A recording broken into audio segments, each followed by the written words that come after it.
watching. Thank you. Yes, you. Yes, you. Have you subscribed? Yeah, before you go, before you go, click. It's free. Click. That's it. That's it. Have you subscribed? Have you subscribed? You're laughing. You're laughing. Have you subscribed? Have you subscribed? Have you subscribed? Thank you.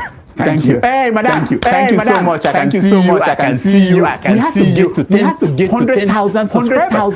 By the end of the year, how are we going to do that if you don't subscribe? Yes, you're about to click off. You're about to click off. Have you subscribed? It's free. It's free. If you don't ask your daughter. Just one click. Just one click. Thank you. I see you. I see. This is where I believe solution, like I always say that, look, the eastern part of Nigeria, just imagine you turn that eastern part of Nigeria to Dubai. And a lot of money were coming in. And you use some of this money, the taxes that you take, you give it to federal government. You give it to federal government. This is $5 billion. Federal government, this is $5 billion. We want out. Or you want $10 billion. Or you this $10 billion. We want out. You understand? They will reason with you. When it comes to economy, you're being best. So look, I've said this every time. If you turn the eastern part of Nigeria, turn into mini Dubai. A lot of people will flock there. A lot of people will flock doing a lot of business, and they'll be doing a lot of business. And that's what the Jews did. And that's what the Jews did right now. And that's right now on the internet. Telling you see. Advertisement on Tel Aviv. Advertisement on Tel Aviv. Can enjoy yourself. That's a good question. I don't know what is wrong with them. Somebody asking for where you did your course there. I agree with you. But a lot of what we hear, because you didn't hear this direct from Tinubu. Because lawyers are very sometimes lawyers will say you must not say this. You must not say this. Happening to Donald Trump right now. Donald Trump is working himself to jail. He's coming down to say that. It was my lawyer who said it. It was your lawyer who said it. It was your lawyer who said it. To the capital and stage a coup. People said coup in Nigeria. They never live to tell the story. What I tell them. They never live to tell the story. They are summarily within a short time, and sent today, and made to face the final score. That is the way it works. But the oil is rolling. Where somebody put a gun to your head. And you say, all right. You are quoting the First Amendment. What is it? So I don't know why he's denying Atiku the chance to go there. Because the news media they tell a lot of things that are not true. I knew this man went to Chicago State University. I knew that. I won't like Dr. Wumi, if you were aware of Tinubu, he was at the University of Chicago. Yes.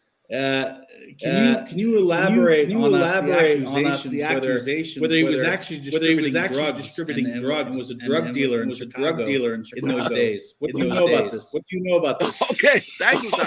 I heard about it. That he was distributing drugs, and I know a lot of people distributed drugs. Who was the girlfriend of But let's be look, we've all heard, gentlemen, was a big drug tycoon. We have all heard that. What kind of specifics? I mean, when you say you heard that, were your friends the ones who were buying from him? Did he tell them that he was selling? What can you tell us as a we should know. We around that area. 6 of the 10 fastest growing economies are in sub-Saharan Africa. Countries rich in mineral wealth. Coltan for our computers, cobalt for our batteries, phosphates for our agriculture, nuclear ore for our power. These are the things, gentlemen, that the wars of the next 20, 30 years will be fought over. A huge deposit of cobalt was discovered in Mali just over 2 years ago. Back then, we approached the Malian government about mining rights. They told us that those rights were going to the Chinese. So we set about to create the conditions to make sure that wouldn't happen. Just last week, one of our Australian subsidiaries, thank you, Lachlan, secured those rights. Our pilot project in Mali hit a few bumps, but I'm delighted to report that it worked. And if it can work there, there's no reason it can't work in other mineral-rich countries across Africa. We create the chaos, and then we move in and capitalize on that chaos. We're looking at the long term here, gentlemen. Rates of return that'll make Iraq and Afghanistan look like chicken feed.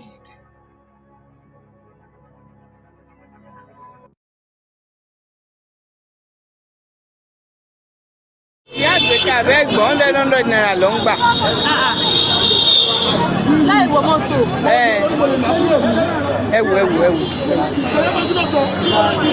They are collecting 100 naira on each person to take this passage. This is straight fare under bridge. Straight fare 100 under bridge. Pay 100 naira before you can take the passage. And we have presidents in this country. We have President Tinubu. Look at their faces.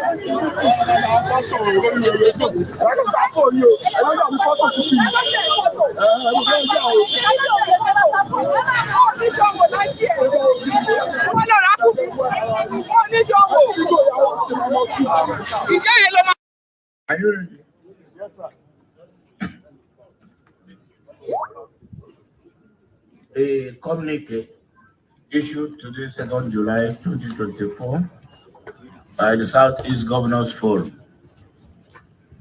The forum commiserated with the government and people of Abia State, Ebonyi, Imo State, indeed the entire Southeast region and Nigeria, and the family of Ogbonnaya family. The people of Ogbonnaya family on the demise of His Excellency Dr. Ogbonnaya Onu.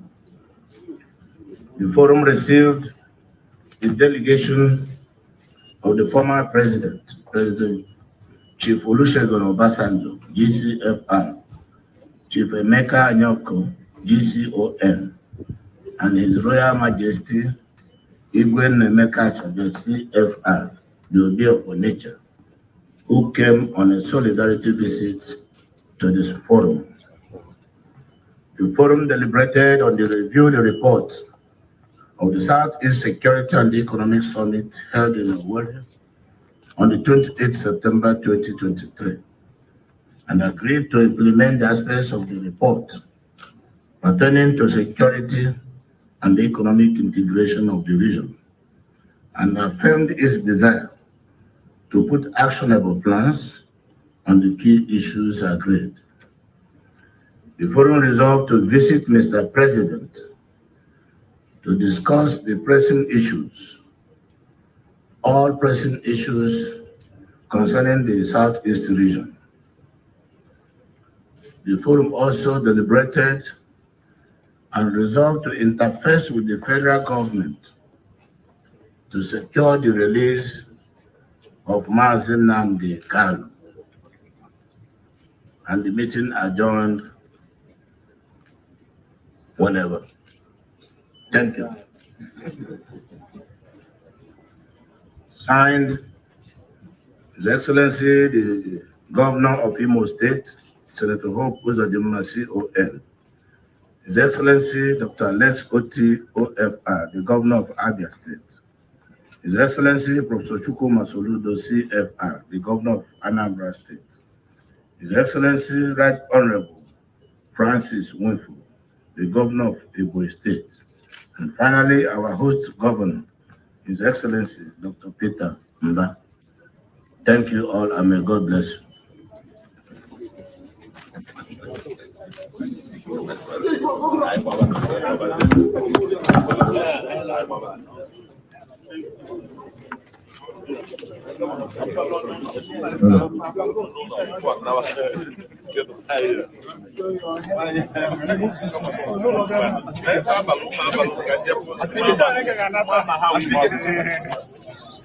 Yeah.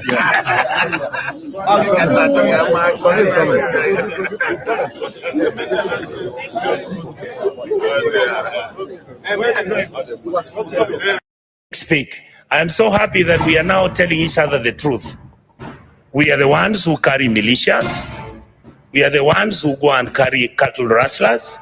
We are the ones who have got companies that are doing business in government departments. We are the ones who are stealing the money.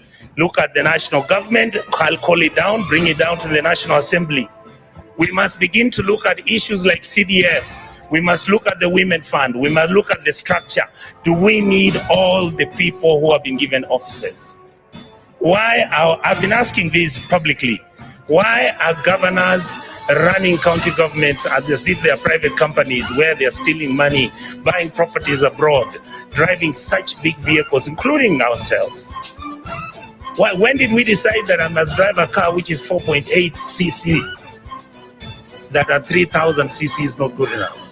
When our children don't have medicines, when our women are not giving birth, when we can't feed our children, when we buy fertilizer, we deal on it, we sell some of it, we sell mchanga. We are bringing in maize when we are supposed to be planting maize and giving farmers fertilizers and giving them funds so that we can get production and increase that, so that we create jobs for our people. It is we politicians who go and buy 2 million metric tons of maize. We come and sell. We bring 3 million metric tons of sugarcane. Mumias is dying. Chemelil is dying. Sony Sugar is dying. Those are factories that used to employ people. Who are the biggest dealers of investment companies in Kenya? We, the political class. What happened to Kenya Airways? Look at it now. Smelly, filthy. It was the pride of Africa. Who runs Kenya Power? Why are we not told who are the owners of the independent power suppliers of this country? Why are we not being told who owns our national parks? But you hear money is being stolen by none other than the elites and the political class. These people out here are tired. These people are tired. I was crying this morning today because we are messing up a good thing. We are messing up this country. Who wants to be a refugee? And there's enough for you people to eat, so long as you eat with manners. The revenue we collect is enough to run 8 African countries: Kenya, Rwanda, Burundi, Tanzania. You go to Congo, you go to South Sudan, you go to Somalia, and you go to Ethiopia. That's what our goddamn budget is. Just manage it, don't steal it. A few people are stealing too much. These kids out here, they know everything. They know your houses. They know where your kids go to school. They know which properties of land you have. Why must somebody have 4 million acres of land to his name? What happened to our mentality? Then we pretend and run to churches talking about Christianity, how Jesus... Do you understand what you're dealing with? The people out here don't even believe in God anymore. The people out here are tired of the lies, the religious organizations. And I have to say this, I'm a Catholic. I was so happy I saw the Papa Nuncio talk about the issues of a country. Let us forget that we can run this country as tribes. Let us accept that there is a new sheriff in town. That sheriff is the GNC. They are partyless, they are tribeless, they don't have money, they just have bundles and a phone. And they'll stop this country to move.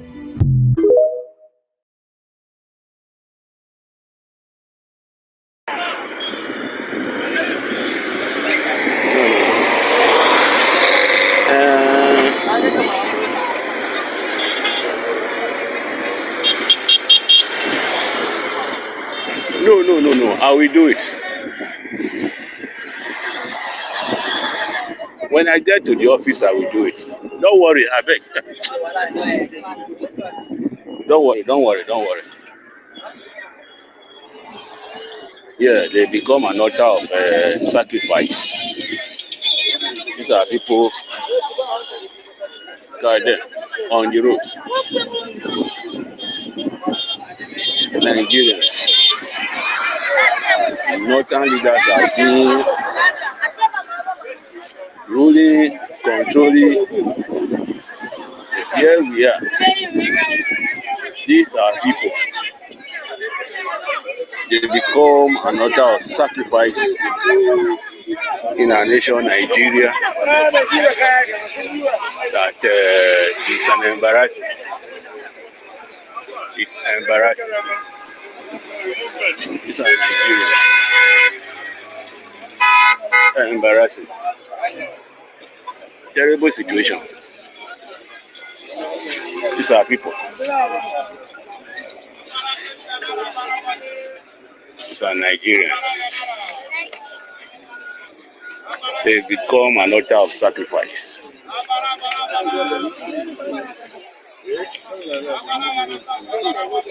There they are. The Northerners, altar of sacrifice. They don't help us.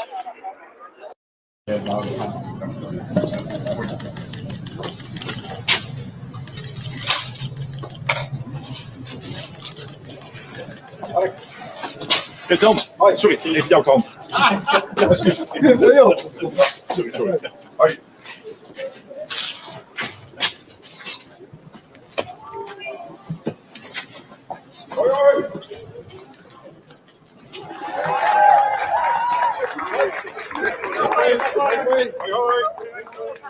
Ziens allemaal, hoi hoi.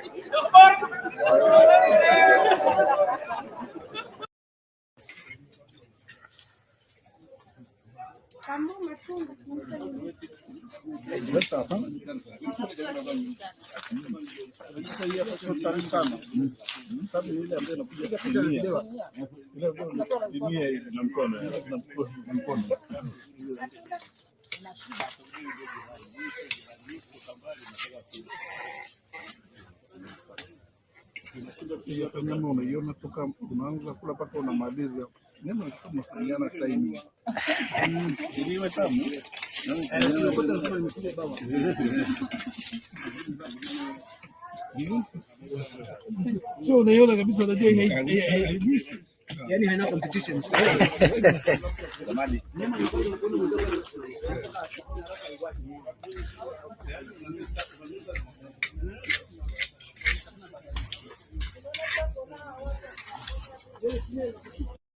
"100 Scottish churches are up for sale as the UK turns away from Christianity. The Church of Scotland is parting with a century of history, selling off these iconic buildings due to a drastic decline in both worshippers and ministers. Shockingly, a 2022 survey showed that less than half of Britons believed in God, in a sharp drop from 3/4 in 1981. The UK now ranks among the least religious nations in the world.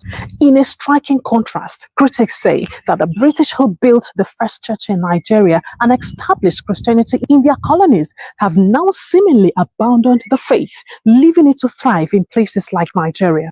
Today, Nigerian churches are not just surviving, they are thriving. However, this passion can sometimes lead to extreme devotion, with individuals refusing medical help or even skipping work for religious reasons. In an even intriguing disparity, Scotland's historic churches are being sold off, while other churches are packed with religion deeply influencing daily lives. With the proposed sale of 100 churches, will Christianity continue to be a practiced religion in the UK? You know that thing they say about relationships, that how you start a relationship, the foundation you lay at the beginning of the relationship is very important, because Hello, my people. Hello, my people. The International Money Transfer is here to provide you with a simple and efficient money transfer experience. With no fees and the best rate in the industry. If you are in the US, UK, and Canada, Lemfi is here to serve you and help you transfer money to over 21 countries. In all ramifications, they are better than their competitors. We at the Dr. Damages Show are happy to partner with them to satisfy your needs. To that end, anyone who signs up with them using the referral code DOCTOR will get $30 cash back the first time you send $100 or more. From now, until July 10th, 2024. Lane 5 will enter your name into a raffle draw where you can win an iPhone, Apple Watch, MacBook, gift cards, and others. For an icing on the cake, the first 20 people to use Dr. Damage's code, Doctor, will get a signed copy of one of his books, This American Life Safe or Chimamanda, The Adventures of Little Mermaid's African Cousin.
Jerry, once more, I'm going to give you one more chance. I have explained to you that many members of the Jewish community are offended by that phrase. Please do not use it. Please answer my question. You say that you represent the average Tory party member. You say they did not vote for Rishi Sunak because he does not love England in the way that Boris Johnson loves England. Please answer my question. What do you think Rishi Sunak could do to prove his love of the country, Jerry? Nothing, because he will lose 80% to 20% if he stands in any vote against the electorate. Is the real problem here, Jerry, that Rishi Sunak is a brown man and you don't trust him at the top of this country? Well, could you imagine him going to the Scottish Nationalists and being the Prime Minister of the Scottish Nationalists? Could you imagine me becoming the Prime Minister of Pakistan or Saudi Arabia? No, these things matter. I'm sorry you don't like it, but this is predominantly, we're talking about England, right? 85% of the English people, yes, are white English people, and they want to see a Prime Minister that reflects them. It's like, if I can't just go to India and be the president there, can I? So just to be really clear here, Jerry, you, and as a self-appointed representative of Tory party members, because you say that your father was one, you are one, I don't know if your daughters are, you are suggesting a couple of things here. One, that you can only be English if you're white, and the thing that stops you voting for Rishi Sunak, should the decision go out to the membership, the thing that would stop you and other Tory party members voting for Rishi Sunak is the colour of his skin. Have I understood that correctly? No, you've completely twisted it. What I said is... I don't think I have twisted it. You have twisted it. Oh, let me tell you what I think. My reason for not backing Rishi is that he destroyed our economy in the COVID crisis. I think you're losing this argument, Jerry. I think you are fundamentally a racist. And it's absolutely fascinating to me to hear that you and other Tory party members think like this. And do you know...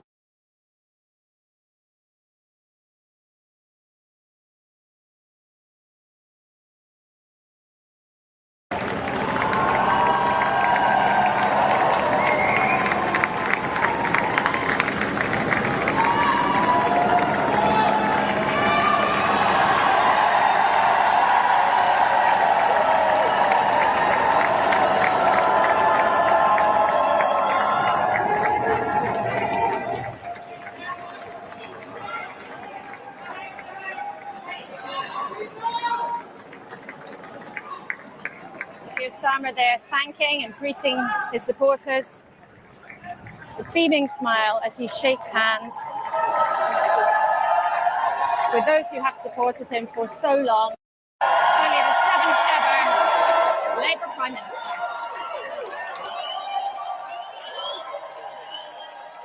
Thank you. Good afternoon. I have just returned from Buckingham Palace, where I accepted an invitation from His Majesty the King to form the next government of this great nation.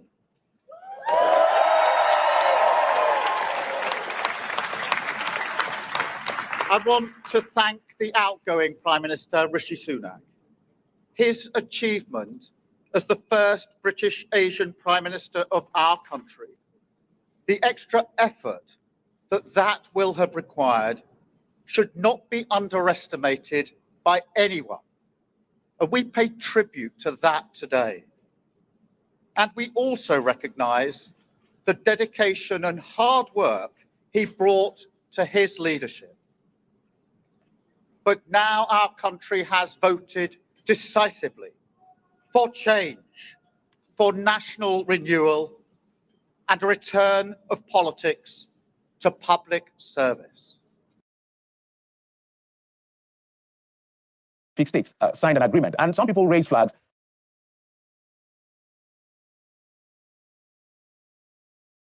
on some of the provisions of that particular agreement. It's called the Samoa Agreement. So that Article 2.5, the party shall systematically promote a gender perspective and ensure that gender equality is mainstream across all policies.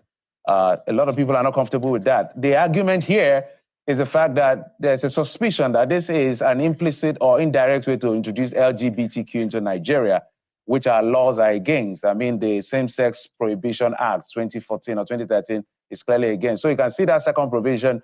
The party shall support universal access to sexual and reproductive health commodities and healthcare services, including for family planning, information and education, and the integration of reproductive health into a national strategies and program. If we can go to the next article, which is Article 36.2, the parties commit to the full and effective implementation of the Beijing Declaration and Platform for Action and the Program of Action of the International Conference on Population and Development and the outcomes of their review conference, and commit to sexual and reproductive health and rights in that context. So these clauses are what the agitators are saying you have to take it out, else Nigeria should unsign this agreement.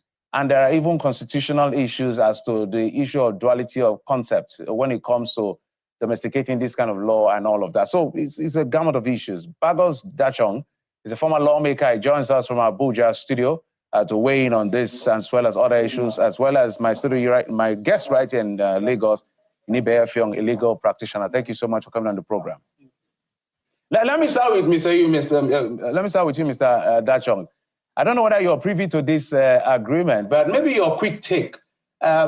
Nigerian law is very clear. I think Section 1 or Section 2 also of that law clearly states that it is same-sex is prohibited in Nigeria. And Section 5 talks about the penalty for same-sex marriage up to 14 years, and define the issue of what marriage is in Section 7 of the Same-Sex Act, clearly stating man and woman. And so clearly by culture, by convention, we are not in the business of the LGBTQ, clearly. But people are saying these clauses are suspect and it should be expunged. I want your take on this. Yeah. Well, Geoffrey, you have said it. You have said it all in that perspective. That anything we do as a people in this country, we are being guided by the law.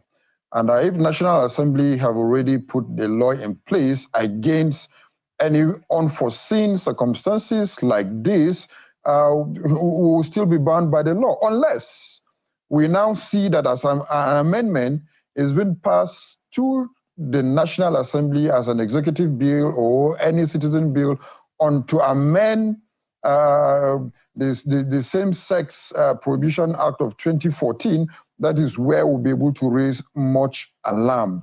But with what the Samoa Agreement have said, we can define it in whatsoever terms as Nigerians who want to define it according to our own law.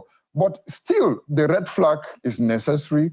But again, the end game is if we now see that there is an amendment that is being taken to the National Assembly, and which is another angle that the executive, the federal government needs to weigh in more sensitization to sensitize Nigerians on aspects why it has to sign the Samoa law, which it has to, because I know that, okay, it has to do with climate change, it has to do with protection, governance of the ocean, and so on and so forth, and most especially the funding that government will get from it. And again, this is the issue. These are issues that you get from when we are so focused on getting funding instead of us looking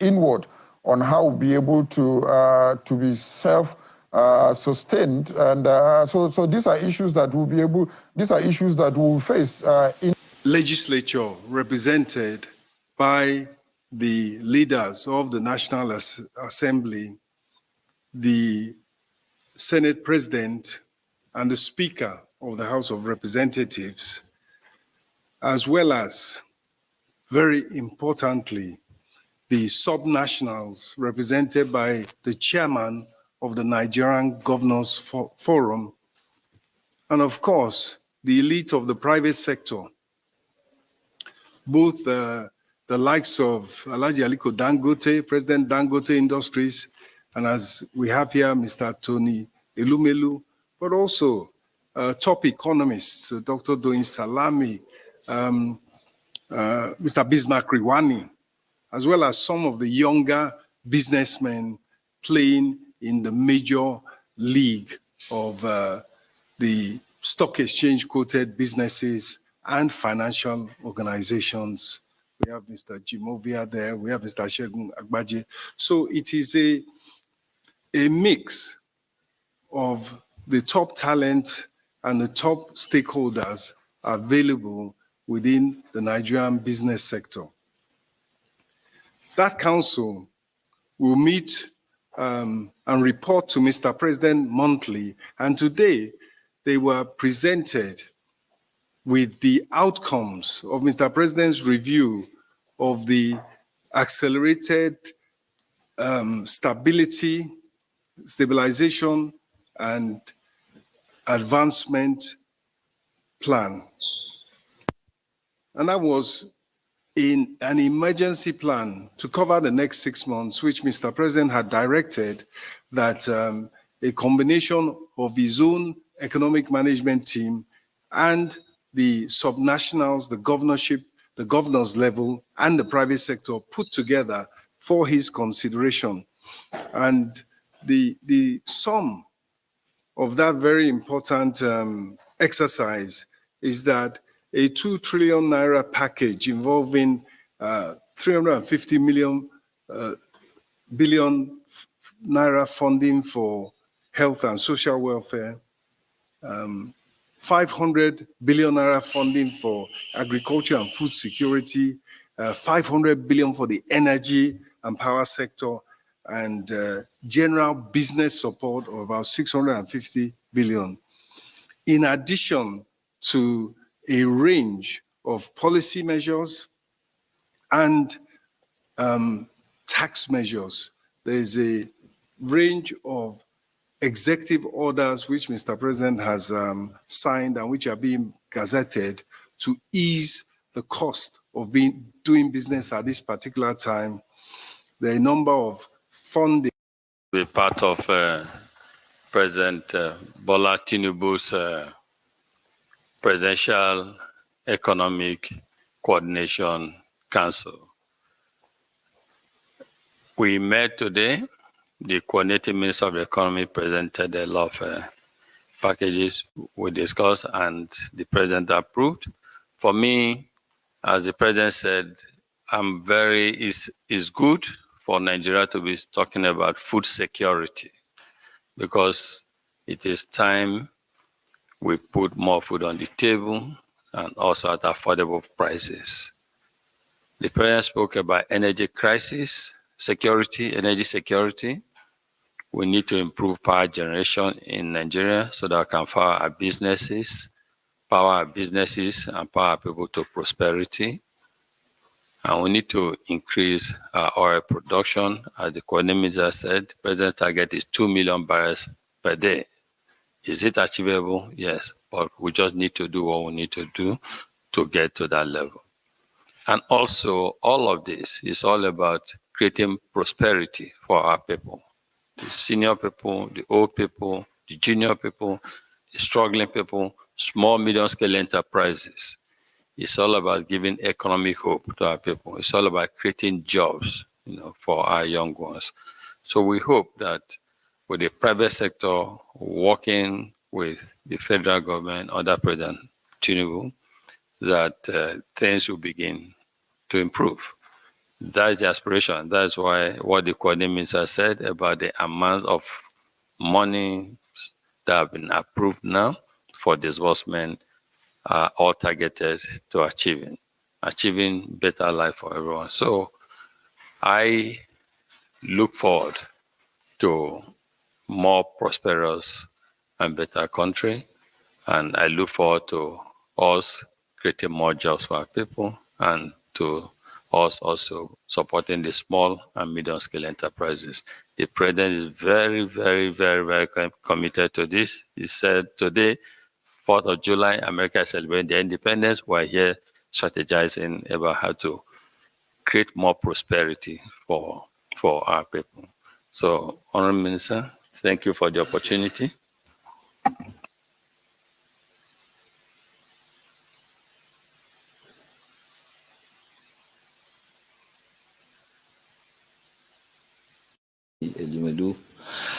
Distinguished members of the press. I think really today, to me personally, it's a great day that the president has launched this, Presidential Economic Coordinating Council, where the private sector and the public sector will actually work together to make sure that we better the lives of our people. You must have heard, even though I'm sorry I came in a bit later, I was addressing the press again outside. The Honorable Minister of Finance and Coordinating Minister of the Economy explained to you the kind of interventions that the government is going to make, I think almost 2 trillion. Apart from that, we are going to sit down and advise government the kind of policies that government will roll out. Most of these things, we have them. They've already been discussed over and over. It's just a matter of implementation. And I think the choice of people that we have at this, Presidential Economic Coordinating Committee, they are good enough to be able to advise government how to implement. Our own from the private sector is now, to actually do our own bit, which is to invest heavily and create jobs. Government, they don't really create jobs, but what they do is to give us the right policies, which I think we have all these policies. You can see intervention in gas. What the Honorable Minister said earlier on, getting OB3 alone to work will have additional $2 billion incoming, inwards into the economy. It will help.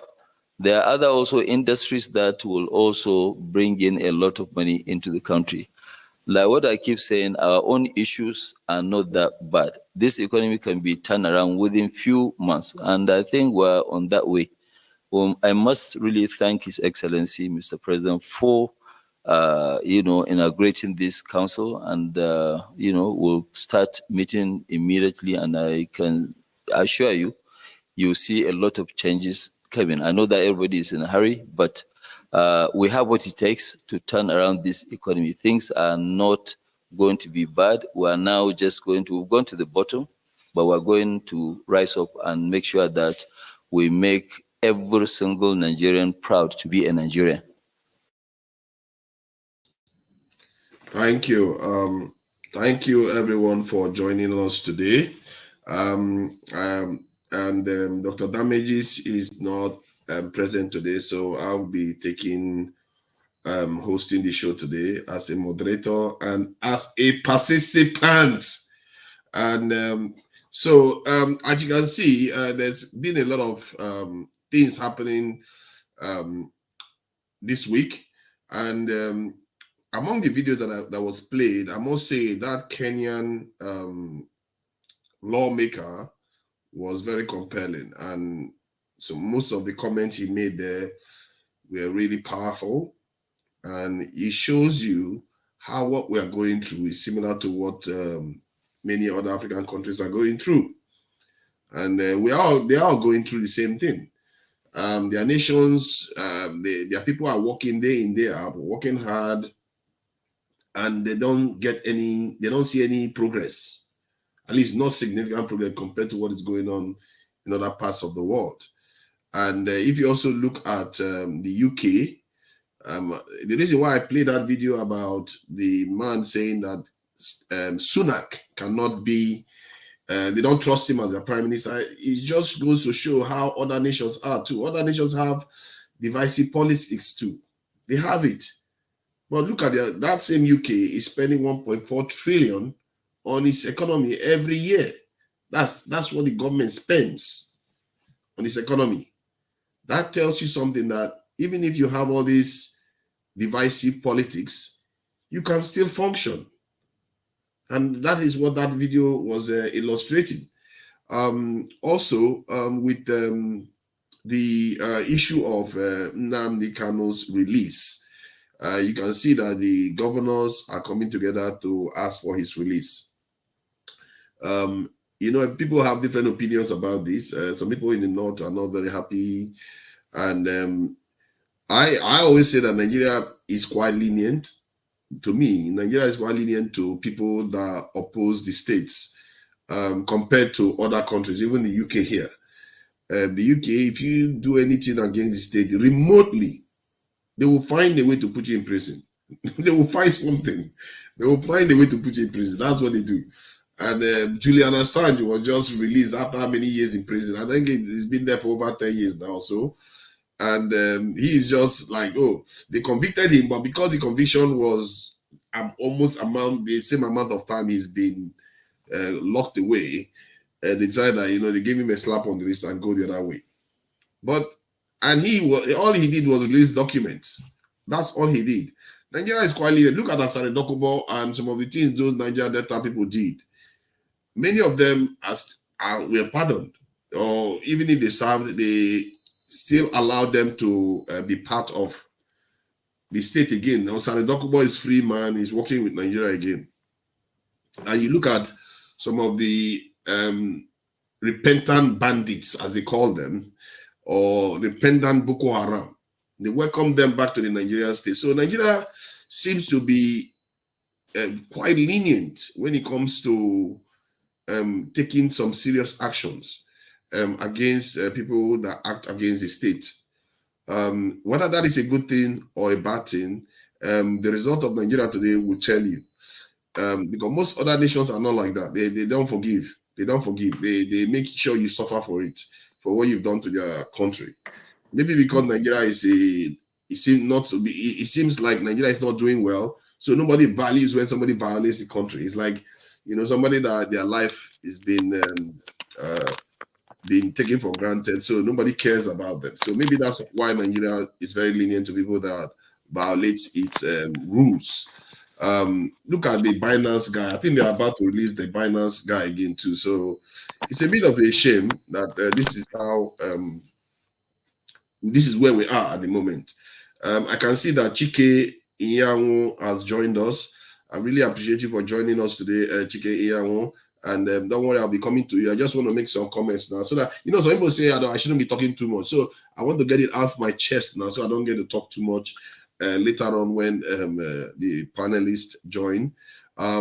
So regarding the rumors of protest in Nigeria, I don't know about that. If there is rumor, the rumor now is no longer rumor now, because the security forces are aware and they're going to be clamping down on any chance of people protesting.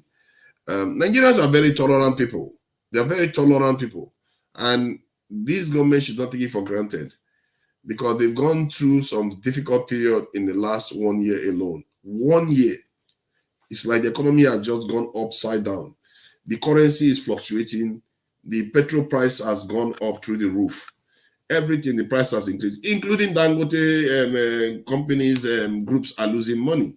So Nigeria is a very forgiving country. And I hope that Nigerians realize that, because it's not because bad things don't happen in Nigeria.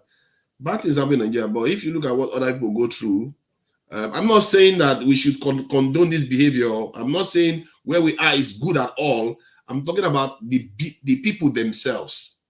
The people themselves, they tend to be quite forgiving of each other. No matter what somebody does, Nigerians will find a way to make an argument that that person should be forgiven for their sins. Especially if the person expresses remorse. Nigeria is very forgiving. Most other countries are not at all. You step out of line, you pay for it. Maybe that is a good thing to have. Maybe this forgiving attitude is a good thing to have, but you have to ask yourself, which one is functioning better? Are the ones that uphold the rules strictly, are they the ones functioning better than us? We have to ask ourselves those sort of questions. And if you look at the, now I want to shift to the election in the UK. It just expressed something to me. The UK government, they just carried out the election. I mean, that's the UK, there was an election July 4th, and today there's a new prime minister already. It's like the moment the election occurs, somebody wins, the new old one goes, the new one moves in. That is very efficient. And that minister, that prime minister is not taking months to look for a cabinet members. He doesn't spend months. He didn't know how many months we lost for this current government to even get his cabinet members together. Months were lost. The UK one, the moment you are coming in, the moment they are electing you, they are electing you with your shadow cabinet. They call it the shadow cabinet. You already have a cabinet ready. So the people know what they are voting for. They know the people that are going to hold the different positions in the government, by and large. So the moment they cast that vote, whoever wins, the old one leaves and the new one moves in smoothly and quickly, efficiently. We have to be asking ourselves, maybe there's something to be said for that. We are not a very rich country in terms of the money we have. We are not a very rich country. Let's remember that. And I don't know why we have such a convoluted democratic system. Maybe a parliamentary form of system may be better for us, may be more efficient for us, given that we don't have the resources to be squandering. We have very little. You know, the UK has they spend $1.4 trillion on the economy annually, and yet they have even a more efficient governing system than Nigeria.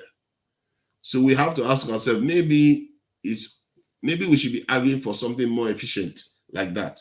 And also you know who you want to vote for too. It's not only the president and the vice president. You know the minister of that's going to be minister of finance. You are going to know who is going to be the minister of this in defense, stuff like, you know what to expect from the new cabinet that is coming in. So those things are very, very powerful to think about.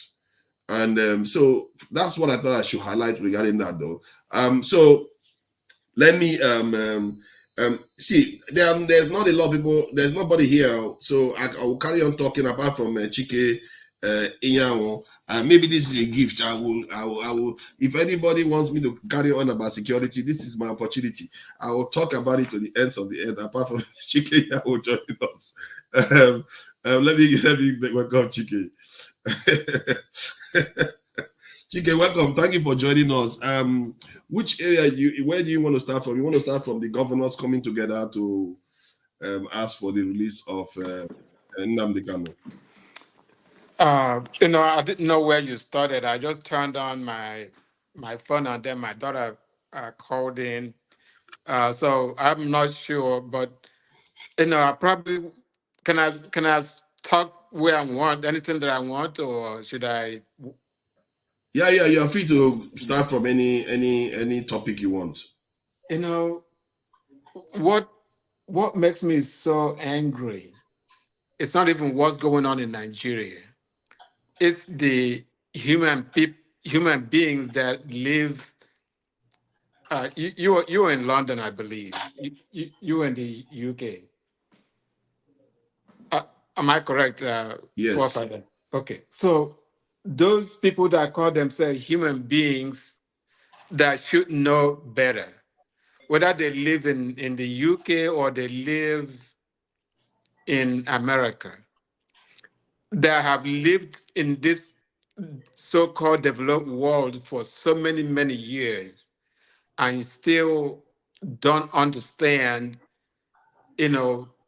what we can do to help Nigeria. When you see what's going on in Kenya, it's not just the people in Kenya, but it's the encouragement that they receive from their people also that live overseas.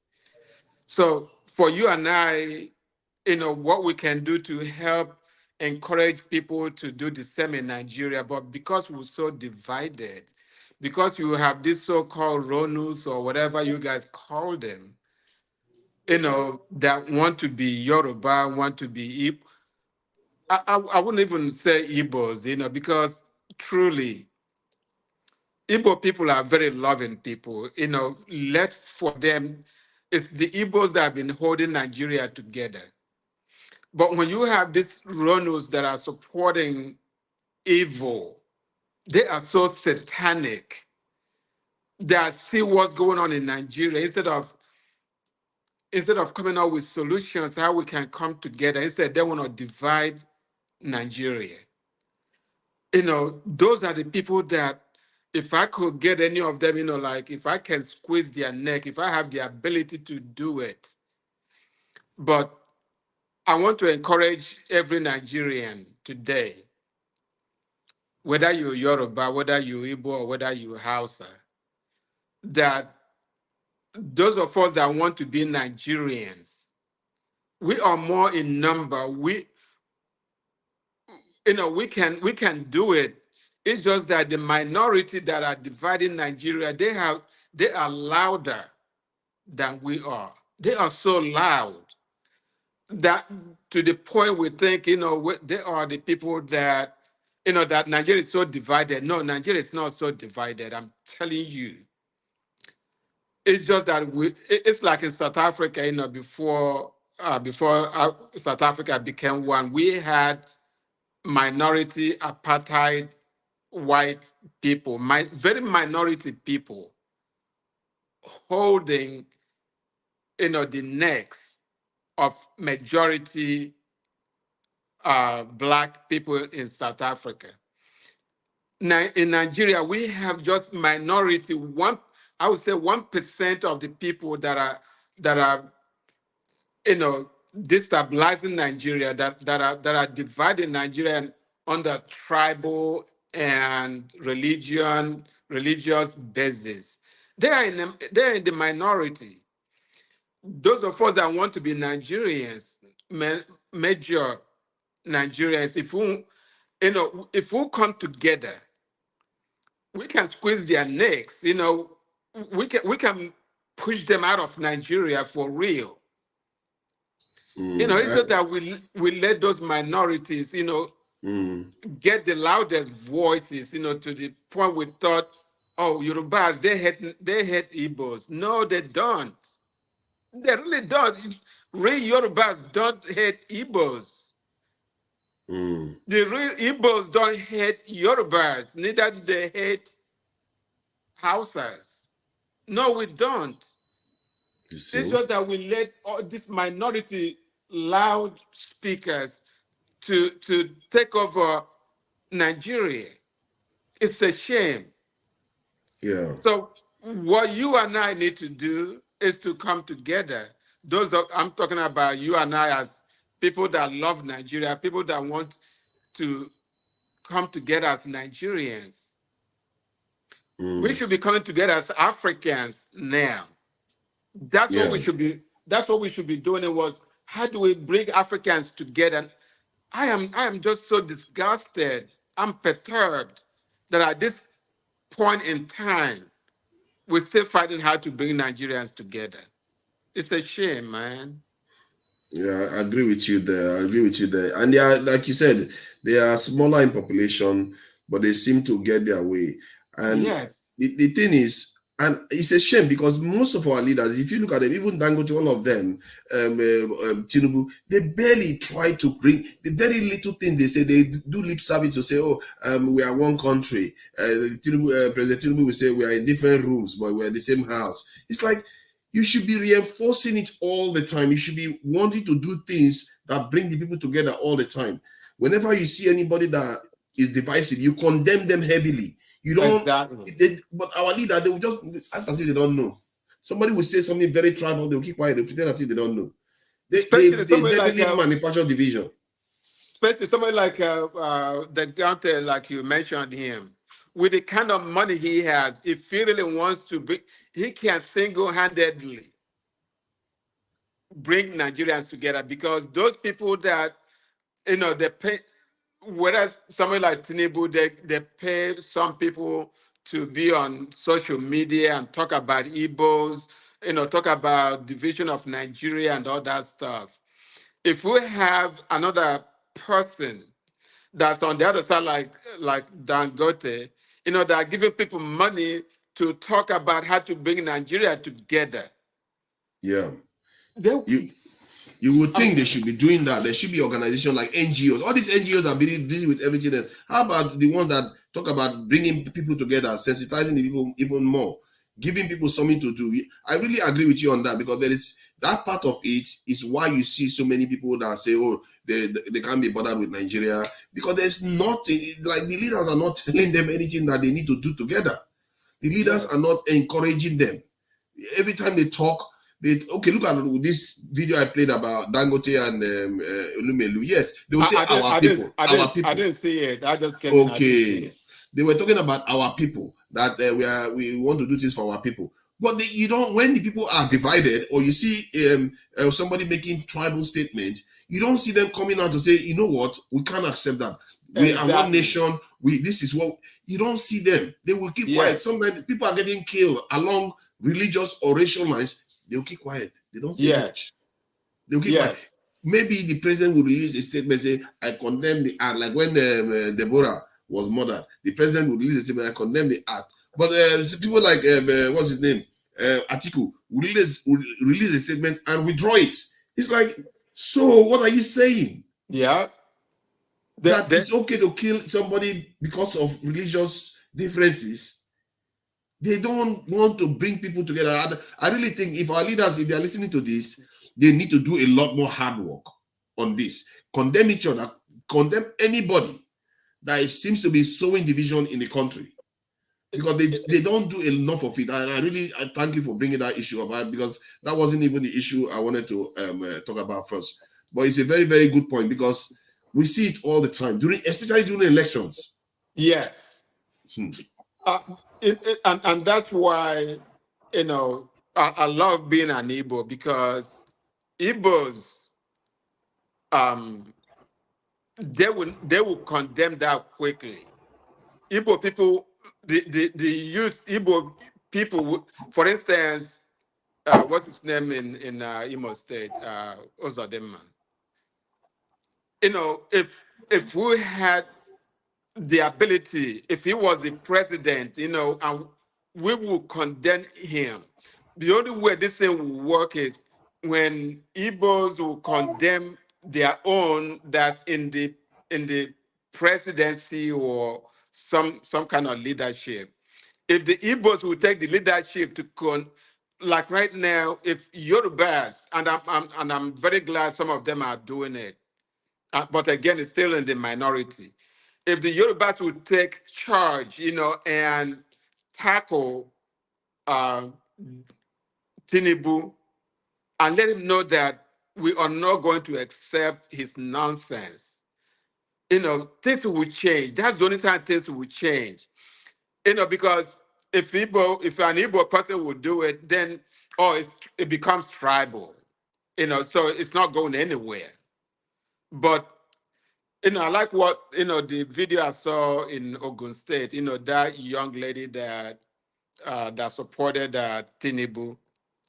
And then there was a very bad road in Ogun State, and she brought it to the open, and she condemned it, and they tried to attack her. They tried to say, oh, you're not becoming an Igbo or something like that, but she stood her ground. And so imagine if she has like 20 people that would do the same thing. Imagine we have 20 Aisha Yesufus in Nigeria, women that are Aisha Yesufu. Imagine how the difference it will make. How many people will speak up the way Aisha speaks up? They would have arrested the person, but because she stands her ground, she doesn't care who it is, she speaks up, nobody's going to arrest her. She stands her ground. And the way, if they know that if they want to start a revolution, then let them arrest her. You know what I mean? Yeah, Come I on, agree. yo. I agree. Thank you very much for that. So, and you saw, I played a video. I don't know, you say you didn't watch the videos about how the UK, somebody in the UK was saying, Keir Starmer, this is Sunak cannot be their prime minister and all that stuff. And I knew he was going to lose because at least 5% of conservative vote is just because he's in there, they will not vote for him. At least they will lose that. And he lost heavily. And the thing about that election was very strange because other parties won more votes than the party that is ruling by far now. The party that is ruling now is like God in the UK. They can pass any law, they can do whatever they like in the UK. But their vote percentage was around 40% of the vote. Oh, wow.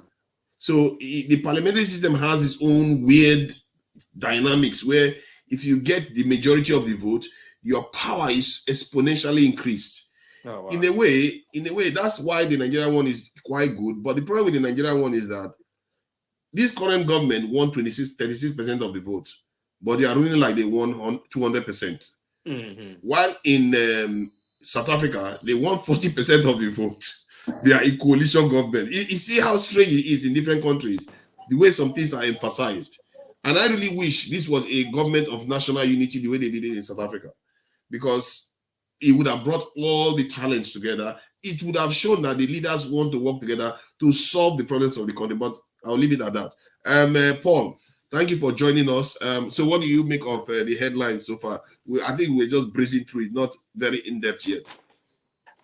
Well, sometimes when we do all this headline thing, we throw away 2 hours and everything, and we don't go anywhere. Let's just say the topic has already started. Okay. I just want to contribute from what Chike said, and to some extent, I think what Chike said is right, but it's still, if I would put it, it's still on the soft side. We still need to take one more level or more levels, add to it. That will help. So when we're talking about great minds, I don't want to make mention of so many. Let's just say somebody like late Gani Owatemi. Gani Owatemi did not condemn Yoruba and make him popular. Gani Owatemi condemned every facet of the country, anybody that is doing wrong. And that's what made Gani Owatemi stand the test of time. See, what I know my Igbo people do, they know how to fight themselves. And the Yoruba that fight themselves too, you understand, don't really do much. But when you condemn everything, you just show that you are standing for the truth. You understand? It just shows that you are standing for the truth when you condemn everything. Not like, because when Yoruba condemn Yoruba, sometimes within the Yoruba again, if you look like tribal, sometimes they can even talk that person down. You understand? So, for example, like the death of Deborah and everything, just imagine it's hard for the emir to say anything. But just imagine the president fly there and stand with the emir. The emir will want to say something. If the president and the emir condemn that thing, you will see good percentage of people who love the emir will also condemn that act, because it's not everybody in Sokoto. You understand? But even though the emir is panicked to say it, you understand, who will cast that very first stone? Do you get my point? Now, that's how you build a nation. So when we talk about love of a nation, So these are the type of things. But when individuals keep making statements, it comes from an individual level. And every other thing. One way you might achieve it, like Ganifa Oyemi do, is that you condemn every aspect of it. You condemn everybody. Like what Aisha Yusufu is doing sometimes, which I do like. Aisha Yusufu stand up, condemn Abia State governor that everybody is giving all the old likes. You understand? Due to the power thing. Aisha Yusufu will come outside and condemn this man very well. You understand? Then the same time again, condemn Tinubu that is not his president. You know, these are the type of things. So when you condemn every aspect of it and you are condemning with your facts and your figures, I think that will help very well. You understand? The Igbo people, they are very, very good in checkmating themselves, but take one step more. But when I see my Igbo people to take one step more that they take, instead of them to condemn, then they start reacting that, oh, they are treating us bad. They are treating us bad. So when you react, it didn't look like condemn. It just looked like you are asking that, oh, you can be bad for all I care, but just do for me first. You understand? But when you just go out there, don't talk about yourself. Just condemn, criticize everything that you do. It will really, really help. And if that Yoruba man come outside and criticize the so-called Igbo people, criticize the so-called Hausa people, it will help. If that Hausa man come outside and criticize the Igbo, and criticize the Hausa, criticize whatever you care, it will also help. In as much I'm from Niger Delta, in as much I will complain of all the things that the government is depriving me, I myself too am a problem too in the Niger Delta. So I'm equally looking for that man that will also condemn me. You understand? I think that way, by the time we check and balance ourselves, it's going to help us a lot. You understand? But if we want to leave it at, oh, I don't want them to label me as a tribal bigot. I don't want them to label me, but I'm just okay to condemn myself. We won't go anywhere with it. That's my take for now. Thank you, Paul. Amy, you know, I really agree with you on that. They really need to do more. Our leaders don't do enough of bringing the nation together. They don't do enough of it. Amy, please go ahead. Okay. Yeah. Good evening, everybody. Yeah. Well, on this issue, I think it's not just about condemning. Condemning doesn't solve our problem. It is putting the people, the offenders, put them to justice, to the justice stick. Let justice, let judicial, let the justice take over. Sorry, please, man. I'm trying to. Okay. Let there be punishment. Let there be punishment for wrongdoing, irrespective of. Sorry, man. I have to attend to. Can you just pass it on? No, for nations. Okay, it's all right. You can take your time when you are finished. Okay, well, so what do you think? You saw the headlines. Now there are various aspects to this, but Ogachike was brought the issue up about the unity of the country.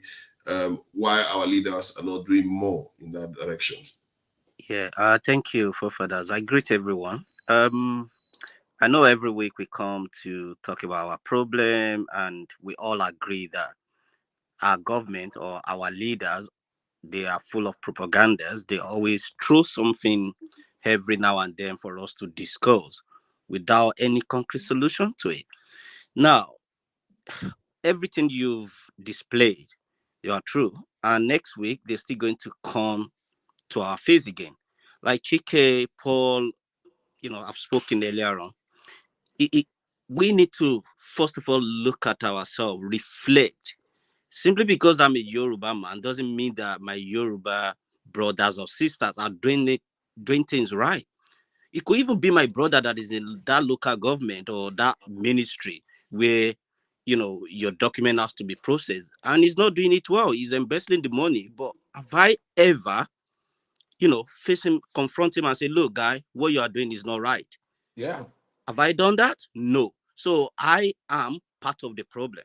That's right. Because the person who is there, they're not aliens. They're not from another continent. They are our own people. If you look at every facet of government, either at the federal level, state, or local government, you will see that we are all connected. Is it that my sister married to, the PA of the governor, or my sister's friend, or my mom? Somewhere, we are all connected.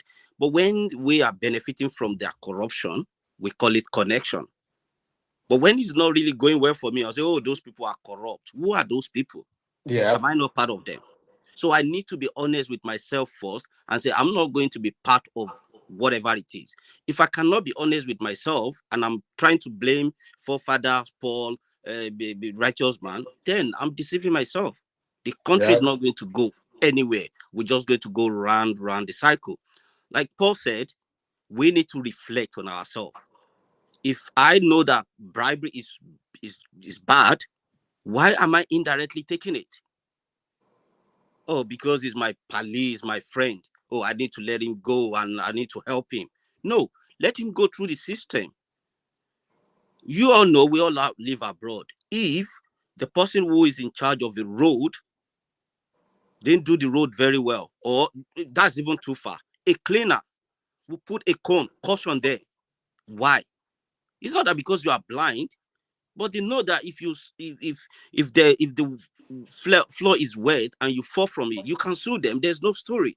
So whoever is cleaning has got the training to say, look, whenever you are cleaning at the water flare, put a cone sign there. So if I'm now step on that cold floor, that wet floor, and I fell, but they've already put the sign there. But the person who is mopping the floor didn't put the sign there. I didn't know, and I fell. I broke my arm. I could sue them. Yes. No story. Because it's a system that works. Who are these people? It's you and I. They're not saying you shouldn't buy your Ferrari and drive 1,000 kilometers per hour. Once you get caught by camera, you pay the fine. There's no story. So if we can all say to ourselves, it's not because the camera is watching me. I know I will pay for it if I get caught. No story. Then we'll learn some brain. So what is the solution? Since last week, I was thinking, okay, who are the problem of this country? Is you and I. Yes. Anybody who has above 40, they are the problem of that country. Yes. Now, who are going to be the solution to that country? We. No, it's not even us. Because we are so, I don't know what word to use for it. We are so absorbed that sometimes we don't even see that we are the problem. Now, who are the solution? Who are going to bring the solution to that country? Two set of people. The young ones that have never enjoyed that country for once. They are the ones that will rise. And you might be part of those who will go, who will be the sacrifice. Because when these young ones rise, when they come with their senses and think, you know what, I don't care if it's my father who is part of that country, they're ready to go. Then it's like a tsunami. Anything on their way will go. So those are the people, but they are not into all this political talk. If you look at the numbers on here now, how many young people do you see? But if there's a Big Brother Niger or there's something on social media, you will see them in thousands. So they are not ready. If they are ready, trust me, they will take the country back. Then the second set of people are women. Are these not our mothers and sisters that dance around these politicians because they are being given one Indomie noodles or some little nothing? When they are ready, trust me. Okay, we all live in days abroad now. For those who saw the election, you will go to a polling booth, you probably find more women being in charge of that electoral whatever process. Did you see any police? Did you see anybody carrying gun? Did you see them doing anything? So when they are ready, they will. So those set of people, trust me, by the time they said they are ready to make the change, none of us will be able to stand their way. I rest my case. Let's think about it. Whenever we have people who are young, maybe sometimes we just have to let them know that, look, why things are not working. Maybe we need to orientate and educate them. But before we do that, they say, he will come to equity, will come with a clean hand, should come with a clean hand. Me that I want to say, look, I want the change. Am I actually, living by that change? If not, it's just going to be a storytelling thing. So if we can all start from there, if it's one or two people around us that we need to show them a good example, then maybe we'll, in many years to come, I don't know when, maybe we will get there. Yeah. Thank you. Thank you for that. Mazi Prince, we appreciate you for joining us today. Thank you for joining us. And let me just say something about this thing. Like, share, and subscribe as we put here. And also remember to support the channel when you can. And tomorrow is church. I know a lot of people, our Nigerians that go to church, they are going to put money in their pocket. So put money and support the channel. All these things that Wale is talking about here. This channel, you see, including many channels online, they are not just channels. The more you support them, the more stuff they can do. And what I found that in life is that you can have a lot of vision all you want, but you need the resources to be able to often make serious impact. And there's a lot of potential to make impact if you have the resources. It takes a lot of money to run this channel every month. And so we have to think about that, because we see churches being built everywhere in Nigeria. And these channels that we have online, every one of them, especially the ones that mean well for the country, we should be supporting them more, because they are media. A lot of people see them at the same time. And in the case of this channel and many of the ones I know, they are willing to actually go and campaign. Some of them go and donate money to people in Nigeria, carry out this thing. I know some of them that actually sponsored a protest. Some of them actually take money and give people in Nigeria to help them out during hard times. So support the channels. The channels are doing a lot. Most of the money they are losing money. The people that are running these channels are losing money. They're not making money. So we have to remember that, to be supporting these people that are doing all this good work. Thank you very much about that. All right, let's go to Mazi Prince. Mazi Prince, thank you for joining us. I apologize for taking your time to do that. Please go ahead. No, nothing. Just there's nothing to be sorry for, other than I just want to make few comments. Pretty much we talk about those above 40 being the problem of Nigeria. But I would use this platform as a simple example. By the way, my manners, good morning, everyone. Let me not name one by one, but everyone. In every platform, there's always a rule, and I could notice some of the, most of the rules that are being violated this morning. I thought that whenever we starting, we only contributing topics, and then later on we come to analysis. But what I'm seeing is, it looks like we are going into analysis and all that kind of a thing. And then at the same time, somebody like One Man Went to More. Please, One Man Went to More. I sincerely bear with you, but this is a daytime platform. If you cannot sit upright just like every other person, it's not hard to say. Every time he shows up, he's always laying down. Does he have a backache? Does he have a backache? And I know if I am to lay down, probably, people will talk, and I will be removed. A simple fact I will go into my car and any kind of, I'm being yanked off from the platform already.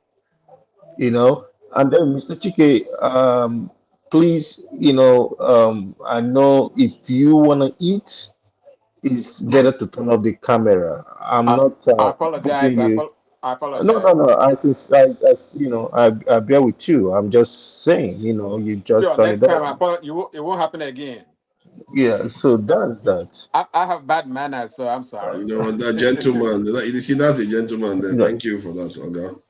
So my own contribution is, we've all spoken well, but my utmost bewilderment was looking at the Attorney General of Nigeria yesterday while they were commissioning something, and this man uttered the word that from that time onwards, he said, from now onwards, that you know how that is being said that justice is for the common man, that it's no longer, only for the common man, but also for the rich.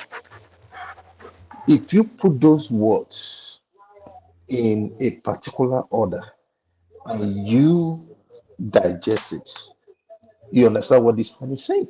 What he's saying now is Prince, that sorry, Prince, let me just do some paperwork. One man, you see, they are complaining that you are laying down. You saw how they complain about Chike just now. He actually had to apologize for it. So if you could speak up a bit. we've had Olumide and several others in similar positions, so I'm not sure. one man, two I think wrongs people are never. complaining about So Olumide let the Two too. host, wrongs never. Two wrongs never make a right. let the host guide the Yeah, situation. okay, please. Okay. Let me, because people condemn Olumide for doing that, and often Olumide is taken off the stage when he's caught lying down. So I don't know if you can help us out. All right. Take me to the backstage and then bring me back up later. Okay, thank you. All right.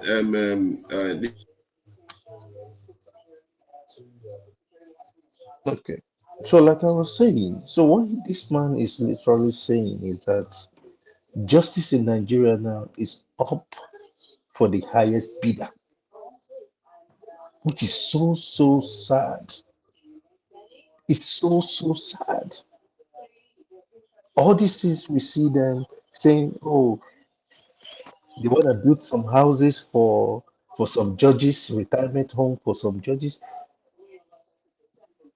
It's kind of like breaks my heart because number one, why they are judges, they get entitlement. Don't they get paid? Is it free? Did they do whatever they do free? Do you know how many people that is languishing in jail, in prison, because judges are not doing their job? And why are we taking care of judges and leaving the people that is actually doing the work?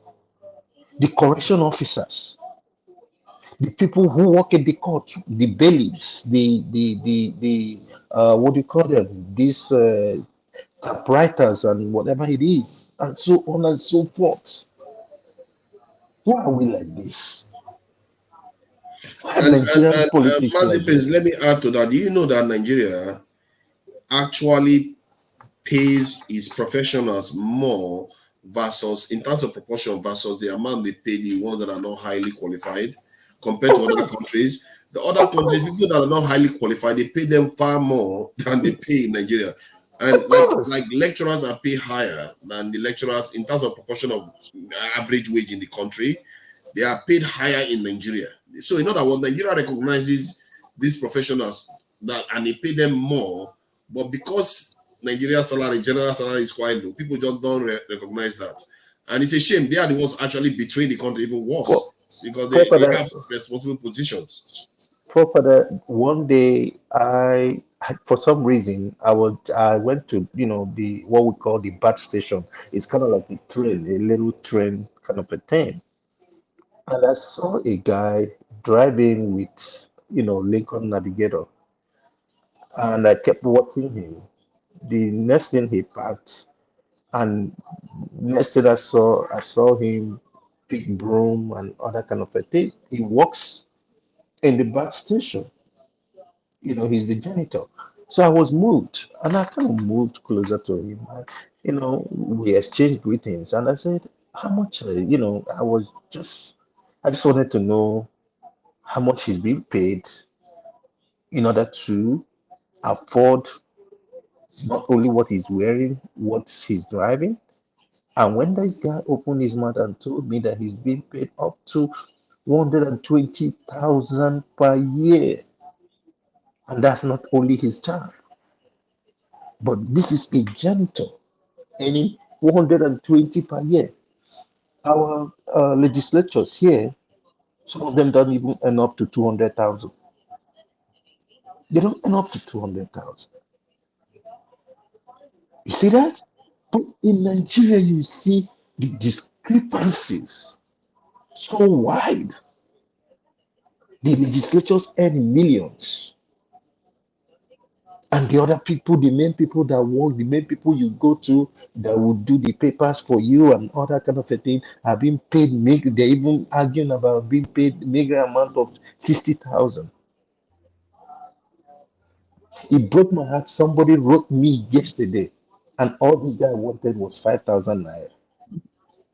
And I'm like, 5,000 naira. And I said, is there nobody in Nigeria that got 5,000 naira? He said, to tell me the truth, that he has asked several people, and all of them said they didn't have 5,000 naira. You understand what I mean? It breaks my heart. It's not funny. Wow. And our government keep doing what they're doing. Thank you. I rest for now. Thank you. Righteous man, thank you for joining us all the way from Nigeria. We appreciate you, always representing the people on the ground. So what do you think about today's titles? You can come from any direction, really.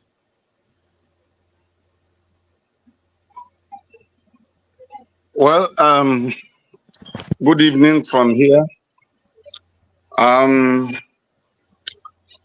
The problem of Nigeria continue to multiply on daily basis.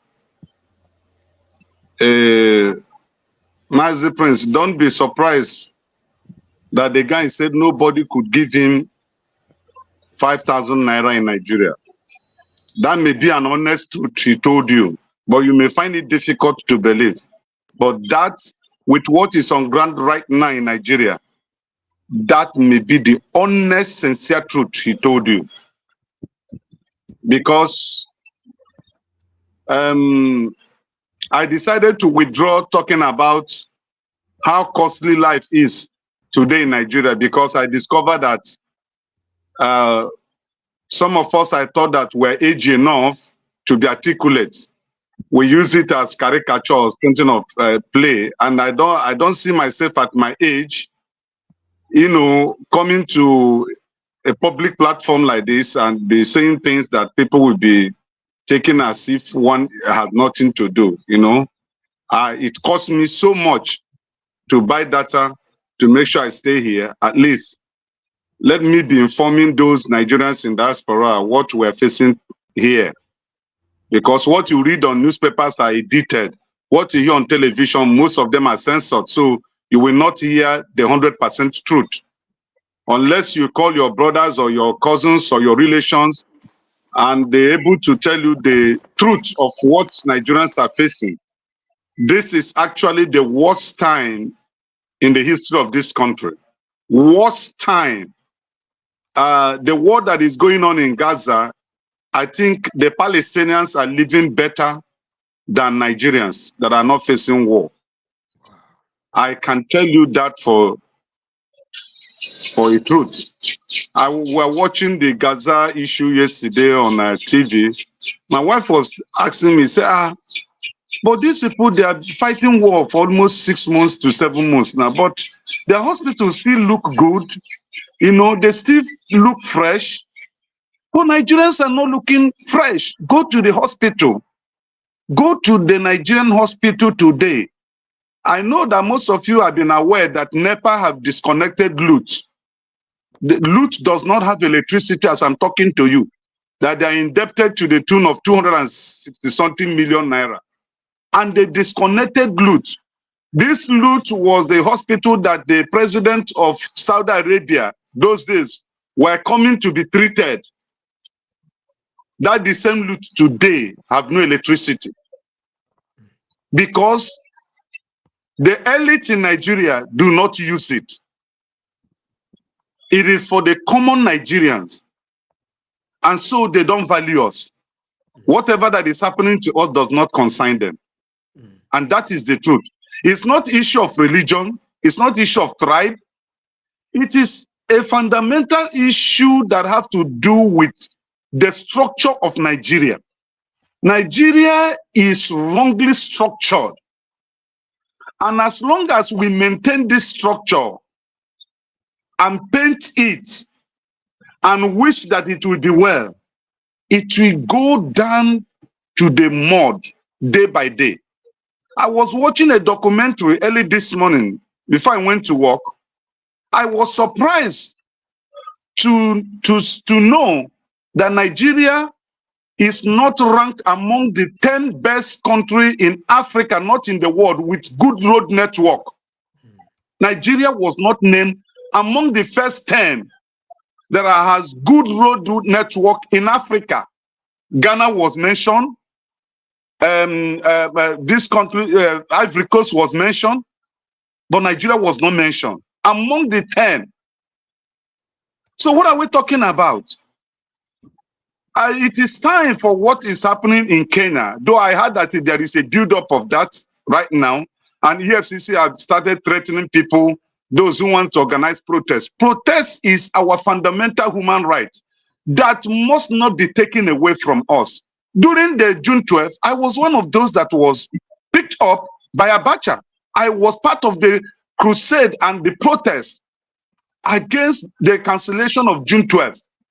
I was detained for over 2 months plus before that man was taken away by nature, and then we were released. And today, the so-called democratic setting or the politicians will not allow us to protest. How can we? I mean, sometimes when I sit down, I said, is it a mistake being born into this country? We're crying that the armies were not good, but we were protesting during the military regime. But today, civilians are in charge, but we can't protest. If you don't dare it, they use all manner of law to make sure that you do not have your say. It is getting worse day by day, and I don't know, coming to lament over it is like a waste of time. Nigeria is getting worse day by day. There is no hope for tomorrow. I'm just being truth and sincere to you. Thank you. Thank you for joining us. Let me bring in one man. He's been in and out, I think, and then we'll go back to Chike. One man, please go ahead. I'm sure you have something to say. All right. Thank you for having me. Forefathers. I think that's what you call yourself here. Thank you for having me. I must just address first. I come here really mainly to support Rudolph. No other reason, just to keep the place going. So I'm not really here to be riled against by anyone voicing their opinions and all of that sort of. Abide by the rules as much as I can, but I want that rule guided by whoever is hosting. So take direction from there. So a little bit of mutual respect. So I'm not quite sure. It's like Groundhog Day sometimes when you come here. A sense of deja vu. The same voices, the same narratives. Oh, woe is me, woe betide, hoo ha ha, and run for the hills. So it's just run for the hills every single time. There's no binary. Every situation is not binary. For every yin, there is a yang, because that is the nature of being. That is the cause of nature. For every yin, there is a yang. We know that there's a political underbelly to all of these narratives. And we know the elements of sour grapes to some of the commentaries. But for goodness sake, it cannot be woe betide all the way through. It cannot be woe betide all the way through. So what about the nuance? What about the individual stories? What about the glorious moments and some, So I'm not even sure what the theme is, but I've been trying to listen, and there's just a strong element of deja. I could well have gone back to last week and played what you had last week, because what we're hearing now is categorically no different. Almost certain what we hear tomorrow and then the following weekend. Woe betide, woe is me, the country is collapsing, let's go to the streets. So, I mean, it's just idiot. To be fair, it's righteous man that was saying it from his own experience. Sorry, you're cracking up. Well, I'm cutting off. Oh, sorry about that. No, you're fine now. Okay, so, and also there is the issue of the UK elections, the demand for Nnamdi Kanu to be released, and the president's economic team, that's the President Tinubu's economic team that he put together. So you could come in on any of them. All right. Yes, more interesting than the doomsday apostasy from the usual suspects. Yes, the economic team that Tinubu put together is at the same time exciting as it is somewhat dour and somewhat predictable. It inspires hope, and it just negates everything as well. I say that really only because if you look at the head count, transmute that to 4 years ago, those were the same set of people that Buhari assembled to guide the economy of the country that has now landed us in a ditch. It was Dangote, Elumelu, and that usual class of the 1% of the 1%. So I'm not quite sure that the answer to anything lies within any of those people, because we have a long historical backdrop with those characters, and those characters have shown us categorically that is self-interest over and above everything else. They're just there to rip off as much as they can, and not even wealth now, but competitive wealth.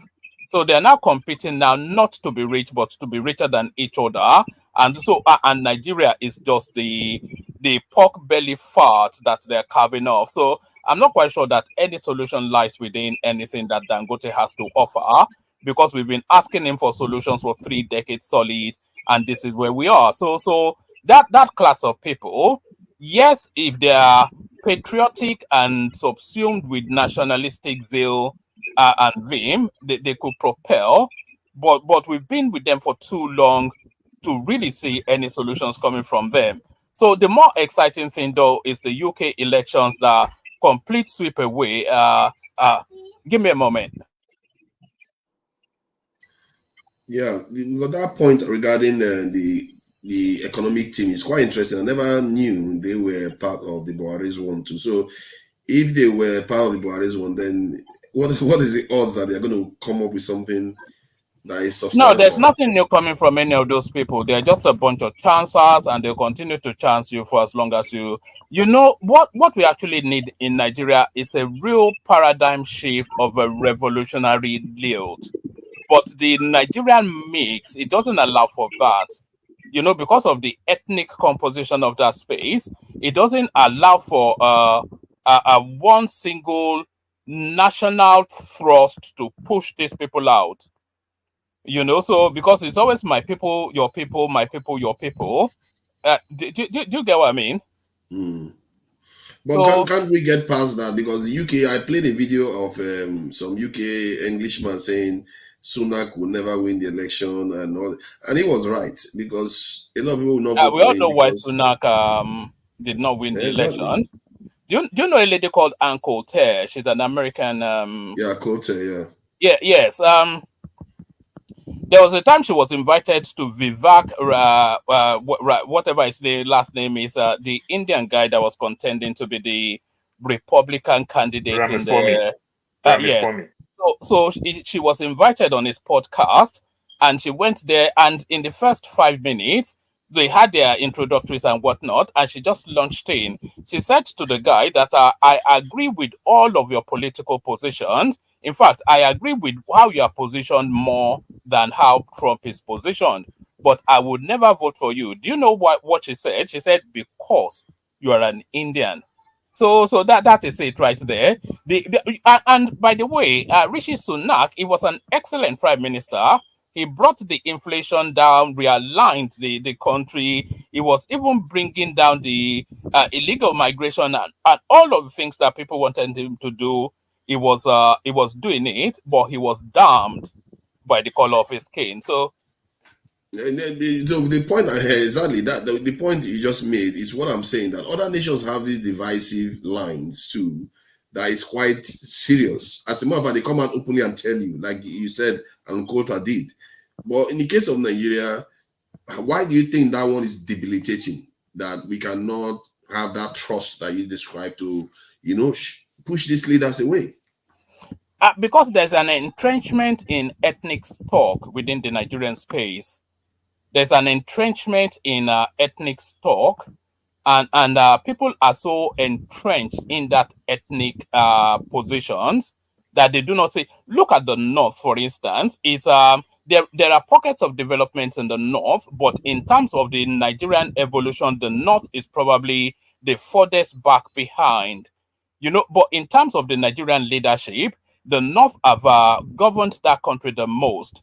So if you look at somebody like Buhari, for instance, his first term was what was probably the worst term that Nigeria has ever experienced, only to be surpassed by his second term. But it was still backed by the North, for reasons of that ethnic entrenchment. And if you look at the Southwest as well, there's element of ethnic entrenchment in the narrative as well. And certainly in the Southeast, they're almost violently, ferociously ethnically entrenched. And people don't really see beyond that. We have not evolved yet. In conversations past, I've always said that there's not one commonality that unifies that we can coalesce behind, because we're so vastly entrenched within that ethnic narrative. I think you do have a point there. However, I think many nations have these issues, and the UK, within the UK, they hate each other. The Scottish are not exactly big fans, or the Irish. They almost killed Margaret Thatcher and all that. But this nation went on to conquer the world, even without the constitution, the proper constitution, the written constitution. So, for me, looking at that and looking at Nigeria, Nigerians tend to actually be more forgiving. Look at some of them are arguing now that Nnamdi Kanu should be released, and they are probably going to release him. But you know the full well that if that was in the UK, like even just being far right in the UK, it's like a sin. They will find a way to put you in prison. And so if you look at the divisive nature that the UK has too, but even many European countries, they have a lot of separatist groups in them too. But they are able to quell it down with good governance to an extent. But for what you're arguing, our divisions is stronger than good governance. We cannot bring good governance to suppress the divisions. Well, that's the lived experience of the Nigerian paradigm, isn't it? Can you describe it any otherwise than you've just described it? That's the lived experience of the Nigerian paradigm. Anyway, let me yield the mic so that other voices can come in. I don't want to hog the mic, so yeah. Yeah, Mazi, please, you want to add something? Yeah, I just wanted to add a little thing to what one man went to Mo said, which I keep reflecting on it. When he was describing tribes and the the things happening over there and all that kind of a thing, when he got to Southeast, he kind of like exaggerated it. And my concern about it is, I said all the ethnic stocks are entrenched, so everybody heard what I said. Yeah. So okay, woman, I've not said anything out of context. I've not said any. Have I said anything out of context? I'm just saying. No, I did not exaggerate anyone. I said the North was ethnically entrenched. I said the Southwest was ethnically entrenched. I know. And when you got to Southeast, because the Southeast, you say vehemently. Vehement, good. That's just good. That's just that. That's an exaggeration. But it doesn't matter. Maxi, we can talk and talk, then use our words, say and. You understand? And that's just it. And in your constitution today is not a conjecture. It's subjective, right? So what I'm saying is, I'm not saying what he said is, whatever it is, but it calls for concern that in Southeast, the people doing those things are not even Southeasterners. We've had people who confess to have been hired to perpetrate all those acts, of which they come from different places, and at the same time, like I said, yes, we live with the fact that we can never avoid racism or tribalism or whatever it is. But on my own part, I'm trying to see and say, can we just not dwell on that? That is the least problem Nigeria got. There are economic problem in Nigeria. I love the fact that you talked about Elumelu and Dangote being in the what they call it, the Economic Council. That I don't know how many times they inaugurated them. And I think Dr. Riwani was in that of Buhari or whatever it is, and they keep inaugurating these things. And those people don't sit for free. There is certain amount of money that is being given for their sitting, and they keep doing this thing and doing this thing and doing this thing, and nothing is working. Now, the new thing now, they said in 6 months that things will be better in Nigeria. And I'm not seeing the fundamentals that it's gonna be better. I yield for now. Thank you, Paul. So, what do you think about this matter in terms of how other nations have problems of division, but ours is a little bit more debilitating? Could it be because we don't have like a hate speech law like other countries do? Because like the UK have hate speech law. I think America has something similar. Even recently, when people are criticizing the Gaza war, they even passed another one that says if you criticize Israel, you be considered anti-Semitic, and they will ban you from so many things. So you can see how they curtail when things want to go out of control. They pass laws to control it. But in Nigeria, I don't even think they have any at all, given that we have so many tribes. Yeah, you're right. Sorry, Paul. Okay, go to Chike. After Chike is me. Yeah, sorry about that, Ogachike. After Chike is me. You already spoke and I heard you speak. You were not here when I spoke. Stop that nonsense that you are talking about. You were not here when I spoke. Okay, please, you can't be on the queue when you are not here. Paul, allow me to deal with that. To be fair, that's the normal tradition. If somebody comes last, they are allowed to speak, Paul. But I will let you go. See, Pansa, be patient. Forefather, you have a right to do so, but it's not him trying to tell me that I am wrong when he's not here. That's a slap on my face. It's true. You're right. You needed because the black stone is there too. The black stone is also there. I just wanted to ask Paul because Paul was talking about it. Let's leave it. Let's allow Ogachike to address the question, because other people have the vision, like the point I was making, but they have ways of controlling it. Your first point, Chike, when you came on, was to say our leaders, and they don't seem to be bringing us together. Oh, they are not doing a lot. We were on this panel when they were attacking Southeasterners during the election in Lagos, and you don't see any leaders. They don't come out. They remain quiet. In the UK here, if you try that nonsense, they will sling it before they court. They will charge you for the aggressive action you've taken. Then they will slap hate speech law on top of it, making it an aggravating offense. Then you will get double the sentence that you normally get. In America, the same thing. Any country that wants to control division, something that creates this in the social so to divide the people, nations generally do something to stop it. But Nigeria doesn't have any, or am I mistaken? Does Nigeria have any rules to stop people from being divisive? No, you're not wrong. But personally, I actually believe in the freedom of speech. Just say what you want to say, so long you're not, hurting anybody. If you were to call me "you stupid Igbo man," I'm good with that. I'll call you "used to be Yoruba," wherever you are, and we move on. But when you hit me, then that's where the problem will start.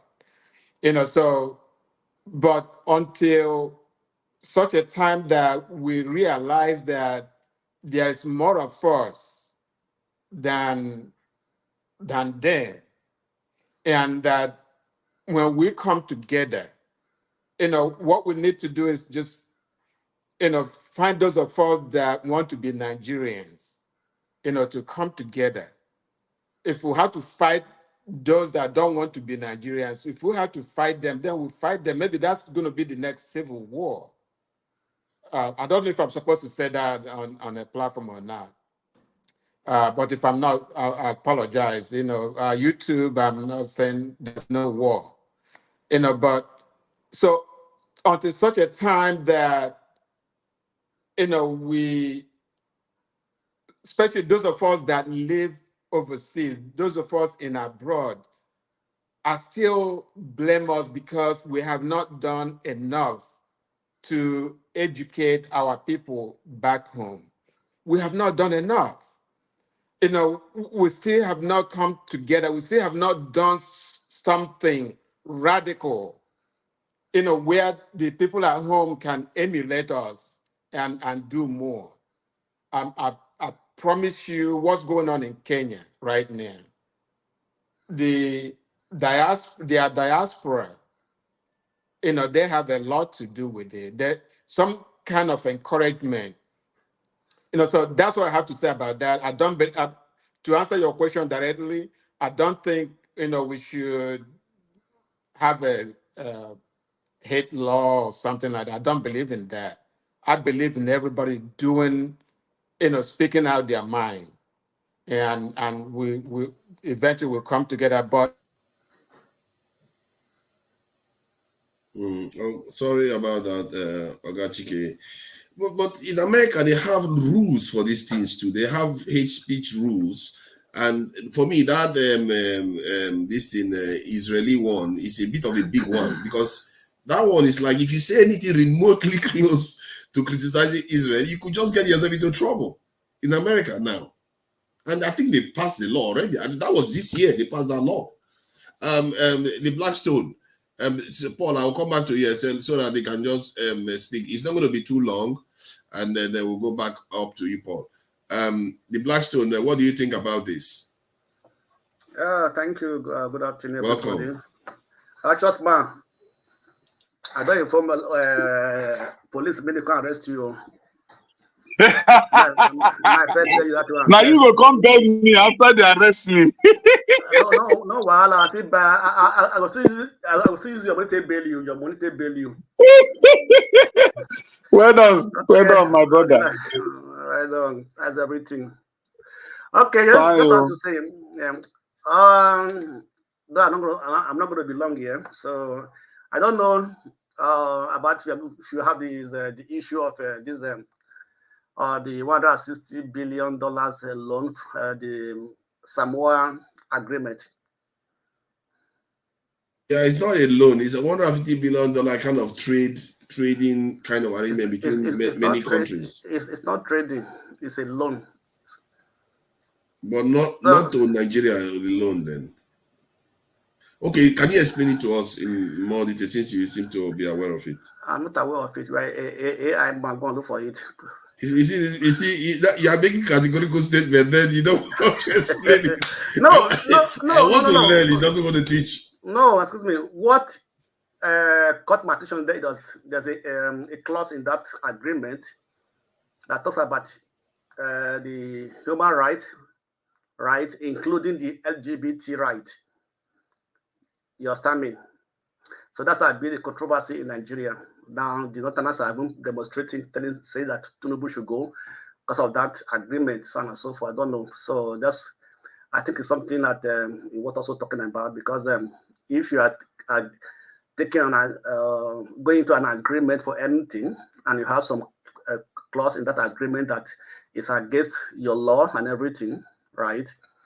So I don't know why. I don't know what would be the effect on Nigerians when we come to call of issue of human rights, right? So, this Western world, they put some things in an agreement, you sign it, and at the end of the day, they just come back to use that one to hunt you and to fight you because this agreement to sign onto, right?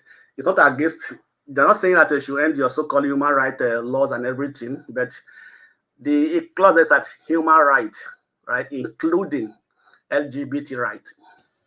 Yes. So that's something. I think you're right there, because it may not be specific. They didn't make it big there, but they could. If they feel like, okay, they don't want to give you that loan again, or they want to cause problem for you with that loan, they'll say you violated the agreement because you didn't uphold these things. No, not even that. If you are fighting against the LGBT, they will say you are not keeping the exactly. You are not living by the terms of that agreement. That's the problem, right? So that's where my concern comes from. Not Nigeria has a law against LGBT, sex of marriage, and everything, right? But what does that clause in that law? The Blackstone, I'm so sorry. You need to watch Dr. Ruben Abati explain extensively about this. I watched so in essence of excuse me, wait, let me explain. Listen now, I watched listen. It. No, listen. If you watch it, then why are you saying this thing that you're saying? No, I watched it. Let me tell you something, I watched it. What the party was saying that law, that agreement do not supersede Nigeria law. That's also what the minister... Then it seems you didn't understand it. Let me finish. It's an international law, but the law gives you room to domesticate it the way you want it. Then when you domesticate it the way you want it, if they don't want it, they will not approve you to be the member of it. You can domesticate it simply mean you can agree on some, they can leave some, and they can agree. That is how it is. Look, the United States of America. Let's settle this. Let's settle this. Let's see how they apply these things in reality. They will tell you one thing, they will do something else. Hear what Kagame had to say about the AGOA this agreement. Clarify the level of hypocrisy and all kinds of stuff we have to deal with. The president mentioned the AGOA. You know, Rwanda was beneficiary of AGOA, not any longer. We were struck off the list of the beneficiaries. You know the reasons? Simply because we wanted to promote, develop textiles industries here to make our own garments. And by doing that, and encouraging the industries to develop, we said we do not want to have second-hand clothes being dumped here in thousands of tons. Just for saying that, and later on trying to implement that, you know, they forced it upon us. They say, you must accept these second-hand clothes. And we told them no. So they say, okay, we will strike you off AGOA, which they did. We've never... You see, these things are not always benign. They will make it look like it's benign at first, but when you want to move, then they will come after you. And these things people don't know. It's only Kagame that is talking about it. Most of our government don't talk about it. They keep quiet. They pretend as if they don't know. When they tell you... Let me ask Paul a question. Paul, how are you going to domesticate this law that must abide by the human rights law, including that of LGBT? How are you going to domesticate it in your land? Let's explain to me. So now when they tell you that you're going to domesticate the law, that's how the US operates. We have the federal, state police and county police. So one of the ways we're not in US. Wait, we're not in US. This is Nigeria. I am using it. Look, you have to use a case reference. Just you make an example of something. Why do Africans make parable? I am asking you, why do Africa make parable? You use parable to answer certain questions. You ask me a question, let me answer. You ask me a question, let me answer. Don't answer for me. Don't shut on me. Come on now. Don't shut on me. At my age now, you won't put me, you can't back me in my back. You understand? You senior me. That's at my age, you can't back me. That's what I'm saying. It's not in a good mood today. Hold on. When you ask a question, Nigeria is a member. They know Nigerian law, and Nigeria put this thing and they accept it. You domesticate it simply mean when you domesticate it, if it did not reach their agreement, they will not approve it. That's what we are telling you. If it did not reach the agreement, sometimes when we make mention of LGBT thing that they're talking about in Nigeria, tell me how many people that LGBT has catch in Nigeria, the way our LGBT law is in Nigeria. These people, they see all these things. You understand? It's just a way of deterrent. You understand? It's like a criminal and a civil rule.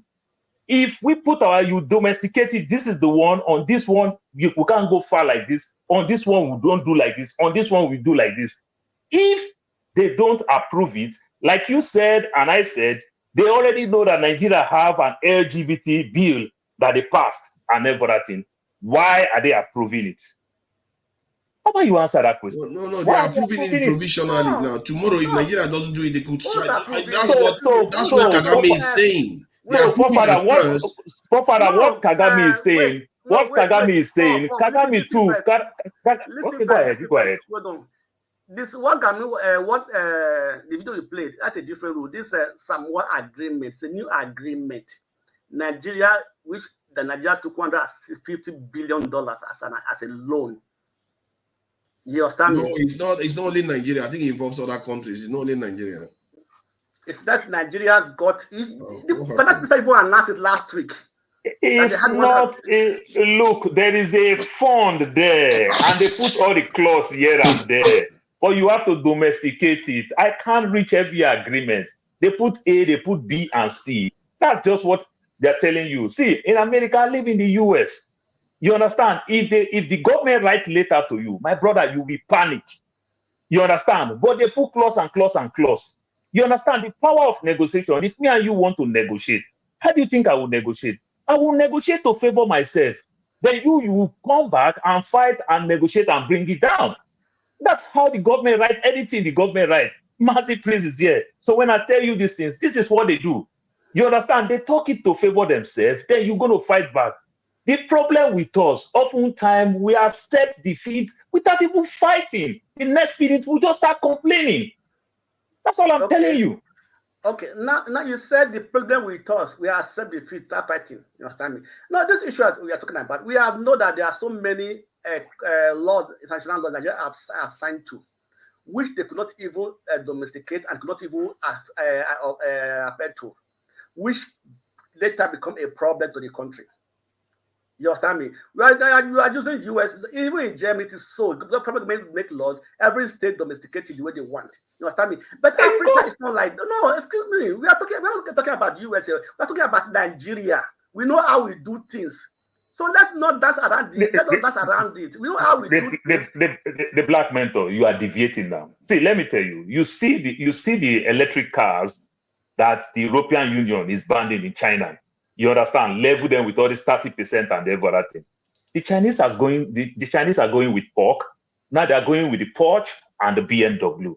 You understand? So whenever you cut deals with these people, and you don't find how to make these people benefit from you, and you benefit from them, so that when they press you, you press them back.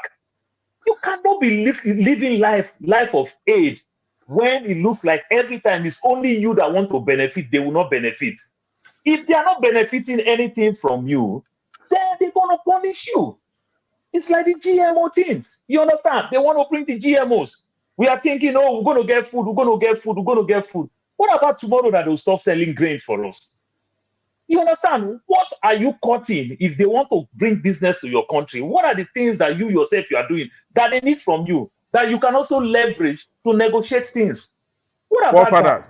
So we must also put things in place to understand that let us make these people also depend on us in certain things. If we continue to live the life of aid where we only depend on them, it's just going to be hard.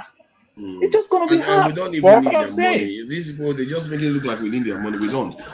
Let's allow Panzer to chime in before he thinks everybody's. Can you hear me? Yeah, we can hear you loud and clear. Okay. Let me say hello to everybody on this panel, especially those in the comment section, and Nigerians at large. I'm out here trying to jog a little bit, and you started off this show with a bunch of average topics, right? Given the gravity of our situation in that country. So you not only are you not even treating those, you've deviated into silly stuff, antics by Paul, who major thing is to try to defile our main thing in that country. If you want one Nigeria, what you have is Wazobia. Wazobia. So this minority, like Paul, he likes to pit these major tribes against one another. If you want to promote tiny minority tribes, then you should be fighting for a separate country. As far as you believe in Nigeria, Swazobia. Now, he's going to deviate this conversation into personality. Let me go to my main point before I continue in that line. We are beyond protest. I admire Kenya. What Kenya is doing is admirable. They're homogeneous in a way that they're primarily a Christian country with beautiful climate and environment. About 56 million people. They should be able to resolve it, and they're getting some results. But ours is beyond protest. The injustice in that country. You could even see it on this platform, on this panel. The first guest you had was quite reasonable. He spoke. He says one of the best ways to do it is for Yorubas to take charge when there's a Yoruba president and be able to tell him, hey, look, we're not for this. We're not going to let this happen. We want a better country. You have to do better policy. You have to be fair. Something you think is benign and it's a given. But Paul came in to disagree with him because an Igbo man talked. So what I'm saying, we're beyond protest. It's war. That's where we're going. That's what's going to solve it. You saw the council that Tinubu put together, Dangote. He owes us $5.5 billion right now for a refinery. He's out here talking nonsense about other issues. Where's the money? Where's the refinery? We invested in that refinery 2021 and we paid him $5.5 billion. Do you know how much $5.5 billion is? Tinubu comes in, he gives another contract for $11 billion for a road. I argued with two Niger. He says, oh, this road is going to go through some minority areas. You're only against it because you're an Igbo man. What nonsense. So we have intelligent people in that country, resourceful. We have a lot of people who are smart in education, in technology, and otherwise. You could see on this platform, the moderator and the bishop there who's next to him, and the Paul who's next to him, the minorities figured a way is to come and commandeer this platform that Rudolph put together. If you say something, they say you're an Igbo man.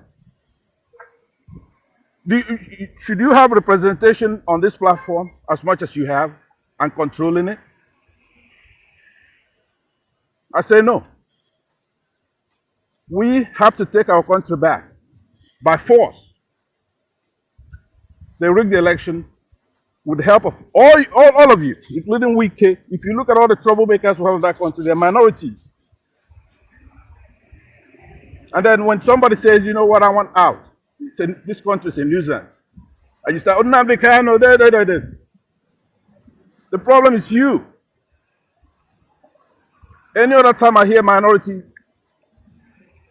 so much as point on Igbo man on this platform, I'm gonna have to pull it down. You have equal say. We're trying to protect you as minorities. If you want to have equal say, grow your population. Pansa, how do you condemn Wike when both of you are drunkards? Both of you are drunkards. Both of you drink the same brand of liquor. You are not in the How do you condemn Wike? Remove him, please. Your fellow beer parlor drunkard. Pastor, let me just add something though. Let me just, I want to add so that you can take it on. It's regarding this, the point you are making about rigging the election.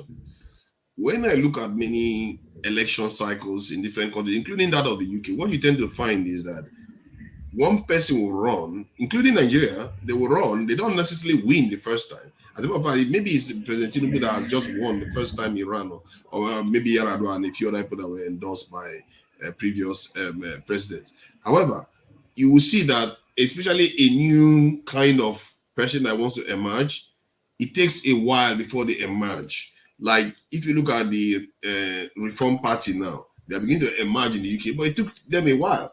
The leader of the Reform Party ran for 7 times, he lost. Now it was the 8th time that he has now won. Buhari ran for 4 times for APC, or what was APC then, main rump of APC. He lost before. So this is the first time Peter Obi has emerged. The idea that it looks like, oh, the whole thing is against him because of the first time, it doesn't bear resemblance to most political cycles and systems that we see around the world. What do you think? All right. Here's what I think. First of all, let's unify our definitions, okay? What happened in Nigeria in 2023 was not rigging of an election. What they did, they stopped counting, they turned off the beavers, and said, do your worst. They stole, in front of us, they took over the country. It was a civilian coup. It's not a rigging of an election. Rigging of an election is where that's a clandestine activity and effort to adjust numbers here and there, not in a big way. Try to, by maneuver and calculation, prevent the people from knowing the actual vote cast. And then you rig an election. Or rigging of an election could start at any point. You won't supply the materials that go here and there, but it's done in a clandestine manner. Notwithstanding what activities they engaged in, Peter Obi must have won over 30 states. Might be a little hyperbolic. Maybe it's 29. He won the election. He was the one who's available, debate, go around talking to people, proffer solutions. Nigerians are not stupid. You're not gonna put Peter Obi there, and then you put Tinubu and Atiku Abubakar, and Nigerians will go picking anybody else but Peter Obi. That means you have no respect for Nigerians. Somebody who did not come and talk to the people. Right? His hands were shaking, his legs were shaking, Nigerians said. And they say, you come to talk nonsense, say na your turn, say me local, say your legs are shaking and your hands are shaking. So Nigerians knew, it was a mantra and it was there. But we're beyond that. Stop propagandizing about rigging of an election. It's not a rigging of an election, it's taking something that belongs to the people, their mandate, and they're cowardly, perhaps because of tribalism, some say, they did not go and get their mandate back. And they're unable to do so. And they're suffering the consequences. They're starving. Thank you. But it's let me land by saying that I don't even want to fight those kind of fights because it's not going to be a civil stuff. We in 1966 here, we said to the Northerners, well, you're trying to commit genocide on us, and we fought back, that Southeasterners. And then we went to Abuja to make a deal. These minorities like Paul, they thwarted that whole deal, and they went to war because of them. So what I'm saying to you is that Ojukwu made a mistake. People like Paul should have been the first enemies that should have been captured by Ojukwu and dealt with, because they have no respect. We want a civil, progressive society, right? That includes women. Somebody said that earlier. You have to have technology. You have to have women involved, right? So if you come and you're choosing as a minority, and you're trying to compare the Igbos with the Hausa Fulanese, which of their mores do you want to copy? Do you want them to subjugate women? Is that what we want? Or where they're not going to school? What is the choice? So I want you, when I get off after I jog, I'm going to go get on the real computer so I could really come and deal with this, your panelists here. Because that's the problem we have. You want to stay here and talk about nonsense all day. They rigged an election to you. It's not a rigging of an election. What they did was to stop the count, take over the government by force, and you're here talking nonsense. The next election is going to be the same thing. Quick question. Since Ojukwu was unable to deal with minority, are you going to help him to deal with them right now? Absolutely, I'm going to. You can bet your ass I'm going to, right? And I know you think it's far-fetched. It's not far-fetched. It's coming. You're gonna have to do the right thing, or Gazans, Gazans are gonna look better than you. That's what it is, Thank you. Thank right? you. So You see, let let's Just for the align Go the record, Ajok, you need it. just for the Take record, you're medication right. before you come back.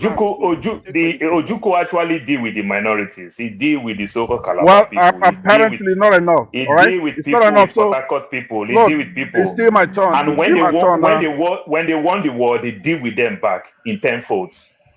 Yeah, I hope you bullshit. know You didn't that. win. You Can didn't we win leave anything. this so it You doesn't become stupid. You kind stupid of son of a Please, bitch. conversation? They didn't win anything. Forefather, You stupid son of a please, bitch. can you moderate this thing? This thing is going to generate into something that we never expected. Please. I No, agree. but This you is should black expect people. it. This Look, is black people talking. I This agree is with you. Nigerians talking. We have emotion. We have sympathy for our tribe and religion. Please, let's moderate this thing and make it a discuss. Thank you. Forefather, you make mention about the British people. You understand how they don't agree with themselves, but they still go ahead to achieve great things for themselves. To some extent, I don't want to agree with that. Why I say I don't want to agree with that? Yes, it's like that everywhere. You understand? Remember when they go out there, let me put one example. You, Forefather, today, you don't know the difference between Isoko and Orobo. That's why if you see many people, they'll say that Shoki worry boy, they'll say Samuel Poso worry boy. He's not an Orobo man, he's an Isoko man. But you don't really know the difference, but it's an Orobo man that knows the difference. That's how it is. You understand? So people don't agree, but when they come outside, commonly they come together as one to achieve a common goal. So these people may likely do all those things when they go outside, but within them internally, they have their differences here and there and every other thing. But like I said all the time again, great love for a nation and every other thing. One of the ways you cope some of these things, you understand, it is poverty. You create jobs, you create everything, you make people welcome. The most vulnerable in the society, these are the people you can easily, you understand, instigate. I think you are touching on the answer to the question I was asking, because that's why I asked the question. Those people, they have their divisions, like you said with Urobo and Ishekiri, they still come out to do stuff. But why is it our own? We often say is this division is the reason why we can't function. And that is what I'm trying to get to. The division has never been the problem, just like what Pansa is doing here. The division has never been the problem, just like in the past 24 years, 25 years of our life today that democracy have come.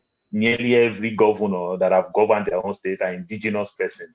You understand, their senators and the likes, even though if you are not from that state, you probably live the better part of your life in that state for you to be more popular and recognized and every other thing. So leadership is our problem. It's not tribe and tongue. You understand? We go to church when you see different tribes and every other thing. We still find common way to argue to support our churches, to support our small businesses here and there and the likes. You understand? Our biggest problem is just leadership. You understand? Those things and every other thing. I live in one county, you understand? What they do, they invest heavily on education. They invest heavily on education. They give people tax write-up. You understand? You want to buy a house, they give you waiver for 10 years not to pay property tax and the likes. Everybody start moving there. Initially, everybody was complaining, oh, there's a lot of scorpion. There's a lot of this, there's a lot of that. You understand? You give people something to attract people. So these are the things. Just like the Igbo people that he's talking about, when they push the Igbo people from Idumota to trade fair. Just imagine they push them to trade fair and they give them vast land. They give them everything, make the place more conducive for them. What do you think they'll do? They are so happy that, oh, we are congesting ourselves in Idumota. These are the type of thing that you do. You understand? You make strangers feel welcome. You understand? Then just create job. Because the vulnerable man, it is easy to incite. You understand? That's just the thing. But when people keep complaining their failure, that it is the next man that caused it, every one of us have that excuse. I'm from the Niger Delta. I can also complain that the Hausa man is taking my money. Do you know how many of the Igbo people that have worked 35 years in these multinationals? Do you know how many Yoruba people that have worked 35 years, Hausa people, and my own people are doing what they call contract work? But the question is that you that does the contract work, what do you make of it? You understand? Let somebody go be director. But if you're a good skilled person, then they will go bring Philippines all the way from Philippines to come and do weather, plumbing, and electrician work. These are all the things that we're going to ask ourselves. We'll grow ourselves, leaps and bounds. But this complaint, trying to blame this blame game, it's just a shallow thinking. You understand? Going to school as a young man, these are what I Oga tell Paul, my... it's like you are the one that is speaking on this program since today. Yeah. Since I came into this panel, to be you fair, have dominated the talk here, and it shouldn't My be. brother, this Please, is the second. it This is the shouldn't be, second Mr. Paul. time. It This is shouldn't the be. second time. It shouldn't This is the be. second Please. time. sorry, I am talking. This is just the sorry, second time. it's 2 Where do you hours, get that and thing? but Paul, try to Where do keep you it get brief. that thing? Try to be This is the brief so second that, time and I'm then talking. So you should stop this thing. Stop, righteous man. Stop this thing. Grow up. You understand? Stop all it's this okay. thing. No, This Paul, reaction Paul, and please, everything. You should Paul. grow up. What do you mean by Paul, grow up? Paul. When Blackstone was hold on. Let's keep it civil. We have to be civil with each other here. Okay. Let's keep it Forefather, civil, okay? I'm sorry about that, but hold on. When the Blackstone is talking, sometimes people talk and everything. You just react interjected to and what you they took talk. most of his time. You shut him down. What are you talking about? I didn't shut him down. You understand? You were interjecting. Hold on. I think yes, Paul. I call me and I say go and listen to Dr. Paul, Ruben the point Abati. he's making, he does hold. You want to allow Adeni and Pastor to speak. Try to finish your submission. AY is there. They have not spoken. Oh, quite a lot of people are here now that have not spoken once at all. So please finish your submission so that they can speak. I think that's why Righteous Man is being frustrated. Forefather, I want to say it here, right here, and between you and Pastor Oyikro. I like to buy time. Maybe you can grant me interview tomorrow. I'll pay for it so that people will not talk when I'm talking. So that you can grant me interview. I like to buy time. I want to buy a section. I want to buy time, 30 minutes. Yes, I am willing to do that. I want to buy time. You see, we are going to the Blackstone. They need it for the platform. We are going to run it through the management. We need you in Nigeria. I want to buy a space. That's what they do on Sunday. That's what they do on Sunday. Stop trying to be management. Just not to do anything. Pastor, I'm just saying it. That's what they do on Sunday. They grant people interview. Yes. You understand? I want to buy time. I want to buy a section. I'll buy 30 minutes, maybe 1 hour. Great. Thank you. Note that down, Pastor. We are going to run it through management. Thank you. You don't need to run it. Don't need to run it through management. Pastor, don't worry about that. You guys are management now. Pastor, please, I want to buy the whole show for Sunday. No, listen. I want to buy it. How much is they want to buy the whole show. Look at tell me now, how much is it? Basil Priestner is getting ready to buy the whole show too. Bidding is going on, and I'm interested in buying it for a week. Okay, listen. We're going to run it through management. Thank you. So how much is the session now? 1 cow. That's what that cow one is a very, very valuable. We go with cow one. We have to run it through management so that they can sort that out. But to be fair, let's allow Adeni. He hasn't said anything except Pastor wants to say something. Adeni has been here for quite a while. I hope you're not driving now. No, if he's here before me, you should go ahead. Go ahead, I'll speak. I think I was there before. Adeni, are you mobile right now? Are you driving? Who, me? No, we just parked by the side of the road now. Okay. I say let me be part of the whole show. Thank you for joining us today and parking. So what do you think about what you've heard so far? Okay, I'm just joining and but I know. Please, just a minute, a second.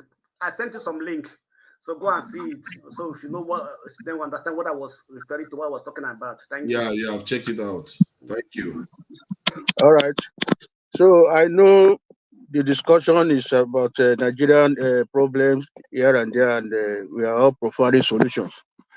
Yes, good day and good evening to all. It's been a while. I was on this program last year before the election, and now I say let me come back again and start discussing. Last year when I joined the program or your show, I came up with a proposed constitution for Nigeria, because I did a lot of work on Nigerian problems, and I came to realize that the problem is our constitution, not individuals. Because the way it is now, even if we bring an angel of God to be president of Nigeria today, my brothers, the angel will not succeed. It's simply because it is not the federal government that will develop the country. because federal government don't have lands, they don't have people. People belongs to the local government and they are in the states. So federal government will only fix federal structures, federal rules, and all those things that belong to federal government. But the main structures that belong to the people, they are under the local government and the state. So those are the governments that will fix the country. But the way our constitution is designed, all those local governments now, they are under the state governors. And the state governors, we all know they are like emperors. Nobody can advise them, nobody can question them.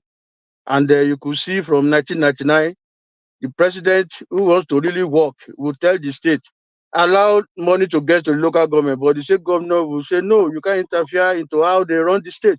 So that is the dilemma we are now. And if we don't address the constitution and remove all these loopholes that's allowing these politicians to, to exploit the situation, to make money for themselves and serve their interest, Nigeria will not grow. Nigeria will continue to go down.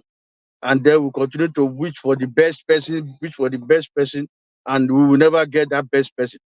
I'm just happy for Peter Obi that he did not win, because if he has won, he will still be in the same music, and then it will be excuses here and there, talk show, and everything will be preparing solution, and we will not get it. So I took it upon myself to write a new constitution, and in that constitution, I propose a lot of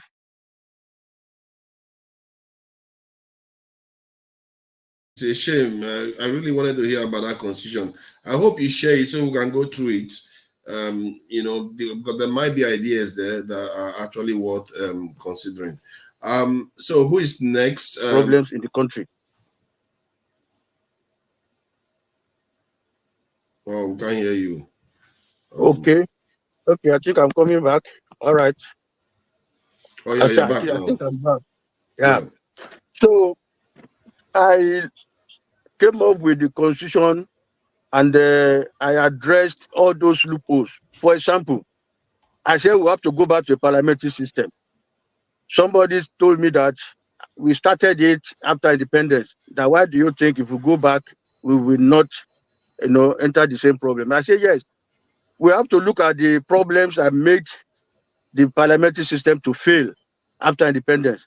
And I told the president that the problem that made it fail, or the issue that made it fail, was that there was political parties.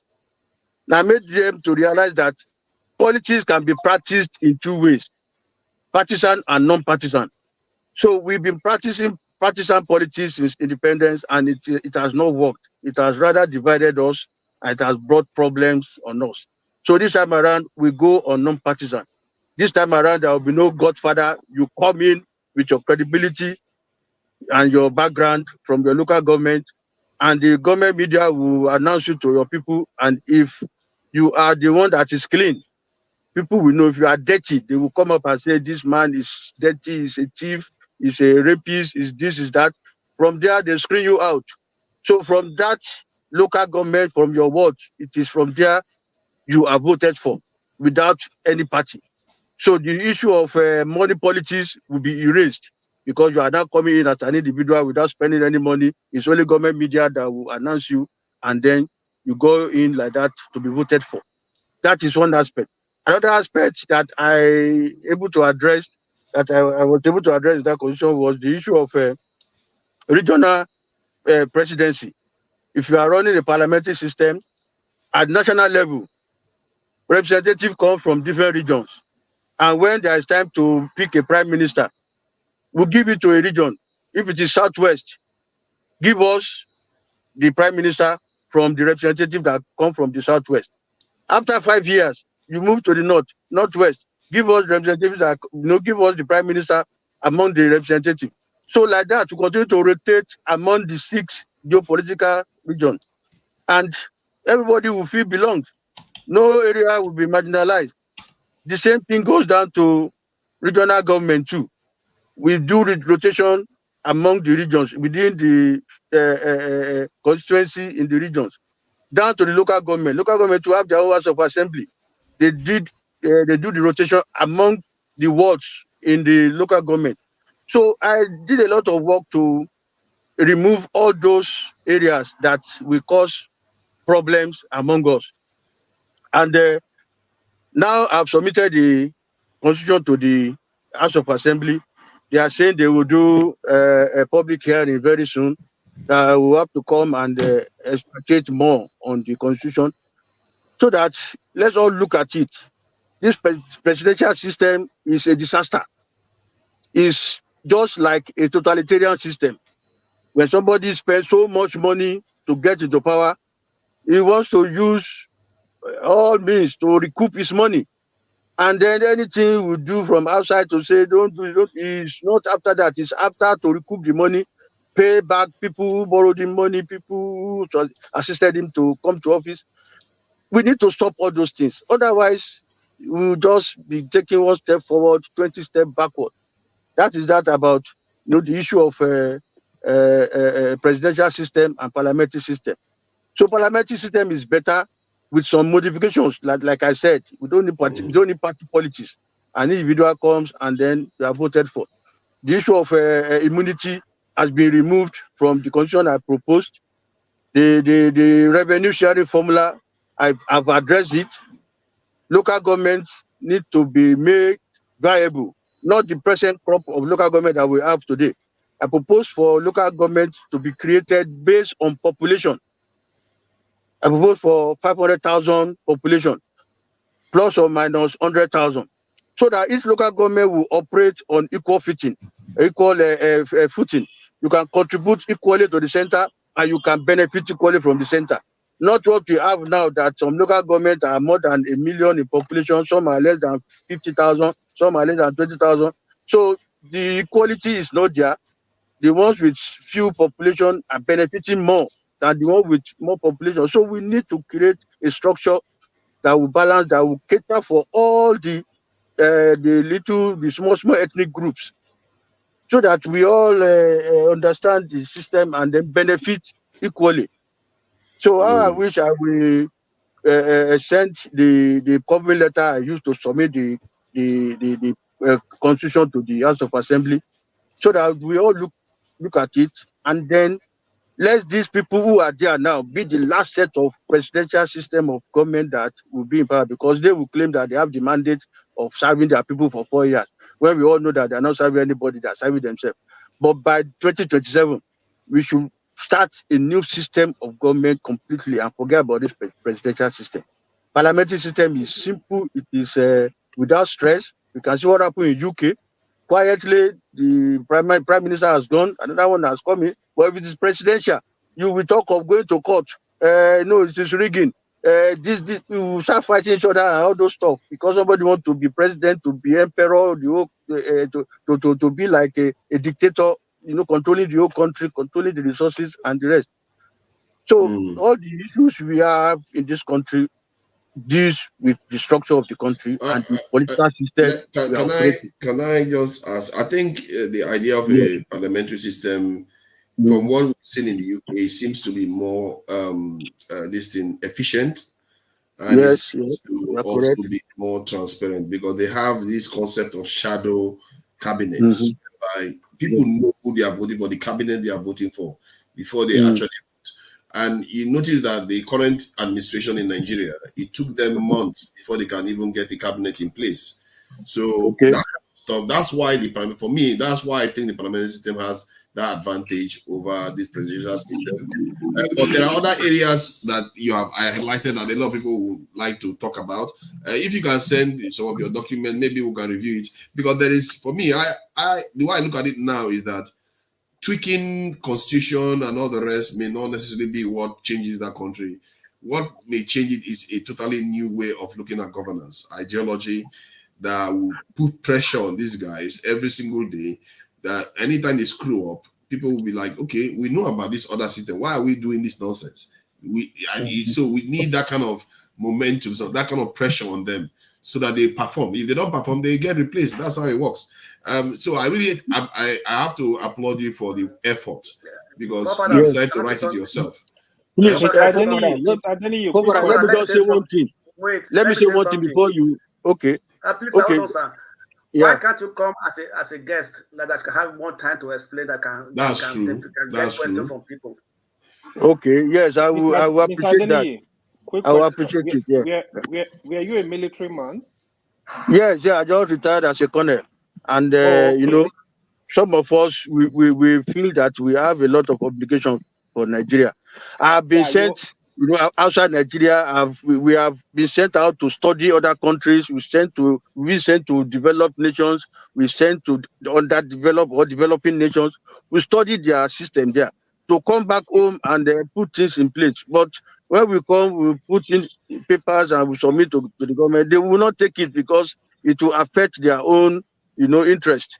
So it is a system that we should have a way of imposing it on the country so that we just don't start worshiping individuals. We need to strengthen our institutions.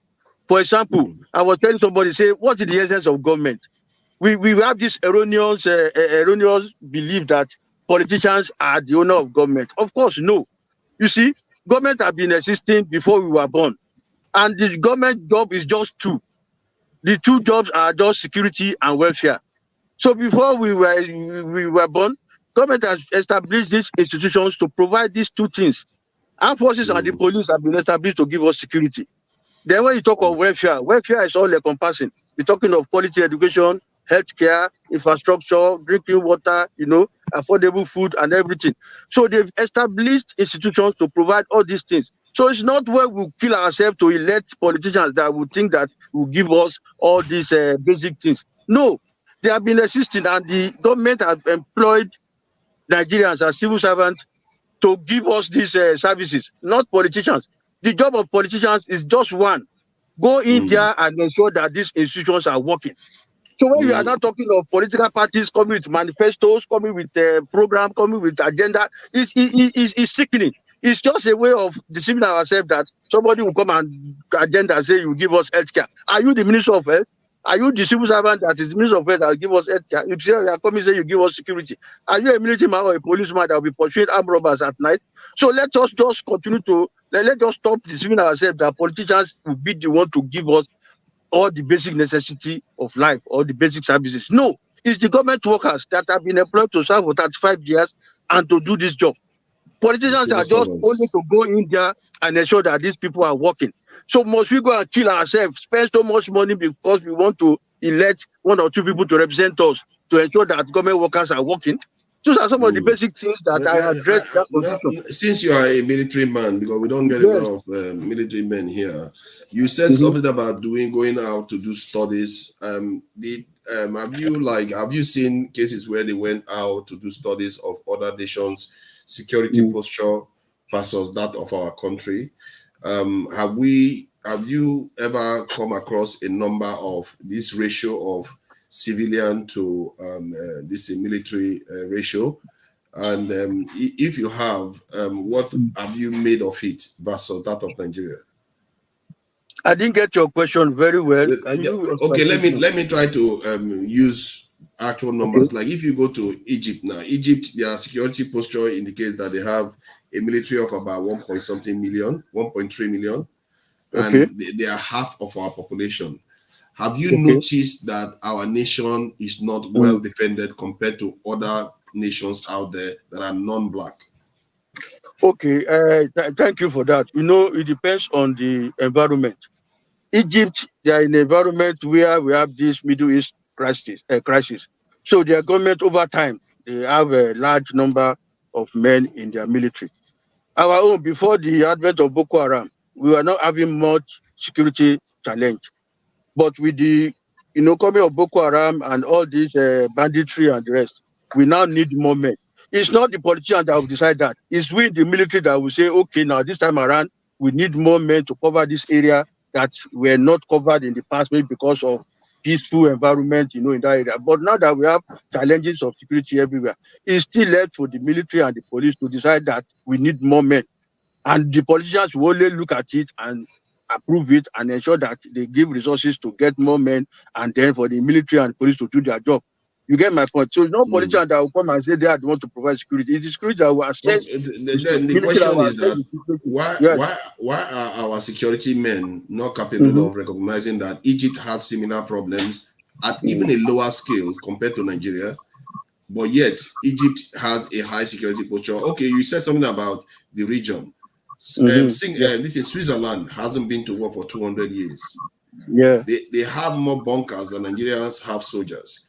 And their ratio is 1 soldier to 150 citizens. 1 soldier to 150. While Nigeria, if you are looking at the effective active military, is 1 soldier to 1,500. How is it that the military doesn't notice it? It is an impossible job for one man to do. Just like I said, in the past, we are not having much security challenge. After the Civil War, we have to demobilize a lot of men from the military. We were more than almost 300,000 that time. But after the Civil War, you look at the surrounding, our neighbors, they were not threats to us.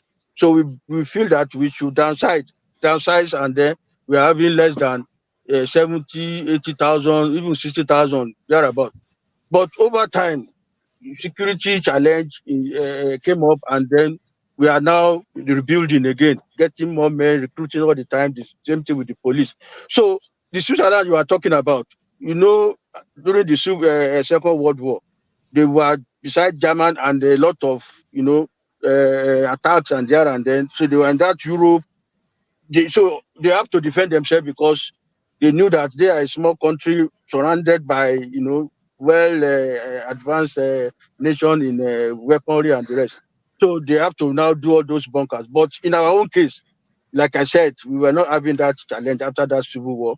So we relaxed, and then we don't believe that it's just literally two security issues that we develop. But this time around, I'm sorry to say though, is that not a lack of insight or vision that creates that kind of situation where we actually feel like we are not in a hostile environment? The idea is that if any other nation is militarily stronger than you, technologically stronger than you, they are a potential threat to you. We have been colonized and we've had our people enslaved. So why do we not feel that we needed to be on a stronger security footing? Why do you as a security officer are actually saying it that we don't feel threatened? Why do you feel that way? Because as at that time I was saying, now look at all our neighbors, Benin Republic, Niger, Cameroon, they were not as strong as us. So we didn't look at it as if these countries will give us necessary security threat. You get my point. But over time now that this issue now came up, so we have to now improve on the spend a lot of budget, increase our budget on security, and then improve on the outfit. But before, Benin Republic, they are not a threat. All those countries, they were not threat. They were having economic issues, so they won't even bother to attack us. Attack Nigeria for what? But they have French soldiers in them. They have French soldiers in those countries maintaining their security. They were not threat to us. I was like a young officer when I was growing up as a lieutenant. We patrolled to all these areas. They were just doing their own. They are not a problem to us at all. Just some years back. Okay. Let's say I agree with you on let that. me also ask him a question. Okay, go ahead, ask. Yeah, Mr. Denny, thank you very much. Thank you for your submission. Yeah. Honestly, it's like me and you, we have a discussion every day because this has been my position on Nigeria issue, regional government. Thank you. That has been my position. I've been campaigning about that. I know Forefathers don't agree with me, but it's okay. So, because of your honesty, I see in your submission, I want to ask you a sincere question. The security problem we are having in Nigeria across board, people are not able to go to farm from north to south, from Boko Haram to the bandit to the north, to the terrorists ravaging the southeast. What do you think is the problem? What do you think is really going on in Nigeria? Like in your sincere understanding of the security structure, what do you think do you think, let me finish it. Do you think there is foreign influence to this? What do you think some people are doing? Like, if you can elaborate on it. Two ways. One of the ways is the economic issue. A lot of unemployment in the country, and not a lot of people have that patience to be sitting down at home and look for what do you call it? People to be dashing them money. They want to go out and make money by all means, so they join a lot of illegal groups and cause mayhem. And governments over time are not, taking care of unemployed people. Unlike where you people are now, if you are not engaged, you have a stipend that we call government support for you to succeed, to survive, and that is not available in Nigeria. So people are just on their own finding ways to survive. So Nigeria is became a place where you can easily recruit criminals and the rest. So that is one.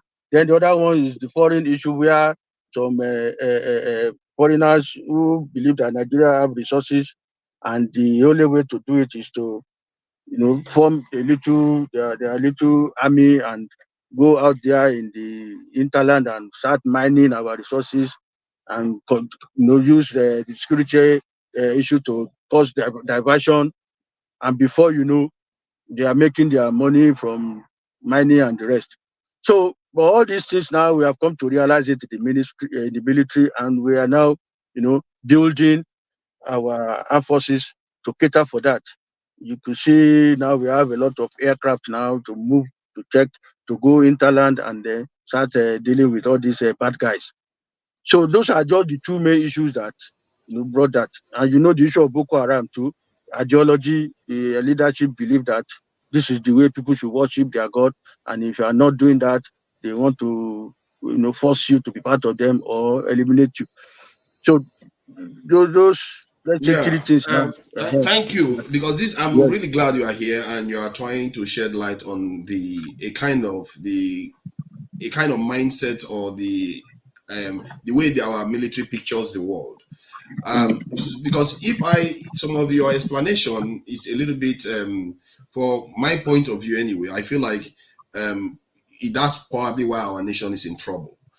Yeah. Because if you look at all the North African countries put together, just 5 of them or so, they have more manpower than the almost 40-something black nations.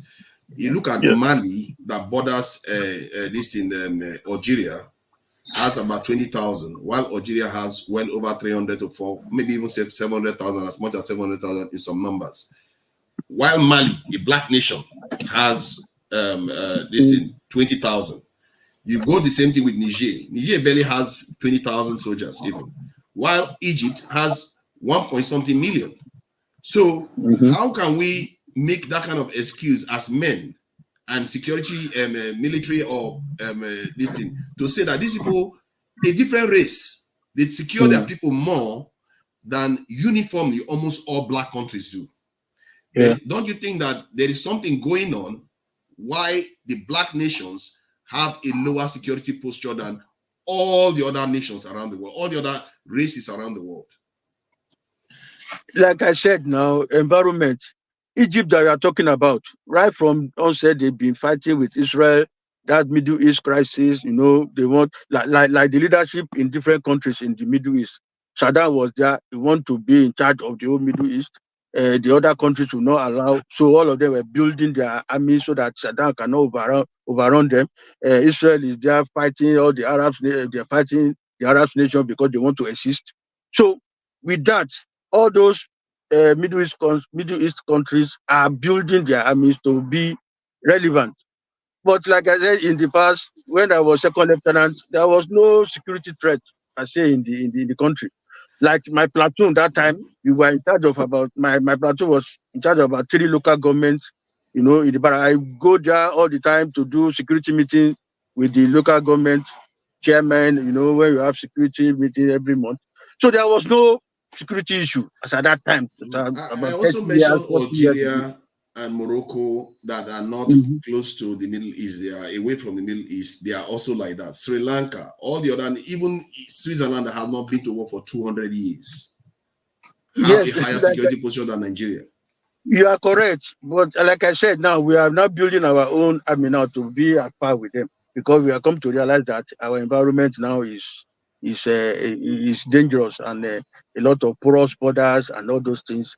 So we've been challenged, and as those people too, right from time, all this Morocco, Algeria you talked about, were all attacked during the Second World War. The Germans occupied all these areas. The Americans and the British came to drive the Germans out. So they too realized that they have to build their own army. So right from Second World War, they've been building and then they aligned with all these countries, West, some with the East, that's Russia, Soviet Union, to build their army. So we cannot compare ourselves with that time, because we didn't witness a Second World War, apart from our civil war that we fought. And then after that, we demobilized. We realized that we don't have any threat again from outside the country. But over there, they have that threat. They add the threat, and they have to build their army to, checkmate the threat from outside. That is just it. To Nigeria, please. Sorry. On that point, Forefather, let me just put this question. If I will ask, are you really sure we are having external problem, or we are having more problem with immigration and custom and border patrol? Because that is what I think we are having. Go ahead. It's still part of external problem, because they came into the porous border, and they have come to the to inside the country now to give us issues. They came in from outside, and then they are now. So it's part of external problem, coming in with us now to be with us. So don't you think it's more of custom and immigration issues more than even though the military, because they are not fighting us? You understand? They just migrate, and because and also use that channel to import light weapon and weapon also of mass destruction. You are so correct. Don't you think if we invest more on immigration and custom and border patrol, it will really help? You see, we have a border of about 4,000 kilometers. So these borders are porous. The custom and immigration we're talking about, we only man the approved border, approved route that link our neighbors. But we have bush and all those tracks, about 4,000 kilometers, which no custom and immigration can cover. So the only thing that we can do is to start building perimeter fence, building walls. We know some countries too have built wall, like Egypt now built wall in Gaza. America built wall against Mexico border. So a lot of countries too have built walls. So if you can start doing that now to take care of those porous borders, then the custom and immigration can only be at the approved route where these people will be forced to take. And if you are coming in, you can easily catch them. But most of them follow these smuggled routes, and nobody, with that technology to really man these places, not yet there. So we still have a long way to go. Yes. Final question. You may not answer this question actually, because I don't want to get you in trouble. Okay. You've discussed a lot of stuff. Thank you for service to the country, and thank you for coming here to enlighten us on these issues. Yeah. The one area, right? One thing I see, the corruption in the military. You talk about the bad guys going to tap our natural resources. Yeah. I think most of these crimes are committed with the support, with conniver with the top military hierarchy. Even the crude oil theft, there have been cases where the top military are involved. I also believe even the corruption in the custom led to the porous of our border by collecting little money, allow people to cross the border with illegal goods and stuff like that. Yeah. The police, the same thing. The corruption is so high. I understand in terms of pay. I'm also of the opinion, if you want to restructure these forces, you have to look at their salary and give them a living wage. Probably that will reduce this corruption. But we cannot rule it out. You belong to the military, so no matter what, we cannot rule it out that these people, they are not involved in this crisis going on, because most of them are also benefiting from it. But if you don't have to answer, you can just make your comment. I don't want you to go deeper. Okay. Yeah, let me just talk on that. That's why I took my time to write out that constitution. And then in that constitution, I devolved a lot of powers to the local government. This time around, if local governments are functional and they have, firm control of their areas, all this illegal mining you are talking about, the issue of crude oil theft, local government will be fully involved. And when they know that they are to benefit from this mining, they will put an end to illegal mining. Because what I give them the resources and the revenue sharing that has to do with what do you call it, natural resources underneath the ground. The local government will take 30% of the resources coming underneath the ground. So if the local government knows that the life depended on 30% they are getting from mining in their area, they will do everything possible to prevent illegal mining.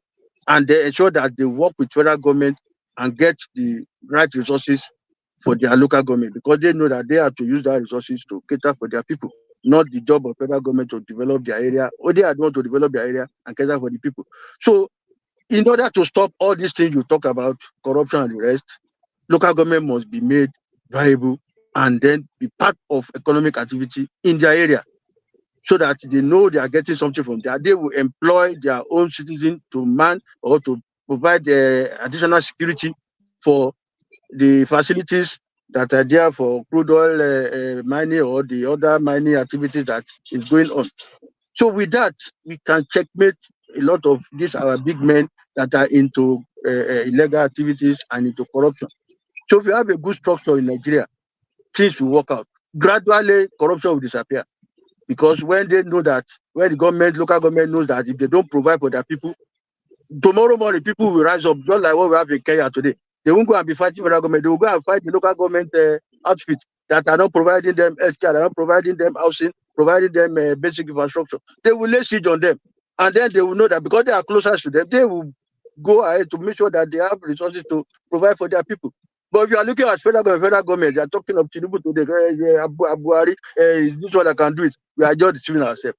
It is local government institution that will be supposed to be made very, very viable and make them to be part of economic activity and let the people know that your resources or everything is with your local government. So if they are not giving you healthcare, go and lay siege on them. If they are not giving you drinking water, lay siege on them. If they are not giving you housing or good environment, lay siege on them. So we'll make everybody to sit up. Before you know, local government A will be working, local government B will be working, local government C will be working. All over the country will revive. Everywhere will be working. The federal government will just be there to come up with policy which will be implemented at local government level. The regional government will be there also to oversee local government and ensure that no local government is left behind. So that is the only way we can grow. Otherwise, we are just blaming Tinubu, blaming all these leaders. All of them are out there to exploit the situation in the constitution to help themselves. And 4 years, 8 years, they get out. Another person comes again, he will give an excuse, he will get out. So Please, that's can why I I ask took my time question? Yes, go ahead. Yeah, you'll get a chance to ask question. And so hold on. Let me just. I want to address something. Colonel Adeni, as everyone has said, thank you for the work you have done for the country. The work you guys do, for me, is an impossible task. I'm one of those people that sit here and argue that you can't expect one soldier to defend 1,500 people, and you will not have the problem you have now. So I don't know whether you get a chance where we'll have more detailed conversation about your constitution and the nation's security. If you have time, because this is about the first time I've seen you here, so I don't know when you have time, so you can come back and we have time to ask you further questions. Make him a guest, because it's very, very important. If you have time tomorrow, we could slot you in tomorrow so that we'll ask you more questions about this. And so, yeah, who wants to? I think slot him in now. Slot him in now. Slot him in now. I want to ask you a question, sir. I think from your background, it seems you are in Nigeria, right? Because there is no light. Yes. You are struggling to. Okay. Okay. Yeah. So I'm sharing the same background with you anyway. My question is this, sir. Yeah. Don't you think that the military miscalculated because they didn't build a strong military based on the fact that they say we don't have military challenges within our neighboring countries? As a result of it, they relax. So don't you think it's a miscalculation? And that miscalculation have led us to this problem we're having today in Nigeria. Because if they had built a strong military, based on the fact that a nation needs to have a strong military, all this uprising that is we're having in Nigeria, security challenges now would have been, nit on the board at the very instance of it. Yeah.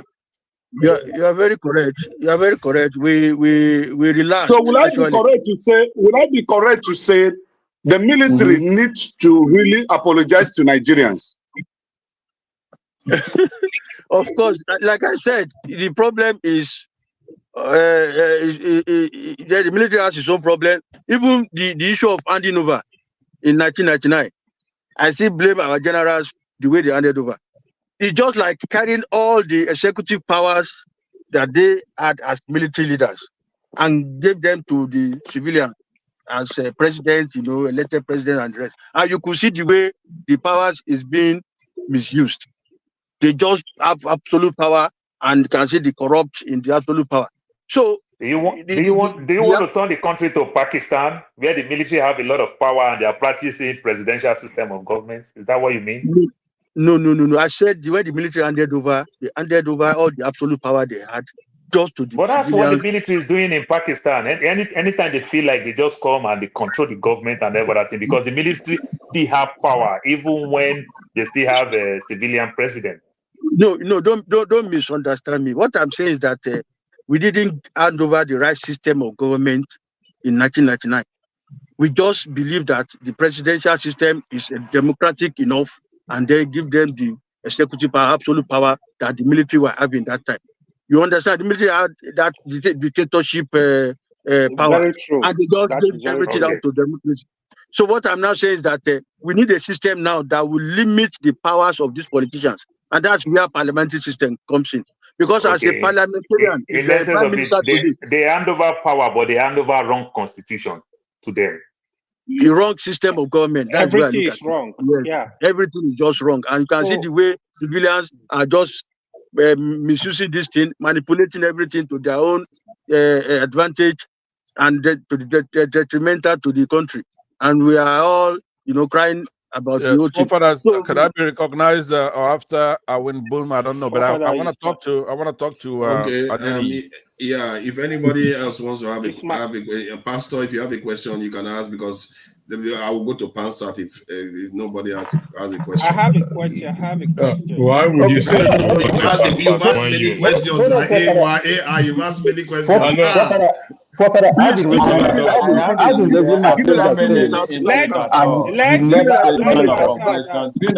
are you passing the baton from me? I've not made any contribution, and even my hand was up. Nobody recognized. Yeah, I don't understand. You said if nobody am I being marginalized in this platform as well? Not really. I think everybody was asking the corner. Not everybody have asked, and not everybody has spoken. Awibo have not spoken. I have not spoken. Are you just? I asked on the private chat. It's where I asked for permission. Let's have one at a time, please. I have not spoken. Awibo have not spoken. Awibo, I'll use the floor for you after you. I'm going to speak. Awibo, thank you. Okay. Thank you. No, I have not spoken. Neither has AY spoken. Yeah, AY. After Awibo, you speak. Then I'll speak last. Okay. Thank you. I will speak last, no problem. Pastor, I will speak last. It's not how fast you speak. It's what are you saying? Are you Pastor, you've already spoken. Please, AI. Pastor, try to make sense instead of how many times you speak. Make sense. Okay. Father, let Awibo speak first. Awibo, please go ahead. Yeah. Thank you so much. Sorry, I'm back. I would like to say good evening to my colonel, my comrade, senior comrade. I am retired. I left 2004. Warrant officer as well. Served under 1 Mechanized Infantry Division, Kaduna. Oh, good. So I have somebody from my constituency there. Warrant officer. You're welcome. Yes. Thank you, sir. Thank you, sir. And God bless you for coming. You see, sorry. Colonel Adeni, please check the backstage. I left a message for you. If you can check the private chat. Private chat. Yes, private chat. Go ahead, Wimbo. Okay. Thank you so much. I think good evening to every one of you and those in the comment section. I am speaking from the little beautiful city of Bolgatanga in Upper East region. So I bring you love from Ghana as well, although things are also difficult here for us. I would like to go straight to the topic about Keir Starmer. Well, I do not know. There are quite a lot of things that is going on in the United Kingdom. I am not conversant with the kind of government system they run over there. And I believe that Sonic was not even up to 2 years or 3 years there, and he is right now removed, and another person is there. So I do not know their tenor, and I don't know how they run their government. The reason why every prime minister is being removed, I think within 3-4 years now, you have a change of buttons of about 3 prime ministers. I don't know where they are. Australia is worse. Australia is worse. I don't know where they are getting it wrong. And this is to tell you the kind of problem that is going on around the world. People are very agitated. People are not happy with what, even those you feel that they are enjoying, they have all the good things of life. It's not easy. People are agitating. And I'm even wondering what the British people would do if they were in the same shoe like the Nigerian people and some of us in Ghana as well. I don't know what they could have done. They could have burned everything everywhere down. See, going to the the smell of protest in Nigeria. Now, I don't think that is tenable. I don't think so. I do not know whether my senior comrade will agree with me. I don't think that any protest in Nigeria is tenable or safe for the innocent people that are going to partake in that protest. Our security forces, including when I was there as well, and when my senior comrade was there, we are brutal. We are brutal to unarmed protesters. We don't pity them. That is what has been going on in that system. And my senior comrade will testify that there is no way you will send out troops into the city without the approval, tacit approval of the national, the National Assembly. And then the army must know their constitutional rule. Let the police, the paramilitaries do their job internally and leave the external aggressions for the army. The constitution is there. He talked about it clearly. The reason why army is seen on the street of Nigeria anyhow is because of the rampant coups that Nigeria, experienced in the past, and that is what is making the army now to lose their strength and their potentials when it comes to participating in some of the security jobs or duties in Nigeria. So I would have loved a situation where the army will concentrate on their constitutional mandate and leave the police, the civil police, and other paramilitary agencies to do their job when they are called upon, which means they are coming for reinforcement and to add more heat to what is going on the ground.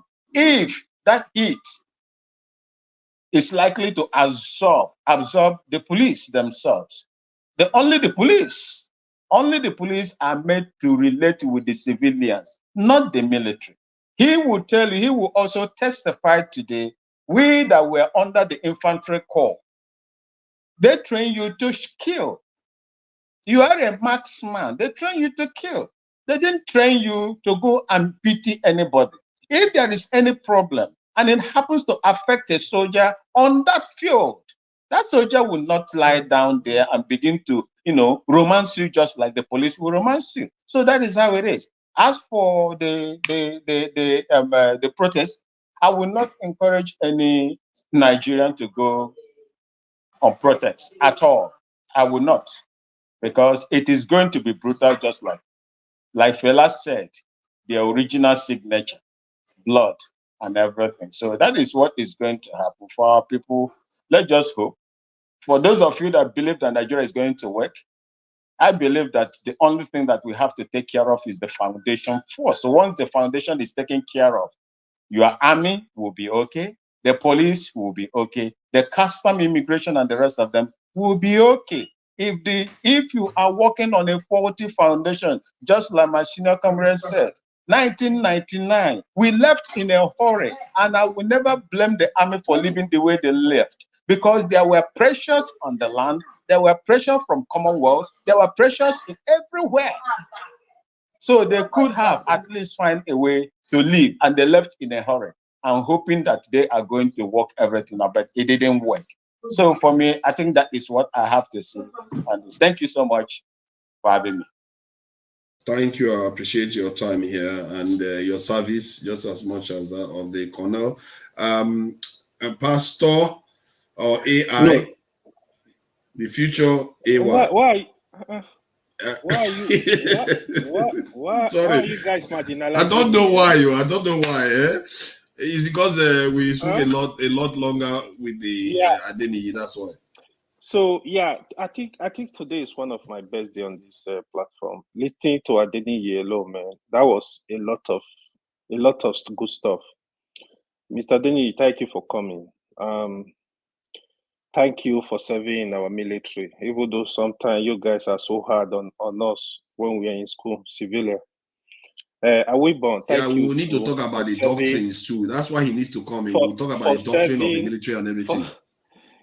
For serving service to the country. So I know I have 10 minutes. I will ask you one question out of my 10 minutes. No, you don't have 10 minutes. What are you going about? Who gave you 10 minutes? Yeah, I'm actually interested in learning when I see opportunities like this. Mr. Adeniyi, I will ask you one last question before I will now make my own comment. So you mentioned that you were also you also like had the opportunity to go outside for assignment. My question is the failure of Nigerian military. I would call it failure. I don't know, is this subjective? Why I call it failure is I know growing up, I used to have this thinking in the 90s, Nigerian military were very tough, like probably they were just tough on the civilians. I don't know. And I would still give them that credit, they were tough. But by now, my expectation of the military is Nigerian military is supposed to have control, at least, be a strong security bloc in the whole of West Africa. But I'm not seeing that. I don't feel like they are up there. They don't have that strength to be able to like still work along with West Africa countries. I'm not even talking of the whole of Africa. Why do you think we have that? Because I feel right now Nigerian military is kind of restricted to Nigeria. Even within Nigeria, they are struggling to quench riot, talk less of war. Why do you think we have this problem? Is it as a result of corruption? What do you think is the problem?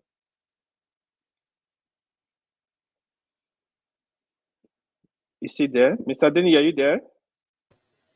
I'm not sure he can hear you. I think he's driving. I think that's a very good question you asked, though. It's a very good question.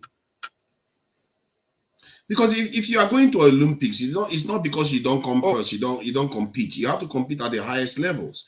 But somehow he's saying that because we are in our environment, we don't compete with other people that are not necessarily in our environment. I think he's driving. Maybe when he comes back as a guest, we have more questions to ask him. Because Mr. Adeniyi, did you get the question? You are mute. Unmute yourself. The whole world is evolving. A lot of technology has come up. You got my question? You got my question? I got a question that we are not as strong as before. I think that's it. The question is that we are not as strong as before. We were never really strong. I don't know when we were really strong as a military compared to first world countries. We're never really strong. Let's face it. You know that what I'm saying, that our environment is what determines how strong you are. If you have a weak environment, you will be very strong within your environment. that is So weak. let me The ask you this. Since it's a Yeah. The world is military, our environment. this is a No. military. Are you The what? saying that? Okay. Let me ask you this, because you keep saying, oh, because of the environment. Are you Yeah. saying military they don't have intelligence to be able to forecast what is coming in the next 20 years? They don't know like the dynamics of the country, of the continent, of the world is going to change. They don't look at these issues. We look at it, but when we send it to the politicians, to the political leaders, at times because of the cash involved, they will water it. They will water it down and say no problem. You know, this we are still strong. When we went to Liberia and Sierra Leone, I was there as a platoon commander. Initially, I said, do we need to even go to that place in the first place? If just because we are not having the right system of government, because if Liberia is having problem, internal security problem, it's the job of UN to raise a force that will go and help in securing the place. They can now come and ask Nigeria, give us 10,000 men or give us 5,000 men. We'll go under the UN to go there now and finish the crisis. But on our own, with the little money we made from Gulf War in 1990 and the rest, we felt we are strong. We should just go to another country and go and interfere into their internal crisis. And at the end of the day, no, we did well. But to me, we that were really there, we were just using the fact that, yes, we are the strongest in West Africa. That's why we're able to perform. But if we are really talking of operating, naturally as with other strong army, we wouldn't be able to have performed the way we performed in Liberia. But at the end of the day, we wasted a lot of money, economic crisis, a country that cannot even provide drinking water at home is going to another country to prosecute war. And we spent so much, we lost men, we lost equipment. Meanwhile, if we had gone under the United Nations, into Liberia, we will spend kobo. We will give us money to procure all the equipment we need. We take care of our soldiers. But why do you need other men to sponsor us? The idea is that we influence what is going on in Liberia. Sooner or later, our businesses go there, invest in Liberia, and start making money for Nigeria. That is how other people spread their power, isn't it? You influence the region, you become the superpower, you put your businesses there, and they bring wealth back to you. That's what Oyibo people did to us. Why don't we think like that? Yes, see, my brother, Oyibo can do that because internally they've already made their country internally, so they can now talk of moving out to expand and then explore and exploit. In our own case, we have not taken care of our internal crisis. Basic amenities you can provide, and then we are thinking of spending US dollars that we are only making from crude oil to go and prosecute war outside and spend so much. Senior comrade, if you remember, Yes. It said that Nigeria spent over $7 billion financing the ECOMOGO. I was there also from 1994 to 1998 December, sir. Not that apart billion, from the 14 billion, 14 apart billion. from the debt, apart from the debt we experienced and the loss of hardware, the monetary terms alone was over $7 billion. Thank you, sir. And they didn't benefit anything from it. I think, Pastor. Last comment. The point Forefathers raised now, that's a very important point. The reason is that in developed country, it doesn't mean we were not ready for anything. In developed country, what countries do, like even today, you see US, Canada, France, all these countries, they pop money into Gaza. The reason they do that, they will recruit their money back. What they do, when they start rebuilding Gaza, all the American companies, you see them moving there, rebuilding. They will make that money back. You cannot go to a country and spend such amount of money without thinking of how to get the money back. You got to partake in rebuilding the country, and your companies in Nigeria will go there, get contract to pay back that money. That's what countries do. So it appears to me, I'm really happy we are having this discussion. It appears to me we were not ready for anything as a country. They were just doing what they like. Thank you, everybody. Thank you for the patience with me. I know I've taken time today. Thank you. I'm done. Thank you, AI. Thank you. Pastors, thank you for your patience. I appreciate, you've been tolerant. Please go ahead. No, let Pastor go. After Pastor, I will go. I'm just occupied. You have immeasurable patience. Pastor, please go ahead. No, that's the way it used to be in those days when we were growing up. A young man. Pastor, don't get over yourself. I want to speak now. If you don't want to speak, don't speak, please. Let's say that is the way it used to be. You are not you don't possess knowledge. You have respect for your elder and you let him talk before you talk. That's the way it works. But if you want respect, you have to respect other. Respect is reciprocal. You understand that? I do. Good. And I agree with that. Go ahead and speak. If you disrespect me, I'll put you backstage. Thank you. Well, that's no big deal for me, as you know. I get put backstage all the time because I speak my mind. But Colonel, welcome to our program. Thank you. A lot of people have been effusive in praising you. I would assume that's because of your own personality, because the Nigerian military is unprofessional.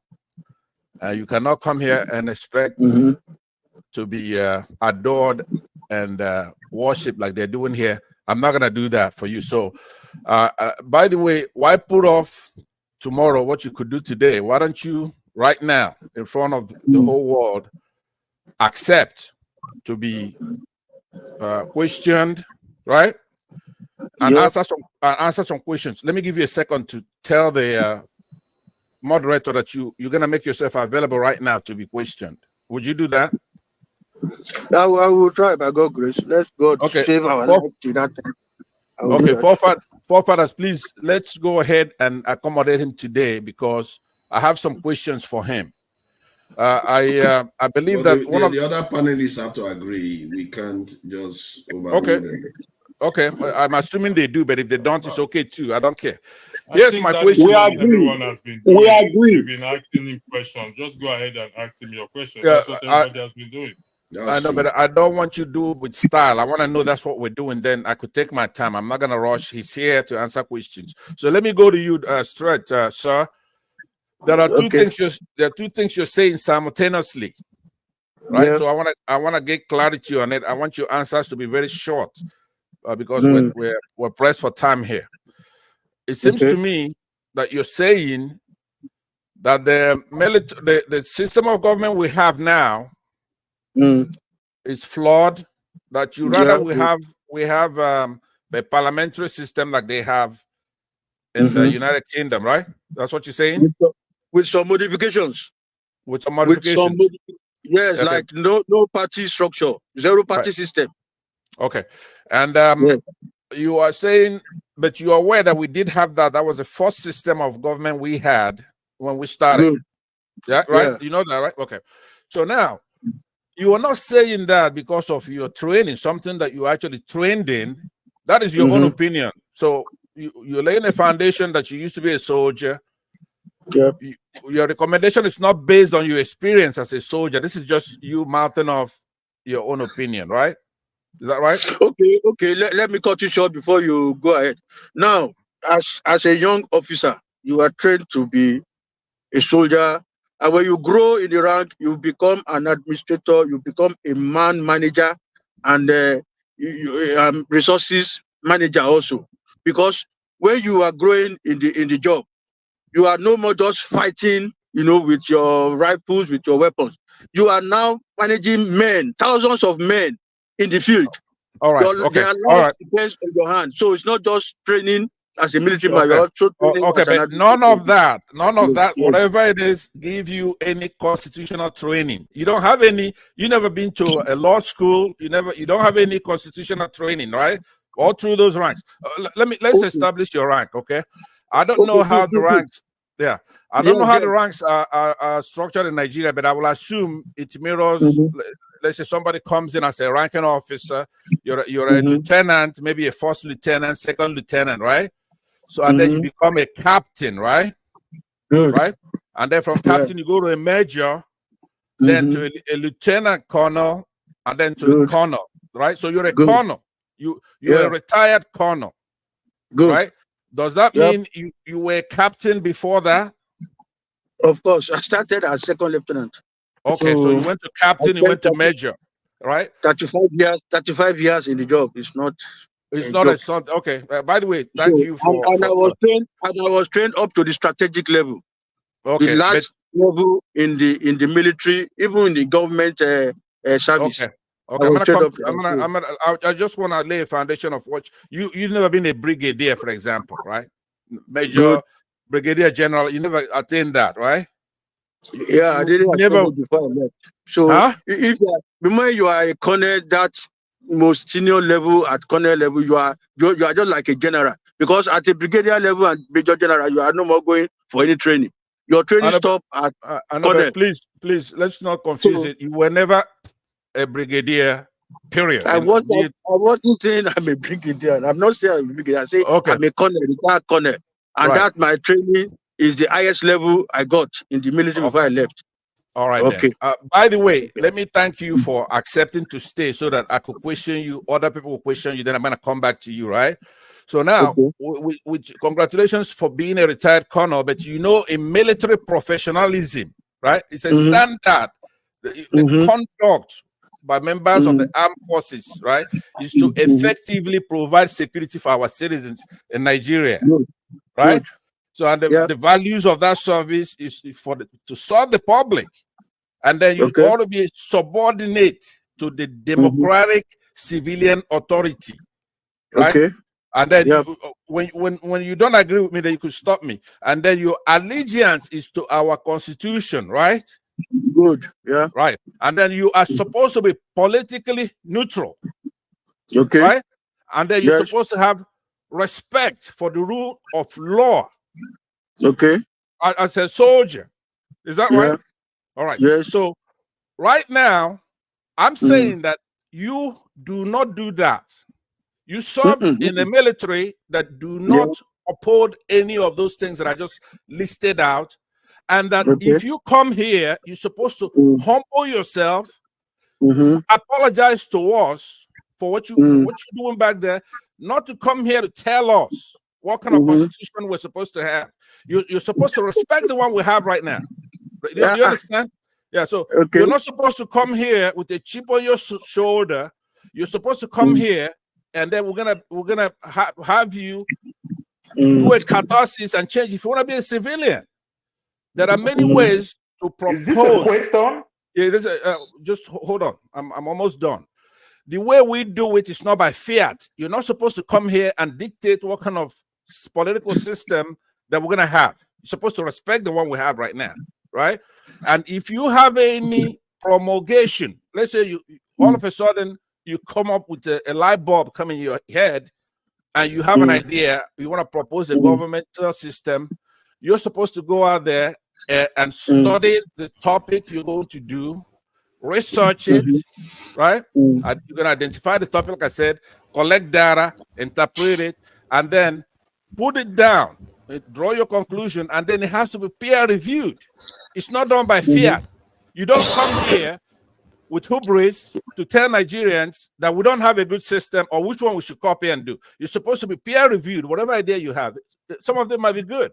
We can adopt the whole thing in part or in whole. Sorry, right? it's like I just come in because from the onset I explained what I have done.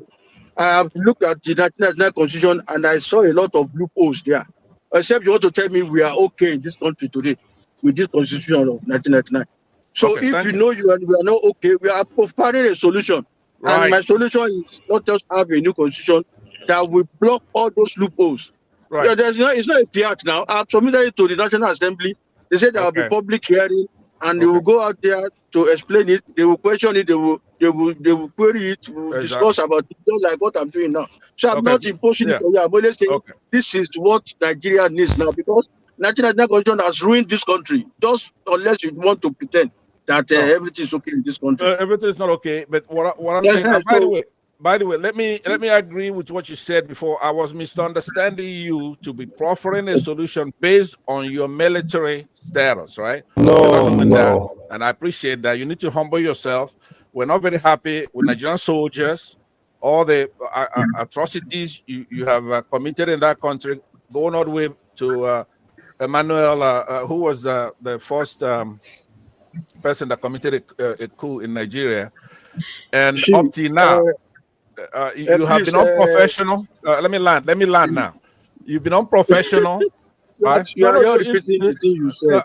I am. But what I'm saying is that just bear with me. You wouldn't let us talk when we're back home. So right now, I want you to listen. It's your turn to listen to us. I've thanked you for your service, but I want you to reintegrate, try to make suggestions like you're trying to do, but do not base it on your military training. And of course, I have like Mr. Passat, like I told you, my military training is there. What I'm doing now has to do with the administration. The issue of constitution, you're not supposed to be a lawyer before you write the constitution. Constitution is just about how you want to govern the country. And when you have that simple sense of administration and management, you can come up with the constitution. The issue of law issue, judiciary is another aspect of the constitution, and that one can be addressed by the lawyer. But when you talk of administration, managing resources, managing human beings, it is a basic thing for anybody that has been trained in the field of administration. So constitution is not a big deal that must be written by a lawyer. It's a I read it. I read so many country constitutions before I came up with this one that I came up with.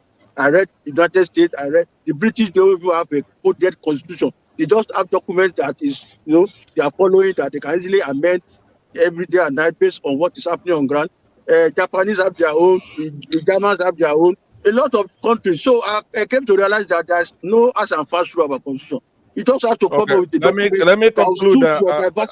Forefathers, thank you very much. Thank you for the courtesy. I will conclude and I'll wait around for a second round. So hold on. I think it's on a delay here.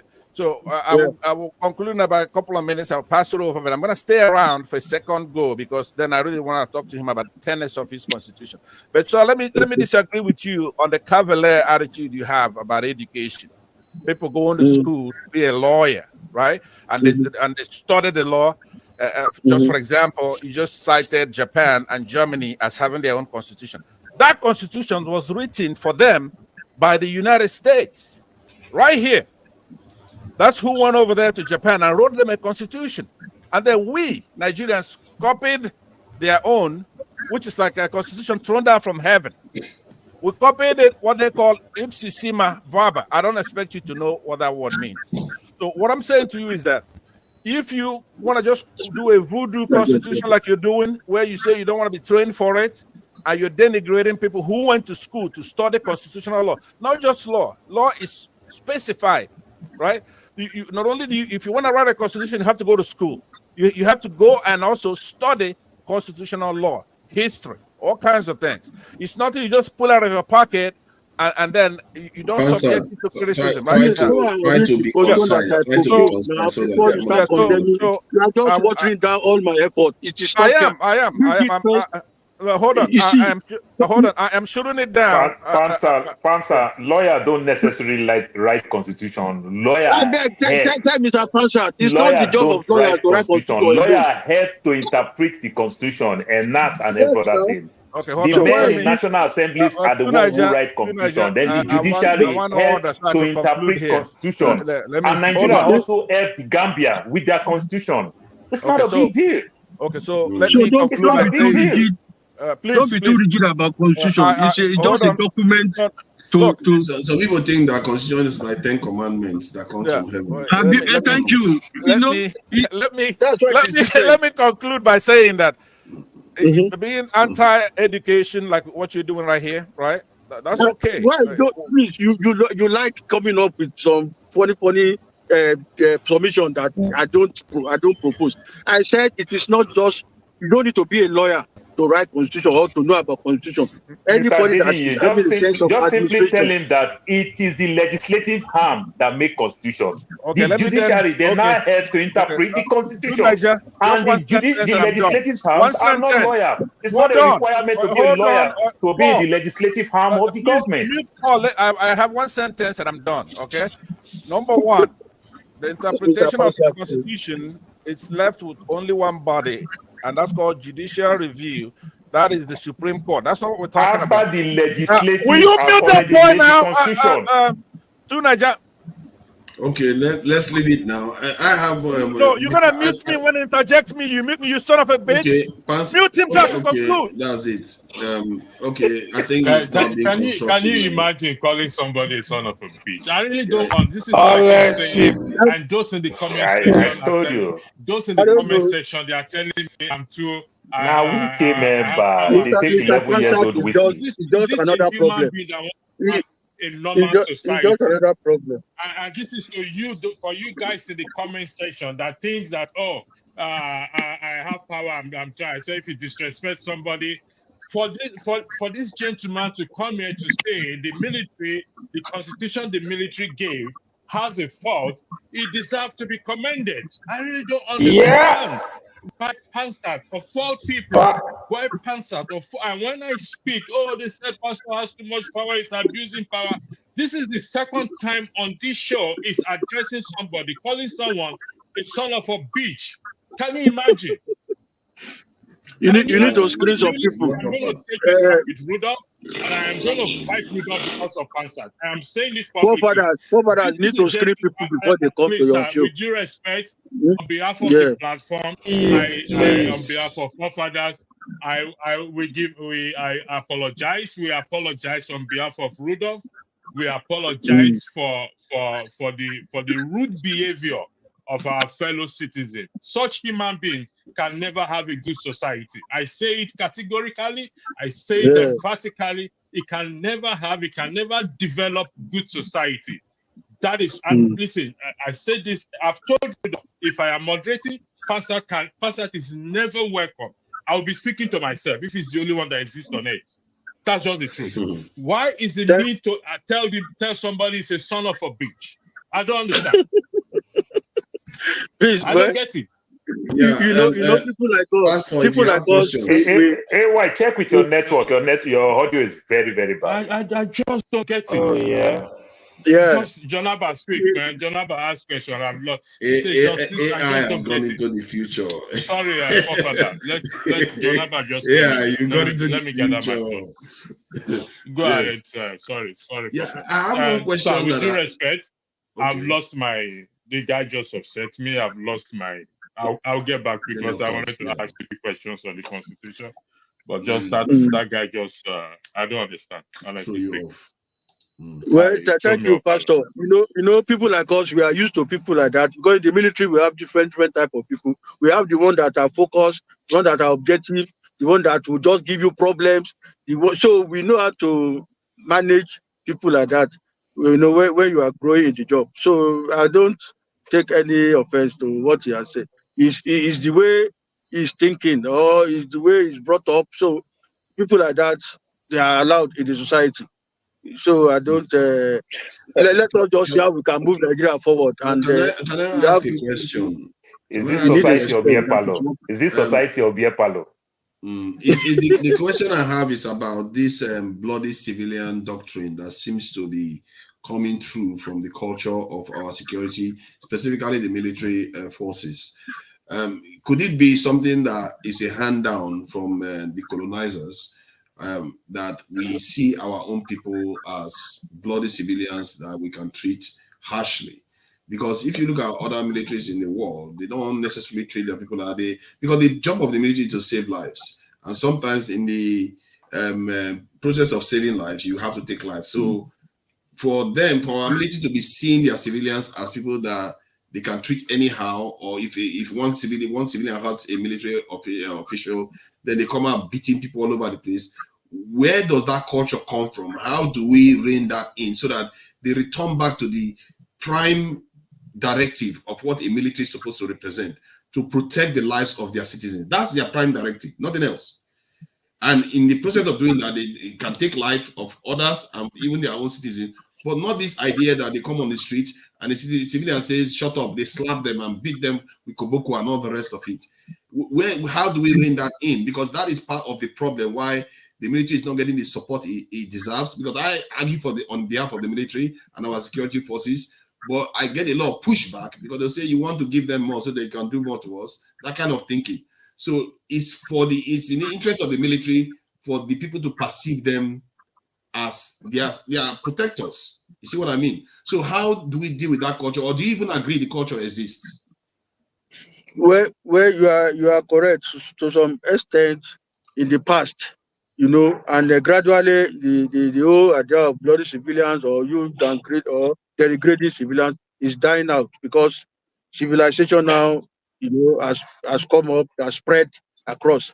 In the past, it was just the reflection of the larger society. When you look at yourself going to the military, the training you are getting from there, how you've been, how you are being paroofed, we call it paroof, how you've been, trained to the level of dehumanization and all those stuff.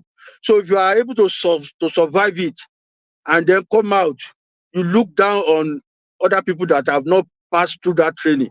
So you just want to be above board and say, you people that are bloody civilians who have not passed through what I've passed through, that kind of thinking and that type of orientation. But gradually, we are getting over that, when the civilians are seeing what the military are doing to protect them, to go out there in the sun, in the rain, to fight the bandits and fight terrorists and the rest. So the respect is coming. And like I said, part of it is fault of the government. If government is taking care of the civilians out there, getting their basic necessary amenities, and they are not, going to interfere into what the militaries are doing and the soldiers are doing, the contact will reduce because everybody will face their life and they will not bother about what an average soldier is doing. So the soldier too will not have any contact to say, these civilians, look at what he's doing. Like where you people are now, everybody is facing his business. You hardly even see soldiers on the street. So if we are getting to that level too, where soldiers too will be doing his job, go back to the barracks and is having everything to himself, the civilians are having everything to themselves, the contact will not be there. And this idea of friction and the rest will not come up. Mr. Adeni, truth be told, the military live with us here in the US. They don't really have much base like that. They live with us. And people join the military, leave the military to go join fire service, to go join police. You understand? Yeah. This is how the military is. We praise them. They give them all type of thing. They humble themselves because they enjoy when we praise them. So why is it different? That's the same thing we are saying. The government has a lot to do to cater for the military, cater for the civilians, so that everybody respects each other. But over here, everybody is to himself, and people do a lot of things to survive. And when the military come and see somebody breaking the law, he wants to, check him. The person too is talking about that annoyance. The training I passed through. If you're okay, take an average policeman for example. Before he joins the police as a civilian, as a citizen, he's talking normally, he's condemning the police for what they are doing. But the moment he joins the police and comes out of the training, he becomes something else. He go to the street, he will start looking down at the civilian that he was part of before. So, but don't you think within the police and the military there is no deterrent? I'll use the police now as an example. There's many years ago, there's something called crime fighter, where they shame people with the EFCC do up to date. How many times have the police bring them home safe, their bad head, and also shame them in public? How many times have the military bring their own and shame them in public? Because within them, they protect their own. You understand? They say, oh, we'll take it to military tribunal. Within the police, they say, oh, they're investigating. Never anything ever happened and ever that thing. Don't you think if they shame themselves like the way they shame the civilian, that can also help? No, they shame themselves. Maybe you might not be aware of it. You go to the police, you see a lot of they do it internally, externally. Paul, hold on. See, one of the issues is that you said because of the training that they went through. See, the American Navy SEAL go through some of the harshest training in the world, or the American military, they go through very harsh training too. A lot of militaries in the world go through harsh training. It appears there's something else to this, and it's almost as if there's a culture that has been bred into our military to see their civilians as people that they can just rule over harshly. You are right. But if over there you can see that contact between the military and the civilians there is very minimal. You hardly see soldiers around in the, because most of the soldiers in the US now, even outside the shore of the United States, either in Japan or in Germany or in the Pacific, you know, only very few that you will see within the society in the US, apart from National Guard and the police. So the military in the US, for example, are not really in the homeland in the city. They are in the country. They are outside. But Nigeria, Okay, we but are let's say trained. you are arguing that contact is higher in Nigeria. However, if you look at the contact here, like it depends on when you have contact. Like in the case where it really is really bad in Nigeria is when something goes wrong, especially let's say a military official is attacked or something like that. The way they respond, like in the UK here, civilians who attack military sometimes they run them over in the car. Sometimes they even one of them was beheaded on the street. This thing. But you don't see the military come out and say, "Oh, you know what? Let's come and blaze this area because they kill our officials here." I feel like there is a culture in the Nigerian military. It's a very serious problem. I don't know why how that occurred.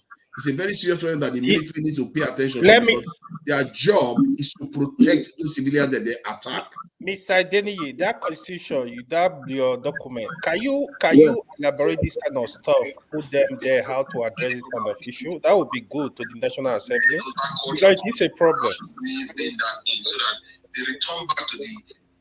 The problem in this country is economy.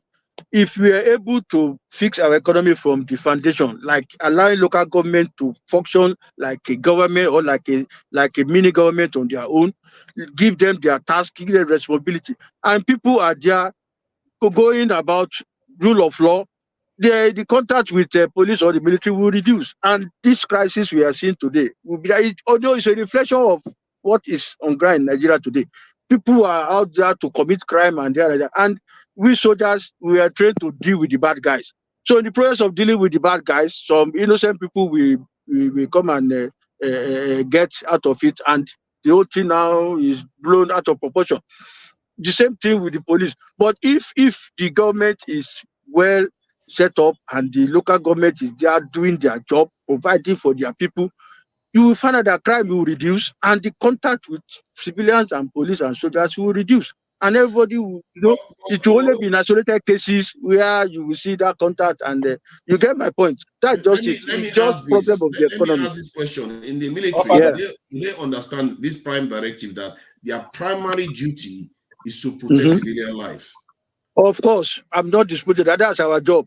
Protect the country both from external aggression and support the police if they are overwhelmed. That's our primary duty. So if police are overwhelmed within the country, I know. You gotta move the discussion. Let Janaba hold on. See, because sometimes I just want to get to allow the moderator to moderate now. We're still on the discussion. Okay. So this aspect where they understand that their primary role is to protect life. So when they go beyond that, they must also understand they've corrupted that primary role, and we are all poorer for it when that happens. And the question is, you say it is changing. How do you think it should be changed? Do you think the elites should learn that this is their primary job? They are civilians. They should value the life, even every single strand of hair of every Nigerian, so that they understand their duty is to protect those people. Because if you do a better job of protecting your people, the people will protect you. Believe you me, people love their military when their military is doing the right thing. And how do you think we can really get it deep into the military to let them understand that their job is to protect every strand of hair of every Nigerian out there?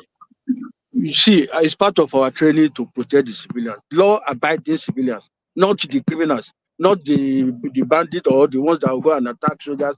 And then our duty is there, protect law-abiding citizens and do bad things to the bad guys. That's our job. So if you've been identified to be a bad person, we will deal with you. If along the line, maybe collateral damage, our job mainly is to go there and protect the civilians, protect the country. Law-abiding ones. So nobody will tell you sued the military for several times and won so many cases. But okay. On which they never pay any compensation. What about that? It starts with that. Forefather, will you stop Paul from interrupting? Okay, Paul, let it be. Let's move to Chim. I think Chim hasn't said any. Oh, Janaba came first. Janaba. Oga Janaba, welcome. Thank you for joining us. I'm sure you have questions for the Colonel. Janaba, can I please say I need to go in 2 minutes? I beg. I'm on a break, please. Okay, 2 Don't minutes. be offended, please. Should we time it? Yeah, don't worry. I won't even take up to that 2 minutes. What I was just going to say is to our guest that has a military background. Sorry, I don't know your name. I joined late. I don't agree with some of your submissions. I don't agree because my thinking is that it is the civilian political class that has enabled the military voice in their behavior. So for instance, when our policemen are used to carry handbags of their wives, and then when a man has a problem in society, because he has access to the GOC, he goes to bring the GOC to go and solve his problem for him. They'll give him boys to go and fight his enemy or whoever he has adversity with. Same with the police. Those are the things that have created that mindset that the police and the army can deal with civilians. Because in other societies, you can't use military men and police people to solve your personal quarrel. If I have a problem with Paul, I will go to court.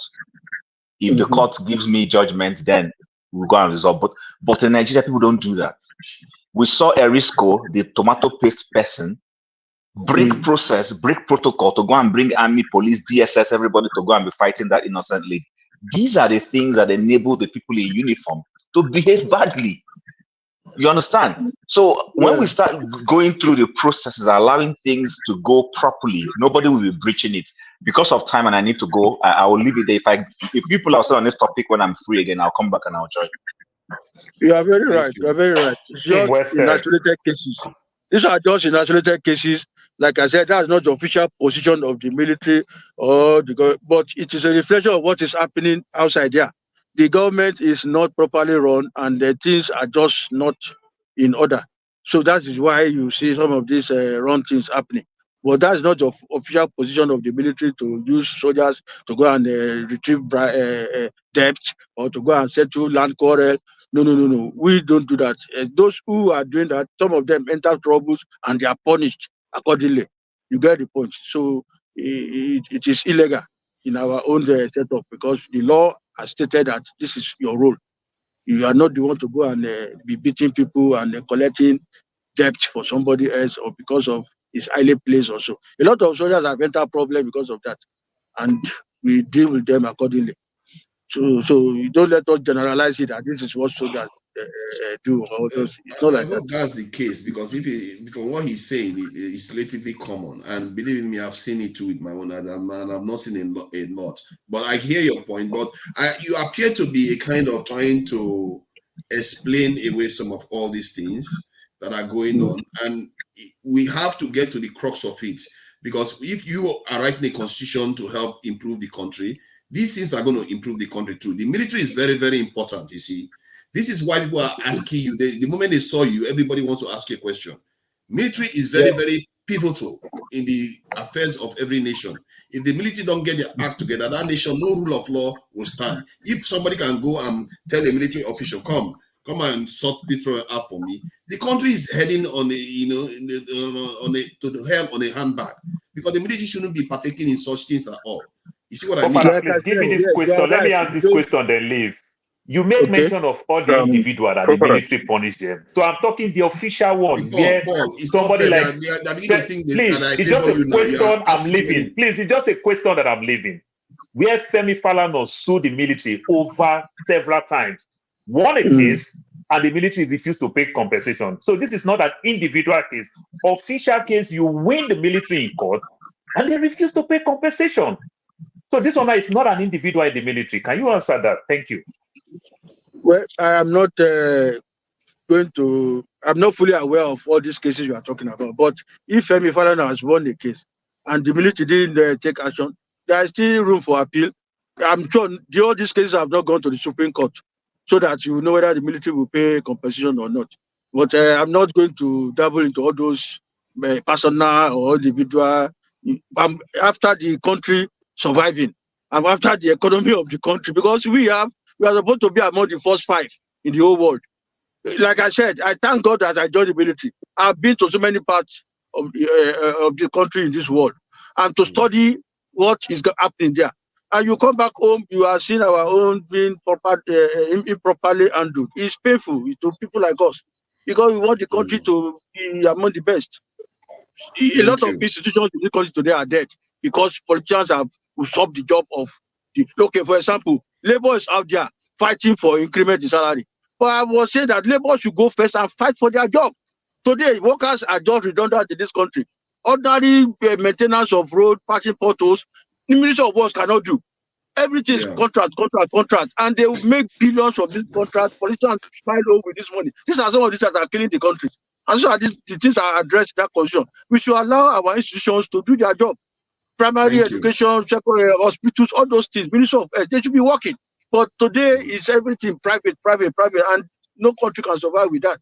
Because government institutions are all dead. So that's why people like us are coming to say, let's have the right system of government so that politicians will be limited to interfere into working system of government institutions. They will only go there and ensure that these institutions are functioning well, not that they will come and take over their job and be given to their contractors. That's what is killing Nigeria. Thank you very much. Jonaba has a question. I think Jonaba wants to say something. Okay. Can I speak? All right then. Go ahead. Again, my sincere apologies on behalf of the platform to you. You see, we don't use one brush to paint everybody. This Mr. Dennis is just one gentleman or one man in the military. We don't know his history. We don't know what he has done. We can't just arrive at that conclusion because the military has done us bad. So it means all military personnel are bad. That is where it's just we say all panelists are bad because Forefathers is bad. I mean, is that it? I mean, Forefathers, sorry, I'm just using it as an example. Because Forefathers is bad, so all panelists are also equally bad. I will give him that respect for the admission that the Constitution, most people have said it, Kenyan have said it, a lot of people have said the Constitution handed over by the military is a faulty one. And he admitted it here himself. So I'll give him credit for that as well, too. And if we're going to engage, I mean, it's to have somebody to come on the platform who is even agreed as a military person to come on the platform to shed some light on things. I think we have to afford that person that due respect or whatever it is. So whatever it is, you said you submitted, you drafted a new constitution. You highlighted the issue of the local government issue. Is that the only fault you find in the constitution, sir, please?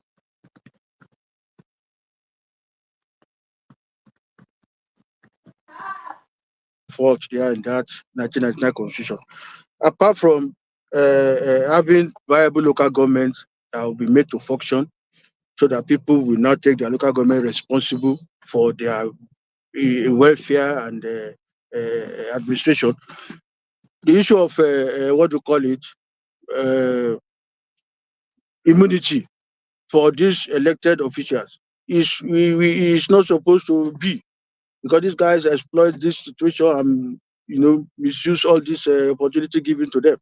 We just copy it directly from the United States and we post it on Nigerians, and this privileged few who got elected, abuse that office, and when they leave office, they come up with the issue of plea bargaining. Somebody stole 100 billion while in office. He leaves the office. They take him to court. Or you bring back the 100 billion. He will say plea bargaining. He will bring 20 billion, and then everything to do will be settled. That's not the way to grow the economy. So those are some of those things. The issue of election. Issue of election. I brought issue of voting electronically, digital election.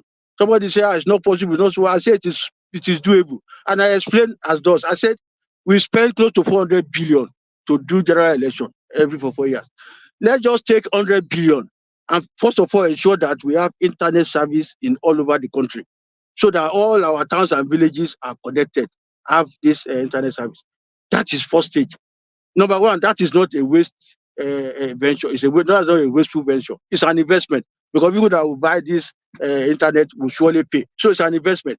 After that, with our telephone, with this Android phone, everybody should have their NIN. because that's one thing I say we should start putting in place. National Population Commission to go out there, ensure that everybody get their NIN, so that we know that we are all Nigerians with NIN.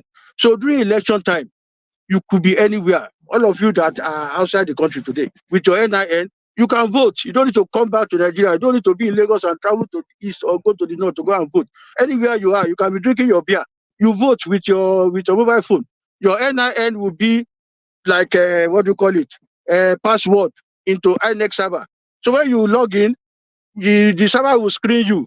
If you are less than 18, you are no more eligible. You will not be able to vote. If you are more than 18, you are eligible. Your region will show. You click your region. From there, the local government will show. You click your local government. Those who are contesting your local government will show. You click the face of the person. So within 2-3 minutes, you have voted. It is doable. It's not something that will kill ourselves and go and queue up by the road. The bandits, ballot snatchers will come, will break people's head, will scatter the whole things, scatter the whole papers on the ground. So all these things that are the things that are put in the constitution that we can do. But we need to put a lot of things in place to ensure that by that 2027, when we try to remove this presidential system, we can start afresh and start a new system of government that this time around will make everybody to be accountable. So there are a lot of things too that I covered with the paper of where I summarize everything. I will be reading them out for you people. So that's the issue, that has to do with the issue of elections. So it takes care of so many things. Thank you. So maybe I think Jonaba, Ferrari, I can see you, but Jonaba hasn't said anything. Jonaba, please go ahead. Yeah, quick one. Kene, if you say something, will you go right away because I saw your Yes, right? yes, very straightforward. Thank you, Jonathan. I appreciate that. You're a big brother. I actually come in because of Pansat and Mr. Paul, but unfortunately, Pansat, both of them left. If you want to punish hearing people, you punish them both together. You don't just punish one person and leave the other. From the background, I was watching and I noticed that Paul was busy interjecting whenever, especially when Paul, Pansat is making his speech. And this could trigger one to be aggressive, and I think that was why Pansat reacted, and then Pansat was removed from the conversation, and Paul was left behind. If you want to remove both of them. This is just my own observation. And the question that I wanted to ask to our guest is very straightforward, sir. I respect your service. In this country where we live, whenever we see a military officer being an active or retired one, we always give them the respect due to them. But unfortunately, back home, we tend not to have such kind of gesture. And I think the primary reason is because of the hostility between the military, from the military against the people. One that most of us know here, the Nigerian military are so disrespectful to the civilian. Once they wear that uniform, you are a bloody civilian. They disrespect you. So I want you to let us know or tell us what you think about this kind of indiscipline among the military. And then secondly, we have a situation where the military that is supposed to protect the people, like you rightly said, that the military give protection to the people and then maybe punish the bad guys. But in Nigeria, we've seen something different where the military aid the bad guys and then punish this, innocent civilians. We've recorded a number of that in Kaduna South, for example, where the military aid the Fulani herdsmen to terrorize the indigenous people of Kaduna South. And also in the Southeast, where we have military always aid the Fulani herdsmen terrorists in the Southeast. This is indisputable. Nobody would dispute that. Then, and again, I also want you to tell us why in Nigeria, in the military, there is something called Nigerian Army School of Islamic Affairs. Nigerian Army School of Islamic Affairs. Why do we have that in Nigeria? Please, two things. Why do we have three things? Why do we have Nigerian Army School of Islamic Affairs in Nigeria that is supposed to be a secular nation? Secondly, why is Nigerian military aiding terrorism in Nigeria? And lastly, Why is Nigerian military so disrespectful to the innocent citizens that they were meant to protect? I can't even wear my camouflage in Nigeria. I can wear it here peacefully. No military will harass me. But once I put that on in Nigeria, then I will be punished. So please let us know what you think about all this. Thank you. Yeah, Colonel Adeni, before you answer that, let me throw my own question in there so you don't have to be going back and forth. That's a lot of questions. So has he got a note to Okene asked a lot to have you got note to take all these questions, Colonel? It doesn't need no notes. That's a lot too, because I can't Can even remember. I just go question. and then you can let him answer this one first? Just 2 minutes. Because there will be repetition of question. Let me go with my question. Colonel Adeni, I first of all want to thank you for your service. I am from a military family. My father is from the military. My uncle is from the military. My brothers, my cousins, all from the military family. We are real military family. Thank you for your service and may God bless you. And second of all, I want to apologize on behalf of this panelist for their insult and abusive questioning on you. I believe you are here as a Nigerian, not as a representative of the Nigerian military and not as a representative of this government. I find it highly insulting that they would all direct questions towards you as if you are an APC member who is currently in this current government. Maybe you are, I don't know. And also, that also leads to the disagreement over Pansat's question, because these questions were directed as if you represent the Nigerian military. A quick brief rundown of our history. The military has been in coercion with the civilians in exploiting our people since 1960.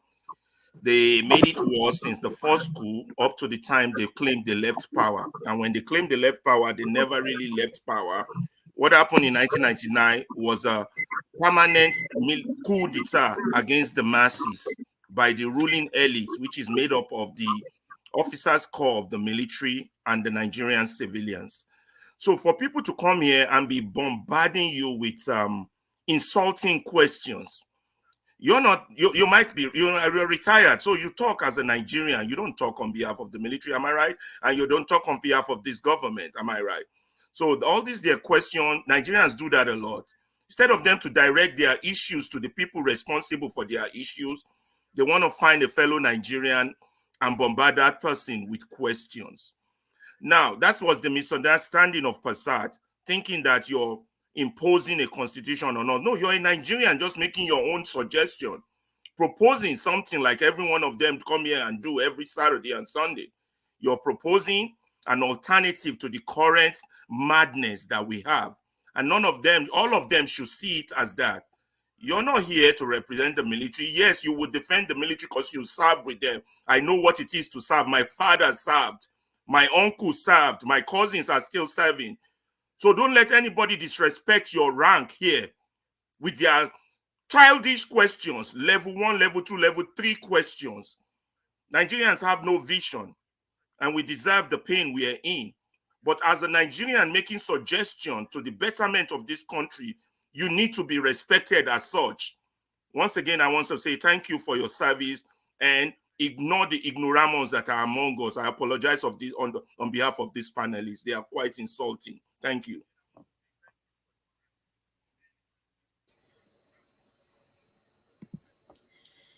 My number of years of service, I've come across a lot of people, with different behaviors, different background, tradition, and custom. So, my job is just to know how to manage people, move on with the task ahead and succeed. You get my point. So it will not move me. I don't expect to have just everything smooth like that.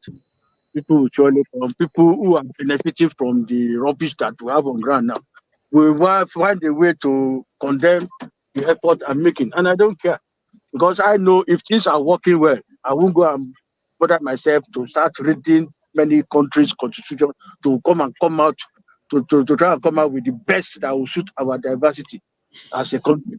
So I won't bother myself with that. But because things are not working in Nigeria, that's why I think let's see what we can do to come up with the right system of government. So there's some people are there to criticize. I don't care. I've done my own. I'll present it to the people of the country, to the government, and people like you are objective enough to know that yes, this is a good way of solving a Nigerian problem. Yes, it's welcome. People feel that they want to condemn it, let them go ahead to condemn. So, Thank the you. question you asked that time about Can us you find not somewhere to be stable? It looks like you are moving around quite a bit. I don't know whether before you go and walk into something, all in the name of Dr. Damages. I just left the vehicle now. I'm driving to a place and I say let me just contribute one or two. Maybe by tomorrow when I'm stable, we'll be able to talk. Yeah. That would be better. Thank you. Always come and join us, man. We enjoy that. I don't know. Yeah, Bumi is here now. I don't know whether she has a particular question for you. No, Bumi, he hasn't answered my question. None of my question has been answered. That's what happens when you put so many at the same time. No. I asked just 3 questions. Yes, you are talking about the way we relate with civilians and all those stuff. Yes, sir. You know, and why the Nigerian Army has School of Islamic Affairs. Islamic Affairs, okay, good. Yes, sir. First of all, there will always be bad egg in any society. You get it? That will want to just break the law. That will not want to do things according to laid down rules. So those are the ones that you see outside doing all these things you are mentioning.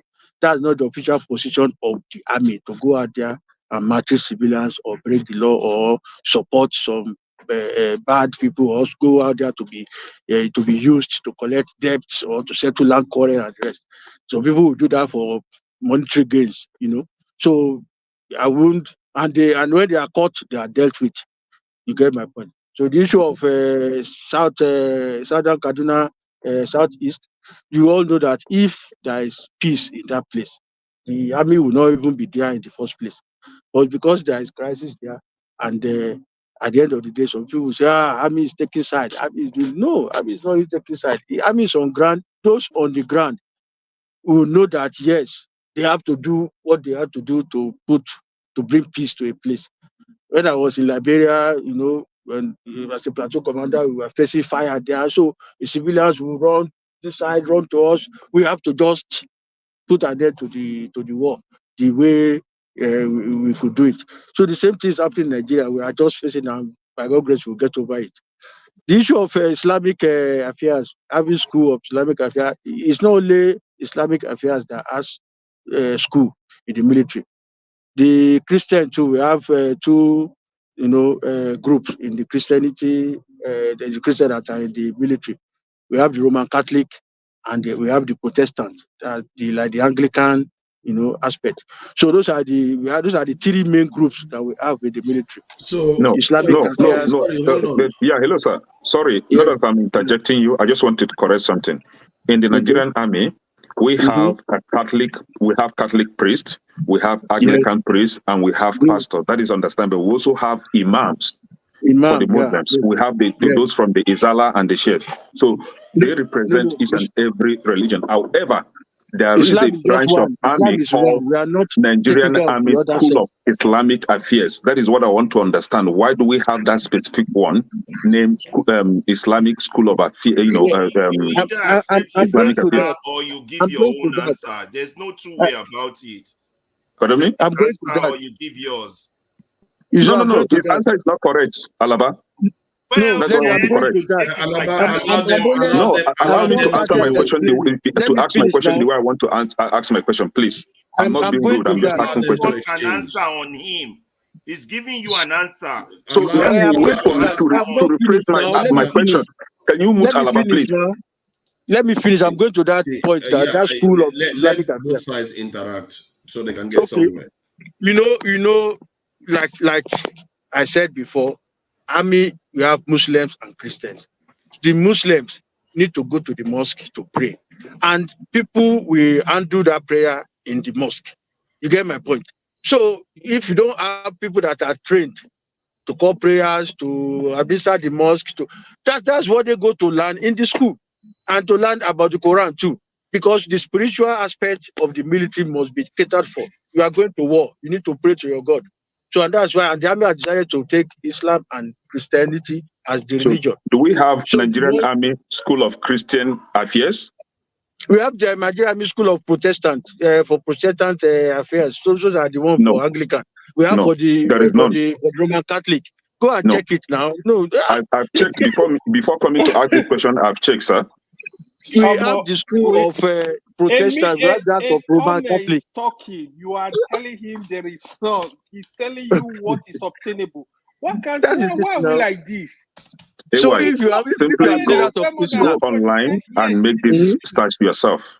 Hey. Okay, I will send you the picture of one of our schools for the Roman Catholic. I will send you the picture. I will send you that of Protestant too. I will send you the picture so that you will see where people are graduating from the school. You know, we need to just train people to manage the church. We need to train people to manage the mosque, to do prayers. So Colonel, though, let's go back.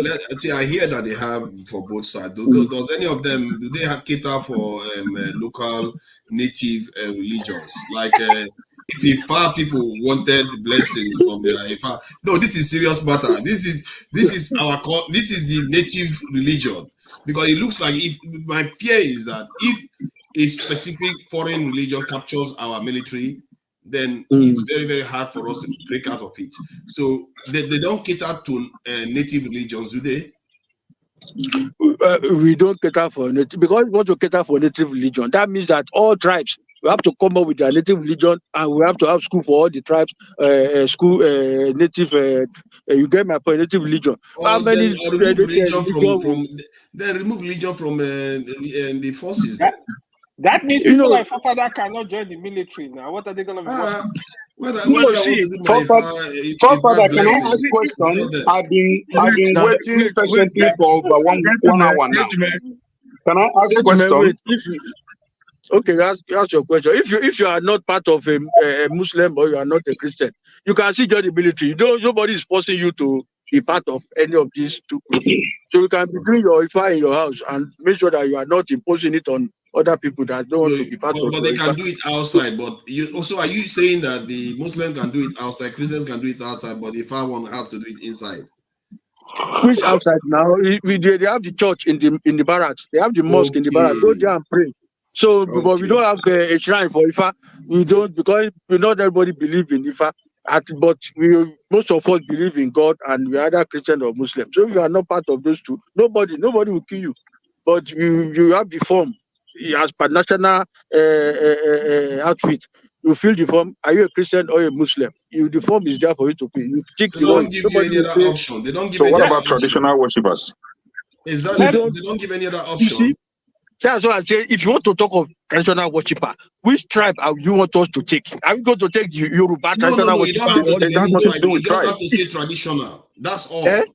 You just have to say traditional worshippers. You don't have to choose any tribe.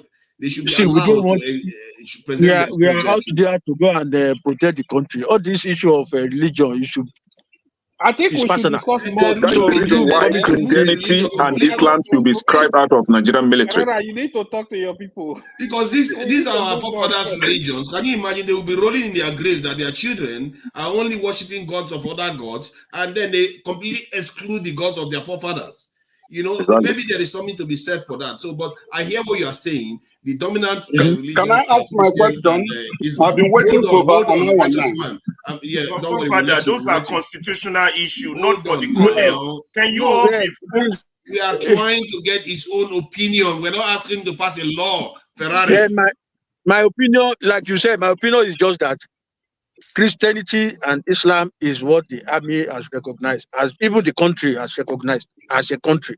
So all these other traditional issues is not part of what the military will entertain, because we don't want to have issues that you are given more prominence or to a one Yoruba. Sorry, did you just say the country only recognizes Christian and Islam? Yes, now if you are filling a form to enter any ministry in the country now, they will ask, are you Christian or Muslim? That's what you fill in your form. If you want to join any national outfit but maybe when you go to a local government that entertain that different traditional region, you can put it there. But if you are talking of national outfit, national institution, they will either ask you, Christian or Muslim, and that's So what the basically, there is Nigerian Army School of Islamic Affairs, but there is no Nigerian Army School of Christian Affairs. That is what it is, and that is the only fact. Anything other than this is not factual. See, maybe that's just a Now, name. They said they now, have it to say I know what Ferreira is talking about. You see, there's Nigerian Army School of Protestants now. Protestants are the Anglican. Can There's I Army ask School my of question? Catholic. Eh? Can I ask my question? Some of us are from military background, so I'm sure of what I'm saying. Thank you. Let's allow righteous man to You are ask. not sure of what you are saying. Me, I just left the Righteous man. military, so. Colonel, as you can see, there's a lot of questions for you. Righteous man, please go ahead. Okay. Yes, sir. Appreciate your efforts and the service you rendered for the good of our country. Appreciate. My questions are as follows. 2 questions, but very short. Do you, sir, subscribe to civil revolution that will lead to restructuring of Nigeria, that will birth a new constitution, which will be 10 people's constitution?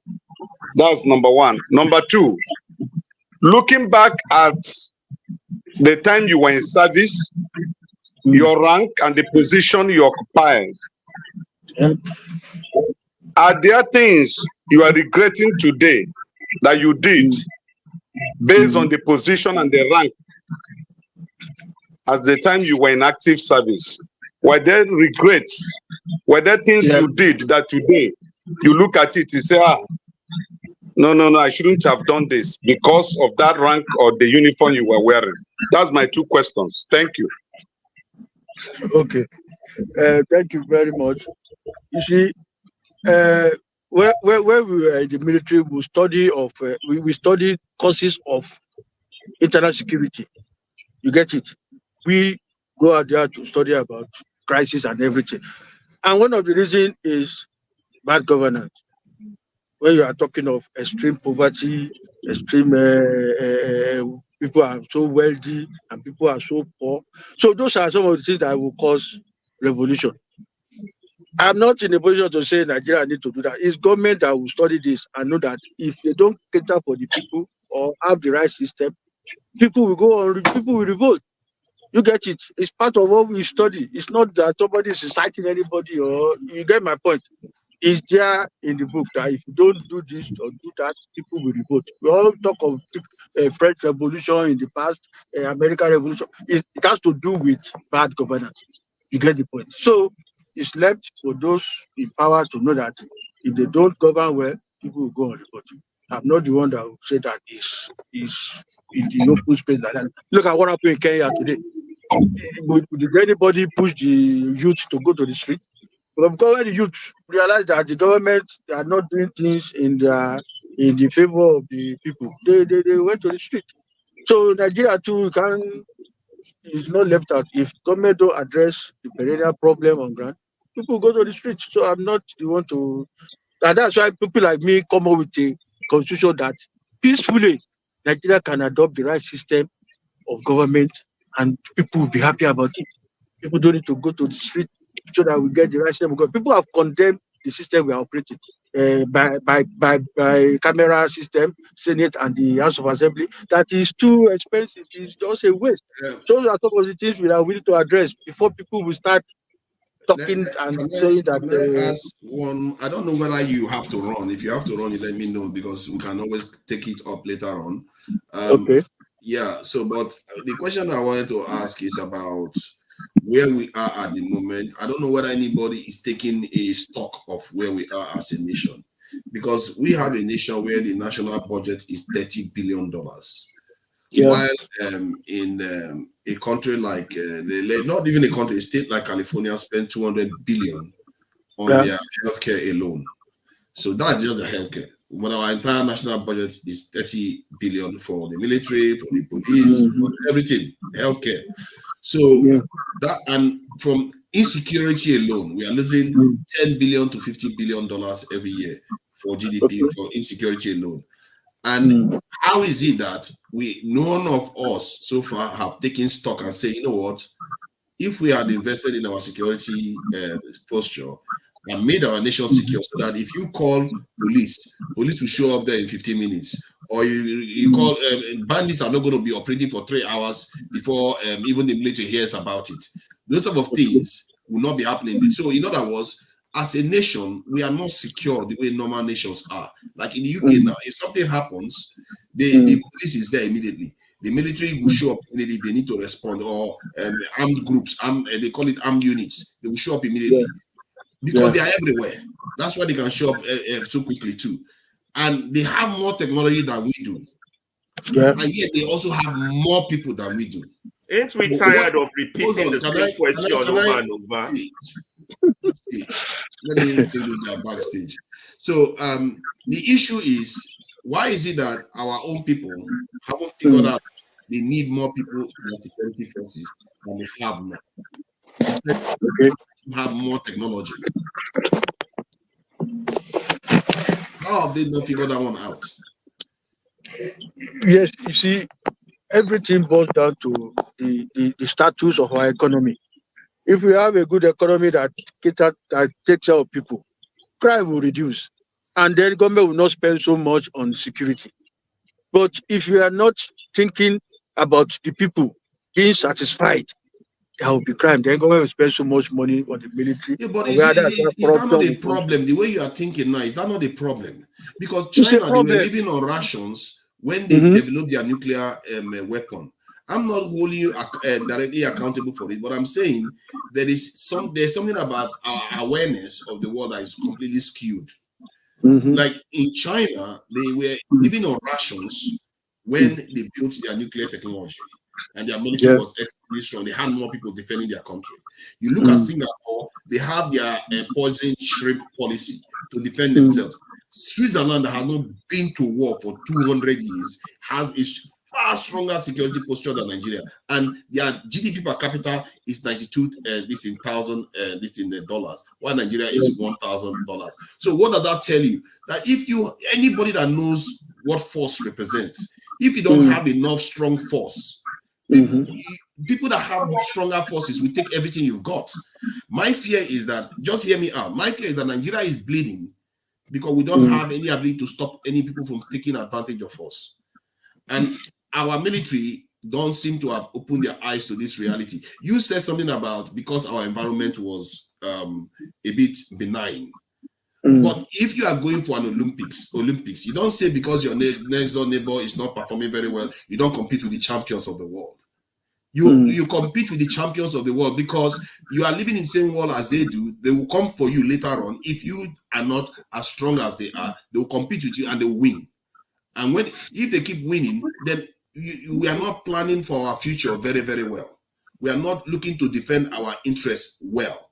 Because like you said, we went to Liberia, we went to Sierra Leone, but now we can't even do that. We don't have the capacity to do that because we have been weakened even further.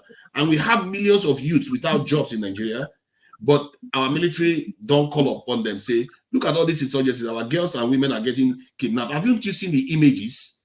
Me, I don't know about you, but when I see those images, it really pains me because I sit here with Oyibo people, they are not subject to that nonsense.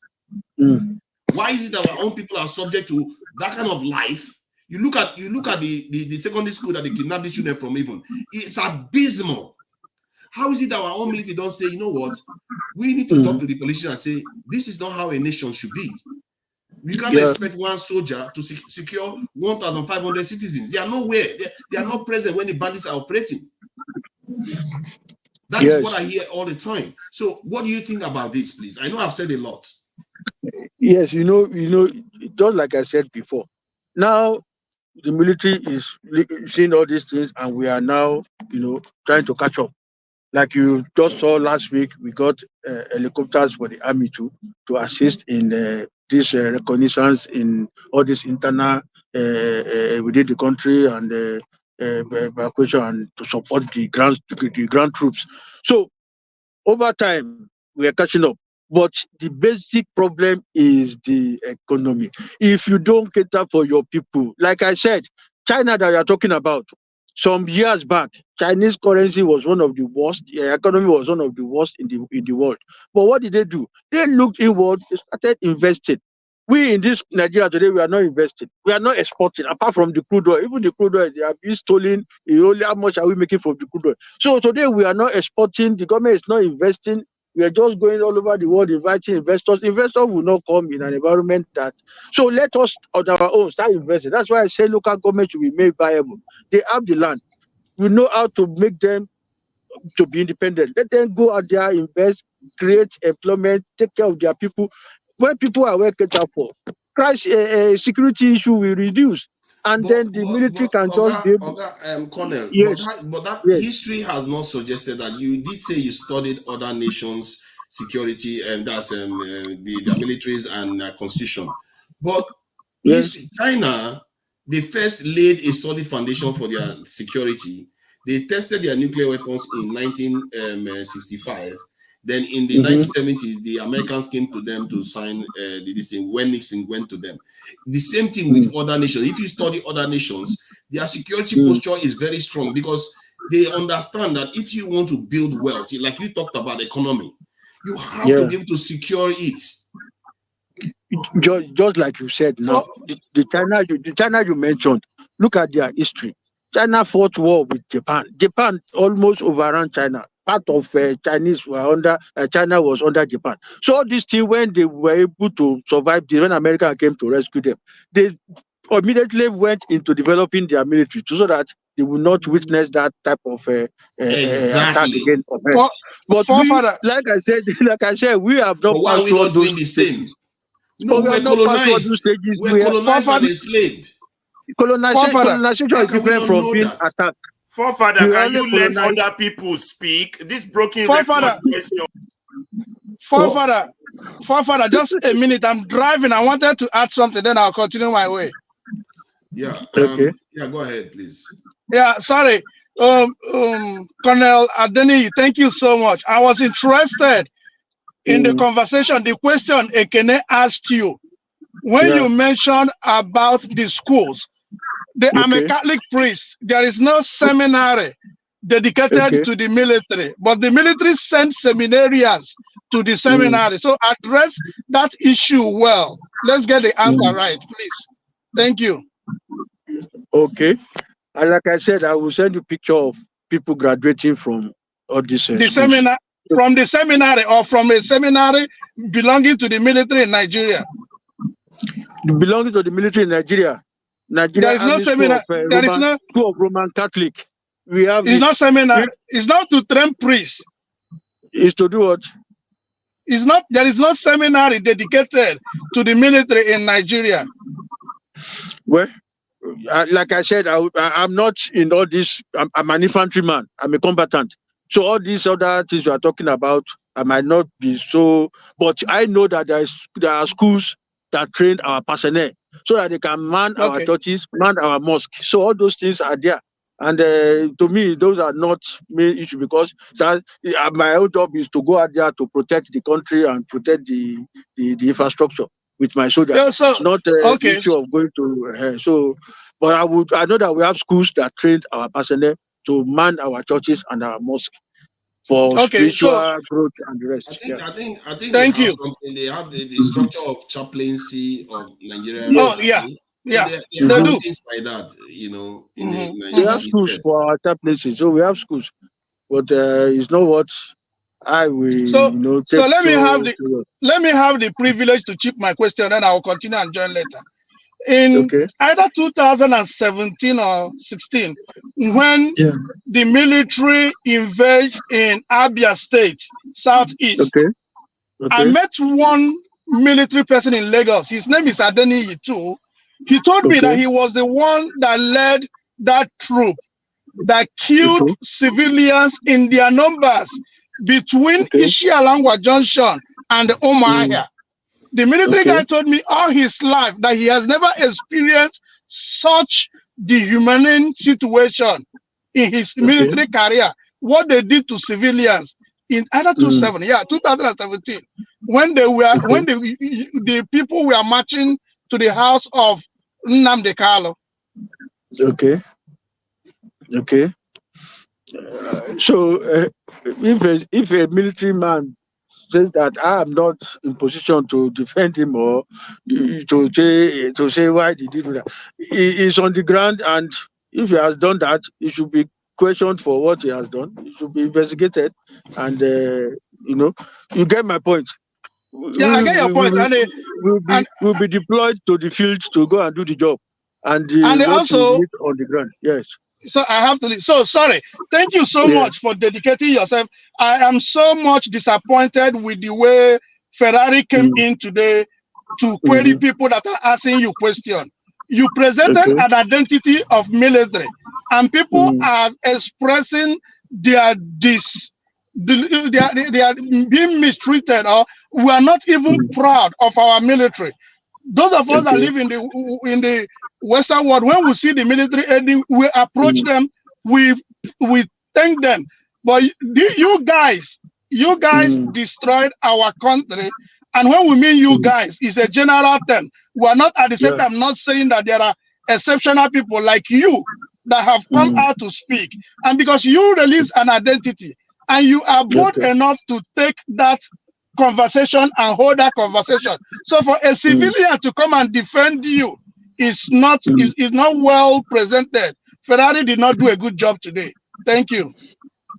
Defend me for what now? Defend me for what? Because he was admonishing the speakers, and I've never really felt more angry with him because I feel very strongly, because I just saw it. I will show a picture of that suicide bombing that happened in Borno. I'm sick of watching fellow Nigerians getting kidnapped and slaughtered all over the place. And when you're talking about, he's talking about this thing. What language did he use? He used the language like broken record. What a stupid statement. I've never been so angry with that idiot. Really. People are dying and he's here talking about broken record. He doesn't know. This is, for me, this is life and death. The kind of nonsense. I really don't like when people behave like that. I'm trying to impress on somebody, trying to find out why is it that our people don't picture these things. Why don't they feel sorry for their own people like this? Their own people are suffering constantly and they don't feel sorry for them. What is this with our people? Well, Colonel. Thank you. I think it's nice being with you people, and we hope for the best. Let's hope tomorrow we'll try to be around so that we'll talk more about our country. Sorry, sir. Before you leave, sir, it sounds like you want to leave. Yes, something like that. Okay, I actually joined to apologize. Okay. Because I've been listening to most of the discussions. So I first want to apologize, especially I think there seems to be some antagonism about the military, and I truly feel it is misdirected. If people would, it's okay not to be happy with the Nigerian military, but it is absolutely wrong to single you out and direct that displeasure at you. Because if you have done anything individually wrong, people should raise it with you. And just because you served in the military, it's absolutely wrong to lambast you or to direct any sort of ill feeling towards you. Sorry, let's get this straight. Who actually attacked him directly? I don't know who. Maybe Pastor did, but I'm not sure anybody attacked him directly. They were asking him pointed questions about what the military represented. So even you forefathers, you asked him a question about bloody civilians. Yes. For instance. Yes. Just 1 minute before the gentleman leaves. Okay. Hi, Adeni. Yep. Yeah, good evening. Good evening. Good evening. I'm not going to go direct because I probably even left before you came here. I don't know whether you're a DSS or a regular. I don't know how you came about. Whether you're a DSS. Are you DSS? I'm a regular officer, yeah. I'm a regular officer. Okay, you may not know me. I'm quite I might look young, but I'm quite your senior. So gallant officer. So what I'm just going to say, sir, is what I'm just going to say is, since you're still out there, just be careful. That's what I'm just going to say to you. You know what I'm talking about. I don't have to open all my mouth and all that, but just be careful, because you know the people that are hanging the generals and all that. They are not meant to be there. They are even not meant to be generals. Just that's all I'm just going to tell you. Just be careful. That's all I'm just going to say. Don't worry. Tony's retired though. Tony's retired. Yeah, no, people that will insult you and get all sort of but insults. Tony, you did introduce yourself to him now. You're supposed to greet him. You're supposed to greet him in the military way. You did introduce yourself to him. No, we're all civilians. We're all civilians. Is it AI now or AI? We're all confused. Anyway, it's Ton, are you done? Yeah, I think you are right. Yeah. One has to be careful in everything you do. But just like other people that are criticizing the military, we should know one thing, that the military, consists of all the people from the country. It's not just one tribe that feel in the military. When we want to do recruitment, we pick from each state the same number. You understand? So we don't like I've been recruitment officers for so many regions. We go to South, go to Southeast, so we pick people from each state like that, and all coming to the military. So don't look at the military as an alien or an institution that somebody just impose on the people. They are your brothers and sisters that are there. So if one or two people are not doing things well, don't generalize on the military and say the military is bad, the military is bad. It's not fair on the military. Let's pick on one or two people, the specific problems that we are seeing with the military, and let's address it. That's just what I would say. Mr. Pansat just came in and say all sorts of things. I just look at it and laugh. Yeah, so Mr. Denny, this is because Forefathers was asking me whether people attacked you directly. Actually, Pansat asked Mr. Denny to apologize. No, maybe you're not listening, Forefathers. Pansat was saying that you know what he was saying was that I don't have that authority to write constitution. All I'm saying, ignore Pansat. Pansat is just like that. No, this is why we keep saying that Pansat. Mr. Adeni doesn't know Pansat. Even if he knows Pansat, it's not acceptable. This is the point I came on to make. That Mr. Adeni should know. Wait, AI, please let me. No, AI, let me just make my point so that at least we can allow Mr. Adeni to go. My point, Mr. Adeni, is that please. This is not an acceptable behavior for some of us that regularly come onto this panel. It is not the normal thing that we will lambast you simply because you were in the military. He was speaking for himself, and I believe it is wrong. And I want you to know that some of us feel his approach is totally wrong. You can question people, you can ask questions, but you cannot be casting aspersions on their person simply because of their background. Or, I mean, even if somebody was an armed robber, if today is not an armed robber, we should take it that he's a repentant person. So I apologize. That's one. But the second thing also, I want to plead with you also, because on the question Forefathers asked you about these bloody civilians, I honestly felt the most honorable thing for you to do is to acknowledge the truth. But what you did, no, sir. Because of the training that we passed through, when you come out of it successfully and you survive it, you look down on other people who have not passed through it. So it is normal for an average human being, if you are passed through the military or said, Nigerian military, to look down on civilians and say, because you have not passed what I passed, you and call them bloody civilians. But the US military passed through. Sorry, AI, Forefathers. Mr. Adeni, my submission is that I felt there are places where we shouldn't make excuses. I felt you were making excuses for something that I think we all know as Nigerians, that there is a lot of things that the Nigerian military should improve upon. I don't believe that they are a bad military, I said it's nothing. It's nothing. I don't know why people take it to that level. No. Okay, yes, I didn't hear. So nothing. that's Yes, what I didn't hear when you said it was noted, because that issue of bloody civilian, one of the things you said was that it's because the government didn't take care of the people. I remember when Nigeria was very buoyant, the attitude is still the same. Military look down on the civilian. I just simply feel it's wrong. And it is nothing to do about you. I think just like you said, you noted, I think that should have been the most apt response. We respect the military. And I believe the Nigerian military have discharged themselves very well, not only in Nigeria, even outside Nigeria. We all know that. So thank you for your service, sir. Thank you very much. I appreciate your concern. Yeah, and don't take it that anybody is attacking you personally. This is about the institution.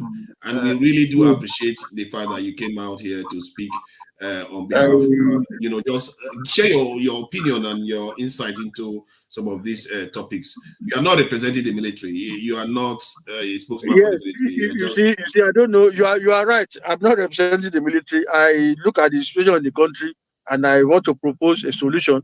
So you people bringing issue of military. At times I just look at it. I'm not. It's just because I left the army. Yes, I left the army as I retired, honorably, and I want to give back to the institution that take me to this level. Because, like I said, because of the army, I traveled all over the world. I've studied a lot of countries, system of government, and everything. And it is part of the job that if you go out there, come back home and then see what you can do to improve your government. So that's why I say, okay, what can improve our government is new constitution. And I took my time I read the 1999 constitution, I look at all the loopholes, I brought it out, and I infused the ones that will suit our diversity. It's just like that, because today a lot of people are crying marginalization. Okay, today now, Yoruba people say they want to go, despite the fact that a Yoruba man is the president, and they are still saying they want to leave Nigeria. So there's something wrong with our system. So those are some of the things that I say we have to look into, and then come up with the right system that everybody will accept and be happy with. And the only thing we can do that is to strengthen our local government institutions. If you know that local government are working well, all the tribes in the country, all the people, all the ethnic groups will be catered for. It's not job of federal government to provide for the needs of people. It's not the federal government. Federal government will just come up with policy and standard that local government should implement. That's what I'm after. So all this issue of military will do its job. Like I said, I've been in the military, I've left. Other people will still join and go. They will do their job. A lot of bad people will be there to do bad things and do wrong things. They will be punished along the way. It doesn't stop the integrity of the military to defend the country and defend the people. So that's just what I want to bring up. Let's focus on just to share some of the insights. Let me just share some of the images you tend to see. Sorry, hold on. You see, this is the kind of stuff when you see some people go out and their families get destroyed or their children get kidnapped. And this one was a suicide bombing that killed a lot of people.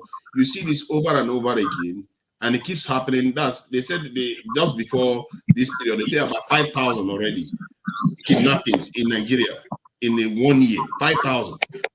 That's an epidemic problem.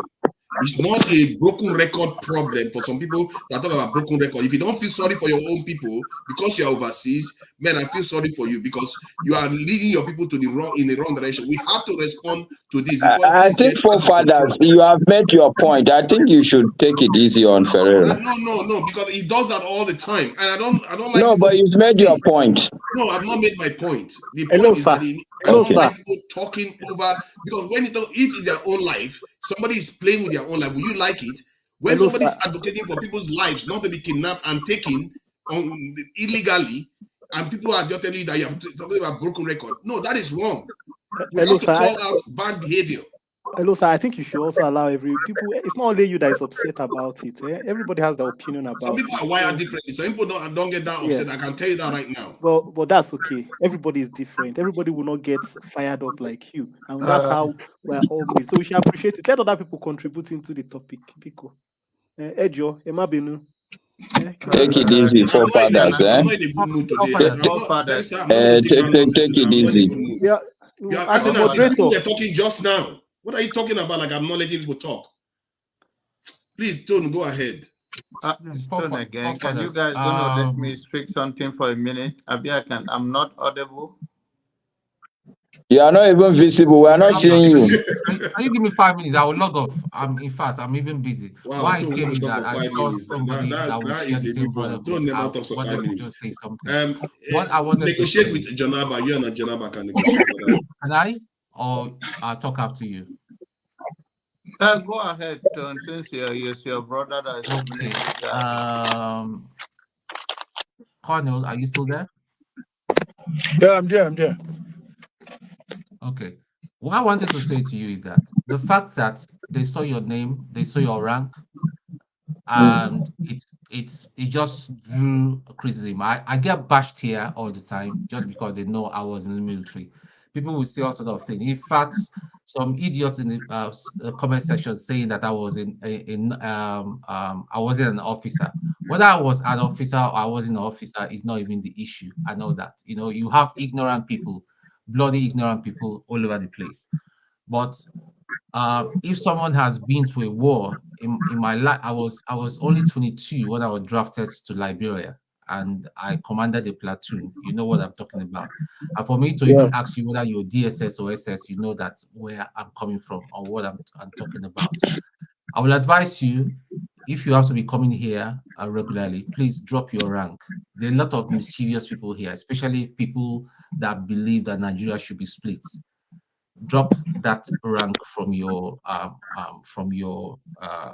thing. It's just for your own peace of mind, not that you're afraid of anybody, because you draw a lot of unnecessary attack and insults from very, very stupid people who you know where you've been, you know where you're coming from. Like, I'm happy from what you said, that if you've not been through the Nigerian military, when Nigerian military was still Nigerian military, you will not appreciate when officers or even men come out and say they can hit their chest. When we say bloody civilians, we're not saying that because we want to insult civilians and all that. There's a reason for saying that. A gentleman, when we call ourselves gentlemen, officers in the military, it's not by we are really gentlemen. And let me just address Kulata. Seniority in the military is not by age. You might find someone that you're even about 5 years older, and is your guy in the army. If my number is even greater than yours and all that, I'm your Oga. That is how it works in the military. So Kulata, blockhead. So just know this. I'm just giving you another information because you're just mumu. You don't know what is going on. I just wanted you to know that. So you egging me on, you will not know what I've done. I know what I've done in the military and all that. I've been there. I served proudly, and I left when I had to leave. So just know that. So that's just the quick thing I just wanted to add. Thank you. Thank you, Mr. Thank you. Allow me. I appreciate it. Okay. Like I said, I'm not here on behalf of the military. I am here to propose a solution to Nigerian problem, and I'm only defending my proposal. My background as a military person is what has propelled me to where I am today. It's what has made me to be in so many countries all over the world, to know what is happening there. If I had not joined the military, maybe I would still be somewhere in my place also. So I cannot throw it away, and I just thank God that I have that experience, and I believe that we need the right system of government in Nigeria for us to move forward. The current system has ruined this country, has divided us, has caused a lot of damage. Adeni speaking from Nigeria. Yeah, I'm in Nigeria. Yeah, it's speaking from Nigeria. Good internet connection, I must say. So let me. Sorry to budge in quickly. I'm going to go out now. I've been listening at the background for a while now, and I mean, it takes courage for people like him to. I mean, I would wish that people like him, particularly people who have left the military or other institutions, the police force, the healthcare. For me, what I caught from everything he has submitted is the fact that very pertinent that we've been mentioning here almost every Saturday and Sunday, Forefathers. what I caught that he said is the fact that our institution, which the military is part of, an institution on its own, almost all of our institutions are broken. Yeah, they are there. And so he did say that. This is what we've been saying. And we're singling out the military because, fine, I mean, it is true that some people have used that particular part of the institution illegally, unlawfully, to arm other citizens for non-extrajudicial uses, like every other institution that we have witnessed in that country. And I have seen an institution that is even worse than the military. I have seen an INEC that is supposed to, pertinent to what he said we must devise a way to make sure that our elections are free and fair. And we can adopt the digital method. You understand? He mentioned that too, where in every nook and cranny of the country, the people can elect. So unfortunately, the political class is who we elect to oversee these institutions on our behalf, to make sure the country functions the way it should function. But this political class that is elected have found a way to beat the system, to beat the constitution so that they can rig themselves. And at the end of it all our institutions have collapsed and we have all been the worse for it. I think I caught that from all he said, that we come here and say every Saturday and Sunday. But Forefathers, please, and you kept hammering, build military. China went on ration. And I'm like, what are you talking about? If you build a military, who are you going to war with? China went to war with Japan. Who are you going to war with? You will find out now. Huh? When your people are suffering. I gave an example with Switzerland. They have not been to war for 200 years. Are the people of Switzerland very comfortable with their government or with their lifestyle? Do they have a good quality of life? That security provided them that lifestyle. I'm just saying that I'm happy we try to be as candid and from somebody coming from Nigeria, not speaking from maybe from outside the country like majority of us, speaking from Nigeria. He's been a part of the system. He knows the kind of change.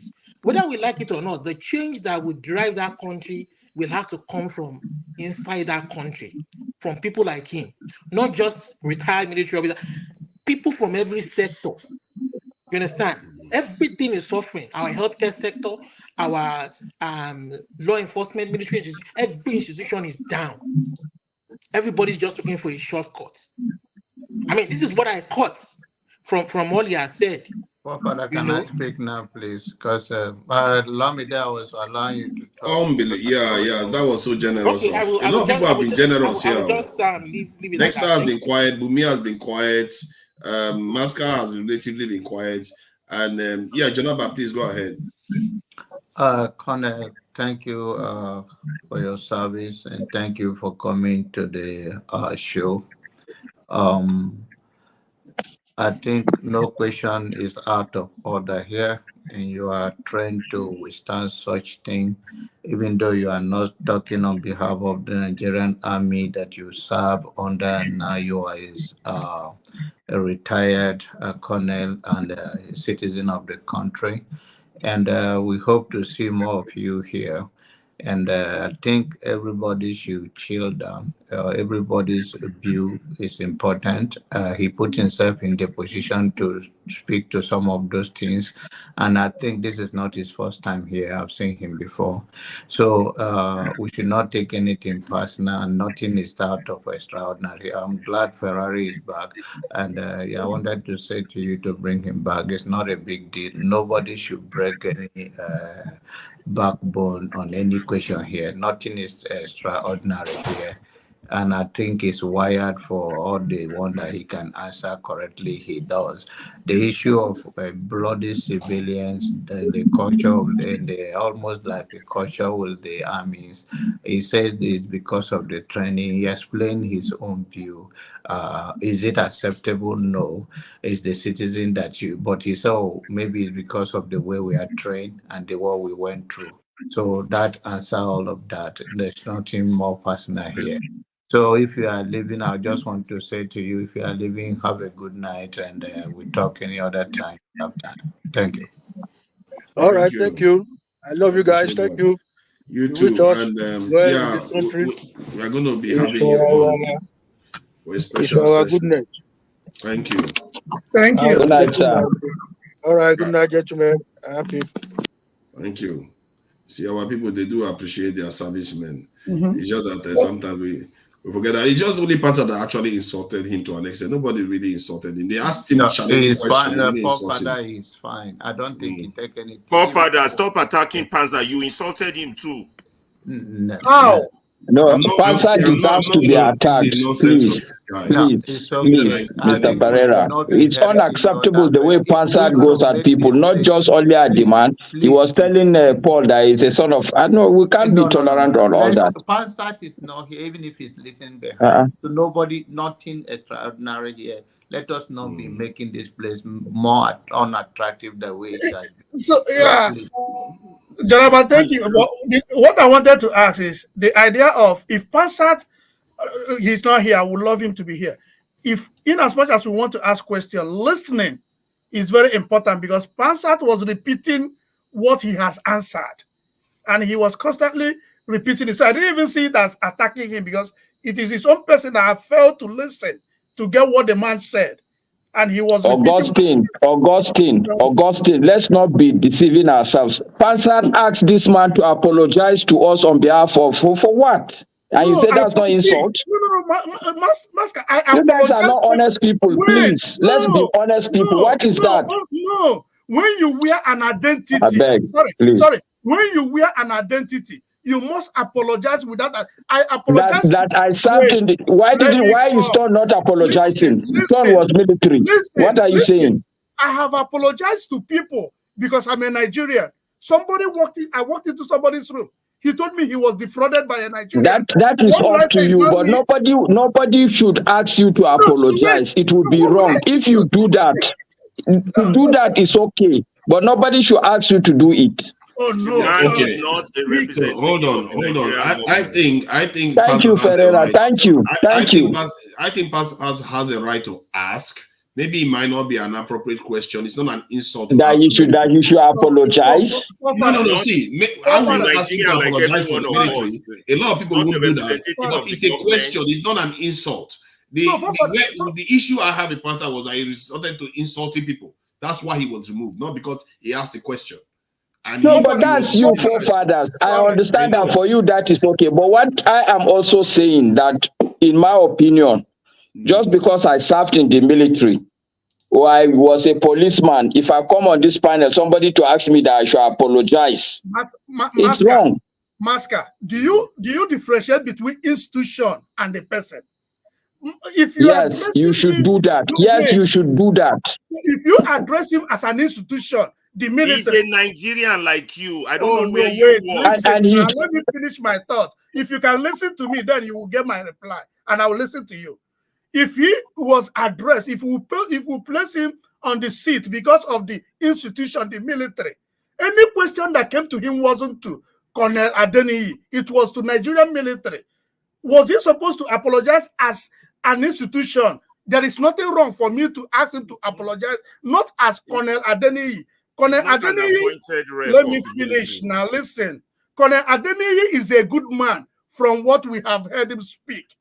And he is extraordinary for him to be bold enough. So nobody will speak ill to him as a person, but to the institution he identified himself with were the demands people made in the contributions, in my own observation and opinion. Okay, Augustine, so let me clarify two things. Maybe that's where your confusion is coming from. In the first instance, when you write retired, it means that you've left that service. You are no longer representing that institution. You are not speaking on behalf of that institution. Good. But Masker, do that's you know one. No, wait now, Augustine, you said people should listen to you. We listen now, you don't want to listen. The second thing, you yourself in your heart of heart, you know that this man came as Adeniyi, not as a representative of the military. All of you that are putting tire on his neck that you want to burn him, you are just being disingenuous. The man came as a Nigerian, not as a military person.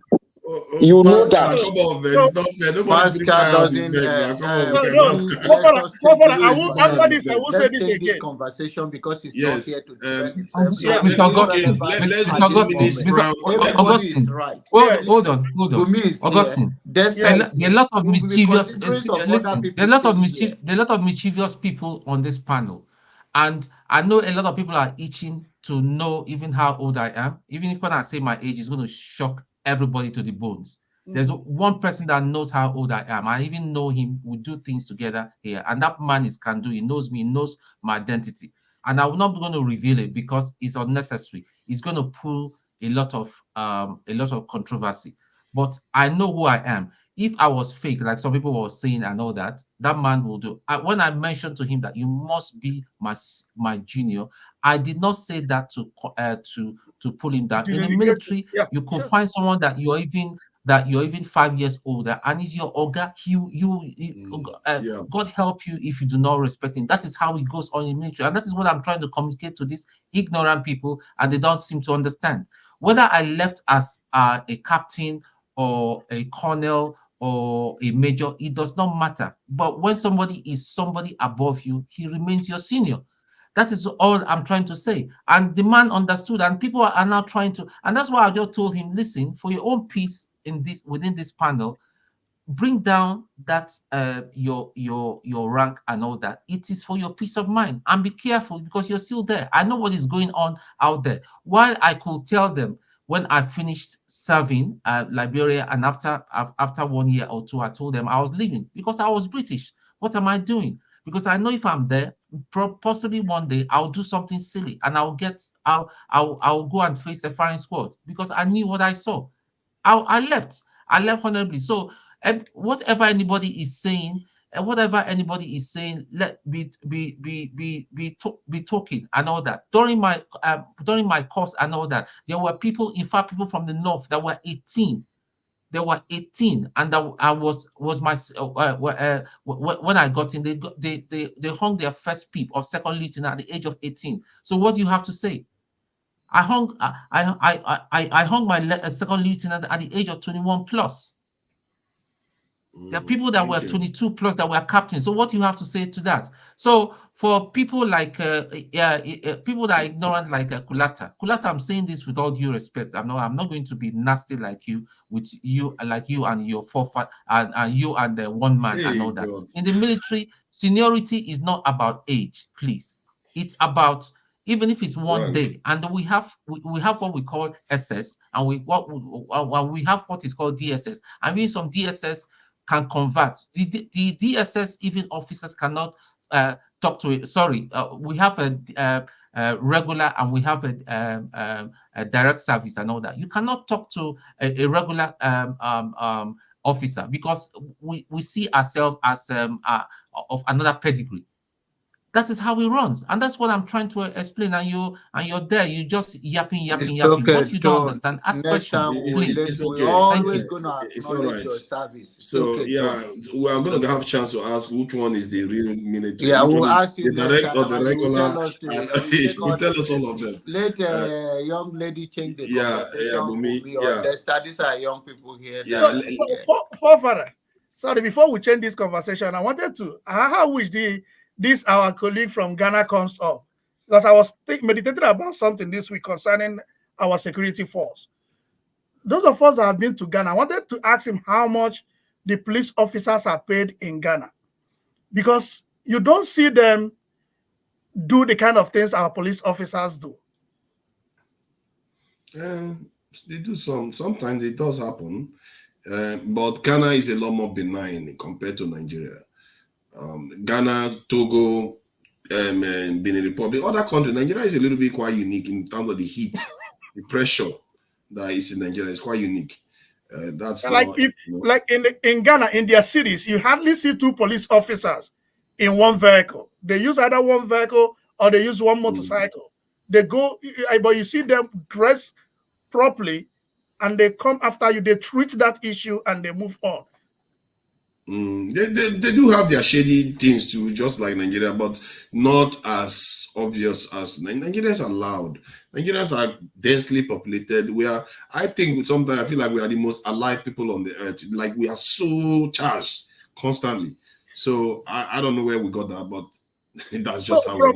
Yeah, now let me to move the conversation from what Colonel Adeniyi said, retired Colonel. Augustine, can you guys allow Bumi to speak? Now, Bumi speak. You know, Bumi knows she can speak anytime. Bumi knows that whenever she wants to speak. This one, she's just quiet. She knows she can just raise her hand and take over.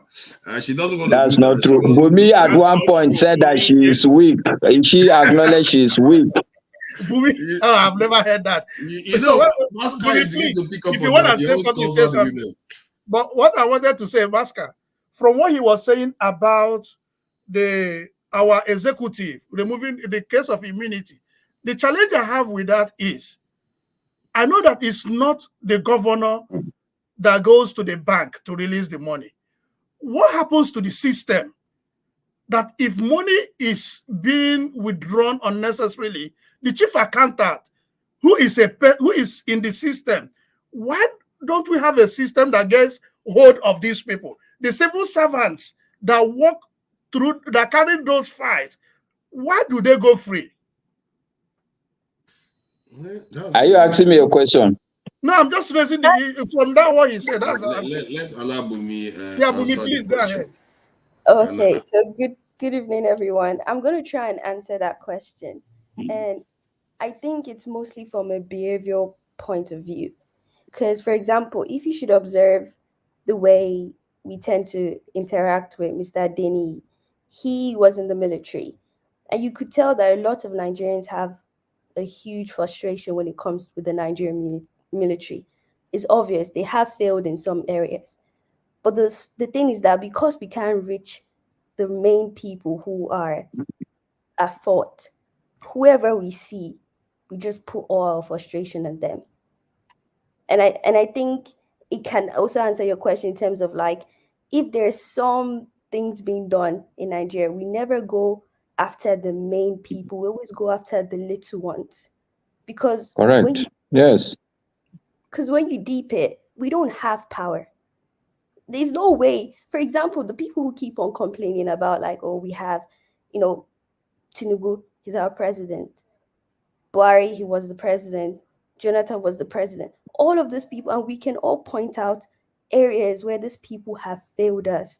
And in a functioning society, these people should be put on trial and maybe face one form of sentence or whatever. But we would never go against these people. They walk freely in Nigeria. But you would see us going after little people. That's because that's where our power stops. None of us can dare go and meet Buhari. As much as we insulted that man and everything, you can't touch this man. And that's exactly where we need to realize that we are putting our frustration on the people that can never change anything. And that's to answer your question. But I wanted to actually say something when it comes to the Mr. Adeniyi. He brought up the Constitution. And I think the thing I kind of observed was he was pointing out that he has gone to different countries. He has observed different ways of government, whether it's the Japanese or the Chinese or the American. And this is what he has sat down and wrote for the Nigerian people. And I thought it was very interesting how a lot of people are like, oh, why are you trying to force something on us? Or you're not even educated enough to put it on us. But if we keep on waiting on, you have to be educated, but at the same time, we're complaining about we don't have a functioning society. It's like, how are we going to grow? Because he's out here saying, this is what I've worked on. Let's come together and put head. What do you like about it? What do you hate about it? Let's improve it. Obviously, this Mr. Adeniyi can never force the Nigerian constitution on us.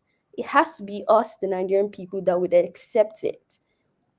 So we need to look at it. If it makes sense for us as a people, you take it. If it doesn't, you find ways that you delete it or you edit it to suit yourself.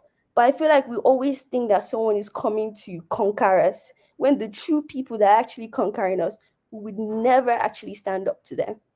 Mr. Denny does not have the power in terms of like the security or the whether it's the military or it's electricity and that. He's not the one holding us down. We know the true people holding us, but it's like when we have our fellow Nigerians coming towards us to ask for a solution or to ask for us to work together, we always reject it. And then we wonder why we're not succeeding as a nation.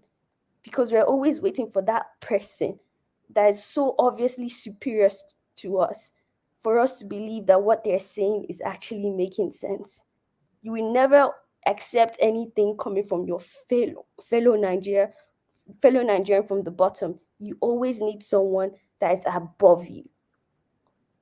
That's how I've been seeing things, or my observation of like the Nigerian stuff. I'm coming basically from like the psychology or the behavior like aside. So that's just my contribution to the topic so far.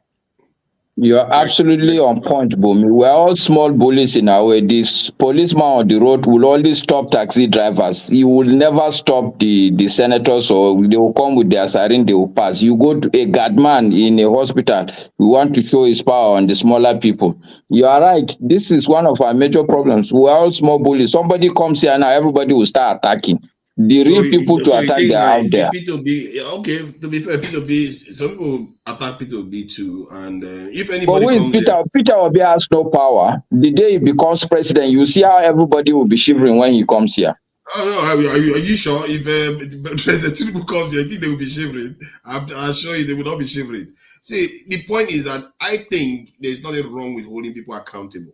There's nothing that asking people searching questions about What Bumi is saying, there's everything wrong holding the wrong person accountable. Yes, I don't think you can't hold the wrong person accountable. Thank you, Master. Thank you. Don't do that. For example, Mr. Forefathers, you know how like they always burn people who steal. They always burn them. But you don't observe that you live in a society. There's even a verse in the Bible that says, don't push someone to anger or something. We live in a society that literally pushes you to become a criminal. But then once you become a criminal, you're persecuted for it. And you don't observe the foundation of the process. That's where we need to start from. If you keep on burning someone for stealing, but you have done absolutely nothing to prevent them from stealing, just saying, look, if you steal, I'll burn you. It's like those people probably don't have anything to eat, or they have no future to look up to. Killing them is it's not something that changes anything. I agree with that. I don't think anybody is in support of burning people. Well, you need Dexter to understand hasn't said anything. Please, Forefather, you say Dexter. I'm sorry to interject. Bumi, we all know the Nigerian situation. So, do you think is the people are pushed to be doing one thing or the other, not only being in terms of criminal, even prostitutions, all of the wrong things that they do against their own value? But do you think is the only way to do it to become a criminal, not to turn that anger to protest or something bigger than to be a criminal and get into more trouble? The thing about it is that we live in a society that basically it's a cycle. You know, you can't actually pick one point and say, oh, you have to. I mean, you have to pick one point and you have to say, we have to be better there. But because we live in a society, for example, if I was to go protest, we all know how the Nigerian government are going to react. They're not going to react sensibly. So you can't also put the fault at me for not protesting, because I already know I'm dealing with people who are not sensible. So that's the cycle that pushes us to not doing anything. But at some point, yes, we do have to pick one point in the cycle and say, okay, let's try and depart from it. But now that's the hardest thing, and I think that's where I think is the behavioral part. It has to be like the psychology side of it. That's where for want of a better word, Bumi, it's not about psychology. A couple of people on this panel have said it severally. It's about mass mobilization. It's about enlightenment.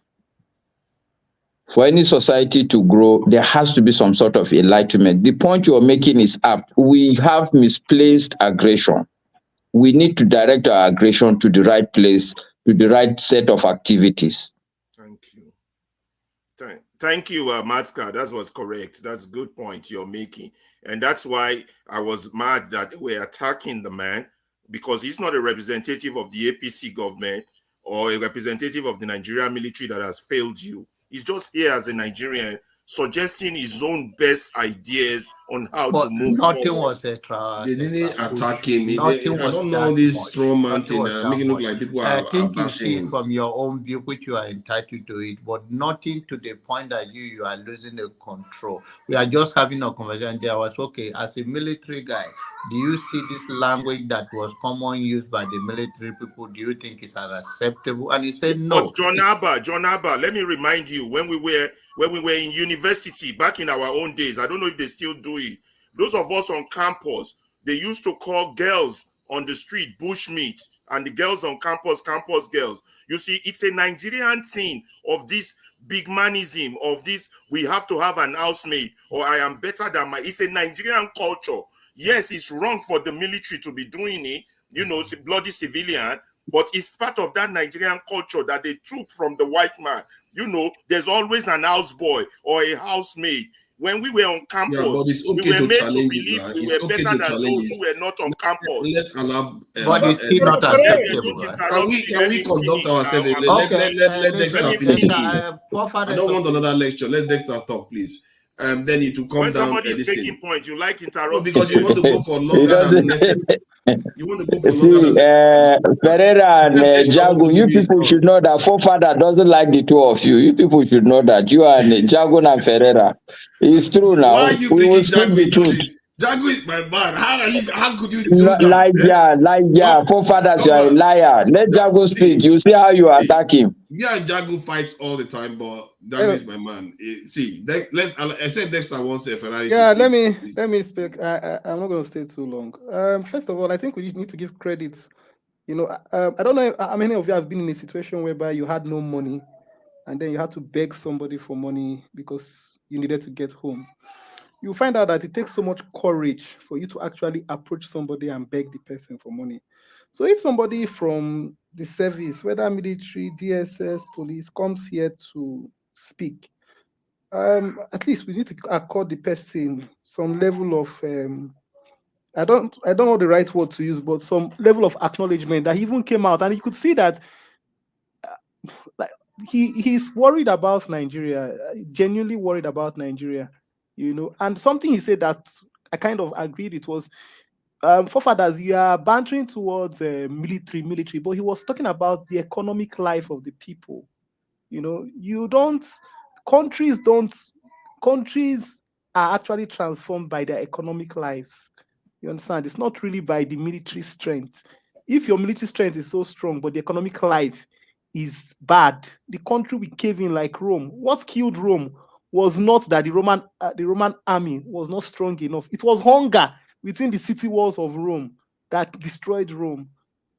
So the fact that he came on here and he spoke, I think that's very good. And we should before we throw brick and bats at him, we should listen to him first. And he's not going to have all the answers, to all the situations. And neither any of us here have all the answers to every situation. So I think that's how we should just see the situation and not kind of label the person that comes up here. It takes a lot for people to come up here and show their faces. So we need to accord the people some kind of respect and dignity, So that's all I have to say for that for now. Thank you. Yeah, that was quite brief. I don't know how our understanding, because this topic, the only reason why I'm responding to it, because I feel personally I'm the only one that seems to be taking it personal. the aspect of security. You're not the only one, but just because you're the moderator. No. Actually, if I was on the panel, I am the same. So make no mistake. No, what I'm saying is that everywhere I go, I say the same thing. I'm not saying what they are saying, because the questions you asked this man was direct, and this man. No, I'm referring to Dexter. Directly. Yeah, the man was excused. He asked, we sought his permission. Do you want to sit on this desk as your identity and respond to some questions? Which he said yes. Yes. No, that's true. I agree with that. But I'm listening to Dexter now. What Dexter said about nations are brought up by this in economy. Yes, we already have economy. Oh, sorry. We already have. I think we forget that we already have economy. Our economy was $500 billion as of last year. It's this year that it has fallen down. If we have economy, we should have used that opportunity to be building our military at the same time. You can't have money in a house and gold, jewelries and everything, and you don't put security guard there. You don't put gate man. We do it ourselves. So when we go to our estates, we put gate on the estate. We pay estate levy. We put security guard everywhere. But when you say for the nation, Pereira is raising hard to speak. Forefathers. You are in the UK. Forefather, you are in the UK. The house you are living in, the compound you are living in, are you walled inside a 10-foot fence? No. Why? Why do you think that is? Why are you not walled inside a 10-foot fence? Because they secure their nation. Let me tell you what they do. They made sure that there are no hungry people. If you want people to stop stealing, make sure there are jobs. It is a simple truth. If you want people to stop stealing, make sure you have jobs for the people that would have gone to steal. When you have legitimate jobs, now that they have, that's security is at several levels. Yes, thieves, small thieves inside they are there, but security from external aggression is also important. But Pereira wants to speak. Pereira wants to speak. Let me deconstruct his point now. Don't so chaos. I want to deconstruct his point. If that was the case, Dexter, if you say because the UK they have plenty of wealth, so they don't need as much security. In other words, they don't need more security now since they have so much wealth. Why is it that they still have such a high level of security posture? Sorry, Forefathers, how many in the UK? How many active servicemen do they have? Over 100,000. But gentlemen, can you allow Ferreira speak, please? Bumi raised his hand. Yes. And they are looking to increase it by 30% in the next couple of years. Forefathers, over 100,000. Yes. How many of the country have? Masca is becoming radical. 200,000, but their population is 66 million. Can I speak? Can we just take it easy? Why Ferrari, where we have Augustine, we have other people never talk. Why? Yeah, I just want to say one thing. If Masca say anything, I give you permission. Take him down. Masca is trying to be more radical. You know, this one Ferrari. It looks like he's got a clean haircut and his glasses. No, you see, Jonaba, why I'm supporting Ferreira is because I support lawfulness. He is raising his hand. If we don't allow him, he will start budging in and we start complaining. So, but that's not an excuse. Now, see, Ferrari, calm down. I'm going to let you this thing. You're going to go ahead next.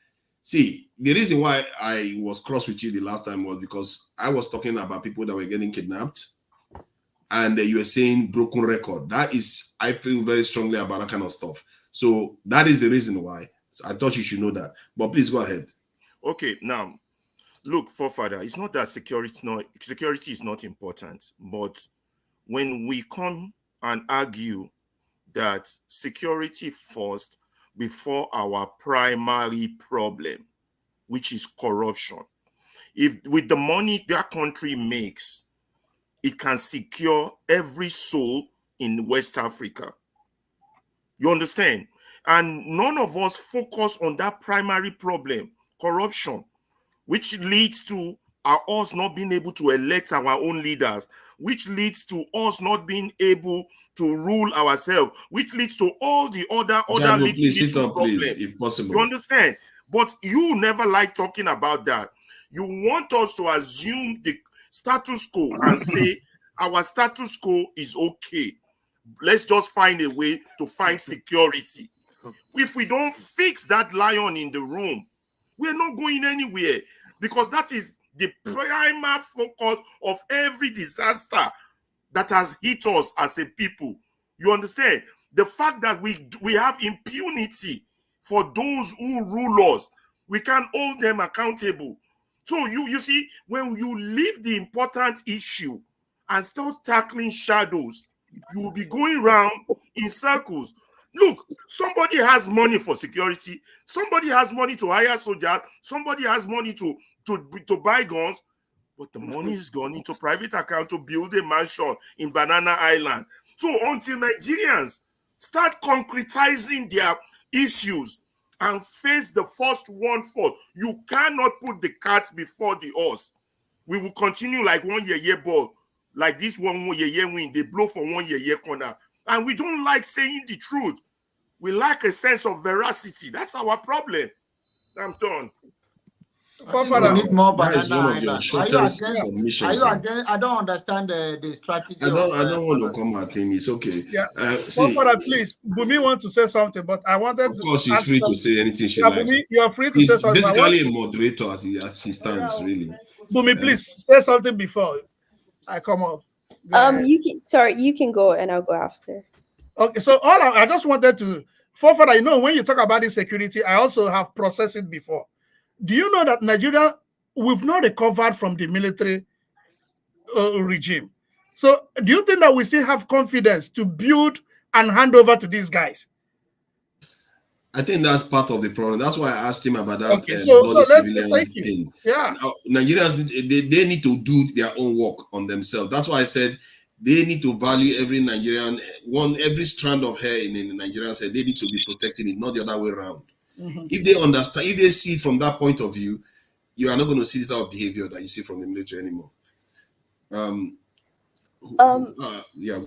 So regarding the military and the way we tend to like address the military, just like we have said, I think someone has probably pointed, almost everything in our society is a reflection of who we are in a way. Okay, I'm not saying we're bad people, but there has been some, you know, like there has been some things put in place that tends to produce bad people. If we do talk about the military training when it comes to the what they call it, the military academic something, you have to go in there if you want to become an officer, and that if you look at the training that they go through and the processes, we tend to also compare it to the American military training. But I think the difference between theirs and ours is that they probably have this they still, even though they kind of like train them so hardly, they still have this picture that at the end of the day, America comes first. They do anything for the country. They want to still remain the top country that controls literally almost everything. Now, I think we need to ask ourselves, when they're doing the same training for our military personnel, is it the same thing that's put into them? Because I low-key think it's just about, based on my observation, I low-key think it's all about inferiority. I'm bigger than you, I've gone through this, I'm above you, and I have everything to kind of like prove that I have power over you. And I think that's why we can see when it comes, whether it's the military or the police, we can see how they tend to abuse their power towards the people. And that's how I see it. So I don't think we should put so much on like the military itself. I feel like the stuff is the foundation. If the foundation is bringing out more military personnel who don't care about the citizen, of course they're not going to care about you. Of course they're not going to put the country first or make sure that we are the top country with the most secure society and that. So that's just from that military angle. But coming to your point, Mr. Forefathers, in terms of like us focusing. No, sorry, Bumi. I was just admiring the fact that when you say Mr. Forefathers, we're Africans. I like the way you are very respectful. I just felt it was nice. Thank you. Man, Basca, you don't say so many nice things about all your fellow guys here. It's all right. She's a well brought up lady. Well done, Bumi. Unlike you. I'm the one that gave her permission to speak. Nobody is acknowledging that fact. Jago, what did you say? Jago, come on, man. Straight bullet from Jago on the other side. Please go ahead, Bubi. Go ahead. Coming to your point about we need to address security first. You're not wrong, but I feel like, and to other people, so like maybe saying the opposite, nobody's wrong. I feel like we have to address every single thing at the same time.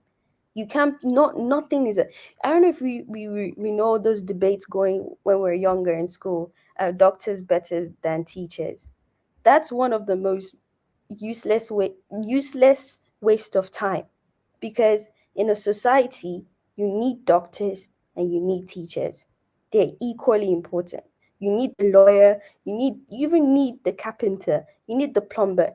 If you don't have those people, you're not going to succeed. So they're equally important. You need to make sure, because if you look at it, for example, you look at China, when they did their one child policy, they were mostly focusing on men. Men are important, men are important. What did they realize? You also need women. But now you have a population whereby they have too many men compared to women. And now you see how that's affecting them. So you see how both two people are very important. So for the security stuff, in the country I'm in, I probably said the story. I went to a small town, and it was on a Sunday. I was going on a walk with a friend, and they had this flower shop. They were selling flowers and that. The flowers were outside. And I was like, if this was Nigeria, someone would have stolen all these flowers. But the reason why, it's not that they didn't have police. There were police there. And I'm very sure if I wanted to steal that, they're not going to find me. But the reason why I didn't steal it is because I don't need to steal. There's just no reason for me to steal it. If I wanted, I'd just go buy it, or I don't know. Well, I don't really like flowers like that. But there's no reason. There's no incentive that's forcing me to steal. So as much as we're focusing on our security, we need to also make sure that people don't even have those thoughts to be doing some criminal activities. I think maybe what you're also focusing on is international, like on the international aspect in terms of other people, foreign aspect of things. 100%. We need to, because we don't want people interfering in our business. If we're trying to clean our house, we need to clean our house with ourselves. So I would agree, but we need to, as much as if we're going to spend 1 billion in military, we should also spend close to 1 billion or even more in education, in healthcare, all of these things. They all need to go together. One is not above the other, because that's what you have in North Korea. They have a very strong military, but the people dying, of course they are, because they have a government. I think that assertion is a bit faulty, that North Koreans are dying. That is just propaganda that they give you from the West. They are doing way better than Nigeria, like way better than Nigeria. It's a dictatorship that decides what goes on. Okay, they are not out here living la vida loca. Like, we can at least. Sorry, Bumi. Let me ask for Father. What's the GDP per capita for North Korea? The GDP per capita, from what they read recently, is around less than $1,000. But how much is the GDP per capita for South Korea? South Korea is a lot higher. That's for sure. I think maybe 40,000, maybe even more. The reason why that is because, remember, North Korea doesn't engage in the world affairs in terms of trade and properly with the world. But how you can tell, if you can check their literacy rate, which is almost 100%, their technological advancement, which is way. Okay, no problem, Forefathers. You know about the Human Development Index. What is the HDI for North Korea? I don't know. You can quickly Google it.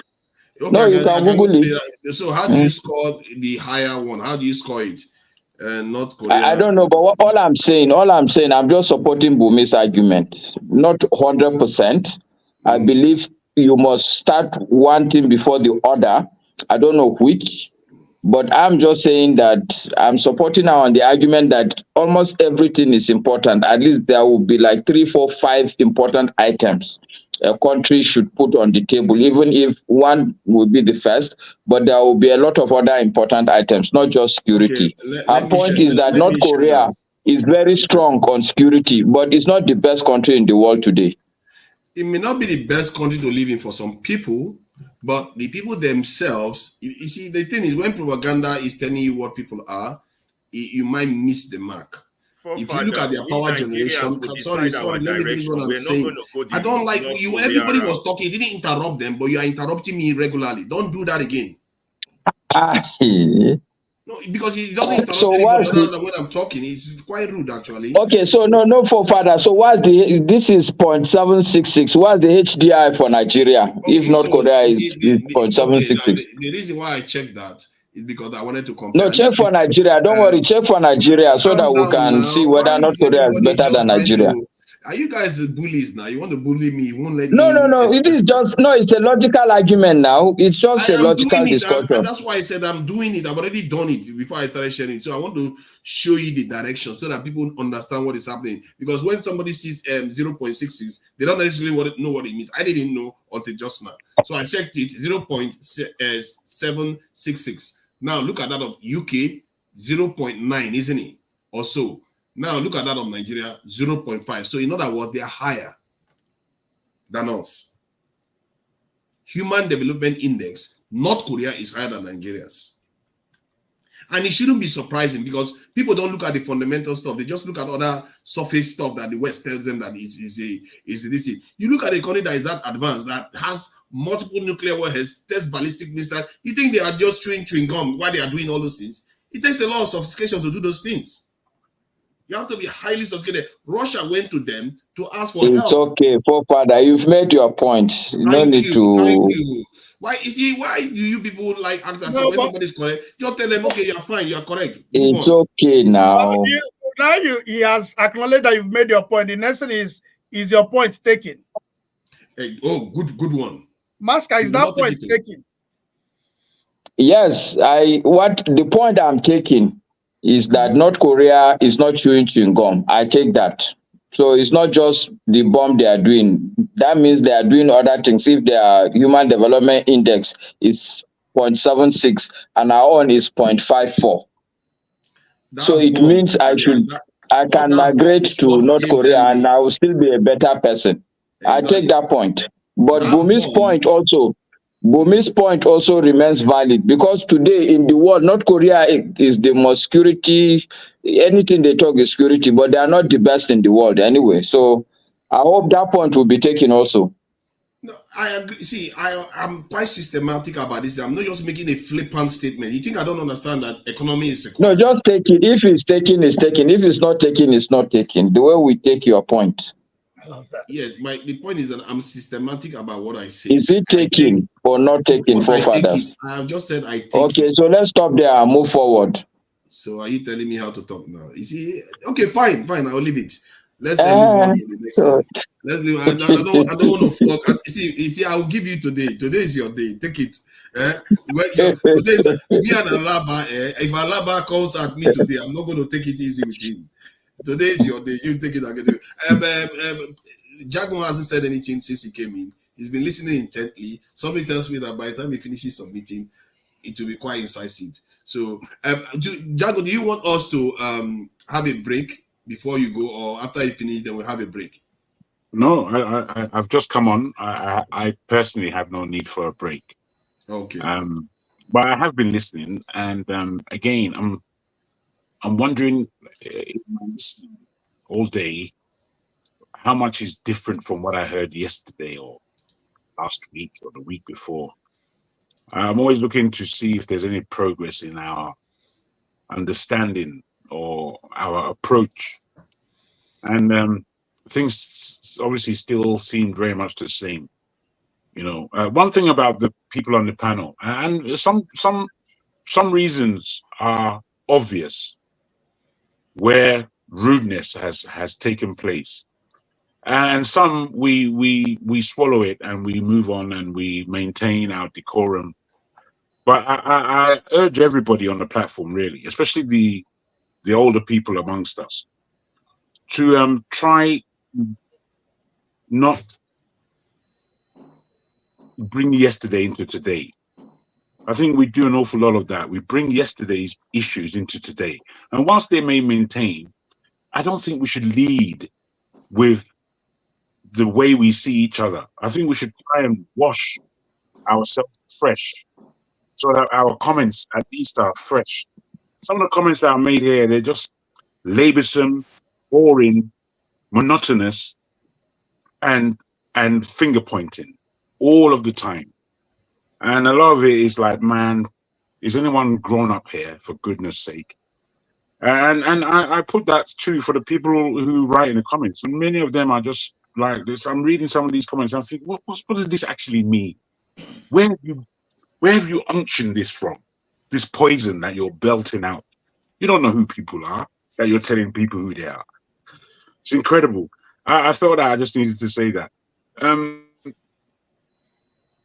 In kind of, this week, I don't know if I can speak particularly on the subject of security and such. I think these things are again, areas that Nigerians generally, no matter what we believe or think, I don't believe we really understand where we are, in terms of military and the economy. We have an economy that's completely failing and has been failing for 60 years. A failed economy based on one item that really, if we were a mixed use economy, we will be such a full nation with people of different skills, people of different ills, people getting on with it because that's their life has become more important than the status quo of a non-existent system or a system that doesn't assist any of its citizens.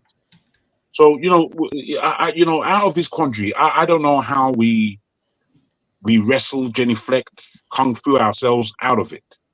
And what I mean by that is that with all these singular issues that may come up, that is the issue that we are fundamentally tackling. This week, nobody's even mentioned it, which I'm quite surprised about. This week, 20 women went with picking on their back to a wedding, and I think it was in Borno, and they were having explosives on them, which is to say that they are suicide bombers. Really, where Nigeria is concerned, I'm quite shocked about this level. I know we have terrorists, but I didn't feel that we have terrorists like those in the Middle East, in the so-called Middle East. I didn't think that we had that level of terrorists. Now, woman would carry Pekin on back and then put explosives on them and then enter a place where people are entertaining themselves and then decide to blow herself and everybody else. For me, when I heard that, I was quite shocked, to be honest. And I looked at it and I felt, oh my days, Nigeria is taking a turn. It's taking a turn. And my finger is kind of on the temperature for Nigeria for the time that it would blow up, because I don't think it was going to be organized. I don't think what would happen in Nigeria, to be honest, that would show people that we are serious about what's going on in this country. I don't think it's going to be organized like Kenya. I think it's going to be butchery. I think because we're not really paying attention and doing, we're doing a lot of talking, but we're not doing any doing. And because of that, I feel that the explosion that Nigeria is going to face is going to be bloody hell, bloody pouring all against all. Nobody's even going to know who's on their side because we have issues all over the place. And I listen and I listen and I think, man, I can't see Nigeria happening, man. And I want to. My goodness, I want to. I don't want anyone to pull me down in terms of my feeling. I don't want to be a pessimist where Nigeria is concerned. I really, really don't. Even though the situation is highly pessimistic. But that's not, I want to be somewhat positive and push forward. But as time goes on, I'm entering into this pessimistic space with the rest of you guys, where it says that, Nigeria can never happen. And I would just like to leave it there, really, as to that's how I'm feeling this week. Thank you. Thank you. I guess everybody goes through these cycles. I'm sure I have. So let's have a break and so that we can regroup and go move to other topics, because there are quite a few things that has happened in the world. We saw Nigel Farage of the UK, a guy that has run for election 7 straight times and lost woefully, managed to win this time. And you see a massive landslide in the UK when just 5 years ago, the Tories won in the UK. It's a massive swing, isn't it? Anybody that is in the UK will know that the swing is quite dramatic. So how that will teach us something about Nigeria, the idea that people think that Tinubu is unassailable in 2027. No, man, I don't buy that. Democracy is a fickle beast. And also the issue of economic forum team that Tinubu has put together to see whether they can bail us out of the mess we are in. And any other issue, I think Kenya, that video of this Kenyan man, I think I'll play that as I don't know whether it's good as a relaxation video. I'll see whether I'll play that up. Because that Kenyan guy, the presentation, the statement, his speech he made was very powerful, very relevant to Nigeria too, about how their politicians behave. So I will see whether I can play something and then they will regroup. All right. So let's see how we go. I'll start with the speech, then play some songs before we come back. All right. Yeah, say what is that? So I wanted to leave now. So what I just wanted to make a comment about the UK election. Just a simple no, not now. Sorry, it has to be after the break. We reserve that for after the break. All right, let's just play this senators these thing words.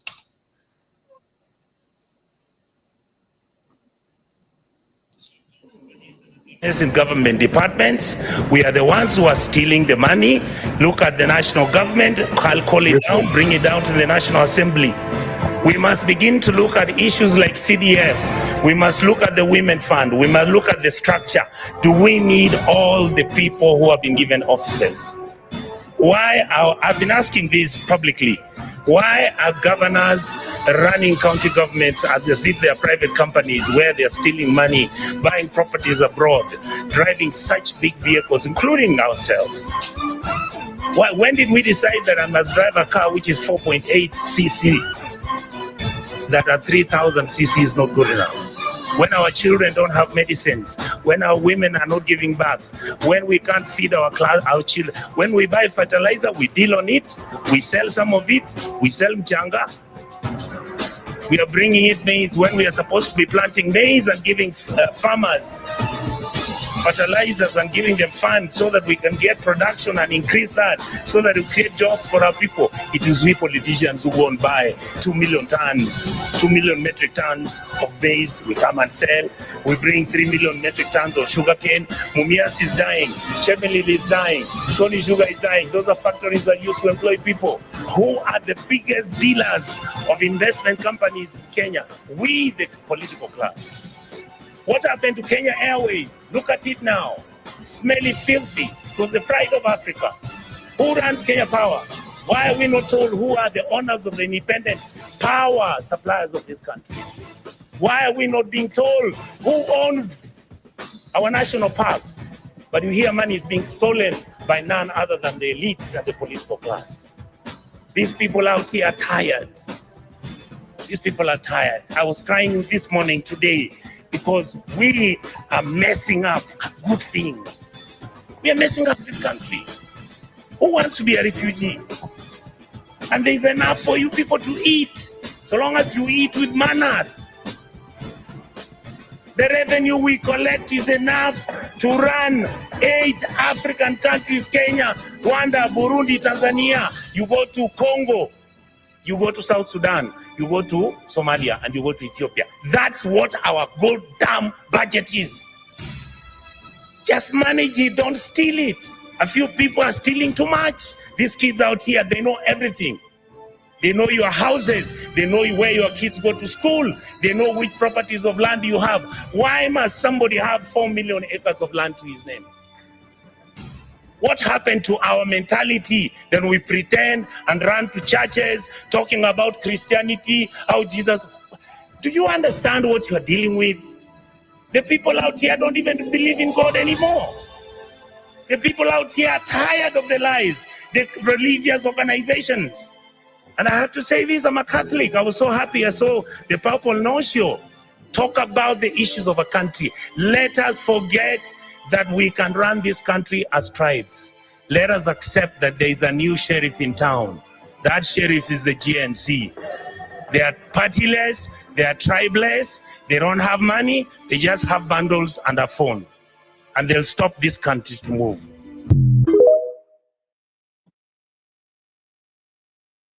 Gentlemen, the Middle East is fucked. We should know we fucked it. 6 of the 10 fastest growing economies are in sub-Saharan Africa. Countries rich in mineral wealth. Coltan for our computers, cobalt for our batteries, phosphates for our agriculture, nuclear ore for our power. These are the things, gentlemen, that the wars of the next 20, 30 years will be fought over. A huge deposit of cobalt was discovered in Mali just over 2 years ago. Back then, we approached the Malian government about mining rights. They told us that those rights were going to the Chinese. So we set about to create the conditions to make sure that wouldn't happen. Just last week, one of our Australian subsidiaries, thank you, Lachlan, secured those rights. Our pilot project in Mali hit a few bumps, but I'm delighted to report that it worked. And if it can work there, there's no reason it can't work in other mineral-rich countries across Africa. We create the chaos, and then we move in and capitalize on that chaos. We're looking at the long term here, gentlemen. Rates of return that'll make Iraq and Afghanistan look like chicken feed.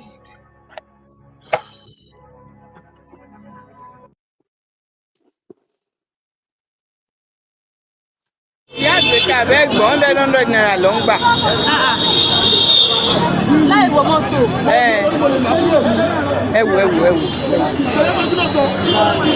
We are collecting 100 naira on each person to take this passage. This is straight fare under bridge. Straight fare 100 under bridge. Pay 100 naira before you can take the passage. And we have presidents in this country. We have President Tinubu. Look at their faces.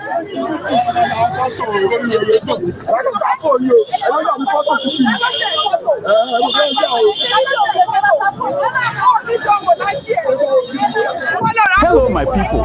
LenFi, the International Money Transfer Service, is here to provide you with a simple and efficient money transfer experience with no fees and the best rate in the industry. If you are in the US, UK, and Canada, LenFi is here to serve you and help you transfer money to over 21 countries. In all ramifications, they are better than their competitors. We at the Dr. Damages Show are happy to partner with them to satisfy your needs. To that end, anyone who signs up with them using the referral code DOCTOR will get $30 cash back the first time you send $100 or more. From now until July 10th, 2024, LenFi will enter your name into a raffle draw where you can win an iPhone, Apple Watch, MacBook, gift cards, and others. For an icing on the cake, the first 20 people to use Dr. Damages code DOCTOR will get a signed copy of one of his books, This American Life Safe or Chimamanda, The Adventures of Little Mermaid's African Cousin.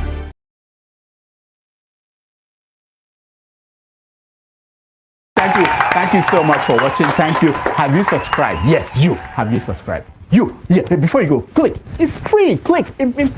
Just that's it. Have you subscribed? You're laughing. Have you subscribed? Have you subscribed? Thank you. Thank you. Thank you. Hey, madam, thank you so much. I can see you. I can see you. We have to get to 100,000 subscribers. This by the end of the year. How are we going to do that if you don't subscribe? Yes, you. Yes, you're about to click off. Why? Have you subscribed? It's free.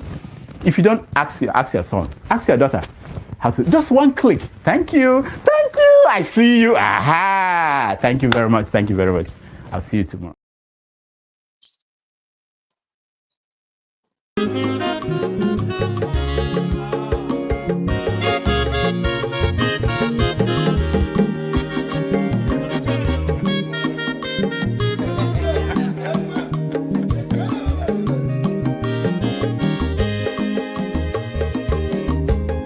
Onye ọma zoro obi o, akwa nwa zoro obi o, Max ịbịa bunyegokwanụ m n'ofu ube n'azụ ụlaga n'ịbịazugo,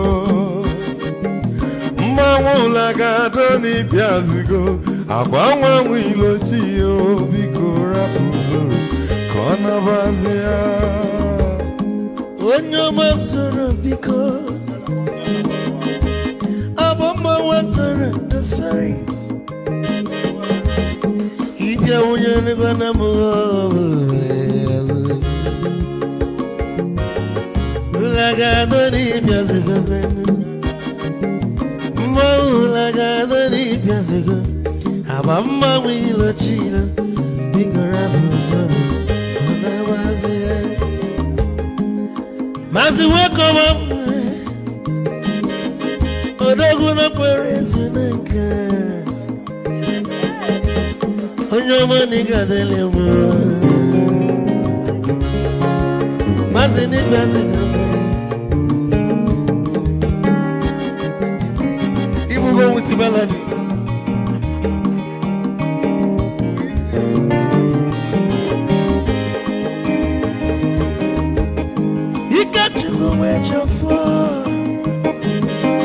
Odogu na chala noka, ezi wane mliga delemo, olagado ni bezigo noe, ma olagado ni bezigo, amama wilo chilo, bigora muzoro, anabaze, te, onyama zoro de. Sorry, if I were to go on a fool, Olaga, don't Piazugo, Nazaboy, Molaga, don't Piazugo, Avama Wilo Chilo, Biko Rapuzoro, Anavazi, Ice. A dog can never be kitchen for. Ama kwa mnika kugogia, waligwe kwelo ikejo mabele bege. Hey, you want?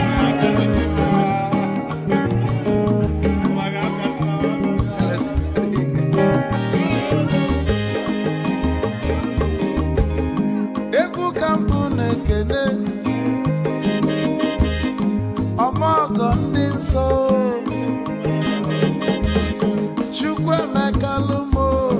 Chukwu negaji esi nwanne m ekene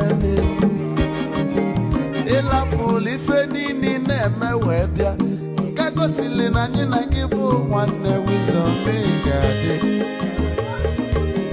ka nye gị maịkị ka ogobanya bụ egwu isili maxi ọ bụ na-etiri egwu a malụkwa malụ n'imego m ife ọjọọ. Wesi gị nwanne m ife ọkụ na-echọlụ na ngeme wisdom onume ekene gị bama nwe iyo iyo biko lapụ na-abasị ya. Zoro zoro zoro zoro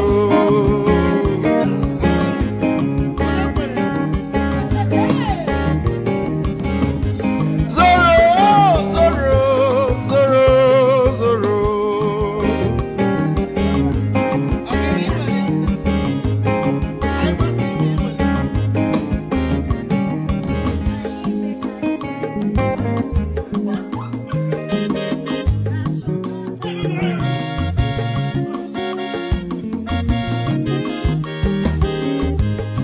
Bieduru joy na bugwa osa Sokoto Ujembe mwilo Anu solo mwe manofia nara Onye nwuro zurike.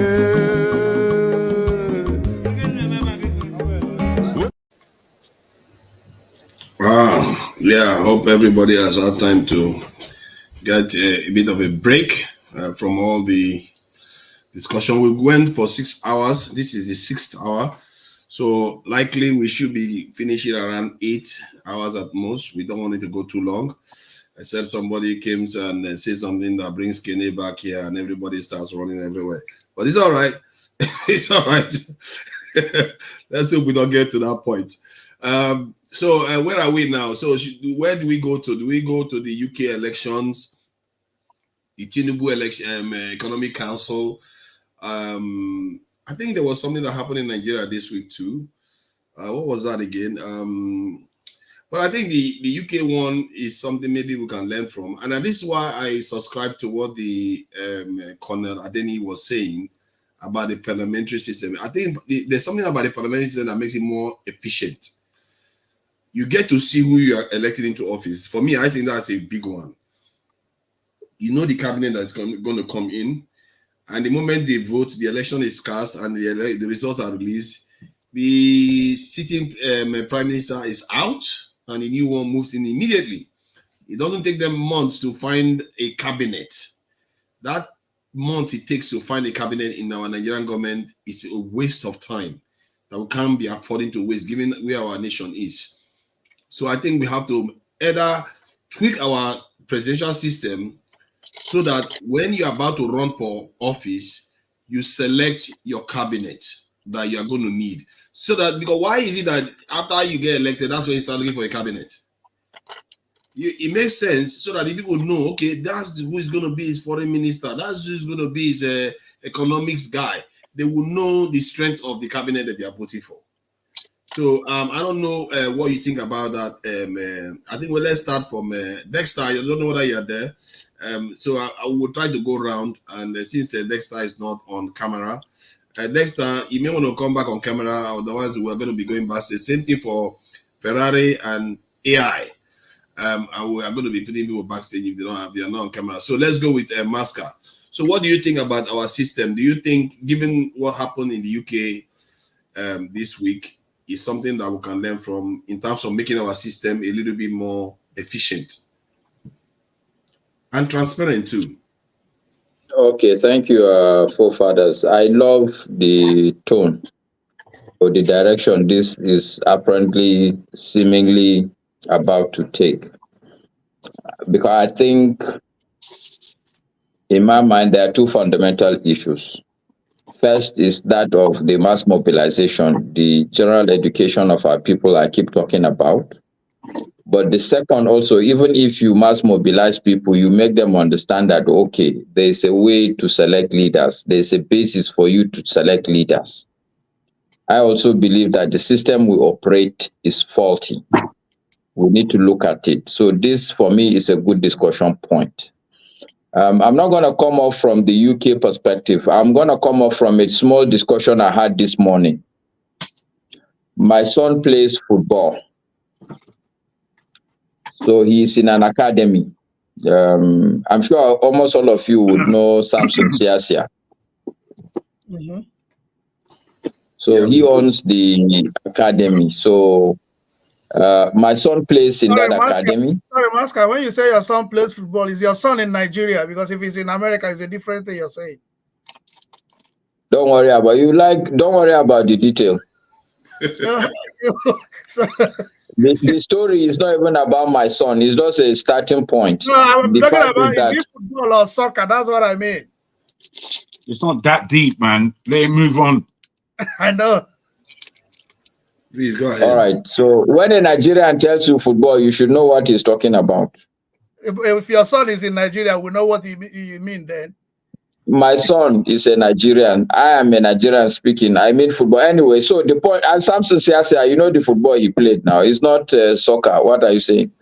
Anyway, so Augustine, no Allah. But the point I'm making is that we have a parent association And this morning, a lady came up to us and suggested something that I find very, very profound. And in my mind, the first thing that came to me is Nigeria.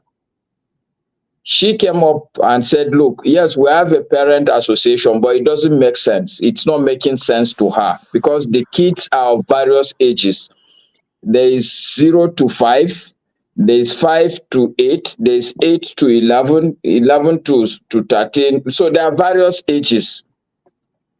How can we say we all have one association or one body? It doesn't make sense because the people whose children are 16 years old, their worry, their interest is completely different. They even go and play in a different pitch. So what she suggested is that every age category should have a parent association. Then from each category, they can now nominate two people who can form an overarching body that can liaise among every other person. It immediately made sense to me that this is what Nigeria needs. The system that we operate today, where one person will sit in Abuja and think he knows the solution and the problems in Kano, the same thing for Enugu, the same thing for Isenyi, it's absurd. People locally should do their own elections because they know they are good people. When you elect these good people, then out of these people you've elected, we can then begin to nominate people to the central body. But their election primarily should be a local election. And we're talking the executive, not just legislature. So the position I'm actually coming from is that I agree. I think we should jettison, not to throw away, but we need to sit and develop a local system. So part of the suggestion, I think, is that woman's suggestion where the election should be local.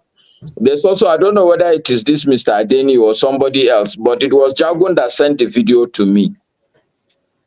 Somebody who is suggesting a rejig of the Nigerian system. And his argument is simple. The current structure is wrong because Zamfara State has a structure that is identical to what is there in Port Harcourt. The wealth of Port Harcourt or River State as a state is different from that of Zamfara. It will be absurd for somebody to design the system, the same system as the two states should operate it when we know that their money, their richness is not the same. But I thought the states have a power to change laws and do their own things too in Nigeria. Okay, are you suggesting that Zamfara State would have a different electoral body, electoral system, a different constitution on their own? I think I gather that the House of Assembly of States have the ability to pass laws and tweak the way they do things, but the local elections is held by the states. So anyway, that is not what the man is saying. The man is simply saying that you need to also you can't design a political system without even looking at the economic strength of the component units. You can't do politics in isolation with economics. Yes, I'm just building a lot of, I'm trying to put things together that I think are ingredients. That for us the starting point is that we should design a new system. And in my opinion, I don't want to look at the UK. It should have nothing to do with UK. It should have nothing to do with the US. We should look at our issues. We should look at ourselves. And I think we are intelligent enough. Not that I think, I know we are intelligent enough to design a system that may not solve all our problems, but it will be adapt to our current problems. And perhaps maybe from there we can begin to iterate it, fine-tune it, and make it better. But I am clear on one thing, that the system we operate today, forget about who you will elect. It's going to mess that person up, nothing else. The system needs to be changed. Number one, the idea that you elect people, they go to the center and think that they can solve your problem is wrong. The election should be at the level and it is from a local level that you can nominate a cabinet. I like the idea of what you're saying, that maybe even the whole cabinet, people should put up their cabinet. Let's see what is the strength. Yeah. But I'm just saying that I agree. I think we need to do that exercise. So it's not just constitution we should change, which is coming back to Bumi's argument. It's not just the constitution that is the issue. Even the structure of the country, the way we look at things, the idea behind is administrative, which is what Adeni is saying. These things are fundamentally administrative. In my house today, how long did it take President Buhari to get his? Because somebody once said it took him a very long time to get his cabinet together. I think maybe the first time. Do you remember how long it took President Buhari to get his? It took him almost a year. Yeah, that's 1/4 of his term, his first term. And you know why it took him that long? I don't know. Okay, because the basis today even is, especially when you go into government the first time, you need to settle a lot of vested interests, or else they would destabilize your government. So even the appointments, the ministerial appointments are not based on credibility, are not based on merit, it's based on political considerations, which is going back to the point that today, all we do in Nigeria is politics without looking at the economics. So they are settling vested interest. Why don't they settle it before they get into office? Because you can settle you are now derailing from the main point. The argument is that the system should be changed, Forefathers. And I'm saying yes. And I'm saying that I don't want to look at the UK. I don't want to look at the US. I want to look at Nigeria as a place. I believe that we have enough administrative eggheads that can look at things from both political, social, institutional, and economic perspective, and design something that can solve the current needs. That's all I'm saying. I'm not trying to catch you out. I'm just trying to have a conversation. The idea is I'm saying that the conversation, the point you are raising, you are now asking. Okay, so you ask a strategic question, but you are now bringing up tactical issues.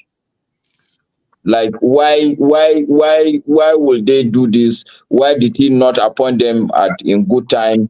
Why are they looking at vested interest? Yes. Because if it takes 1/4 of the time that you are in office to appoint your the people that are going to carry out your policy, that damages that nation. It's not only the government, it damages the nations too. You want the next government, like the way they did in the UK. Now the next government got in there. The next day, we already know their ministers. They are going to be there because they selected them before they went for the election. And the people also cast their vote based on the cabinet that they have. Because if you have a strong cabinet, they might actually support you more.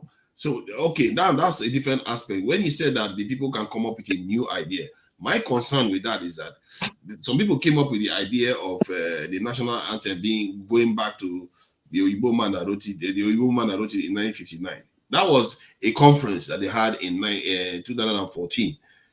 So are you saying that we should? My concern is that if we say, okay, let's just come up with a new idea, what is going to come up is that they will take us backward. You're not going to be looking No. Okay, so you need to listen to me. Always listen to me very carefully, Forefathers. My time has not finished now, Augustine. Are you saying that my time is up? 15 minutes. You have 15 minutes. It's up. Okay, but anyway, so Forefathers, where I started from the fact that there is need for mass mobilization so that people should begin to look for the correct people to elect them. That's one. I said that is the starting point. That's one for me. But the second leg is that the system also need to change. If you elect good people and put them to operate this system, they will still fail. So there are two legs to my point or my position. My position is that there has to be mass mobilization where the people in Nigeria need to understand that they need to elect correct people. Yeah. If you elect the correct people, and these correct people need to understand also that their first primary assignment is to change the system. If they are truly correct people, they will agree with that proposition because this system is not working. This system is not economical. It doesn't make economic sense. Zamfara cannot be having at minimum the same number of commissioners with Port Harcourt. At minimum. The fact is that Zamfara cannot afford to maintain what do you call this thing now? Almost the same size of a liaison office in Abuja, in Lagos, and any other place like the other oil-rich states. This is where we need to start from. Zamfara, they are collecting gold left and right. No, I'm not using Zamfara as a practical state. I'm just saying that states are of different economic positions in life. Kano today is not the same as Lagos, for instance. Lagos is not the same with Osun State. Yeah. So it does. I'm not picking out Zamfara or anything. I'm just saying that states are of different economic. If you look, the true economics of the states is different. Yeah. And therefore they cannot have the same governmental expense. I just have to wonder really quickly if anybody has really listened to that man, Mr. Papayonu, and his map and what he has to say. Because, you know, he's pretty clinical, he's pretty clear, he's pretty open. Anyone who has any objections, if they listen to him, they will find that their objections are released. The last time I listened to him was actually yesterday evening, and he made strict mention that I didn't do this map. He said the only region I proposed was the Western region. The rest of the map was done by this person from the East, this person from the South, and this person from the North. So he has something there that is a point of negotiation. And I believe we are to take it really seriously.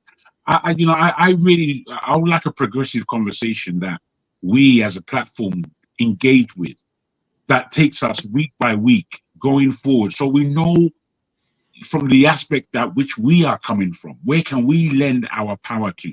Where can we lend some significance to? Because we can't just come here and be talking.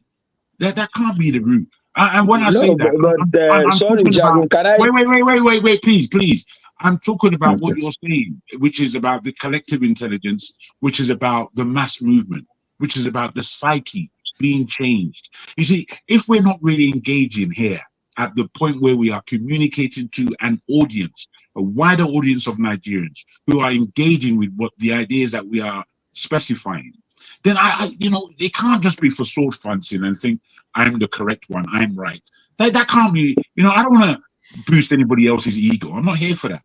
There's people there extremely egotistical, but I'm talking about progressiveness. Are we into being progressive? I think that's what we are discussing now. Yeah. You know what I wanted to say, Jagun. Let's allow. Sorry, Masca. Let's allow Augustine to say something. Let Masca just finish. I just wanted to tell Jagun that for me, I feel progress because sincerely, not every day. It's not every day that I learn from the platform, but every now and then, I get something simply because I have connected with this platform. I get something that makes me feel positive. For instance, this guy who has written Constitution, there's this guy who has done the map you're talking about. This question now that Forefathers is asking me, it's making me think positively. So I am positive, my brother. Good for you. Thank you. Thank you. Yes. I'll just take 2 minutes. So personally, I bought what Masca is saying, but I have another thing. With this UK election, we must also be fair to say that the system we are using will not be fair to it. Just like you have a fuel or gas generator and you're using diesel on it, there is no way it will produce the energy required.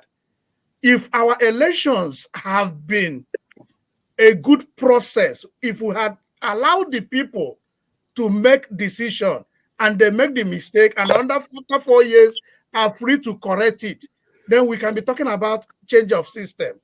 Because if we bring another system without allowing the right process, we might still be in the same status quo. So that I'm thinking about the process to the system we are currently using have not been well utilized. Thank you. Well, is it not like the analogy? Is it not more like using a gas guzzler versus using an eco-friendly car that doesn't consume a lot of fuel-efficient car that doesn't consume a lot of petrol? Because like Nigeria, the idea for me is one, it's very wasteful of time, which is money, and resources to run the government. So, Forefather, like if Buhari had taken 1 year to make his appointment, and after 4 years, the people said, because you did this, you are not going back, the next person will correct that. But because the people do not speak, I'm not saying that the system is okay, but we've not given the system a fair process to judge it. That's what I'm saying. But is it not because they think that that's how the system is supposed to be? Because like in the UK now, they know you are supposed to have a shadow cabinet. That's what they call it.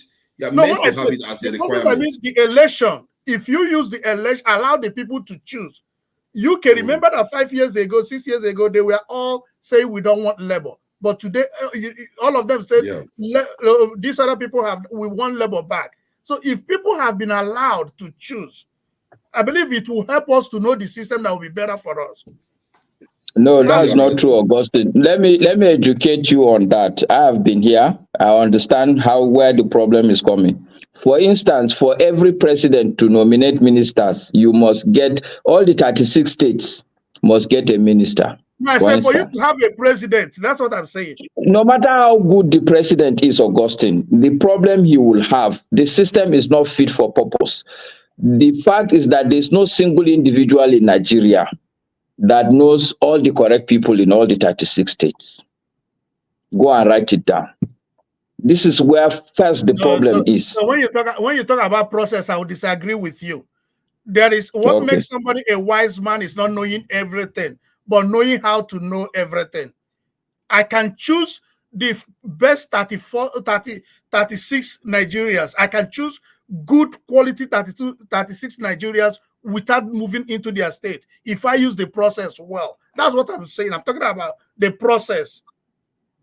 It's the same thing we're talking about. The process of this nomination, it will go to a political party, and the interest of the political party is not the interest of the people. So you feel that good election has no impact to it? Yes, this system, if you elect anybody, no matter who you elect, as the system is, like Forefathers said, it's too expensive, it's too expansive, and it's not fit for purpose. It's not a smart system, because somebody sits, the person who is sitting to administer everything is too far removed from the individual realities of these 36 states. My advice, like I said, is look, if you get at least 36 people to sit together from different states that have almost the same power, and then among them they should just elect one person as a chairman, I think it's easier. The system will be faster. But look, it's your opinion. I respect it, Augustine, also. No, I do. I agree with you that we should probably try electing good people first. Run the system and see whether the system is bad. It's not what I'm saying. I said, let us try and allow election to decide. Let the people vote and let their vote be counted.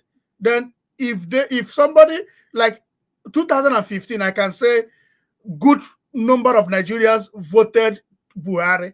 So if 2019, if they had allowed the election and Buhari did not come back, whoever that comes back will be conscious that at election, the people will make a decision that will be loud.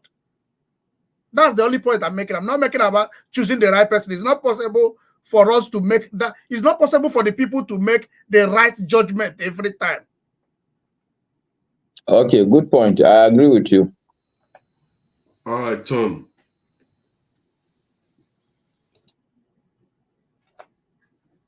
Okay, right. Everybody has been right so far. With our submissions, but I think I'm one of the proponents of changing our constitution, because I don't think our constitution is right for its purpose. But however, will not blame the present constitution that we have. Will not lay all the blame at the feet of the present constitution, because why I say so is that the people themselves are corrupt. See, this same system, I'm sure if you take it to a more saner society, it will work. So even creating a new system or a new constitution, Nigerians will find a way or the other to abuse it, to circumvent it. The thing that we need to be working for the next 10 years to 20 years to 50 years is to a mindset change, even if it has to involve some very punitive measure like death sentence. So let it be. Because people know they can go to serve in one capacity or the other, and when they have the opportunity to steal, they will steal knowing that there is no consequence, and that is where we are. So we can speak all the English, all the fancy words and all that, but when it comes to the real thing, people will do the wrong thing because they know there is no consequences. Look at the Labour Party. Till now, we do not know when the chairman of the Labour Party was accused that he embezzled, and until now there's no result in the and what Obi told us, that there's going to be an audit. And I tell you, until the next election, there will not be any audit. You now tell me that the Labour Party is better than the than APC. So I'm just starting to rethink. Maybe all of them are all criminals. That is the issue. People just do something knowing that there is no consequences. I'll do something, I'll get away with it. Am I saying the army should come back? I'm not saying so. But we do need some kind of revolution where people will be accountable, where they know that, listen, when you steal so much and you do what you shouldn't do, you won't come back to office. And when you steal without considering the consequences, you pay for it. It's just as simple as that. So all these things that we're talking about, we need to change our constitution. We need to change our system. No, it is the people that are really operating. Just like saying, I am in a car that can go take off from 0 to say 70 in 2 seconds, and then on that stretch of road, it says you cannot do more than 40 miles an hour, but people are cruising 100 miles an hour, and they don't care because they know there's no consequences. That is the positions that we have. All these things that we say here, all of them know they know the right thing to do, but they don't care. All they're interested is steal money, and nobody's going to touch me. And they will insert honorable to their name. They will insert retired general or retired brigadier to their name. That is just it. See, all these things is just long talk. Long, and until we come to a place that we know, we say, listen, enough of all this nonsense and all that is not going to continue. You steal money, you go to jail. Not just even jail, you hard labor, or you face firing squad. Look at the what's his name? The guy that facilitated Hush Puppy. He has been released. He's a free man. He was a drug dealer. Imagine if that guy became the Inspector General of Police, which they were actually grooming him to be. He was the best thing that ever happened to, but we didn't know he was the most corrupt and the most crooked cop. Imagine that sort of guy being Inspector General of Police. He will be assisting crooked politicians to rig elections. That is a problem we have in Nigeria. No accountability. Thank you. Thank you. Bumi or Jadu, you want to go? Oh, the forefather. What? Why are you eating there? Forefather Amala. Ati Iwedu. Hey. You can't tell what I am eating. Okay. So is it Bumi or you? I don't know. It's myself. Actually, but I would allow Bumi to go first because I want you to show something. So please, Bumi, go ahead. No, Mr. Jackman, you can go. It's just that I want Forefather to assist me with something, and he's obviously indisposed at the moment. So that's why I'm asking. That's what I'm saying. Go for it. He is commanding you to go for first before him. I didn't bring it to that level, though. The only reason why I didn't want to go because I don't think I'm gonna say anything different. Okay, let me assist you. Forefathers has asked us to speak briefly about what we think about the UK elections and how it can assist. I'm not sure what people know about the UK and how it's set up in terms of how we do our elections here. Basically, there are two main parties, Labour and Conservative. Conservative have been running for the past almost 14 years, is it? 12, 14 years? And they've done a crazy job. And Labour coming in is just a reflex reaction, unfortunately, because they're the second party. But there are so many other parties who, if the politics is set up in such a way that they could actually come through, but because we do regional voting, it's very, very difficult for some of these smaller parties to come through, even though they have had some gains. Now, in Labour coming into power right now, and the kind of Labour we have is not the Labour of when I was growing up. The Labour when I was growing up was strictly about the working class, about working people, and about people getting good local authority assistance, be that health, be that care, whatever it would be, play school for children, some sort of appeasement for single mothers and such like. So Labour did a lot to bring up the groundswell and make sure that the country doesn't look so poor as there are many poor people in this country. Conservatives, on the other hand, as you well know, are basically about profits. I mean, that's what it boils down to. They say they do run a smaller government, but they always run into trouble. But I would say this about the present Labour. Since Tony Blair, Labour has changed. Tony Blair changed Labour, he called it the New, and they became much more centrists in their outlook. With this, Labour Party has taken us to a couple of wars, serious wars that 1 million people came out to vote against. So he took us to Iraq, he took us to Afghanistan, and all these other rubbishes that have gone on the planet has come largely through the Labour Party. And then over the last 12 years, because Conservatives were in, places like Libya have been devastated by Conservatives, and that was Campbell in himself. I think not Campbell, sorry, I forgot the name. But what I want to underline is that of the last 2.5 years, or of the last 5 years, let's say, there have been, since Cameron, that's the name I was looking for, there have been 5 prime ministers. There's been Cameron, what's that bumbling fool's name? Boris. Thank you. Boris, May. Johnson. Yes. Theresa May. And then we had that crazy Truss. And then we ended up with the Indian Hindu individual he's come and gone. I've forgotten his name.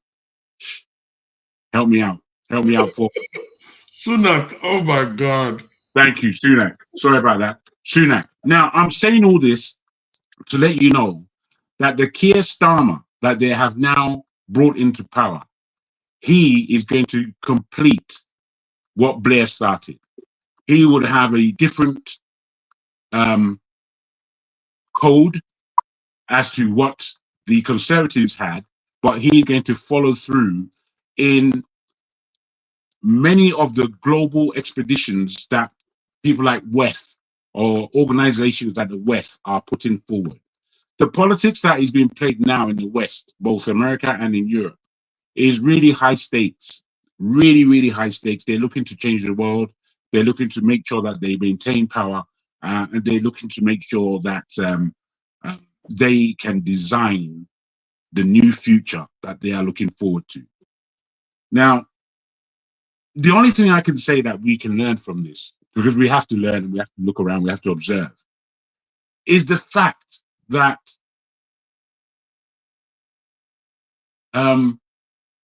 having 5 prime ministers within 5 years is quite something to observe. What that means, even though they themselves, the Conservative Party themselves, took down their leaders and applied another and did it several times, apart from that fact, it's the fact that a leader left and was replaced. And I think, I really wish that somehow that could be what we are able to do in Nigeria. I've never really noticed that they do that in Nigeria. By the time a prime minister, apart from death, by the time a president takes his place in Nigeria, that's it for 4 years before the new election takes place. And I would like for us to look at aspects of how really, if somebody is not performing, if we got a president that is not performing, how do we bring him out of that position so that we don't waste time? Because to me, we have wasted 8 years with Buhari and another 1 year in the same party in Tinubu.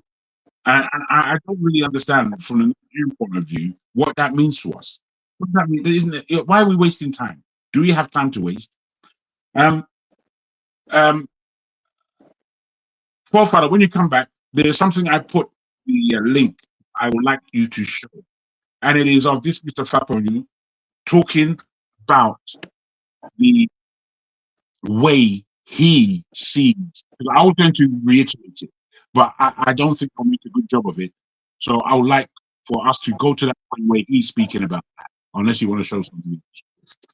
That is 6 minutes long, so I will have. No, it's not the whole thing. I want us to see. That's okay, where he's actually talking. I must say the analysis of what's happening in the UK is quite interesting. Even if you used language that most people may not relate directly to, because you are using very technical terms.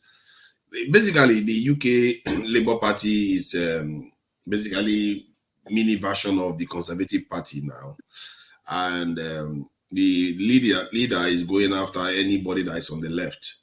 And I must say though, the left in Rivers in the UK seems to be a little bit weak. I'm not sure why they are that weak, because when they're in charge of the Labour Party, they always lose power before the party ends up in office.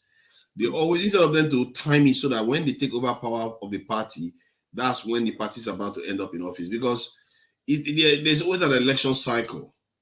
And the last time when they went to the election in 2019, it's because of this in Brexit. And they didn't relate to Brexit very well because they don't believe in Brexit. So the Conservatives were bound to win because the country wanted Brexit. So what they should have done was find a way to double down after the Brexit happened, because after then COVID-19 happened, the Conservatives were completely trashed during that time, and the country was ripe for that change.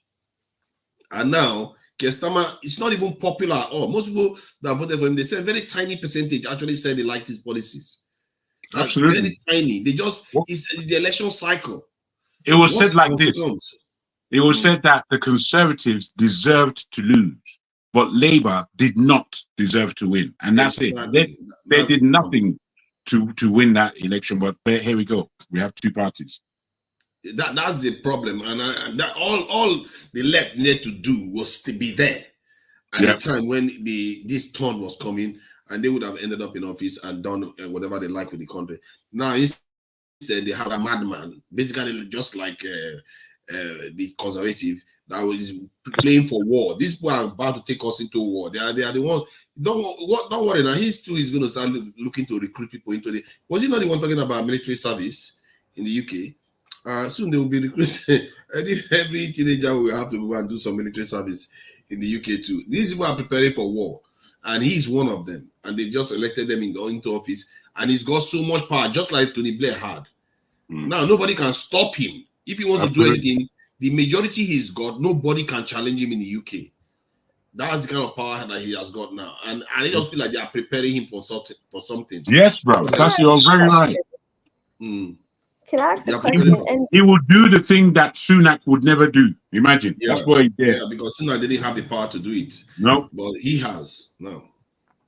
Can I ask a question? And I feel like the question might seem a bit on the extreme side, but have you ever wondered if what happened in World War II was to happen, let's say we have a World War III, but the victims in this time is more or less like the very obvious people? Do you ever ask yourself like how that would play out in terms of Who like, are the very obvious people, my dear? I mean, Yeah, come on, be bold, be bold. yeah. I mean, obviously the black people, like, how do you think that's gonna play? Or I don't see us as the you know, if a war breaks out, as much as they may want to configure it to our part of the world, it will still be very difficult for them. And if we have sensible leaders, they would make sure that that doesn't take place. If there's a third world war, it would largely happen in those territories. I'm Yeah, be rephrasing my clear. Be very clear. Don't forget, but don't be apologetic. Just be clear. I'm not talking about fighting Africa. Nah, that one is, nobody's about to do that. That's easy game. I'm talking about in terms of like, when you look at World War II, in terms of like, it was actually their own people, but it was just against the Jewish people. It was just against Jews themselves. So in terms of like, when you look at how the political system in Europe has been playing, is leading more to the conservative side. Almost every country is going towards that conservative, and it makes sense. I think for the past decades or so, it's been more liberal. And if you look at history, at some point, there's always a switch. It's like when you accept too much of something, you have to kind of like go back to the other. So it's like, okay, immigration there's been a high influx of people taking immigrants, and now they're seeing the reaction, or like the effect of a high number of immigrants, for In fact, example. Bumi, I think you're being more complicated than you need to be. Okay. Whatever you have in your mind, because I'm not clear on what you have in your mind, but be straightforward. Let us hear what your real question is, because you brought so much into a question. I'm confused, I'm afraid. I'm trying to bring history to it. I don't want to just ask a question based. I'm trying to, okay, if we should go, for example, in most Scandinavian countries, they have complained about the immigrant population being a huge burden to the society in terms of like gangs and that. And whether or not you want to be racist or not, there is some truth towards it. And that's why you can see there's a huge reflection in how the political parties are going more into that conservative side, trying to be like, okay, we have done too much, let's pull back. Now, because it takes just one madman for things to just explode. Now, what if we get that one madman? How does that reflect on the people? That's kind of my question. I think I get where she's coming from. She's worried that maybe because of the shift going on in Europe into more ultra-nationalist this in politics, that there might be a leader that emerges, and in the context of this struggle going on in the world, the Black community could be in line for a lot of problems. Because they could say, because in the case of Europe, it's the Black immigrants that they are their biggest problem. They pick on them, although they are people from the Arab world. I don't know why they keep picking on only Black people. But in the America's one is actually more dangerous. Actually, that one is the Hispanics, Hispanics, Mexicans, and all the rest. Because that one, there's going to be a demographic shift that could result in tipping the democratic system in favor of the minorities.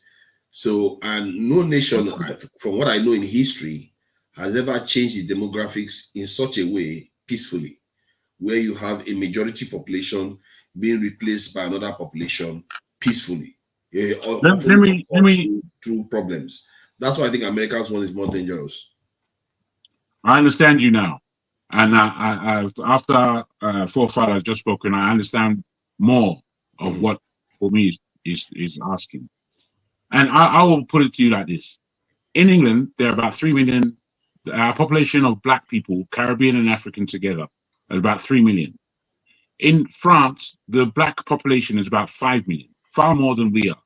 But here in the UK, we have a slightly different way and inclusion within the society here. You see, if we are seen as useful, we would have little to fear. And what I mean by that is that any immigrants population behave in different ways, as we have all seen. You know, there are Polish people who are here and who have been here for a long time. You don't even know that they're Polish. They're first generation. Most of them have actually traveled back to Poland, having made the kind of personal wealth that they wanted to make and gone back home. So they, who represented a much higher number than we who are Nigerian in this country, they have done far better than we have done in far less time. You understand? So let's take the whole of Europe and the whole of black people in Europe. There's the rise of Le Pen in Holland. The French prime minister may be deposed soon by somebody who's much more further right with his politics. Now, whilst this may ask us to pay more attention, you see, our fear, Bumi, my dear, I must tell you that black people haven't made the best decisions for themselves. They've done a lot of good things all over the world, don't get me wrong. But like in England, I don't see that there's a black community in England. And I've worked at the brunt of the black community. I've done a lot within the black community space. And as I'm here back in the UK now, there's no black community. We're just disparate people waiting for one bad thing to happen so all of us can gather around and point the finger and start calling racism. That's the whole power of the black community here. But if I tell you about the Indian community in this country and the power that they hold, you're going to be not only surprised, but you'll feel ashamed of what we as a so-called community are not doing, because they are doing it. Their community is worth 500 billion, and they've got that lodged in a bank. 500 billion. Our spend power as a black community is 20 billion today, and none of it is in our hands. 20 billion of 3 million people. You do the maths. What is that? We're not making any use of ourselves. We're just scared. Everywhere we go, oh, are they racist over there? When I've traveled to Spain, the only question that people ask me is not, how is Spain? That must be nice for you. No. They're saying, aren't those people racist? I'm thinking, look at these bloody fools. Must you just operate in fear? Can you not operate in confidence? The reason why you don't operate in confidence is strictly because of our own black people, for nobody else. If we aren't together. Jago, you just opened up something that I never really thought about, actually, when you said that the black community in the UK doesn't have any kind of direction. I think in other words, we don't seem to have an agenda in the UK. We're just here scattered everywhere. And that is true. When I checked the population just now, we are just about 2.5 million. And that is not taking into account the recent arrivals into the UK by Nigerians. That's correct. That's correct. So we are going to 3 million, and we've not made it count for anything. And maybe, I always accuse African Americans of the same thing, that they are just there, they are not having any direction. But in UK, we are also doing the same thing. We don't have any direction. Why the Jewish people, when they're here, they know what they're doing? No? They know what they're doing, man. They know what they're here for. If you just have to look in the, you're in North London, I'm in South. I can guarantee you that we would have an agreement that there are these Turkish shops. Wait before you say anything. There are these Turkish shops that operate 24 hours a day. They have full groceries. None of their products are GM. All their products are always fresh. Do you have those things in North London? You're muted. Yeah, we have them in London, those shops, yeah.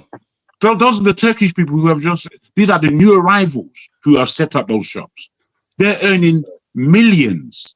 Yeah. And you know where they're heading from? Our community. Yeah.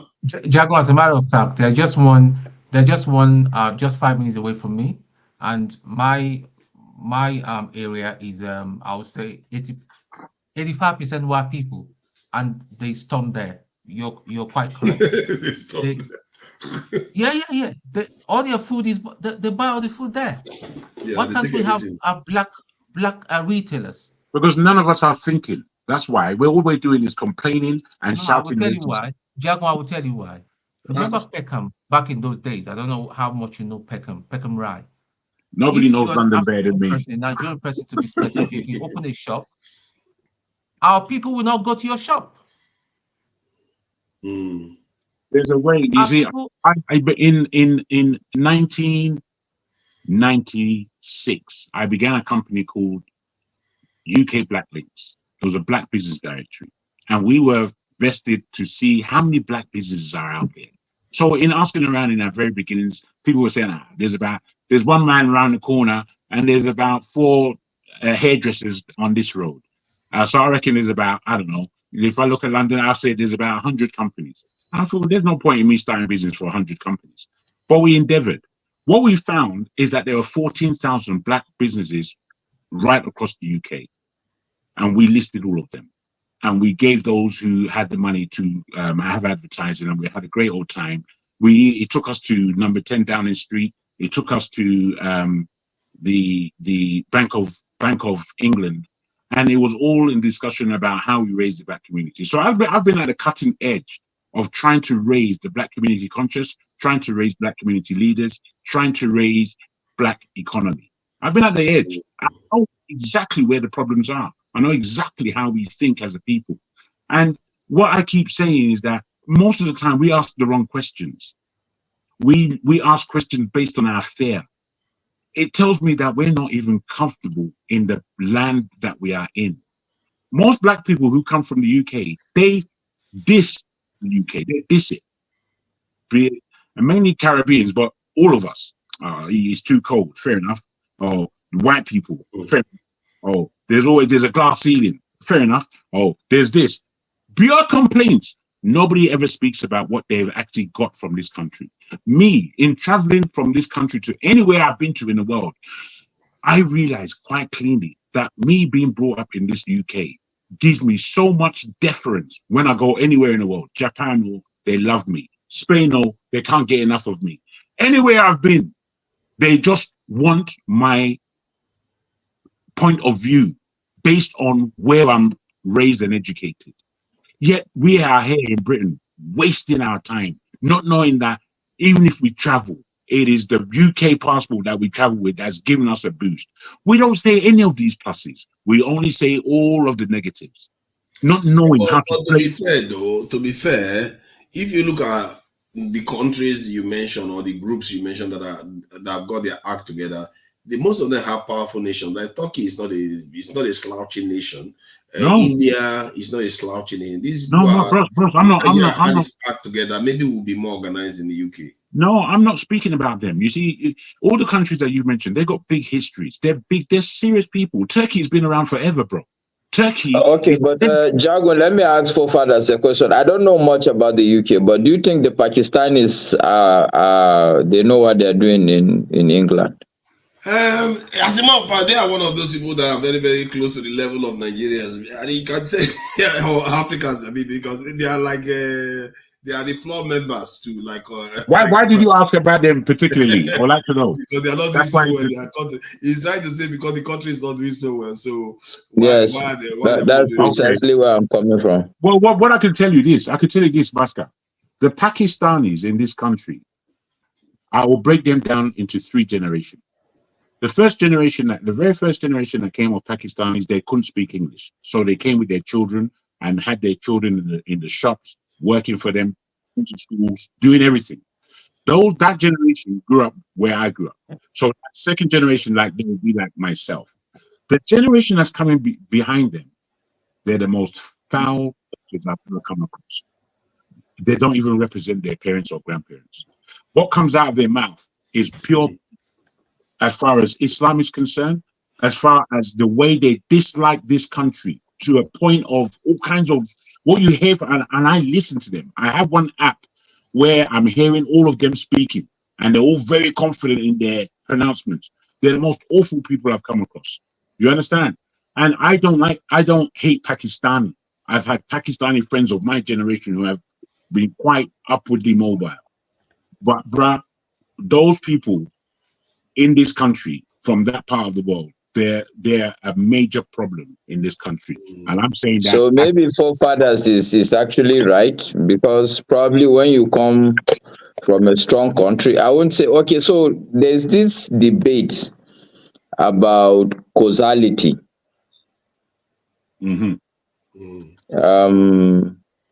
Sometimes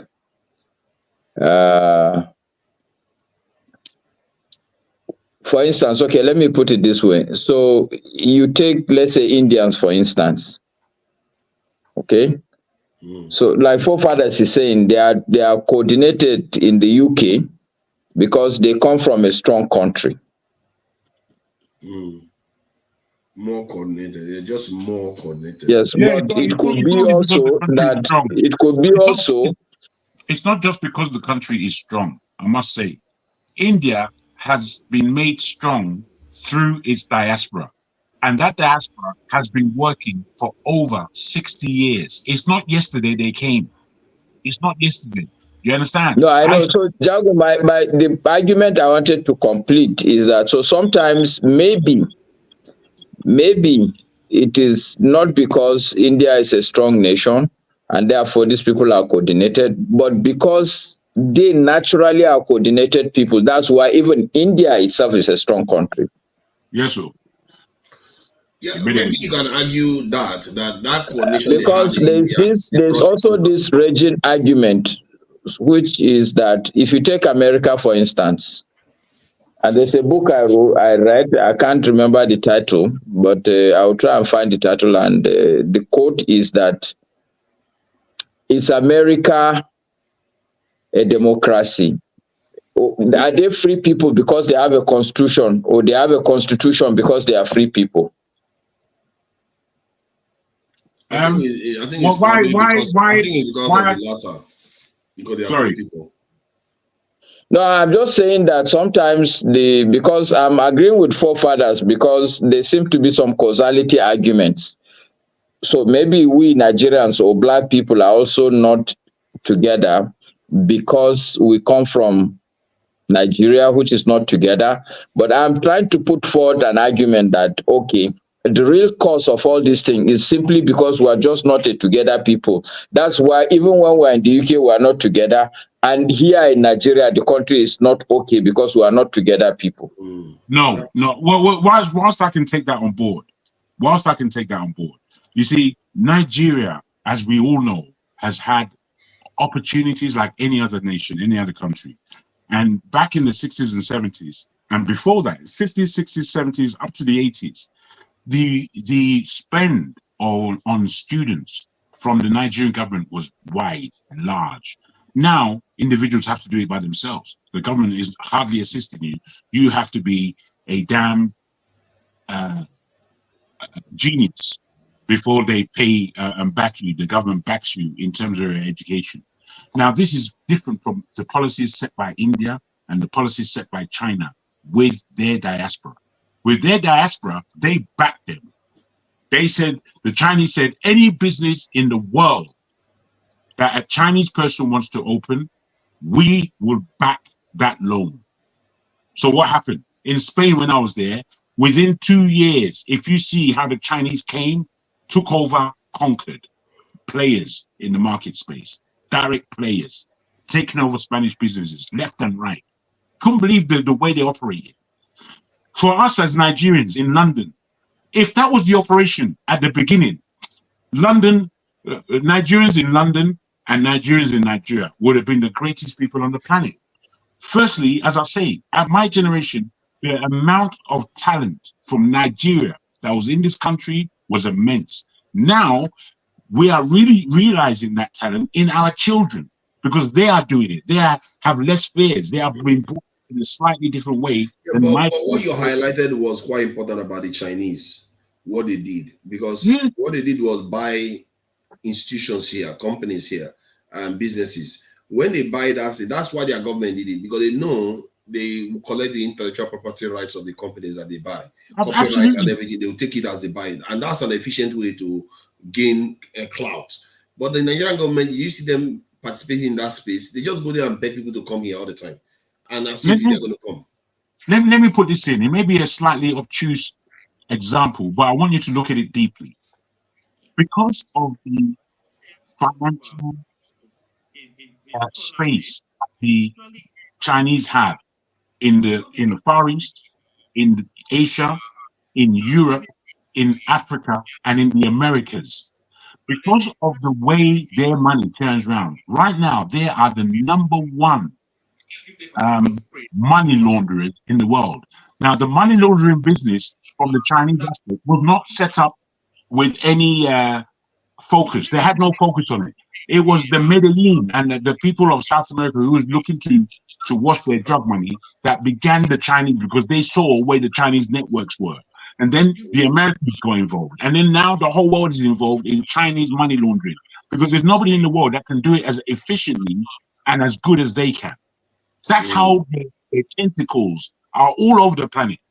Meanwhile, we're here running scared. Is it safe for me here? What do you think our young boy is going to do? Okay, so Jagun, okay, so where do we start, or where is the problem for us as a people, as Black people? Where is the problem? Where did we go wrong? Bros.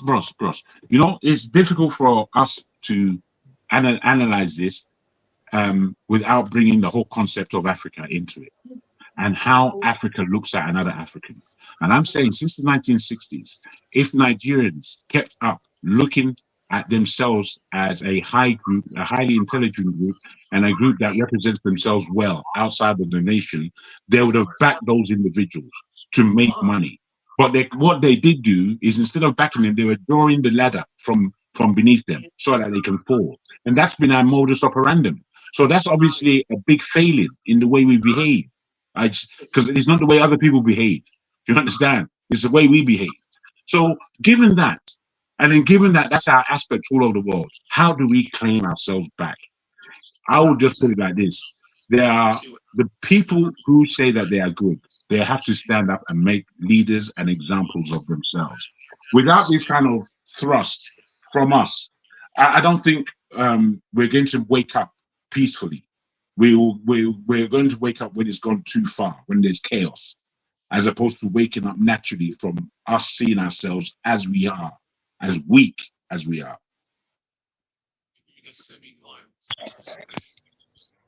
To add to what Mr. Jago just said, I think in a way we love to react. We don't like to be the cause of the action itself. You know, like he said, in terms of we've had this conversation multiple times in terms of foreign countries making decisions. Like, it's so sad in a way when you look at the way the UN is structured, United Nations. If you look at the founding members of it, there's no African country there that really has a strong power in terms of how things actually work. You know, if it's not America, if it's not the UK, if it's not Germany, if it's not Russia, if it's not China, there's nobody actually there controlling the direction of how we as humans live. And when you observe this so-called members, those are the same people who are part of the same atrocities that happen towards us. And they're the ones also telling you the direction as we should go as humans. So it's like, when you look at it from that aspect, I kind of ask myself, is that, aren't we in a way bothered that someone else is this? Let me ask you this, Bumi. Yes, let me ask you this. Lee Kuan Yew of Singapore, when he took over in Singapore, he said all of the Singaporeans have to do these three things as a fundamental. One, everybody must speak English. Everybody in this country is going to speak English. Can you hear me, Bumi? Put your hand up if you can hear me. We can't hear it. I'm saying, I'll put this to the panel. Lee Kuan Yew, he said, everybody who is Singaporean, the first thing is that you're all going to speak English, whether you like it or not. We are going to be an English-speaking nation, and we're going to do business in English. One. There was a lot of pushback.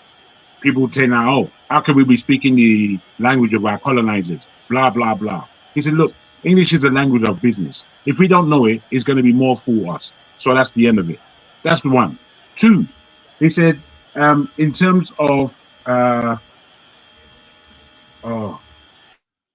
industries and how our industries are to be run, he broke that down.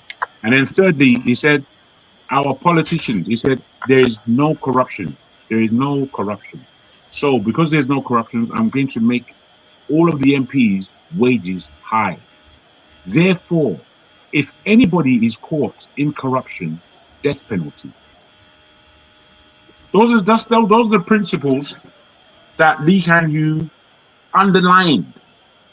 Now, we in Nigeria will argue about everything. If we say the English is the real thing now, we say, did we give is the English our language? Well, just bare talk rubbish all day long, like we don't know English. In fact, the English that we knew in the days of my father is worse than they knew in the days of my son. What the hell is that?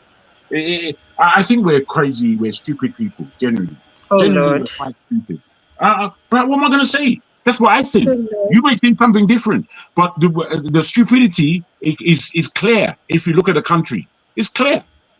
So it's not my fault. Can I come in? Can I say something? Yes, please. Good morning, gentlemen. Good day, my dear. Good morning. So special shout out to Black Beauty. I thank you so much. I received the data subscription for last week. I'm so grateful.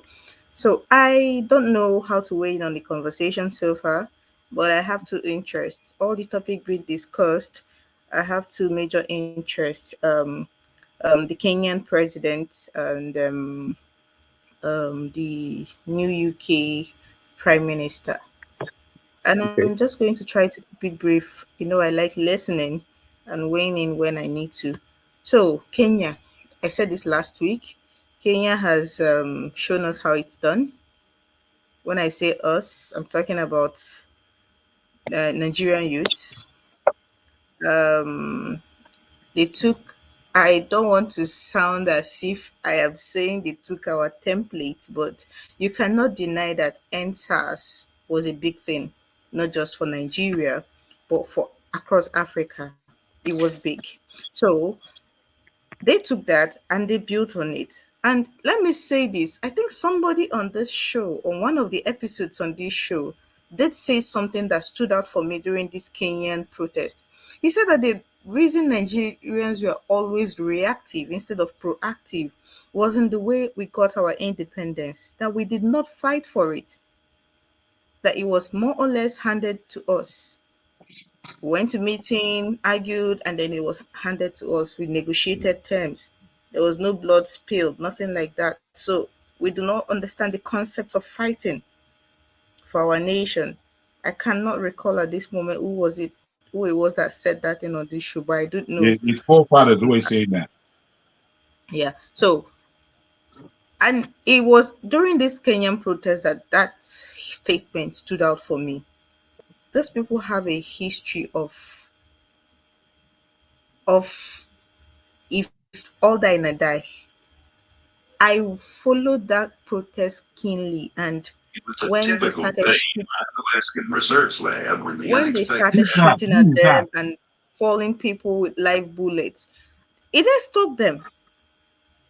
It didn't. They continued. And then what happened? Ruto had to back down.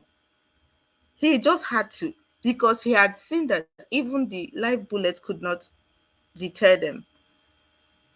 And I went on Twitter the other day and I'm seeing people sharing flyers about a protest coming up in August. And I asked my friend, have you seen the flyer? They said they want to do protest. They said they want to.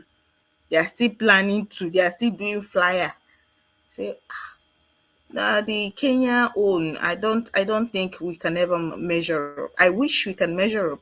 I wish I will wake up tomorrow and everybody's on the street saying we no go agree, do the right thing, or get out of that place. But it's not going anywhere. So this is a huge shout out to Kenyan youths. I am so proud of them, and I am hoping, desperately hoping, because at this point That is all I can do. In 2020, I was all out. I was in Enugu, but there was no day of protest I did not come out, except I was under the weather. I am hoping that this time around, if we do protest, we do it rightly. We do not let the divisions that the people in government now brought last year along tribal lines. We do not let it set in, because that is my biggest fear.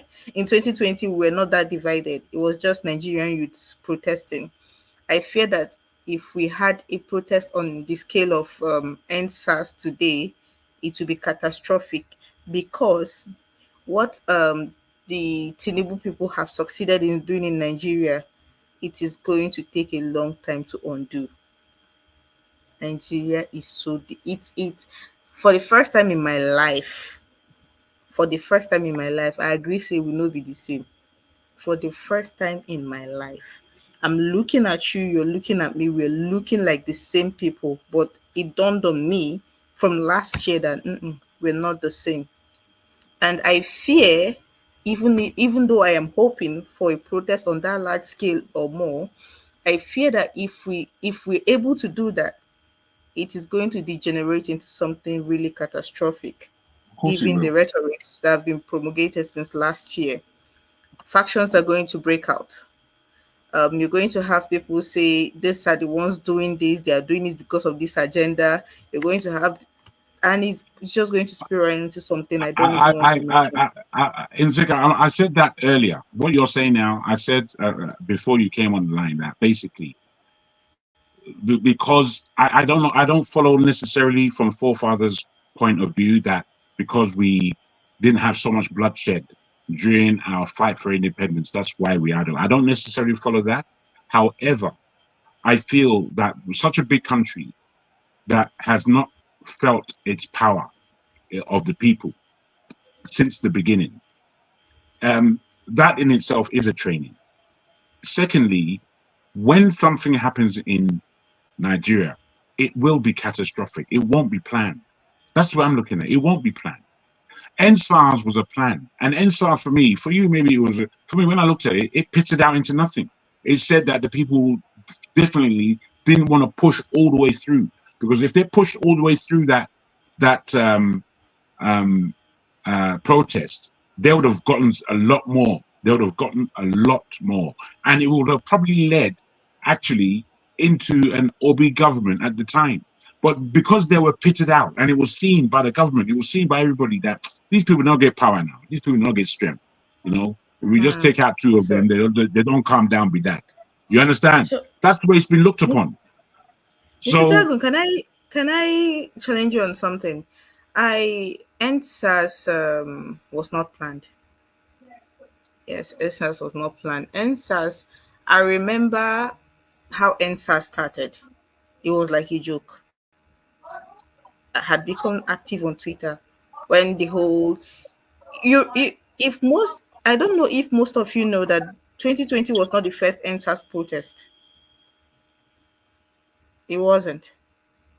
It was just the biggest by then. So what happened, and let me just go this way, because where my thought is going to shift this conversation. So let me just put it this way. So this fear I have about an NSAS 2.0 doing good and then degenerating into something catastrophic, I think it comes from not just the last elections, now that I think about it clearly, but in the aftermath of 20th of October 2020. The rhetorics that were lauded, that were made more loud, pronounced last year, started from that period actually, when they said Igbo people wanted to burn down Lagos. Yes, that was the rhetoric that started. It was from there that the rhetoric started. And now that I think about it clearly, it was a game plan. These people were setting the stage for what happened last year. We did not just see it, because if we had seen it, if we know what we know now, that it has always been this game plan, I don't think it would have degenerated into what it. So what I'm saying is that, yes, I am hoping for an NSAS 2.0. I am hoping that Nigerian youths wake up from their slumber. I nearly got into a argument with my friend today when she was like, Nigerians are not serious. I'm like, Nigerians are not serious? The same you that go, and it's none of my cup of tea. What are these people even saying on Twitter? Well, these people that don't have their time. I said, the day you will have their time, the day Nigeria will hit you and you have their time. You think we that we're always calling out bad governance and things on social media. You think we don't have sense? You're the one that don't have time. You're the one that have things to do. The day it's going to hit you, nobody will speak for you. So while I'm hoping and looking forward to an NSAS 2.0, I can't wait for it. I'm ready. Because person only died 2 times. While I'm hoping and ready for it, I can almost see how it is going to end. And this is not me being a prophet of doom. That is from Kenya and then protest. Then on the UK Prime Minister, I'm going to be a bit... Before you go there, please, tell me how you think it's going to end, 1.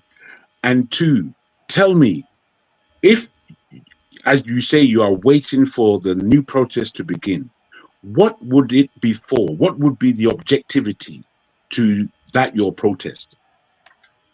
Okay, so for me, if I had any sort of influence or on how the protest should go, I would say we should. NSAS had a 5-point agenda. Let's be clear on that. NSAS had a 5-point agenda. They had 5 demands. I think it was later increased to 7, but they had clear demands. So what I would want to see in this one is, first of all, every stupid law that this government had been signing, every stupid bill that they've been signing into law since they came into power, I want it revoked. I know saying I would love to see a Tinubu must go protest, which is what I'm seeing all over social media, but I don't think it's going to happen. Can I just say this very quickly? I think that dilemma that you have is the actual issue. For me, if you're not protesting to have a complete upheaval about the way Nigeria is run, then you're not protesting anything. 7-point agenda, 2-point agenda, it's all bullshit. It's not nothing. Wait. I'm just going to put I don't want to take too much away from what you're saying. I know that you're a patriot. You understand? And I respect you fully. But I always say I'm a patriot. I was the one that came on air last 2 weeks and said, what I mean by patriot, what I mean by patriot is that you have love. That you're somebody who has love. Let me put it as lightly as that, so we don't have to sword fence.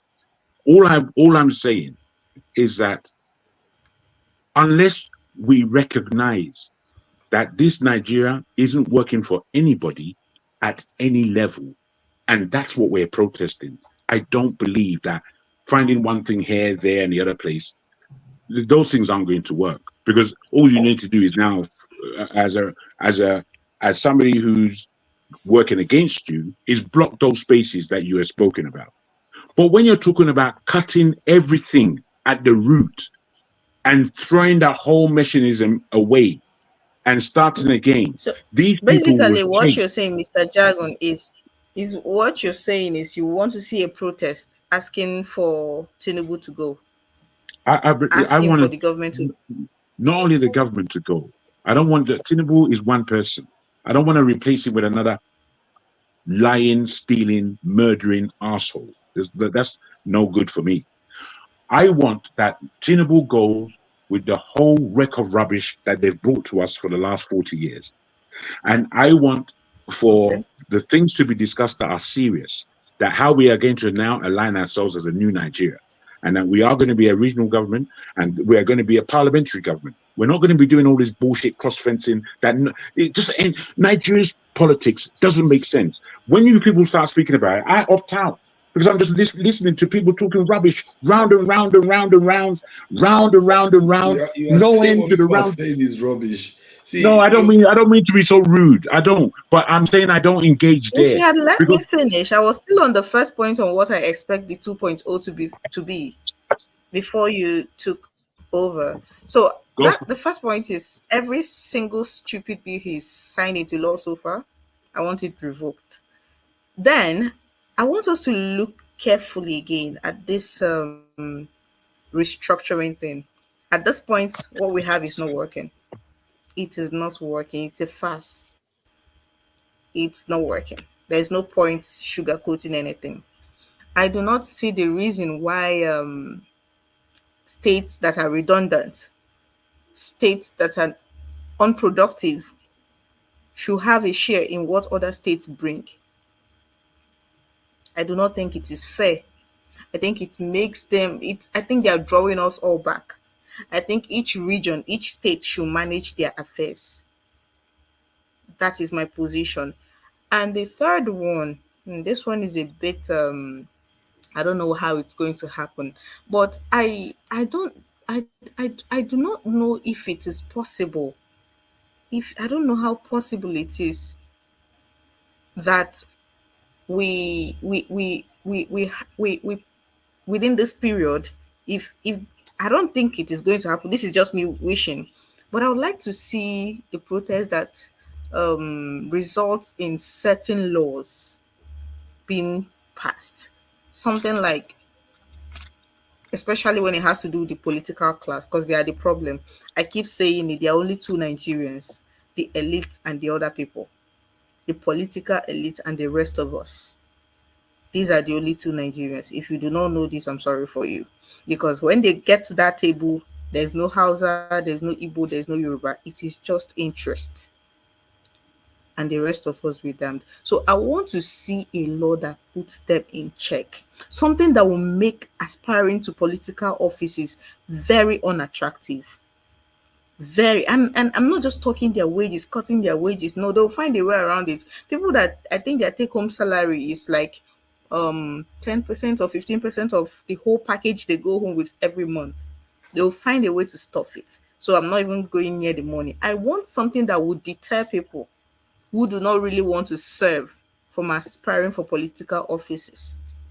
I don't know how that's possible. I don't know if it is true protest. I don't know if it is true dialogue. To do that, you have to have very stringent policies regarding embezzlement of public service holders, public office holders. So you either something like capital punishment for that one, exactly, and secondly, you make it easy for them to be recalled. If they screw up, the people that voted them in can sign petition to get them recalled from their position and replaced. So those two could, if they set an example with just two of them, the others will sit up. And then while they are at it, I hate to say this, while they are at it, round up the whole people that are currently there that have put us in this mess, and they're still in this mess with still at the helm of affairs. Now I might get into trouble with this, but just round them up and off them. Yes, off every single one of them. Off them, off their allies. Take back everything they have. You can do it the Rawlings way. I mean, till today, Rawlings, even in there, still has people that have sworn not to forgive him for what he did, because the man cleaned up. I mean, there are lots of arguments here and there about what he did and how he went about it, but off them, every single one of them. Because the truth is, if you put them in jail, they'll come out. They'll just do their time, come out and continue from where they left off. If it was possible to off them, it would have been better if you can do that, but it's not. I don't see. Why is it not possible? See, the thing that is annoying me about Nigerians, and I think I think the thing that is annoying me most about Nigerians is we complain, but we know the solutions to these things. So why are we afraid to do it? No, it's not about being afraid. Let me give you a very simple example. You like me, for instance. I live in Enugu town, right? I know who the House of Rep for my area is. And being that I'm enlightened, I know what his responsibility towards the constituency should be.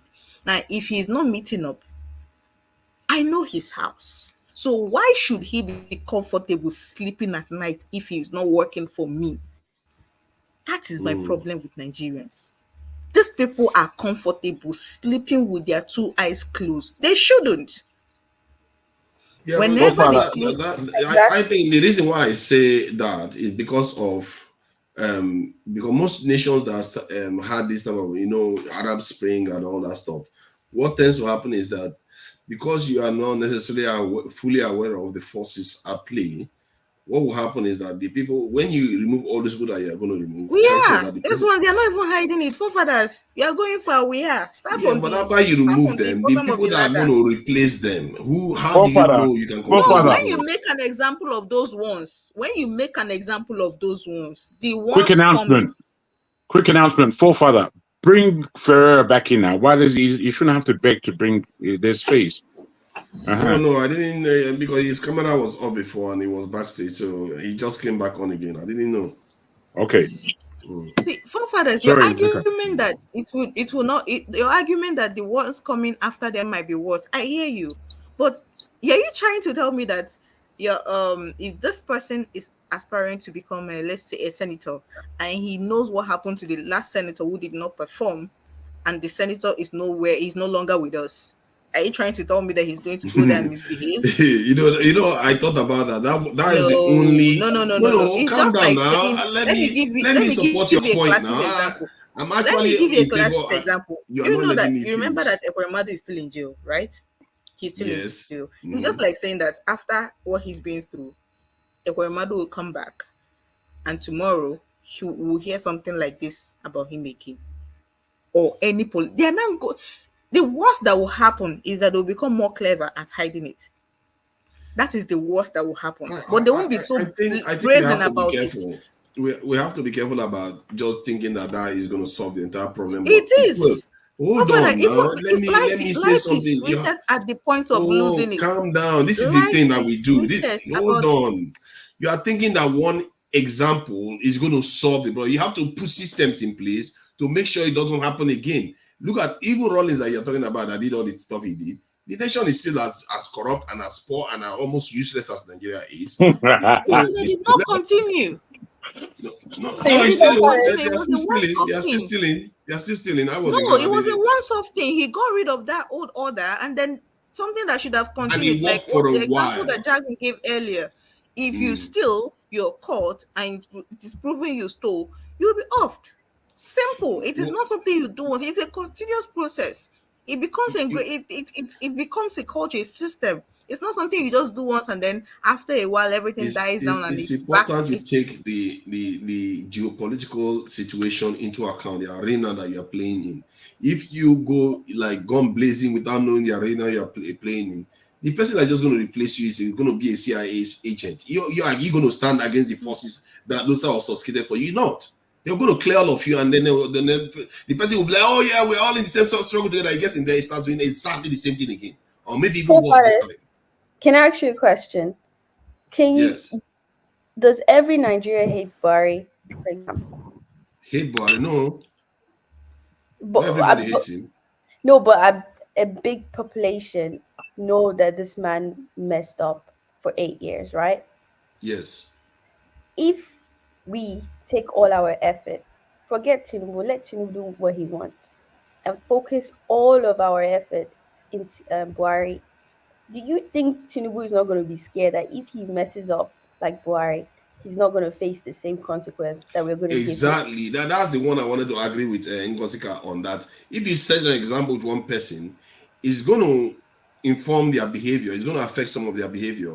But if you don't put systems in place and you people that carried out that thing don't take charge, if they don't succeed in taking charge of that country, they're just going to change the rules again and return back to the way they were before.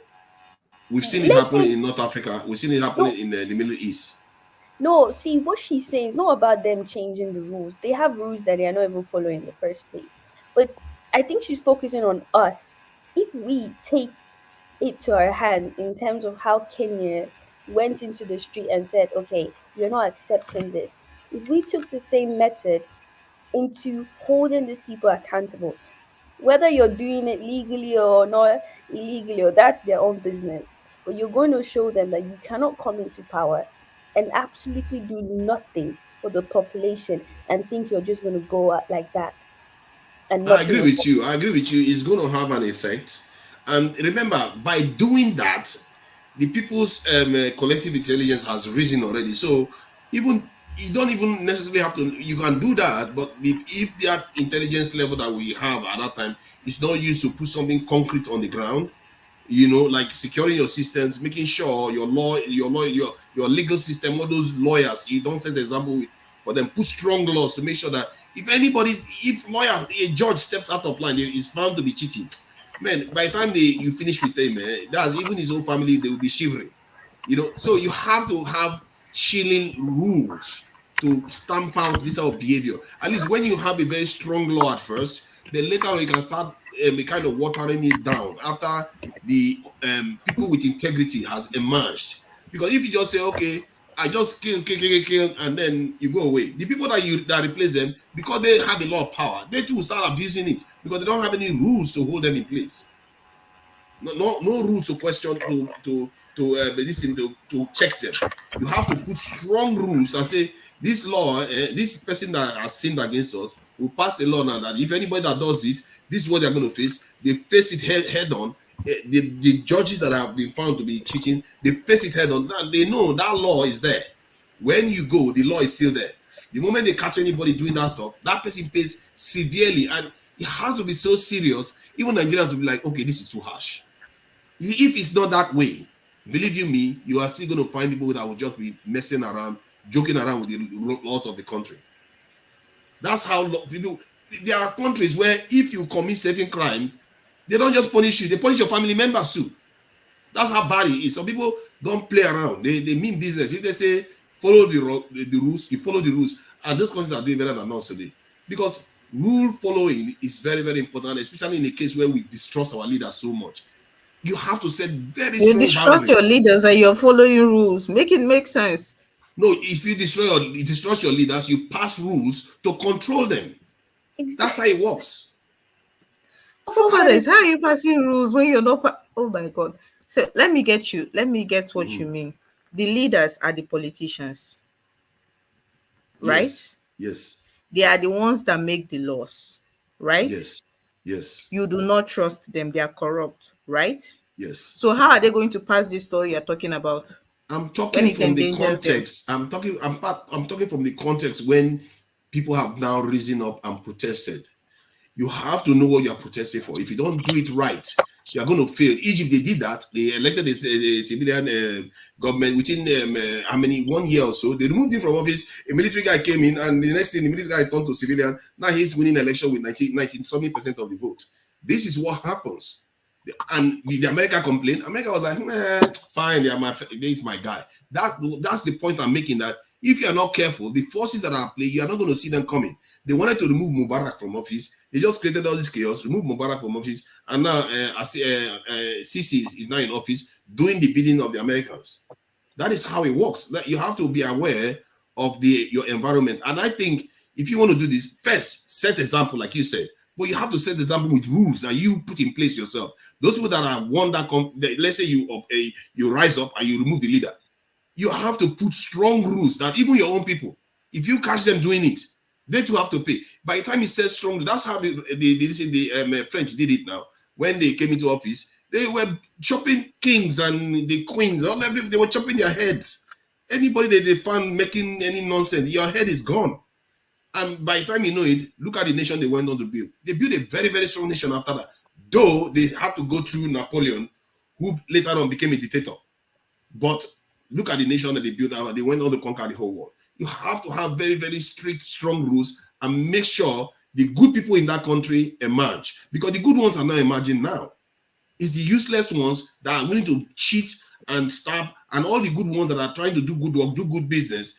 Because doing good business is harder than to steal. So they are not going to emerge. The problem is that there are no good people. And let me tell you why. There are no good people. The average Nigerian, I'm sorry I'm using I don't like using the average Nigerian thing, but the average Nigerian mentality is, let me wait when it's my turn so that I will steal. That is why you find most of them cannot criticize the government. They can't boldly speak against the government. And when they do, and they just dangle something in front of them. They do a 360. See, I think I there agree is no with you. what. But how about converting people to good people? No, that's what I'm trying to point out to you is this. You're saying Very difficult. put systems in place so that when you deal with these people, the good ones will get. And I'm trying to tell you there are no good ones. So let's say I agree with you, put systems in place. What I will add to that is put systems in place so that when this system deals with the current crop of corrupt leaders we have, the ones that are coming, it does not matter whether they are good or not. What matters is that they've seen the precedent. They've seen what will happen to them when they misbehave. If they like, let them be good. If they like, let them be bad. Yes, They've sir. seen that if they misbehave, Yes, sir. they are not going to get away with it. So their It's goodness the does fact, not count. Nobody. the fact of the matter is, as Ngozi is underlining, there has been no level of recompense against evil in that is seen clearly that this is evil and this is the recompense. It's not played out in Nigeria ever. Since Dimka, we never see anybody where we go kill them. You understand? Yeah.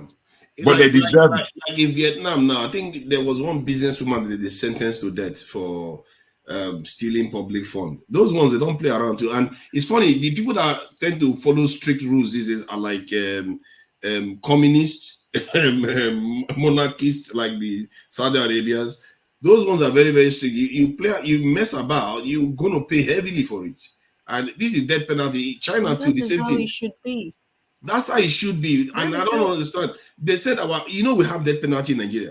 But yet when they come people to death penalty in Nigeria, to death sentence in Nigeria, they said the governors do not sign it. Because international organizations are pressuring them not to do it. No, forefathers, no, it's not that. The governors do not sign it. Keep believing that. They do not sign it. The same governors that are killing people left and right every day. Signed the death warrant. Yeah, but they are not signing it because they are under pressure from outside. Under pressure from who? International organizations. It does not favor them. It favors them to sign those death warrants. Think about it. It favors them. Why do you think it does not favor them to sign those death warrants? The president and Rosika, you're trying. No, it's very hard to battle forefathers' brain. Let me speak to her, please. Let me speak to her. See, the idea is that can you let me? Okay, I'll give you a chance to talk. You've been saying things for almost whatever. I'll give you a chance to talk. Now you are interrupting me. See, the point is that when I looked at it and I tried to rationalize it, that why are our governors not, signing the death penalty? Is it because they are scared of that they will get caught in it? I don't think so. This is what they know. They don't get caught with anything. They kill people all the time in an election period. They do it all the time. You see, people are saying the governors and politicians are responsible for what is happening within security in Nigeria. So these people are responsible for that, but they can't convict somebody that the law has already convicted. It doesn't make sense. It doesn't add up. The only thing that adds up is if I search online now, Nigeria death sentence internationally, you will see many organizations. The moment they start lining up against your nation, that's how they dictate to your nations how to behave. That's how they talked about NYSC. That's why they talked about family planning. If you look at just this week, the Samoa agreement that they had, Nigerians are coming out and saying, you know what? Yeah, you saw that agreement, and they're saying, no, they just not because you should understand. Okay, if you know that, then you should understand how subtly these people influence our policies. This in Kagame there's no subtlety to that one. No, forefathers, that one is clear cut. We have a ton of money to give, but you have to do our bidding. There's it's clear cut. Your leaders do not just. How do you know have the ball how do you know that sentence is also linked to other money? It's going to be linked to other money.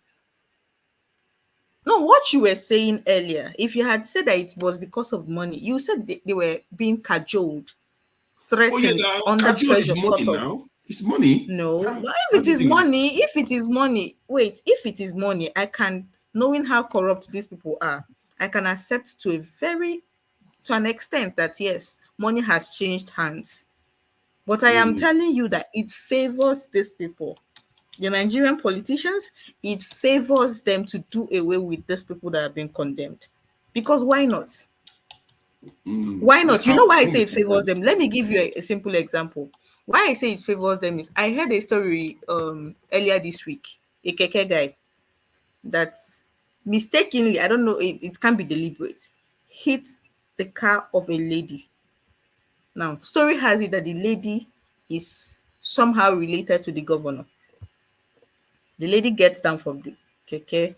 Initially, the keke guy had lied about being parked and it was the lady that hit him and all those things. And now the lady has seized his keke. But later, they now found out that it seems he was the one that hit the lady.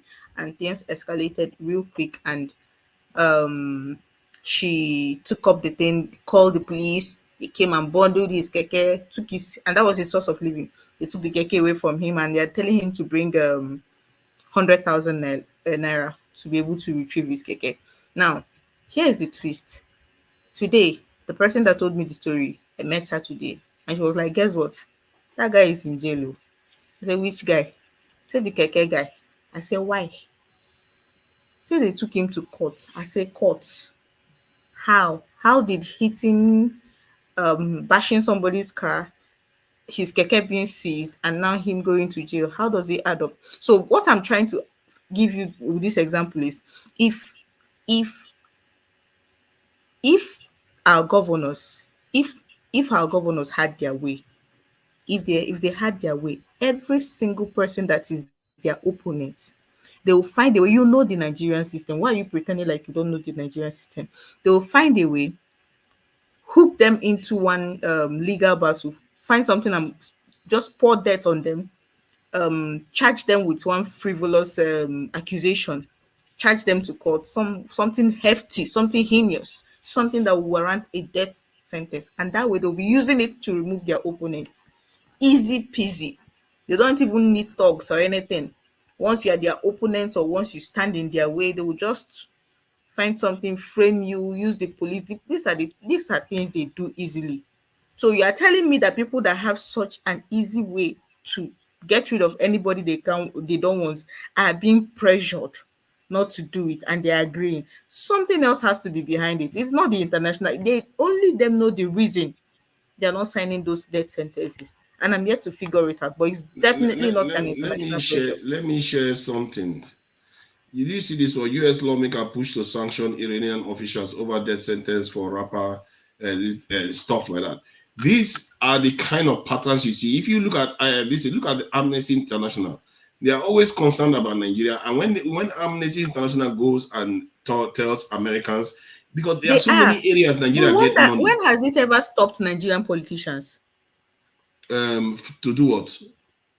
From doing what they want to do, from breaking rules, from not obeying court orders. When has it ever stopped them? I'm talking about internationally. It does stop them internationally. It didn't stop them from killing Kensara. No, that was Abacha. Abacha didn't care about them. Forefathers, what are you talking about? NSAS, 20th of October 2020 was caught live on camera. Yes. Was caught live on camera. The international community condemned it to the T. What came out of it? Nothing. No, but the point is that they sanctioned Nigeria. Nigeria lost a lot of money because of it. And hold on. Let me just finish. No, you've been having me. You see, now you're saying no. This is why I don't like you. No, I'm just saying. You can talk, but I cannot talk. Don't do that.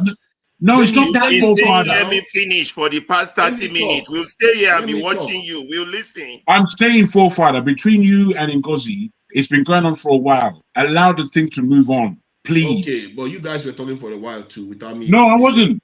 Okay, you have had your say now. Let me just finish what I'm saying, then we can move on. So the point I'm trying to make is that Nigeria was sanctioned, one, and we lost money because of it. And if your argument is that our politicians can be influenced by money, then it tells you what you need to know. That there are areas that we don't even see at all, like aid that they give to Nigeria and so many other things that they will just say is delayed or something. They will just make any excuse to not give you the money. That is how they punish third world countries that don't do what they want them to do. And you have to think, why is it that all of them are not signing it? It doesn't make sense. Is it because they are scared? I don't think our governors are scared. Come on, man, let's face reality here. They are not scared. Somebody is telling them, if you do this, you are going to lose money. The money you're going to get in your state is going to be less because the money that is going to come to me from, America gives $1 billion in aid to Nigeria every year. They will say, oh, you're not going to get as much money. You can see why they will rein themselves in. They say, after all, it's not my business. Leave them. Let them stay there. They're not going to carry out this thing. The sentence that a judge has already put, not them, the judge has already put the sentence. And they can't even sign the document. I'm not buying that. I just think that our politicians are being put under pressure by international organizations. And I will try to get that more direct evidence of this so that you guys understand what I'm saying. Because there's no use, this is just conjecture talking about other nations. I want to see the one, how it's linked to Nigeria's behavior. And when you see, that's when I guess people will link. Evidence is evidence, isn't it? People cannot argue against evidence. All right. Who else wants to go ahead? I think, Ferrari, you are itching to say something. It's very tiring to argue or go into conversation that are mentally depressing, in the sense that they are not intellectually stimulating and they are full of falsehoods. But be that as it may, people are entitled to their free speech, so let them keep having it. What I wanted to, why I jumped in back with my camera was when you guys were talking about, when Ngozeka was talking about the possibility of the issue of the NSAS and the Kenyan issue. I just wanted to put in my own 2 cents to that, and then all the other things went on. We had to wait another 30 minutes to hear a full load of garbage. But let's come on, Ferreira. Maybe no, I don't have time for that. No, I don't have time. I've told him already that I'm not going to tolerate that behavior. No, don't do that. He's not going to come here and say everybody's talking garbage all the time and don't get away with it. You can't be excusing it. Why is it that we throw pants at that, but we can't throw him out? You should have just allowed me. I was just going to let him. Don't say that. I made argument for him, and he come here to start insulting. I didn't make argument for him. Stop this thing. I'm not bipartisan. He was backstage. Stop. No, wait. I am not bipartisan of any individual on this platform ever. All I'm saying is I admonished him and he took him off. Let him continue. We can admonish people now. We know what he's like. I'm not interested in. Oh God, bro. This is where your power is going too far. That's your own problem. If you don't want to be here, you can leave. I don't have time for this. I want to have same conversation. We can't keep insulting each other left and right. And you sit there defending him. And look, as I said before, I'm not defending him. Nobody insulted him, and he's insulting other people. Bro, stop ranting. Just calm down. You are defending him. I'm not defending him. I was the one admonishing him before you took him off. I did that. You understand? Just he was about to say something. It may have been interesting, and I know that you've got patience, and I know that you have a lot of arrows fired against you, but still, maintain some kind of decorum that is different from everyone else. We have to be level-headed. If we can deal with Pansat, why can't we deal with him? All right, do as you please. I'm not defending I'm not ready anyone. for his nonsense. I've put up with him for a very, very long time. All right, fair enough. I've said what I said. That's why they keep throwing him out everywhere he goes. If all right. It's enough. It's enough. Continue with the next person, Joe. I'm supposed to be the next person. Maybe you should just mute your mic and don't get involved again until you are called. Forefathers. Who's that? Are you talking to me, Forefathers? Yes. Why are you saying that to me? Why? Because you are commanding me to move on. So I'm not commanding you. I'm saying that the rant that you're on. I don't have time for this. I really don't have time for this. Lord. What do you want to say to me? I don't have time for this. If you want to leave, you leave. If you don't want to stay, you go. It's not by force. I don't understand how people just keep defending bad behavior. Can I say something, please? Go ahead. Can I please say something? Ngozi, wait. Listen, at the end of the day, we all come here and say we want a new Nigeria. That is part of the thing that the system or the politicians and all that, we need to look into ourselves. What are we doing? Are we disciplined? We come here, we do stuff and all that. I've been called this. I've been insulted this evening. I've been called a sport child, that I'm sports and all that. And yet people see. Let's just stop this now. Let's just stop this. Forefathers is not the problem of Nigeria. Ngozi is not the problem of Nigeria. I'm not the problem of Nigeria. Bumi is not the problem. Neither Paul or Dexter or our brother here. So why are we come here, we throw tantrums, we insult each other? We can be nicer now. We are mature people, please. That's all I have to say. I'm Ngozi, probably then not I will supposed take to my say turn. this. Please, I'm not supposed to say this on air, but I'm just going to say it because waiting remain. Most of you used to complain about how Dr. Damages used to moderate this show. And I used to sit back and wonder why you were complaining. This is called have your say, where he draws the line, and he gives a lot of grace because he understands that in letting people have their say, the tendencies to go overboard is there. So what he does, even though sometimes he can get really irksome, is he gives grace. He gives grace. This whole yanking people off, telling people if you don't like it, don't come here, it defeats the purpose of the platform. What makes this platform really interesting, at least for me, being that I've been part of it from the very beginning, is that I know people that stopped coming to this. All of a sudden, I don't see them anymore. Mr. John Alba has been here from the beginning. He knows what I'm talking about. Same thing with Mr. Paul. You remember some of the people that used to join this program? All of a sudden, you see them. But some of us have continued to come. This is like 2 years now. And you see, when you tell people, I just say what is on your mind, they're going to say what is on your mind. They're going to say what is on their mind. The onus on you is to know the limits to which you can let them say what is on their mind. And being that this is hosted on YouTube, I would expect that the only reason you would yank somebody off like that is if it goes against community rules. If it does not, you can tell the person, please don't go there. And if they insist, you are telling the person, no, stop it, don't do that, and they insist, then and you remove the person, it is understood. But somebody is saying something, and the next thing, pium, and you're telling the person, if you don't like it, don't come here. I will not take this. I will not take that. Maybe so. What is the community rules you are referring to? We have rules for the channel. Insulting channel, people yes. is not allowed. You are not supposed to insult people. What did Jagun say? What did Mr. Jagun say? Jagun was saying that, I think he said something about rubbish and wouldn't allow No, he didn't. He didn't. Not now. Okay, let him No, come he back didn't. and Not tell now. us what he said. Because he was basically arguing, not allowing the show to move on.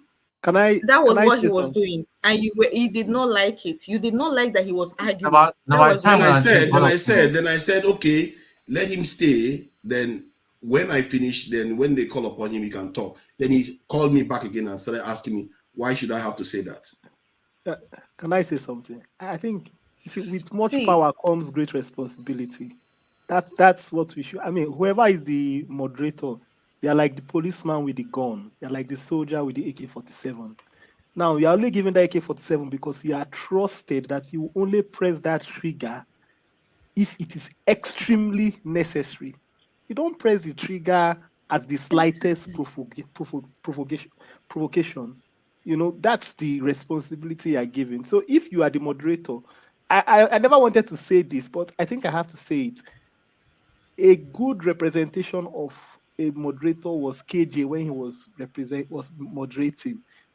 You keep the discussion in line, you keep it in check, but then you don't out of your own. All of us have emotions here. Everybody has emotions, but you are the one that is moderating.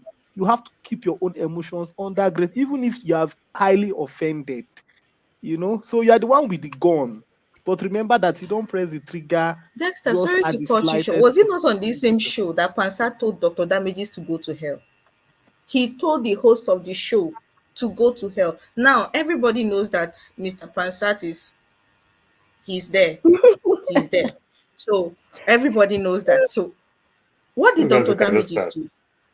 No, I didn't say. Did I insult him? I didn't. I said everybody knows he's there. Now you know it's be there, but everybody knows that he has. Because you're getting the whole thing right for weeks upon weeks. Yeah, the old chairman that used to wait. Let me talk now. The old chairman that used to be here used to insult me and even insult my dad and even threaten. Wait, hold on. Even threatened that he was going to get DSS. That was when I got pissed. I said, this girl don't even know the kind of person he's talking to. And I spoke to my guys, and I've got her number, her full name, and all that. When I mentioned her full name, that is the day she ran away. I went to one man. And even now, right now, they even kicked her out of one man. So we shouldn't just we're kind of excusing bad behavior. Much the same thing. We are not excusing bad behavior. But that's what I see here. Let's not pretend. You start here saying you wanted rules to be followed. So somebody keeps insulting people here, and people keep making excuse for them every time. The thing is, people will not let somebody finish talking. You won't let somebody finish talking, and I'm guilty of it because I didn't let Mr. Dexter finish talking too.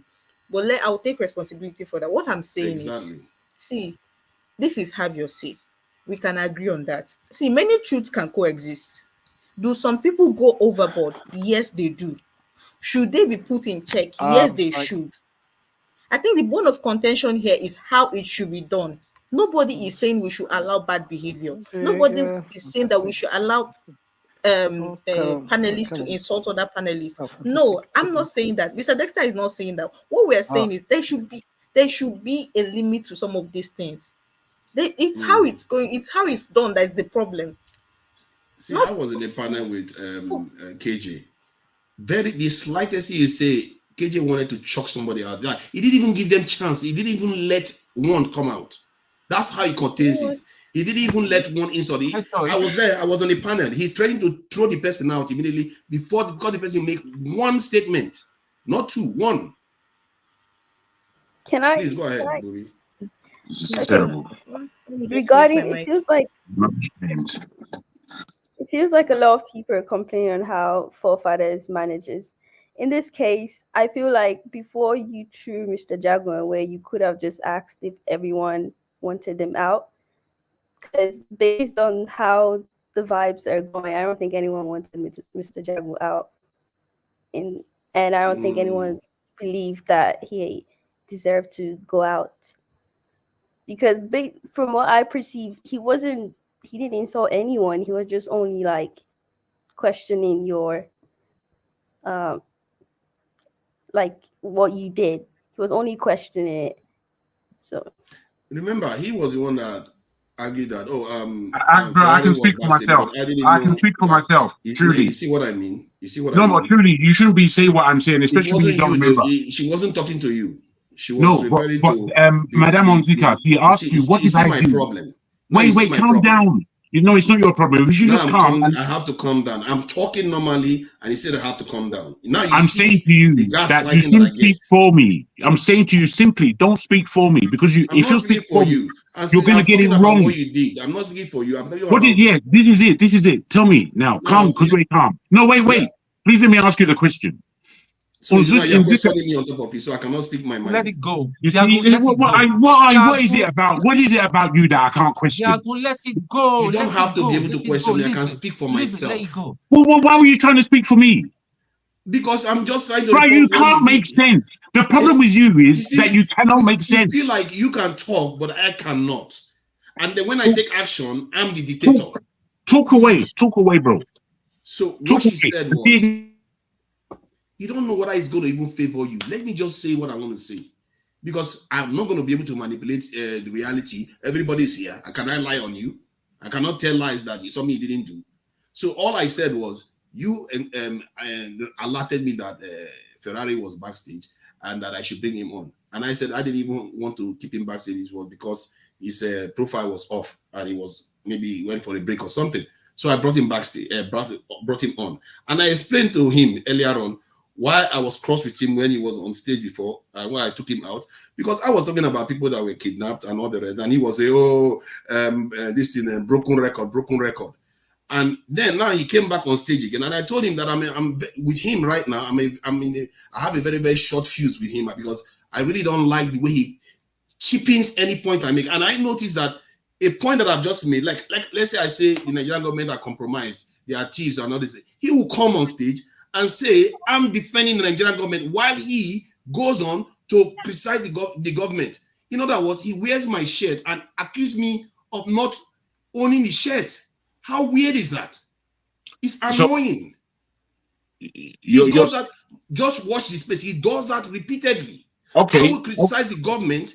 He will come, say I didn't criticize them, then criticize the government. So he's wearing my own shirt and claiming that I don't own We've it. understood. We've understood you. Please don't repeat yourself. We've understood. Now, you are basically going to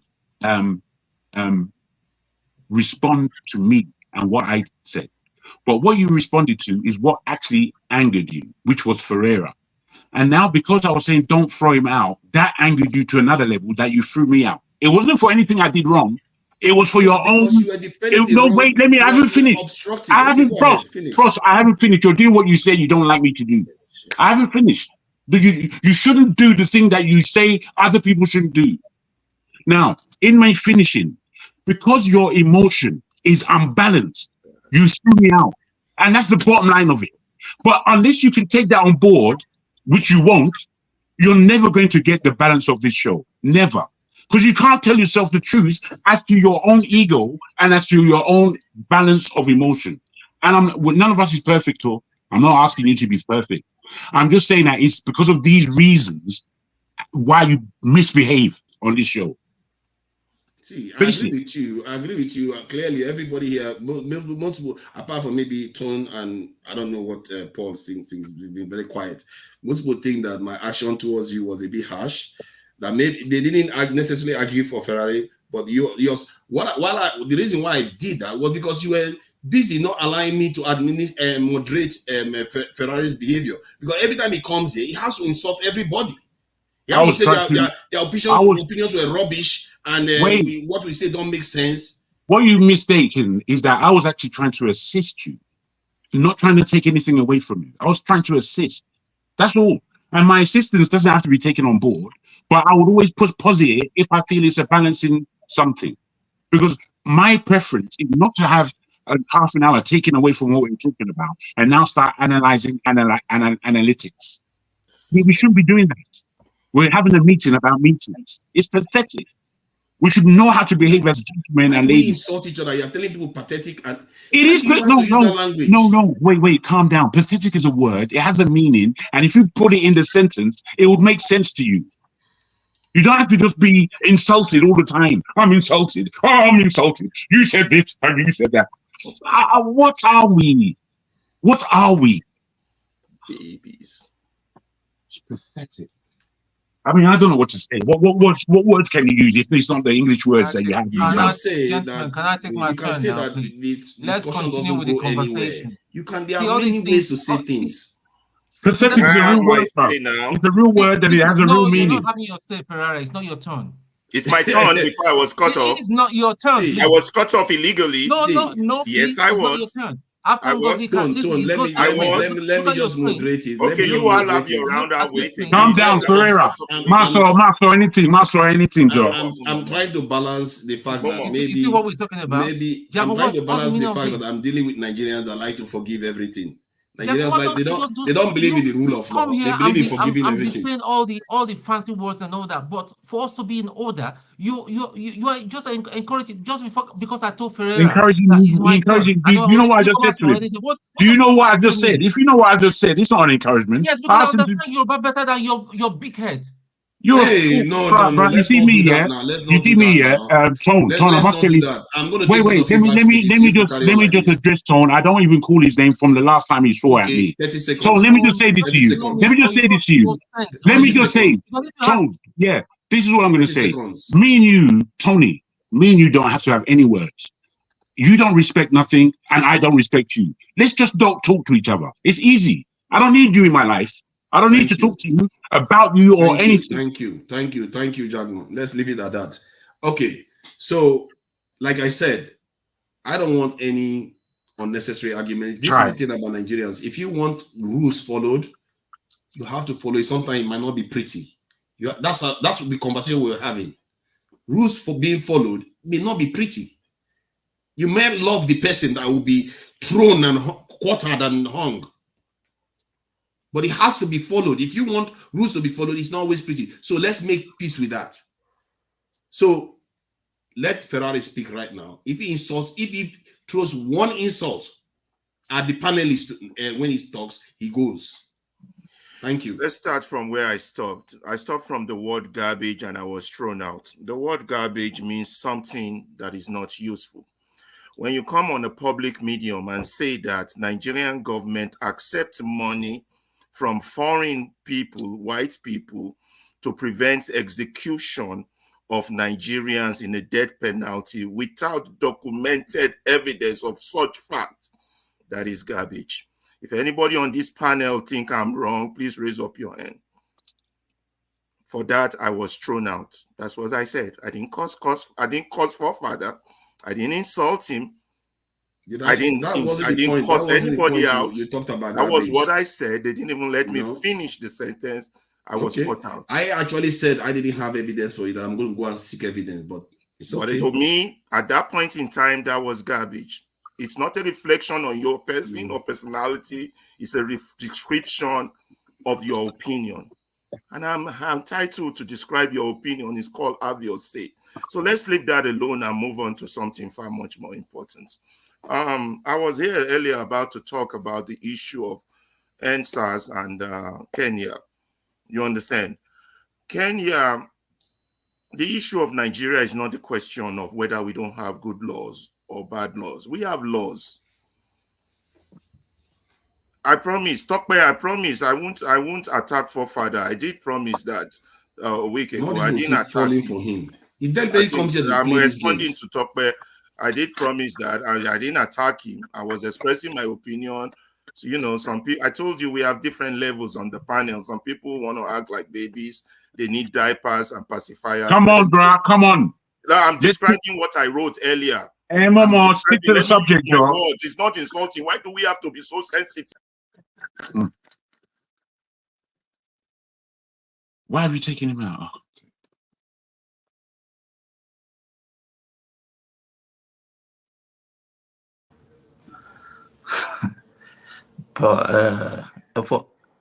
Forefather, we can't hear you. You can mute yourself. We can't hear you. Wow. Now, you see, me too, I'm falling for it. So the point is that he made a good case again. He made a good case again. This whole thing is a sham. But you see how the kind of chaos he creates?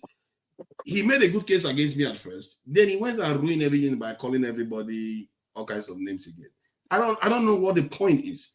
It just leads to we don't get anywhere. He accused us of not getting anywhere. His statement doesn't get us anywhere. Let somebody else come in between you and him. And I'm not a good person, the right person because of my view. But then let's speak as people who have interest of this platform and being here for over 2 years and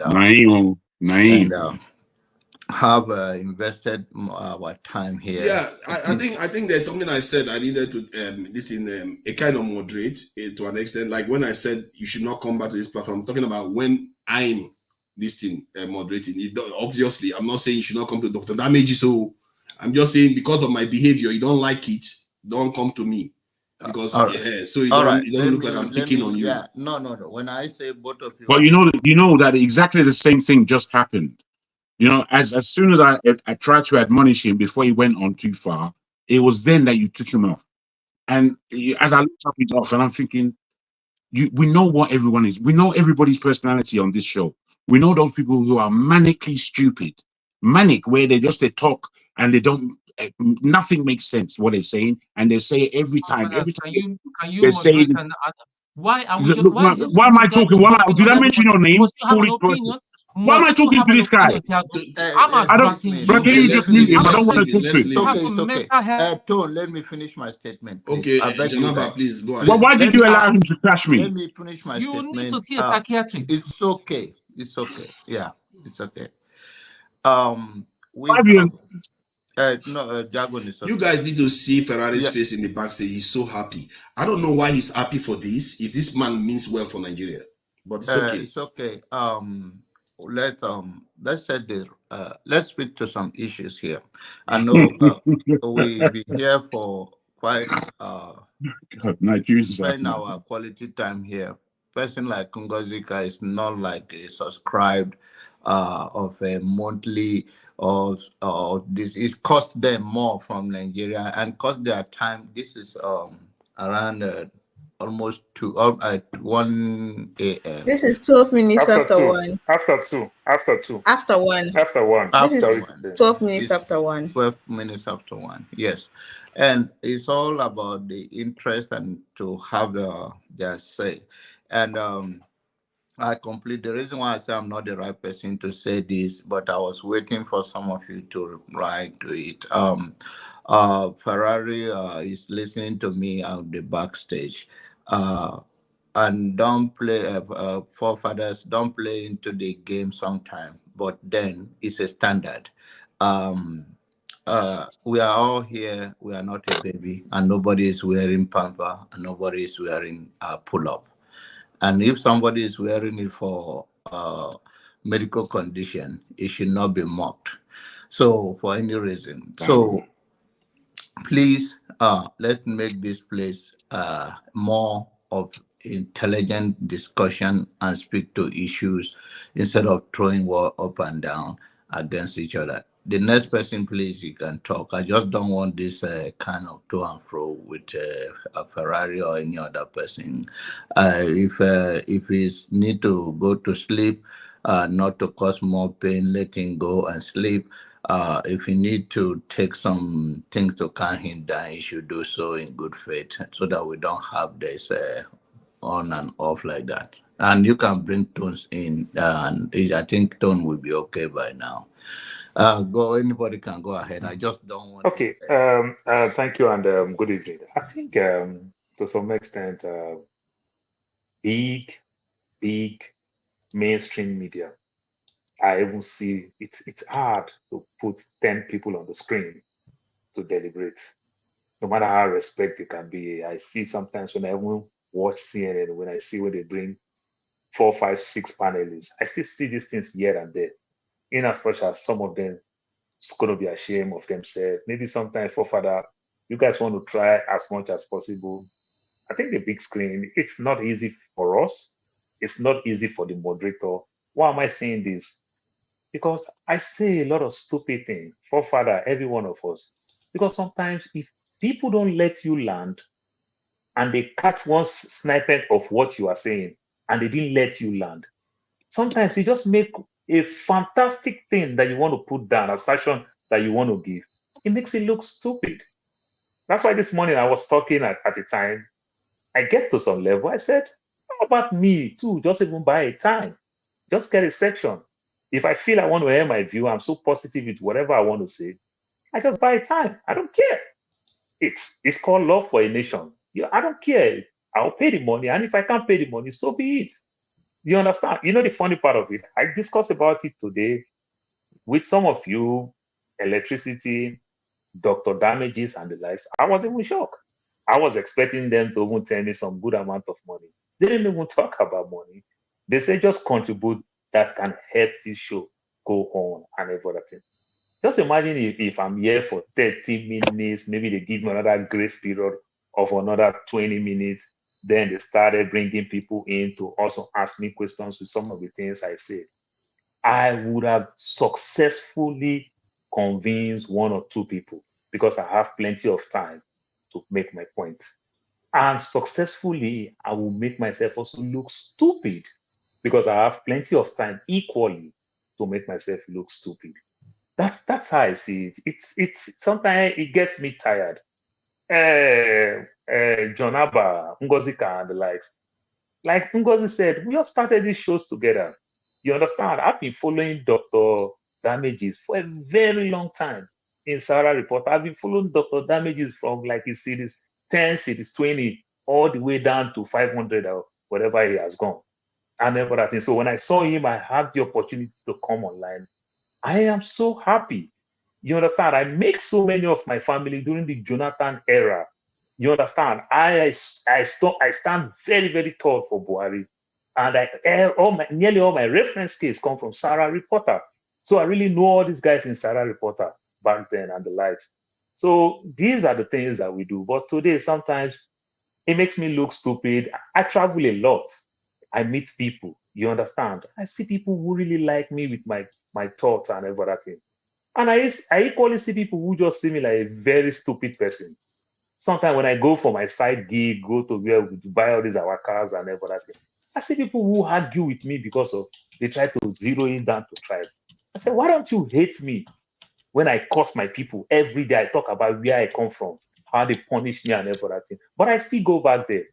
And if I still see what is best for them, I still say it again. Is it that I've changed? You know, so these are the things. We have a right to say something. I can say one thing today, tomorrow say something else. You understand? It's called contest. Contest matter why he or she is putting that assertion out there. But we don't need to be fighting ourselves, argue, or give name and the thing. Like as I am, all my life, I've been a skinny person. You know what comes with a skinny person? Everybody want to intimidate you. You understand? Everybody want to intimidate you. But you know the beauty of it? To fight with mouth, oh no, I'm very strong. Look at my voice, so big, bold. You won't know it's this skinny guy that has this very bold voice. I won't get scared when it comes to my mouth because that's the only strength I know that I have. So please, let's take it easy to some extent. Ngozika, let me just make mention of the Kenyan thing that you are talking about, and you go to the Jerry Lawrence thing and the like. I think I want to subscribe with Forefathers to some extent with let us put system in place. And one of the ways we put system, like Bumi, we also said put system in place. If we put system in place, simply mean when the new government come, you understand? Some of them will think it is our turn. But when you put system in place, you use your own self as a scapegoat. That's exactly what I was telling the colonel this morning. When you start using yourself as a scapegoat, even though the international community will understand that you are not abusing people because of you have power. It is become what they now understand like law, like the way the Arab Spring, the so-called Middle East, the Saudi Arabia, they have all this harsh law. The Americans don't complain no longer because they are not doing it in terms of, I want to punish my opposition. I want to punish this tribe of people. You understand? They understand that this is law. And the so-called people also remind the Americans from some of the barbaric things that they do, remind the so-called, the West in general, some of the barbaric things they do. So, but when you do it, you quick to punish the other side, but when it comes to you, then you try to deviate and everything. That is this, I strongly believe that is the system Forefather is talking about. If not, if we put some of these things in place, I don't see the international community, we really do much. If we are doing it more transparency and accountability. Ngozika, you need to read more about the French Revolution. You understand, when they take power, the way they take power, everybody was happy.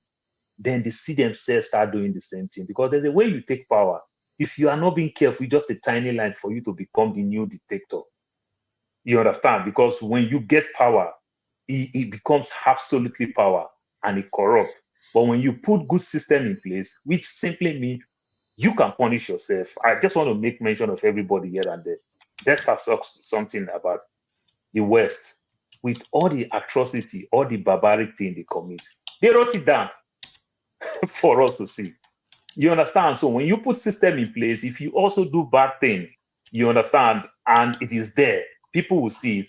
And if you are doing it from the place of you don't have any motive, but you just want to understand, this is my people, this is how they are wired, this is how they are thinking. So we need that strong deterrent to change people and everything. It's just going to help. That if you think you just want to do it and not do anything, what Forefather is telling you, we so much live on aid. Now they're going to strip you off on aid and everything. That's why you see these governors, truly they didn't do anything. I'll tell you, Ngozika, before I let somebody talk, CPA, I forgot his name, this Pastor Chris, something, the pastor that used to burn people in Lagos back then, that have beers and everything. During Tinubu time, they sentenced him to death sentence. Pastor King, Tinubu you won't mean? sign, even Pastor King, thank you, Pastor King. Tinubu won't do anything because he understands the consequence that he's going to lose election. He's there. Fashola did not do anything. Ambode did not do anything. Sanwo-Olu is doing his second term. You understand? And equally the tribal thing and every other thing. That's exactly what we are talking about. Put system in place. I just want to use that thing as an example. Just imagine if they are dead with Pastor King. People will call it tribe. But let's say after Pastor King, and they've dealt with another 10 Yoruba, will people still call it tribe? No. That is what we are talking about, put system in place. These are the things that you see during Obama time. They introduce body camera. You understand? When the police want to do anything, why don't you turn your camera if you feel you are doing the right thing? You understand? So that transparency will be there. So that you yourself, you can checkmate yourself and every other thing. That's my take from it. I'm beginning to gather evidence, though, regarding the death penalty stuff, but it's mostly based on ChatGPT right now, because obviously you have to ask straight questions that's not biased. So one of the stuff I will share here, because remember, who made ChatGPT? The West, and what is it based on? Documentation that is already available on the internet. So the question that was asked here was, do international organizations influence third world countries' policies like death penalty, etc.? If so, how do they do it? Then they say yes, instantly. There are no questions asked. Yes, international organizations can influence the policies of third world countries, including issues like death penalty. This influence is typically exerted through several mechanisms: diplomatic pressure, conditional aid and sanctions. That is where Ngosika is coming in, where she says when money is involved, our Nigerian politicians will fall for it. Legal framework and treaties, capacity building. International organizations often provide technical assistance, training, and resources to help countries reform their legal and judicial system. This can indirectly influence policies like the death penalty by promoting broader human rights and judicial reforms. Public advocacy and NGOs, through NGOs, they use them. As a matter of fact, David Hodei has talked about that too. He said, then the next one is, are there any examples of nations being influenced on death penalties? He says, yes, there are several notable examples of countries where international influence has played a role in shaping policies regarding death penalty. The Philippines, he talked about that. He explained that sub-Saharan Africa, that one seems to be quite prominent, which is it applies to us. Because you see, I don't want to specify Africa, so it looks like I'm making it biased. I'm talking about internationally. So he says Mongolia, Europe, and Central Asia, and Latin America. Then I went on to ask, because in the end, it has to mean something, isn't it? Are there costs to the nations that refuse this pressure? Then he went on to say, yes, there are costs attached to it if you refuse. Yes, there can be significant costs to the nations that refuse to comply with international pressure, especially when it concerns issues like the death penalty or other human rights matters. The consequences can manifest in several ways: economic sanctions and restrictions. Countries that do not align with international norms may face economic sanctions. For example, European Union or the United States might impose trade sanctions, deny certain types of financial aid, which I mentioned, to countries that do not adhere to human rights standards, including those related to abolition of the death penalty, reduce foreign investment. I can't read all of them. Diplomatic isolation, loss of international legitimacy, conditional aid. Again, conditional aid, IMF, all of them, they come in through the impact on tourism and international reputation, legal consequences. So these legal consequences one is the another one that popped up this week with that Samoa issue, because people were concerned that Nigeria may have gotten itself into some kind of legal bind when it comes to their LGBT laws. My point is that I'm just trying to find evidence. I don't want to speak for me. I will try to find direct one that tied Nigeria to this issue. But you can see there is a pattern that emerges that they do influence countries. Please go ahead. Please, can I suggest something? Forefathers, you're the moderator. Can I suggest something with your permission and that of the audience? Tempers have risen, and at this point, we are neither here or there in the conversation. All the topics listed for yesterday's show, which we have gone into today, I don't think we've covered them, but I want to suggest a new topic, something completely different from what we've been talking about all this while. something to steer us in a different direction, but that will keep the conversation going. I want to suggest very neutral something. So I don't know how many of you keep up with the entertainment stories in Nigeria, and I'm bringing this up because it's I want us to talk about family dynamics. It's a topic most of you can relate to because every one of us comes from a family. I want us to talk about family dynamics, and I'm going to use an example. I don't know if most of you are following the custody battle, child custody battle between Afrobeat star Davido and his child's mother, his first child's mother. They are not married. So, from what I've read so far, he is suing for joint custody of their child. The child is almost 10 years old. He wants to have as much time as he does, or as she does. She's the primary parent in the child's life, but Davido is suing to have joint custody, and the lady is not having it. And she has replied through her lawyer, and a whole lot of things has been said. Chief among them is that she specifically, or her lawyer specifically, mentioned the death of his child, Ifani. The child drowned last year in 2022. The child drowned in 2022 when Davido and his now wife, the woman he's married to now, that was his girlfriend then, were out. They were out of the house. They had gone for an event, and the caregivers who were supposed to be minding the child did not know the child had strayed to the pool area and drowned. And then they found the child's dead body. Now, people are angry. Others are for and others are against. Remember, this is a custody battle, and at the end of the day, it is the child's welfare that should be paramount, which the court hopefully will deliberate on and make the right decision for the child. But what I want to point out, that people are angry that she brought a dead child into it. Because she said in the reply that he's not fit, that his house is not that she does not want her child to be in his house because he had lost another child in that house because of his negligence. So I want us to talk about it in the sense of family dynamics. How do you deal with breakups and all these blending families when two parties cannot agree and when there are children involved? I want us to steer the conversation in that line. So if we can go from Bubi, thank God there's another lady here. If we I can love go this from topic. Go ahead. If we can go from Bumi. So Bumi, let's have it. What do you think? Excuse me.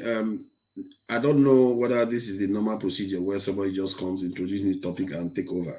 Do you want to host? No, I only said I don't know. It's a bit weird. No, not you. Listen, because I don't know how people do things. This is not the right time. You have to read the room to do this type of stuff, if you ask me. Because we just finished a topic you raised about us following rules, and then we go to death penalty, how we have to punish our people. Then we talked about leaders. So now you just introduce a whole new topic, which I wouldn't have a clue about, other than I wasted. Please, I know you need to do your research so that you'll be on top of your game as a moderator. But please, I want to disclose something to you. I understand. I wanted to add to it that yesterday I heard about this issue. I thought I wasted half of that 1 hour I was listening to this topic. Because I just thought, okay, I'm not going to get this 1 hour back listening to this garbage. But it turns out that it was brought up again. Let's talk about this this topic. Please, again. Papa, I like to discuss about it because I have young kids too. Yeah, because of it, I know about the topic. I didn't even care for the topic before, but go ahead. Let's digest this one. Let Mr. Paul go. I'll go after him. I want to see where. Oh, thank you. I think why don't you start? Why are you falling for it? Look at that. She tells why don't you start from the back? Is it the guy? Jago, I begged for the topic. That's why they try to give me small lineage. Yeah, I really like the topic because when I heard about the topic, this thing, I 100% subscribe to that girl. The girl, she put a case, but probably maybe just what we are picking here and there, some of the things that our lawyer said. They get half case. There are tons of cases where you see the video smoke. I hope some of us need to understand that Indian hemp in Nigeria is banned. You are not allowed to do it. You understand? So let's not go get carried away that is in the state of Nevada, Las Vegas, or the state of Arizona, where these things are legalized. In Nigeria, you do all these things. You understand? You travel all the time. You are not there. You have tons of kids. You understand that they are not there with you. Then you lost one that you even show so much love and compassion for. And I'm so sorry that he lost his son. Why do you think you want to do so? Then the first thing that you want to talk the cars, the money that you give to the girl. That is less than 1% of what you claim you're making. On the flip side, you haven't taken advantage of that girl with what you give the girl in what we call child support. Just imagine if that girl to live in the US, if that girl live in the US and she put in for child support, do you know how much Davido's money that will garnish? You don't need to pay child support like you say, I buy motor for you. They take the money from source. They take the money from source. You don't need to go give. It is woman who is nice to you that you on your own you give, and the woman just say because you're a good person, so she just take it so that you can have life. You understand? Davido is born in the US. Just imagine if that girl to live in the US. You understand? And by default, because Davido is born in the US, automatically that child is a US citizen. So you are even violating the laws of the United States of America. You understand? If the way I am now, if I go pregnant a girl in Nigeria, born that child in Nigeria, that child is 100% American citizen. That child can contest for president as far I am more than 5 years as a US citizen before I had that child. Talk less of Davido, who is a natural born in the United States of America. You break the laws of Nigeria, you are also abusing this guy in terms of the US own laws and everything. Then because of you just want to talk that, I give her motor, I give her this, I give her that, and everything. I understand that Davido is trying to recorrect himself back. You understand? Trying to say, okay, he's getting married to Choma. Good thing. You understand? Probably try to bring back all his kids. It's a good thing. But going through this way of law because he's having issues with the girl uncle called Dele Momodu and everything, he just want to prove that he's high and mighty and everything. I can tell you for sure, if that girl choose to say she want to come to the US and make that case from US, not from Nigeria, Davido will be in big soup. That's my take. So does she allow Davido access to his child? Davido actually see the child, but Davido now is just asking just more of the proper way and everything. But I guess the way Davido is going, not like the girl denied Davido this child. You understand? So this type of thing. So Forefather, when we talk this type of thing, sometimes it's kind of funny. If Davido want to prove that this girl is denying me, the girl might deny you the child not to stay with you, but the girl will give you the right to public custody. Like how many times you go check this child on school? They have PTA meetings. How many times you want to take this child to public place like ShopRite, all those type of places? How many times have you begged to say, okay, let us travel together? You travel. The nature of your job does not put you in one place. You don't have a home where you say, I stay, I do a 9 to 5 that I will come back home. You want to take this child to do what they call shared custody. Shared custody can just simply mean maybe because of the nature of your work, you can choose to take the child after work, after school on Friday, probably keep the child Friday, Saturday, then Sunday, you bring the child back, or maybe you take the child to school on Monday so that the school teachers will also know you. Then probably the other side will pick the child up. That may also be shared custody. And if the child is our only child? That part, I don't know. That part, I don't know. I think so. I really need to dig about that part. I don't know. I don't want to.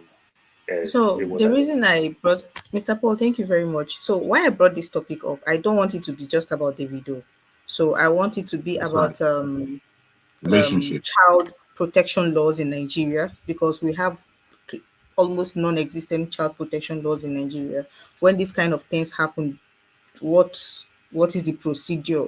What are they precedents? I don't want the discussion to be about, I just cited him as an example that this is what is currently. And I want to find a way for us to tie it into adoption, because I know from the first-hand experience that adoption in Nigeria is like, it's one of the few areas of child protection that they are still struggling to make work. It's very strenuous. Some people say it's a bad thing because you have to go through like this to adopt a child legally in Nigeria. Others complain that it frustrates people and make them buy children. So I want us to tie this into the conversation and not just to make it about Davido. That's just what I wanted to point out. Thank you. If I can come in, it's not necessarily a subject that that I wanted to speak about, but I hear you. Mr. Jagun, Bumi was supposed to go next. And she wanted to win now. Now that I have an idea about the topic, she doesn't want us to talk about the topic. I wanted to allow me. Don't worry. Just everyone calm down. So that I value what you said, Nzika, in introducing this subject, and that's why I will pay pretty. It's not necessarily everything I want to speak about, but for real, after what just happened, what Forefathers said before, it was difficult to listen to and know how to respond. So I will speak on this. The practicalities of what has gone on in Davido's house is not necessarily the thing, even though we understand that, or I understand that he's lost a child, which is very devastating. Ooh.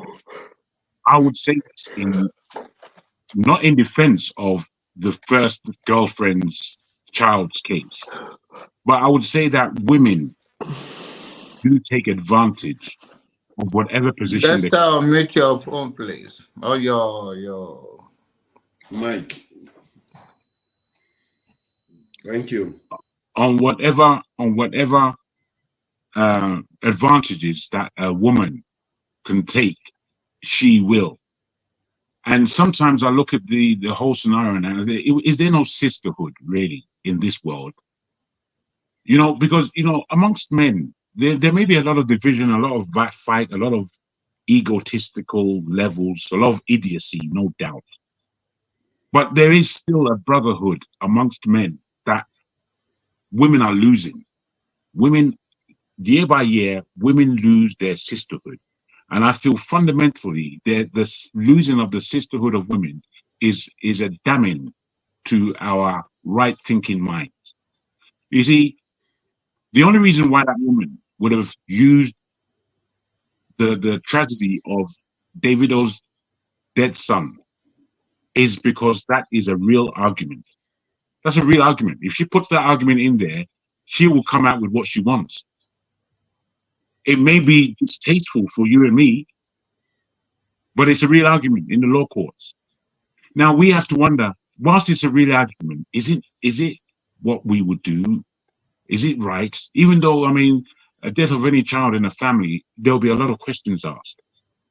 Just in hearing the child went into a swimming pool that was in their house, wondered.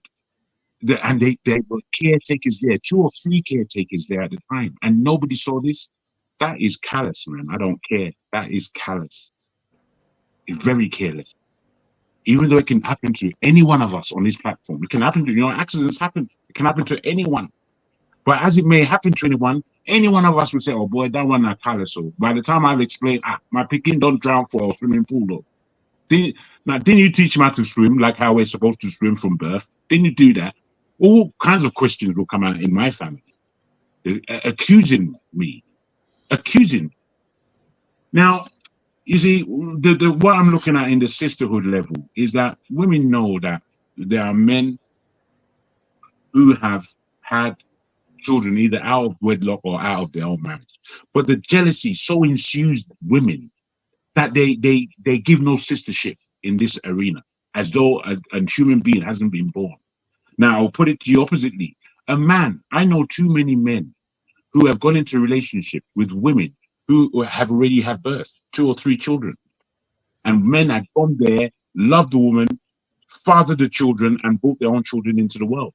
We don't talk about this. We just let that go. Men are so underrated, undervalued, understood. Women think that they understand men. Women don't understand men at all.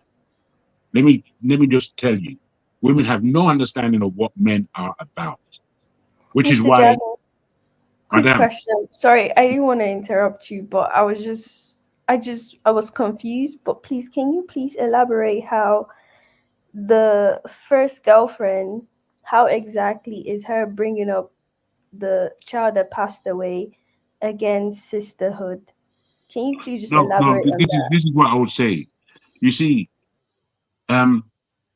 she, for whatever emotional reason that she has been through, she now knows that she's no longer with Davido, but obviously she has his son. Davido's gone off. He has a new girlfriend. He's had a new child. He has a brand new relationship. He's now married. Now, for me, for a child to see his father, it shouldn't be sword fencing. If she doesn't give that guy complete, what do they call it? What Unzuka said it. She said he's suing for Custody. He's suing for joint custody. Simple shared custody, or not.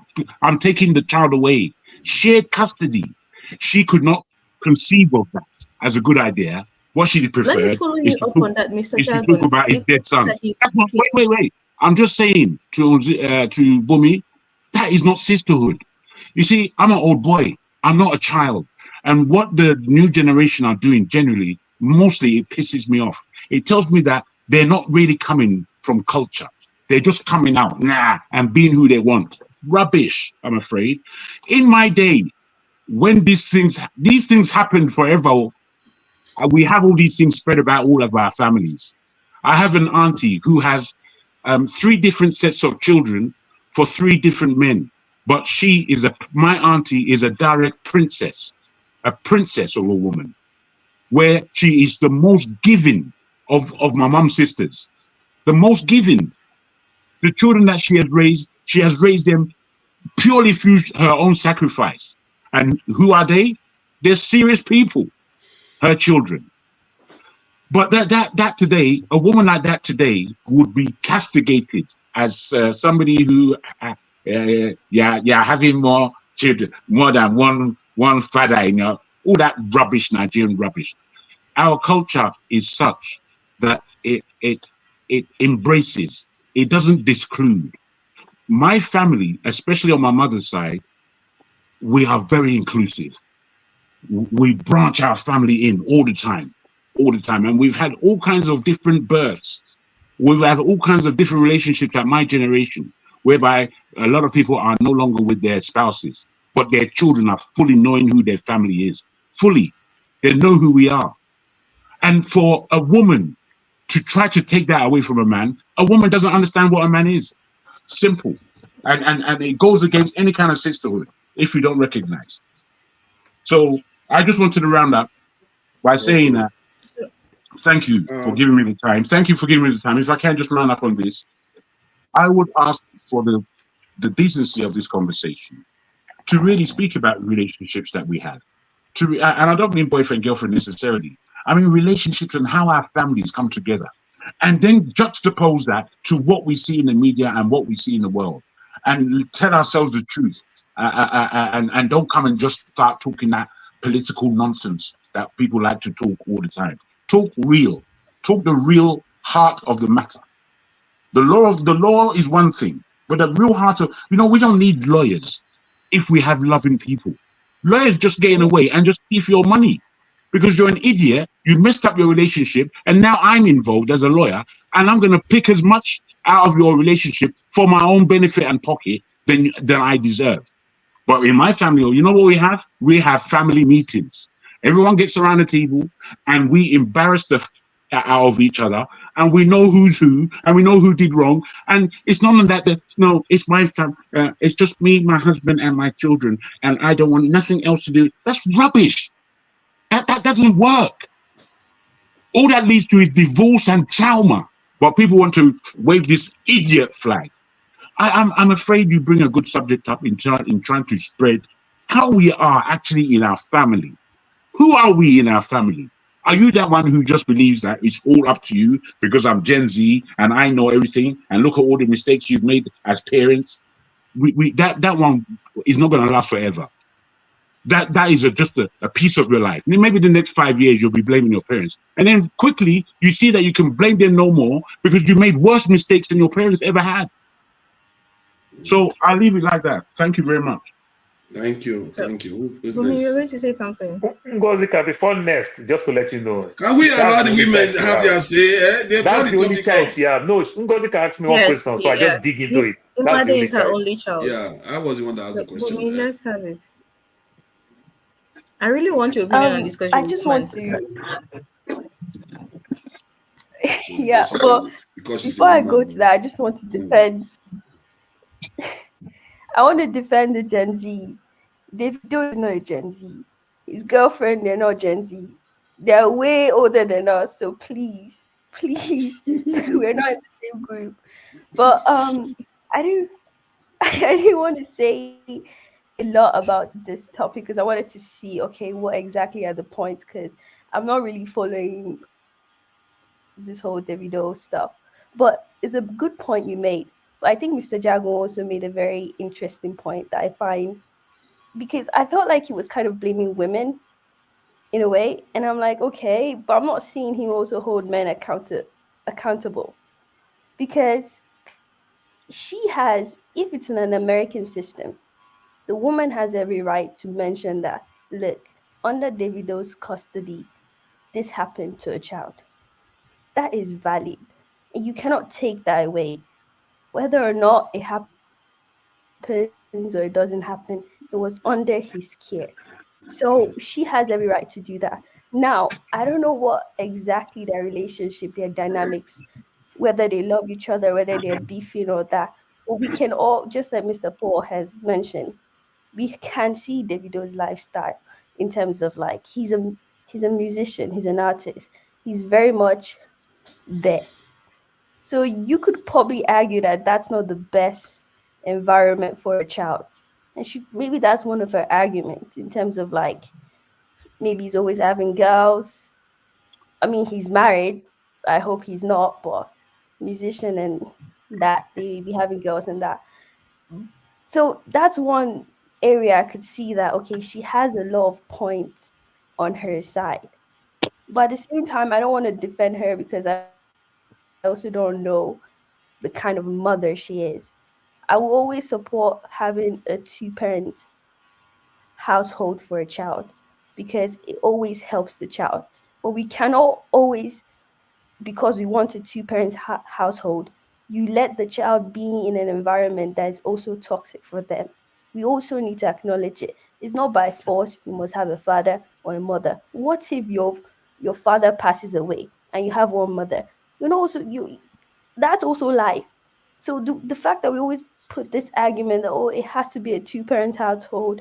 If you don't have that, you're not trying to you're destroying the family dynamic. I think it's not really a valid argument because some people don't have two parents and they still are perfectly fine. And some people do have two parents and they're perfectly fine. Sometimes they're also not perfectly fine.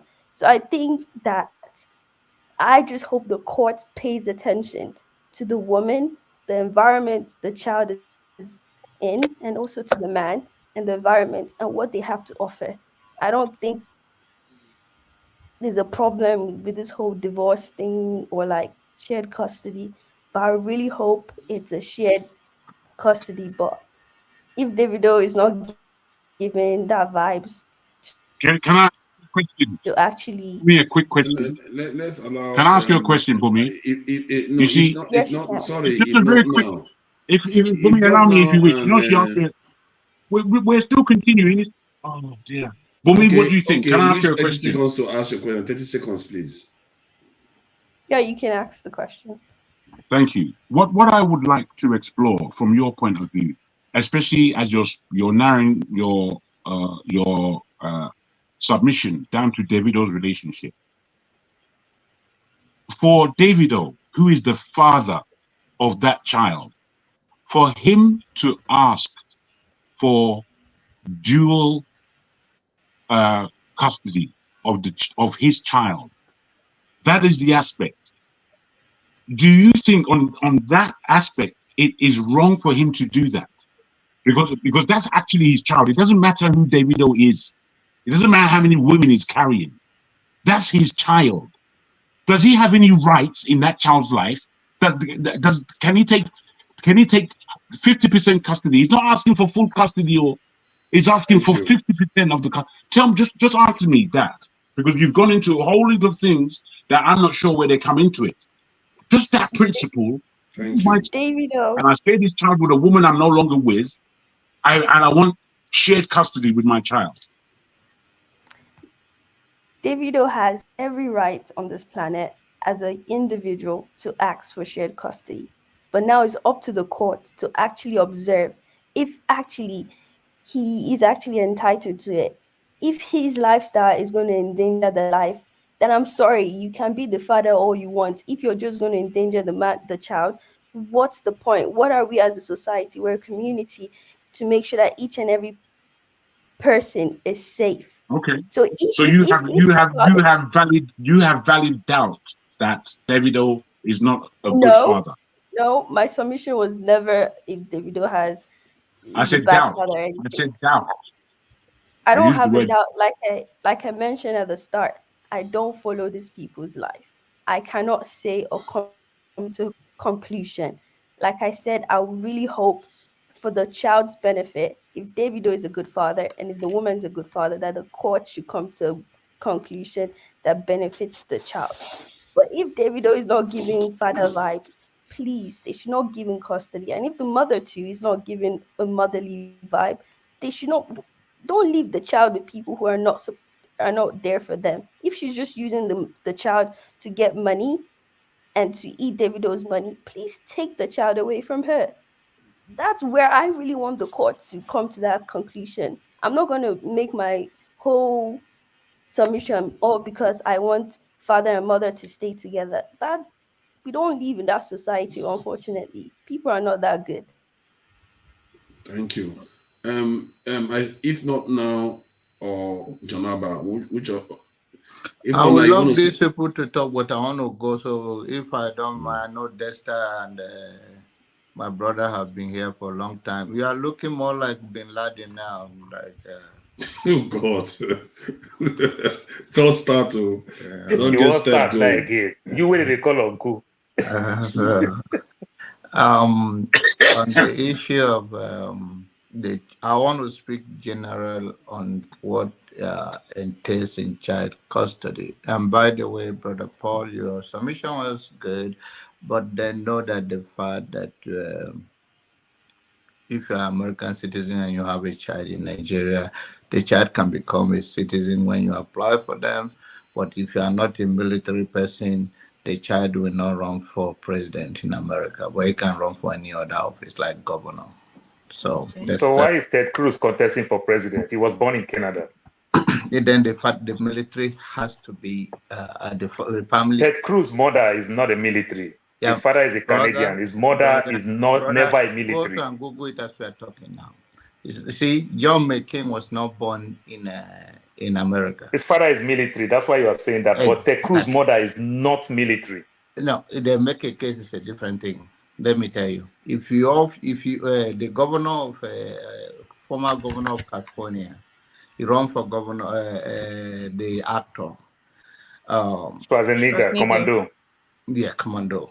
He ran and he cannot run for president, even though he's a citizen in America. He was not born in US. Yes, if you are not born in US and you are not a military that's exactly. Listen. So you didn't answer my question. I said Ted Cruz, who contested I'm just telling you what for the last two presidencies, was born in Canada.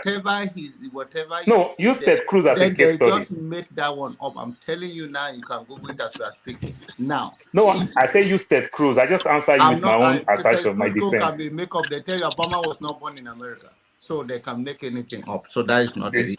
Oh, so they lie for Ted Cruz. They support Ted Cruz. Yeah. They support Ted Cruz.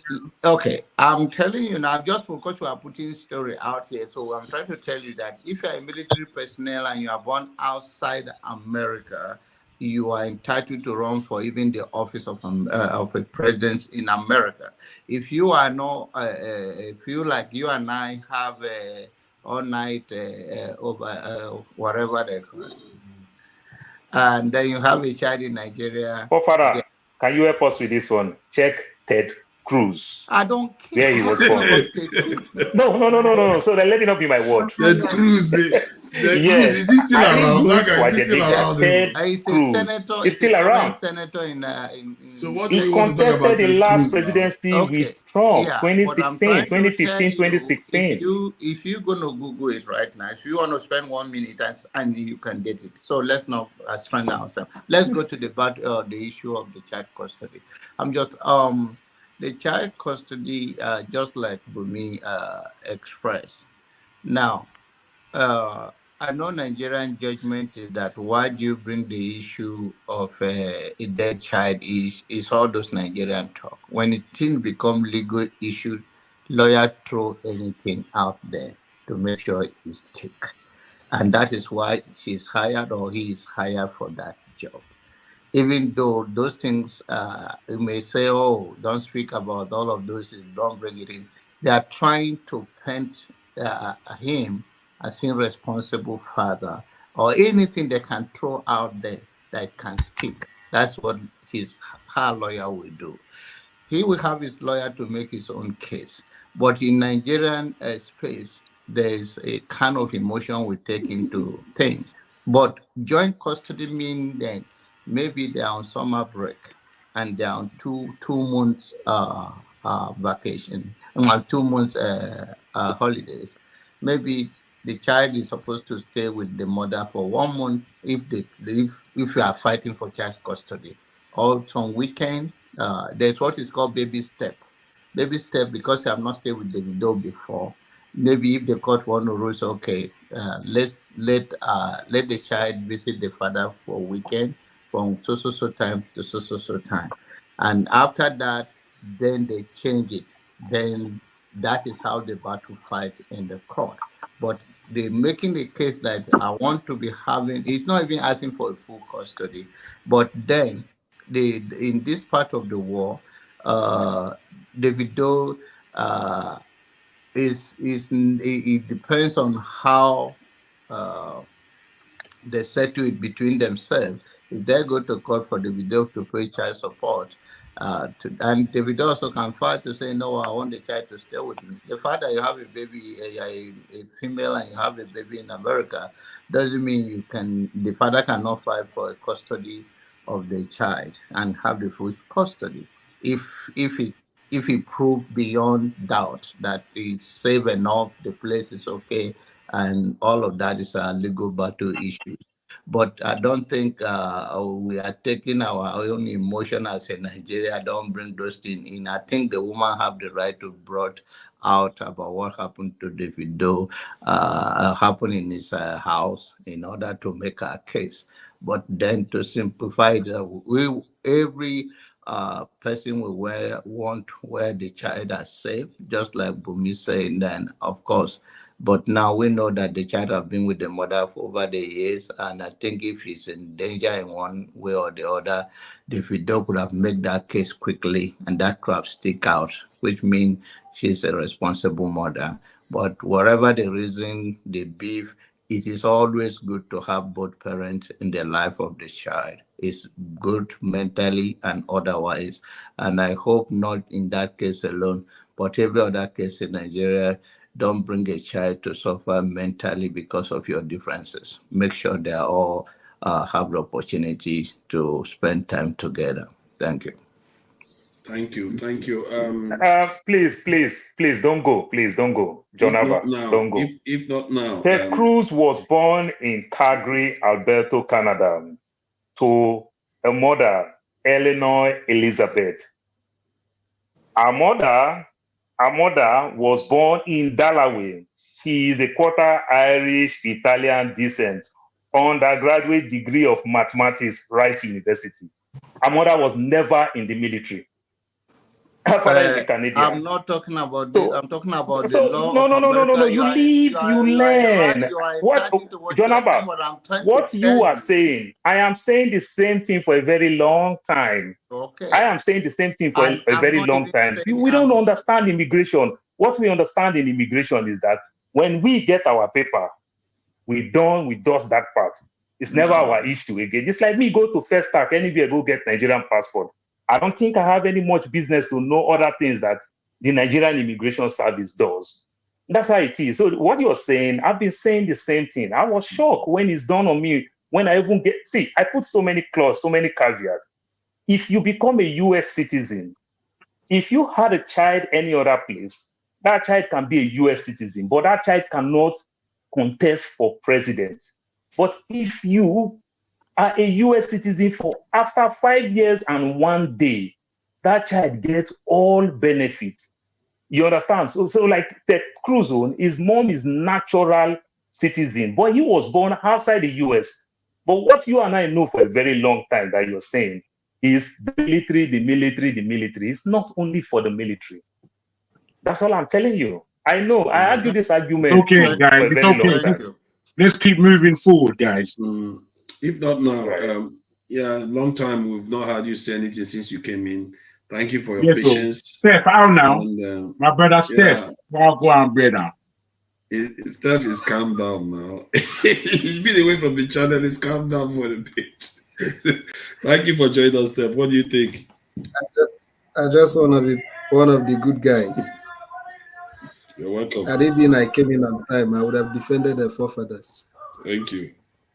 I don't like people. Like he's pulling your leg, Joe. He knows better.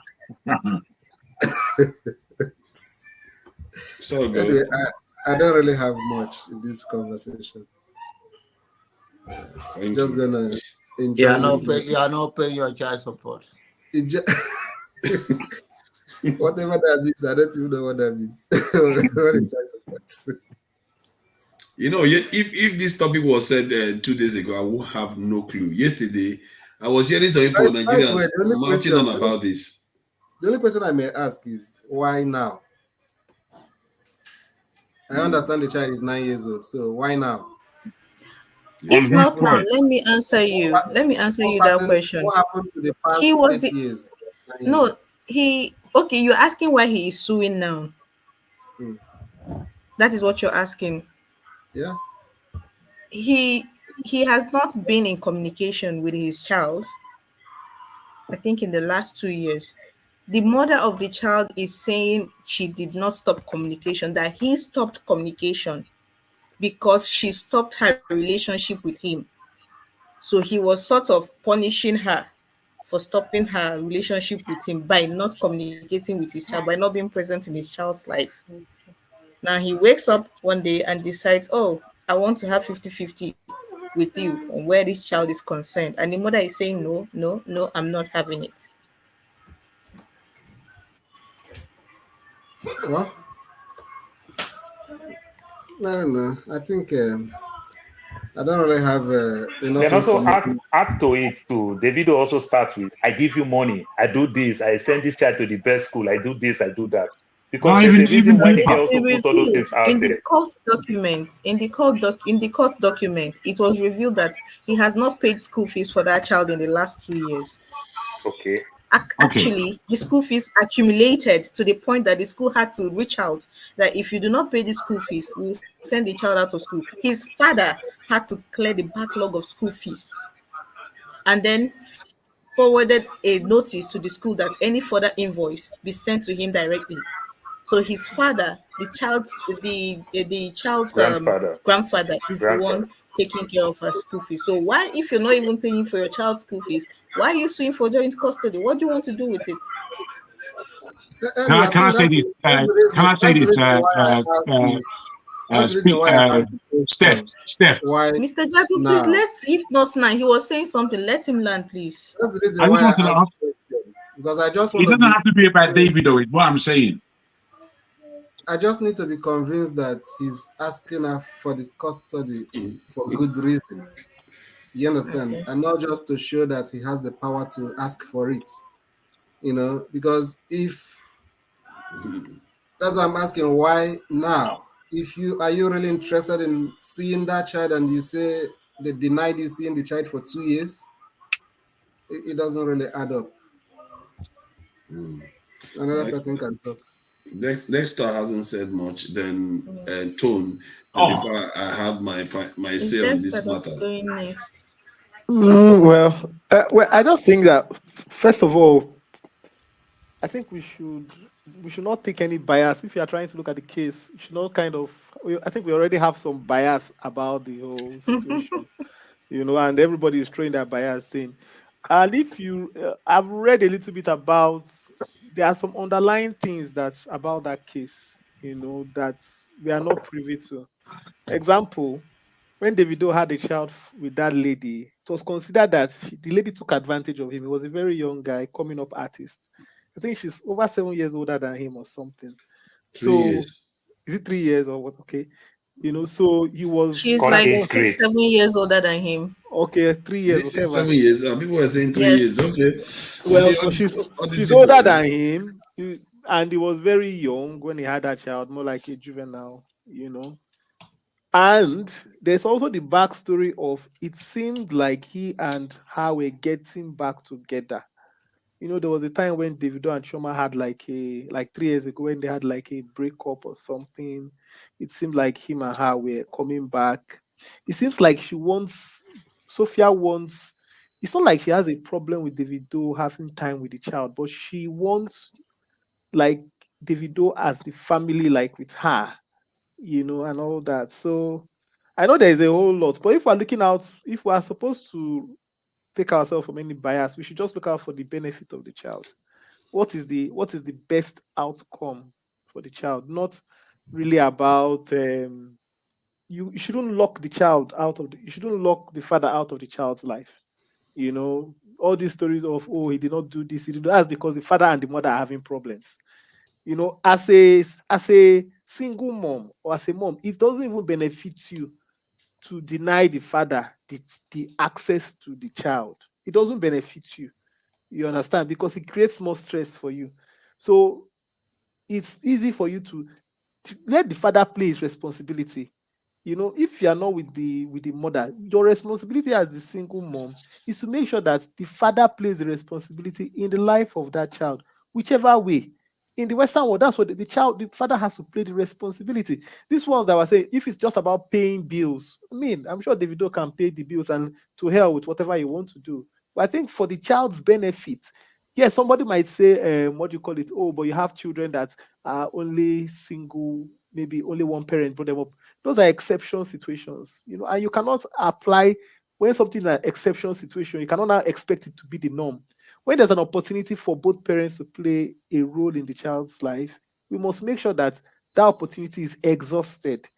If Davido is there to play a role in the child's life, then we have to explore that opportunity, because the kind of advice that will come from the father and from the mother will be different. They will come together to mold the child, except we want the child to come up with a biased view. Whether we like it or not, the way societies are built, the construct of societies are built from the family down up. If you have faulty systems coming from the family setup, you find out that your society is already on shaky grounds, So we should not, I know there's a court case, but I think from what I've seen about the court case, it's more like it's emotionally driven. It's not really about we want the best for the child. It's more like the two parents are having a brickbat and they are using the child in the middle of the brickbat, which is not. But there is a court case, so whether sentiments or not, the court will rule. Yes, so that is where I was hoping the conversation will go to child protection and all those kind of things. How do we ensure that if this kind of things happen, and you have to look at, sorry, I'm cutting you short, you have to look at the dynamics. Davido is I don't know if he's a millionaire, a billionaire, but he's a wealthy Nigerian, a popular artist. That is probably why his case is on the front burner. There are thousands and thousands of women like Sophia in Nigeria who are going through the same thing with the father of their child. How do you make sure that at the end of the day? Yes, I watched Judge Fumi. Yes, I do. Imagine Judge Fumi has this kind of situation. I like what she would opine for here is Davido plays his fatherly role, and that Sophia does not deny him access. I've seen many situations she has had it like that. Davido have has you to seen play the court documents? Have you had the chance to see the court document? I've not read. No, I've not read through the court documents. Okay. I just yes. So. If going by the court documents, he was not denied access to see his child. He just chose not to see his child. Well, he just decided that is based on the filing from the mother. So of course you can't. No, he was the one that filed. No, he was the one that filed, and she responded. So that is based on the filings. Well, we cannot when Mr. both parties are filing. You said not to be biased, but you're sounding biased right now. I'm not biased. I'm just trying to say you are. You're being very, very biased. It's okay to have a bias. We all do. It's okay. Well, the guy is older than Davido with 6 years. I checked it out. Whenever somebody starts a statement with "let's not be biased," I just laugh. We all have biases. No. My point is this is my point here. This is my point here. We are taking what you have talked about the filing is people making their arguments. When you are making your arguments in court, everybody will make it a bit of bias. Now, let's wait till the case. Like if you watch Judge Fumi, when she's handling most of these cases, you will see people come with, "Oh, this is my case," but she has to listen to the cases on a case-by-case basis, and she makes her decision. My point here is this: the child is the most important thing. Let's forget about Davido and Sophia. Davido and Sophia are irrelevant. That's what I'm trying to say. Davido and Sophia are having their brick bats. That's not what we're considering. Is the child's development that is most important. Let's my brother, the child interest that you are talking about simply mean if the child does not deserve to live with the mother, it's for the child interest. If the child does not deserve to live with the father, it's for the better good of the child too. So when you say about the child interest, it must not be that the child must enjoy the benefit of both parents. No. You're getting it wrong, Paul. You're getting it wrong. The way you say no, you keep saying George Fumi. See, people can get their issues here and there, and the child suffer. But a situation where either of both does not prove to play the good role of parenting. No. That person don't deserve I disagree to with raise you. the child. I disagree with you. Do you know why I disagree with you? Even when you have parents that in quotes don't seem to be very responsible. What the court does in that kind of situation. Okay, example, you're a father. We don't feel that this child is good for you to take home and stay with. But every week, you must spend 20 hours with this child. Is that not the concept like violent and everything? That's why I talk about public place and everything. Let me land now. We are missing two issues. Can I make a quick comment, please? Good evening, everybody. I've been listening to you guys. I don't know whether they don't let anybody make anything. Wait, first. I'm just quiet. I'm sorry. I have to make it because I stopped because of this. I actually between Delaware and Maryland. Okay. I stopped just to make a comment because I have a personal experience on what is being discussed now. Which I just finished dealing with like 2 months ago. So it's still a bit fresh. So I think I have a lot to contribute. First and foremost, I want to start from Nigerian law. NG, there's a lot of Nigerian law that favors the child and the mother. So the law in Nigeria is actually backing the child and the mother, especially if the child is below a teenage year, that is between one. Can you hear me? Yes, we can hear you. Okay, between 1 and 16. Okay, so and that custody is always and usually in the Nigerian context granted to the mother. So going to court is just going to be a waste of time, unless they decide to play it the Nigerian way, which the big man always uses money to get justice for himself. I won't say that. So I will say again that in Nigerian context, the mother and the child is more looked after. The case I just finished dealing with is actually my niece and her husband. It got bad. Okay. First and foremost, they've been having series of. Let me just cut a long story short. So she decided she didn't want to marry again, and so I wanted to step, and they had a child. I called the husband and I said to him, "Look, my brother, because he was sending all kinds of threats, putting her face on the internet and saying all kinds of rubbish, really rubbish." And I had to intervene. I called him. I pleaded with him. I said, "Look, being a man, this is the position I stand. When you marry, you didn't marry the person because you hate the person. You marry the person because you love the person. And if now you guys are no longer able to hold the center together, don't have to end in war. Okay? Be civil about it, because your child is just 3 years old. Okay? And so given the length of years, you still have almost like 16, 18 years to be able to make contact with this your daughter. So why don't you calm down and let's try and sort this thing out? You know, to cut the long story short, it was so much insult. He will insult my mother, insult my sister, who is the mother of his wife, insult his wife himself, insult the uncles. All of us are useless. Okay, to the point that you see, that's why what am I saying is, I'm saying so you understand where this where this guy's case is now. To the point where it became, the families were all involved. Okay, in fact, all among I'm the only one who kept a cool head, and he had a lot of brothers who were quite wealthy, and they even called to threaten the life of my niece. And so at that point, I just had to, let them know that I live in the federal capital. I mean, I'm not a pushover. So I called up the bluff and I took it to court. All right, and I took it to human rights and I took it to the social welfare. Okay, and all of them intervened. And now this guy was asked to, what was his qualms. He said he wanted to share custody. Okay, and they asked him, okay, you want to share custody? It's a lady. It's a child. It's a girl child. Who can't give you custody of a girl child? Nobody will give you custody of a girl child in Nigeria. For what reason? Okay, if it is even a man would say, okay, a man, but a girl child, no way. That's one. Two, how much are you willing to contribute? To bring at the child's welfare for school fees and for feeding? He said 10,000, and the man looked at it. 10,000. Are you okay? Okay, let's cut that story short. Of course, it didn't end his way. Coming to what is going on right now with the video, and I'm going to speak on two terms, both as a man and then as a woman, on behalf of the woman.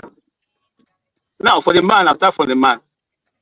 Somebody said, Jagu said men have been taken care of. No, taken advantage of. No, it is mostly men who also, each party, both men and women, take advantage of each other, depending on who is better placed. I have a friend who is somewhere in the US here, brought his wife here, and when he saw that the wife was doing so well, he decided not to be doing anything.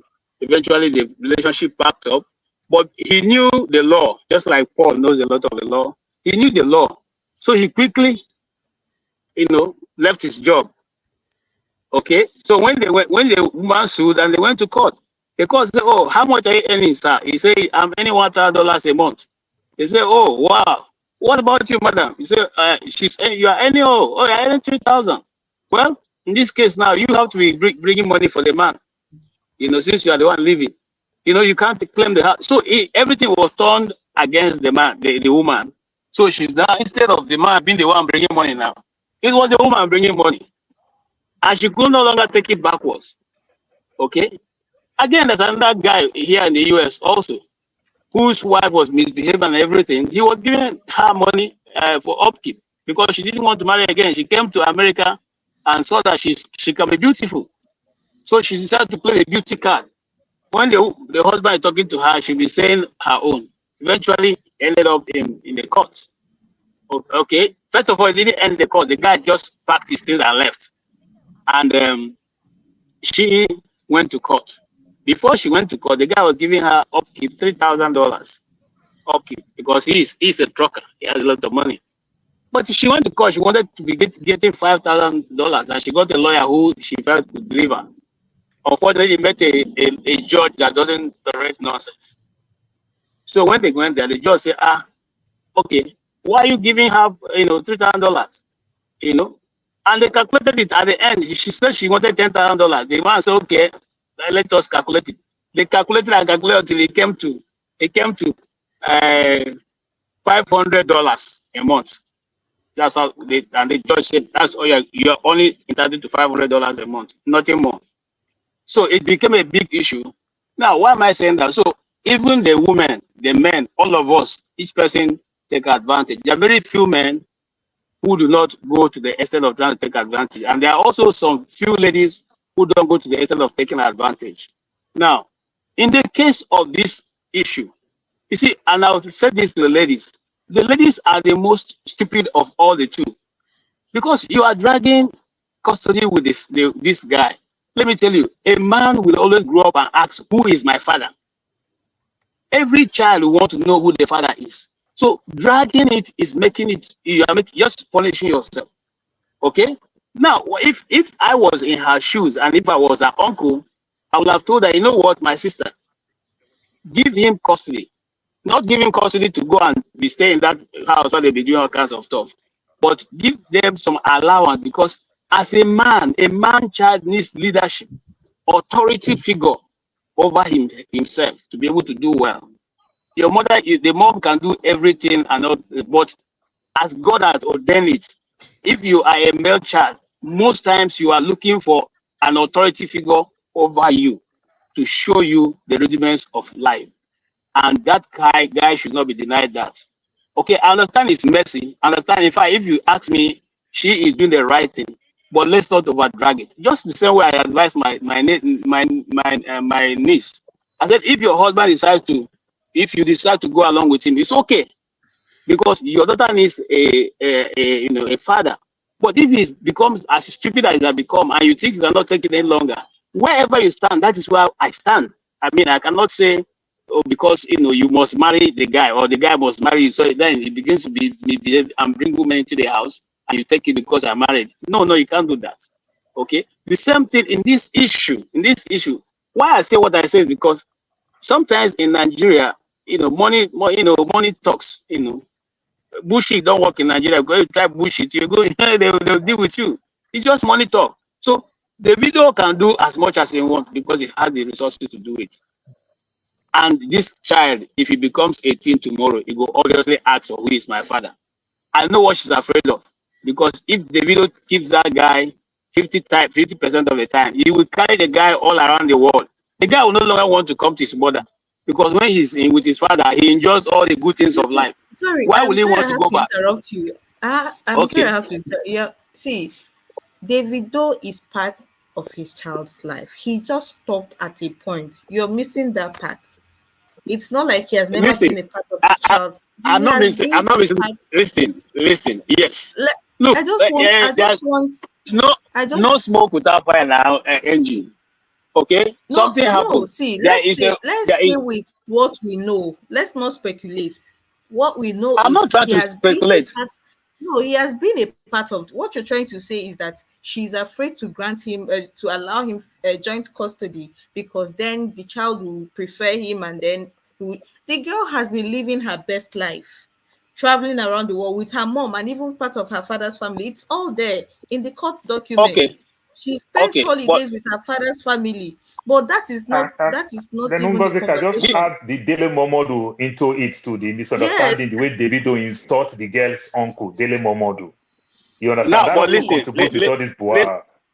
listen to what I'm even saying. This is my own point of view, not even where you are going. My own point of view, I'm coming, man. My own point of view is that there's something between two of them that's no longer working. That's where I'm going. If it was working, we'll not be hearing what we're hearing. After all, this have been working before. Okay? There's a misunderstanding. It could be that it's another woman. It could be that something. I don't even think it's Dele Momodu's issue. There's somebody who wants something between the two of them that is not working, and consequently, there's a new rearrangement in the system. KJ, you're right. Davido still hide and still see that girl, but the girl started people who is close to Davido's and everything. So that jealous and everything also kicks in. So all this contributes because Davido is a. Yeah, because to some extent the girls. Oh my God! I took the wrong person out. Sorry about that. Sorry, I was supposed to. Please.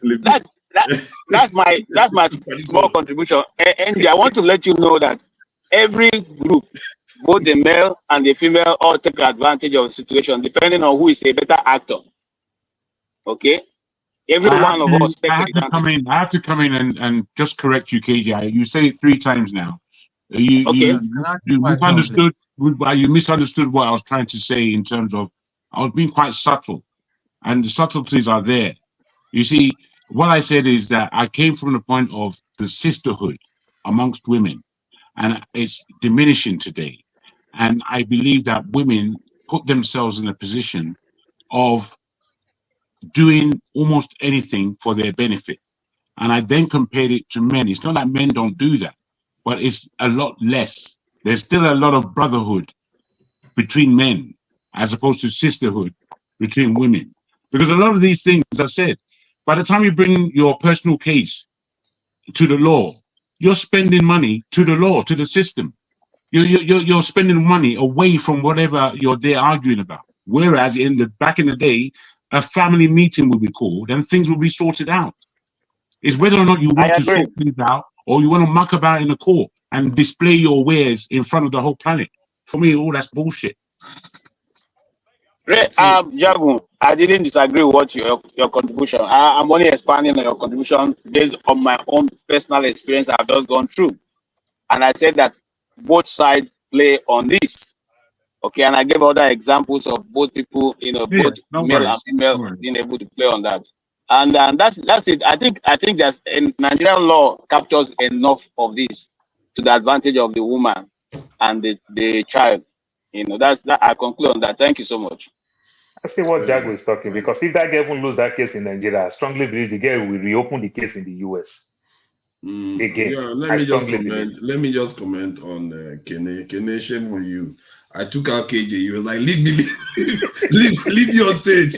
you don't care whether I just took KJ out. You want to deny me of my luck right now.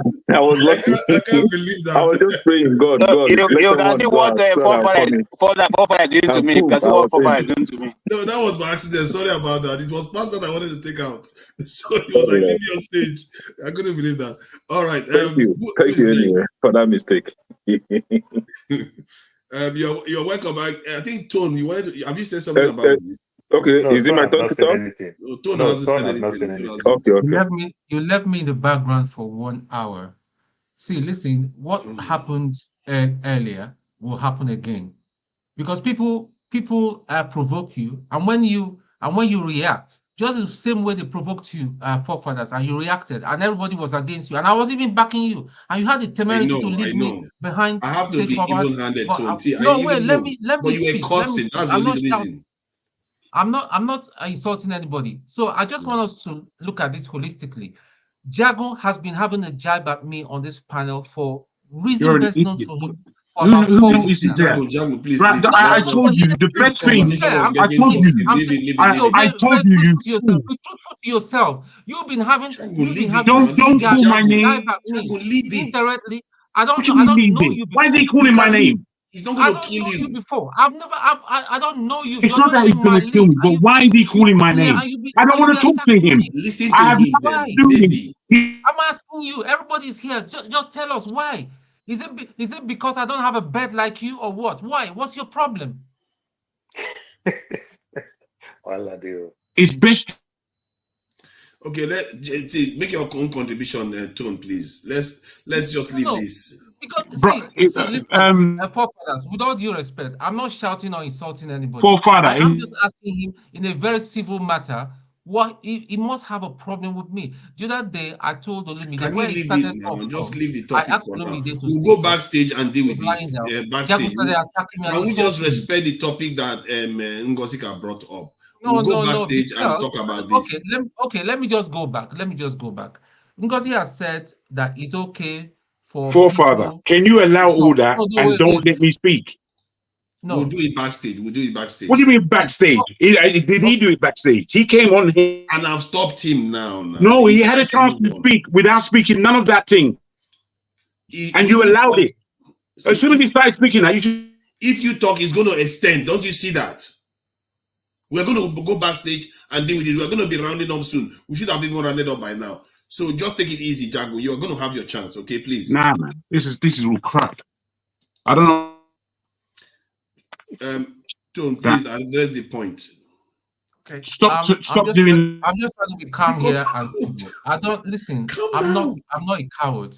I don't insult people. But when you throw jibe at me at Can some we point, go back to the topic tone now, please? Let's not do back this to the now. okay. You're talking about Davido's thing. Personally, I don't comment about family matters because there's more when it comes to a man and a woman's relationship. There's always some kind of manipulation. It's not in my place to start commenting whether he was denied or not denied. The courts are there to decide and all that. Women sometimes are very manipulative to make the man look bad. So that's all I can say. I don't have any comment. I don't have any right to say whether the video was right or whether his partner or ex-partner, if you want to assign her that thing. But for a man that is paid about 27 million in rent, I know that, and you want to allude that he's a bad father, man, we better think twice. Thank you. That's all I've got to say on this. Sorry, he's paying 27 million annually yes. for her. Forefathers, can I say something? For her. Okay. But before I okay, go, you can go ahead. Because it will be good for you to hear Kene, because by the time Kene is done, this whole thing is going to go crazy. But because you always find a way so to let me twist let Kene go before I say what I want to say and then log off. Yes. Okay. Thank you. I don't know why Forefathers is trying to enter me this evening, but all good. I will start from where my brother Tone, stop. That Davido is paying 27 million naira for rent for his child. Isn't that impressive? For me, someone of his class shouldn't be paying rent for his child. Should have a very good house for his child, right? But this is where I'm coming from. I overheard my big brother KJ saying that there is no smoke without fire. That something must have happened. That could be the reason why, maybe, possibly, Davido stopped being in his child's life. That is very, very responsible of him. Whatever the problem is between he and his baby mama shouldn't deter him from being a father to his child, not even for 1 second. It shows that it doesn't, if I were a judge, honestly, the case would be against him. It shows no fatherly love over that child. See, it's all about jumping from one woman to another, tricking and removing, having babies everywhere. And then these children are left to grow on their own without you as a father. I mean, you are influenced on that child. That is very wicked of you as a father to do to any child that you call yours, right? Then now, he's asking for 50-50 custody. On what basis? He had a very handsome guy. No, I don't know. Tragedy could happen to anybody. But the fact that you left that child alone with your housemaid or whatever, house help, and you are everywhere with his mother, shows that you both are very responsible. See, 50-50, yes, good. But how responsible is Davido over his child? How responsible of a father is he? You are asking 50-50, but you are always everywhere. Today you are in Nigeria, tomorrow in America, the other days you are in Caribbean. How are you going to shape the future of the child? See, child's formative age or years is very, very crucial. This is when you inculcate morals, discipline on this child.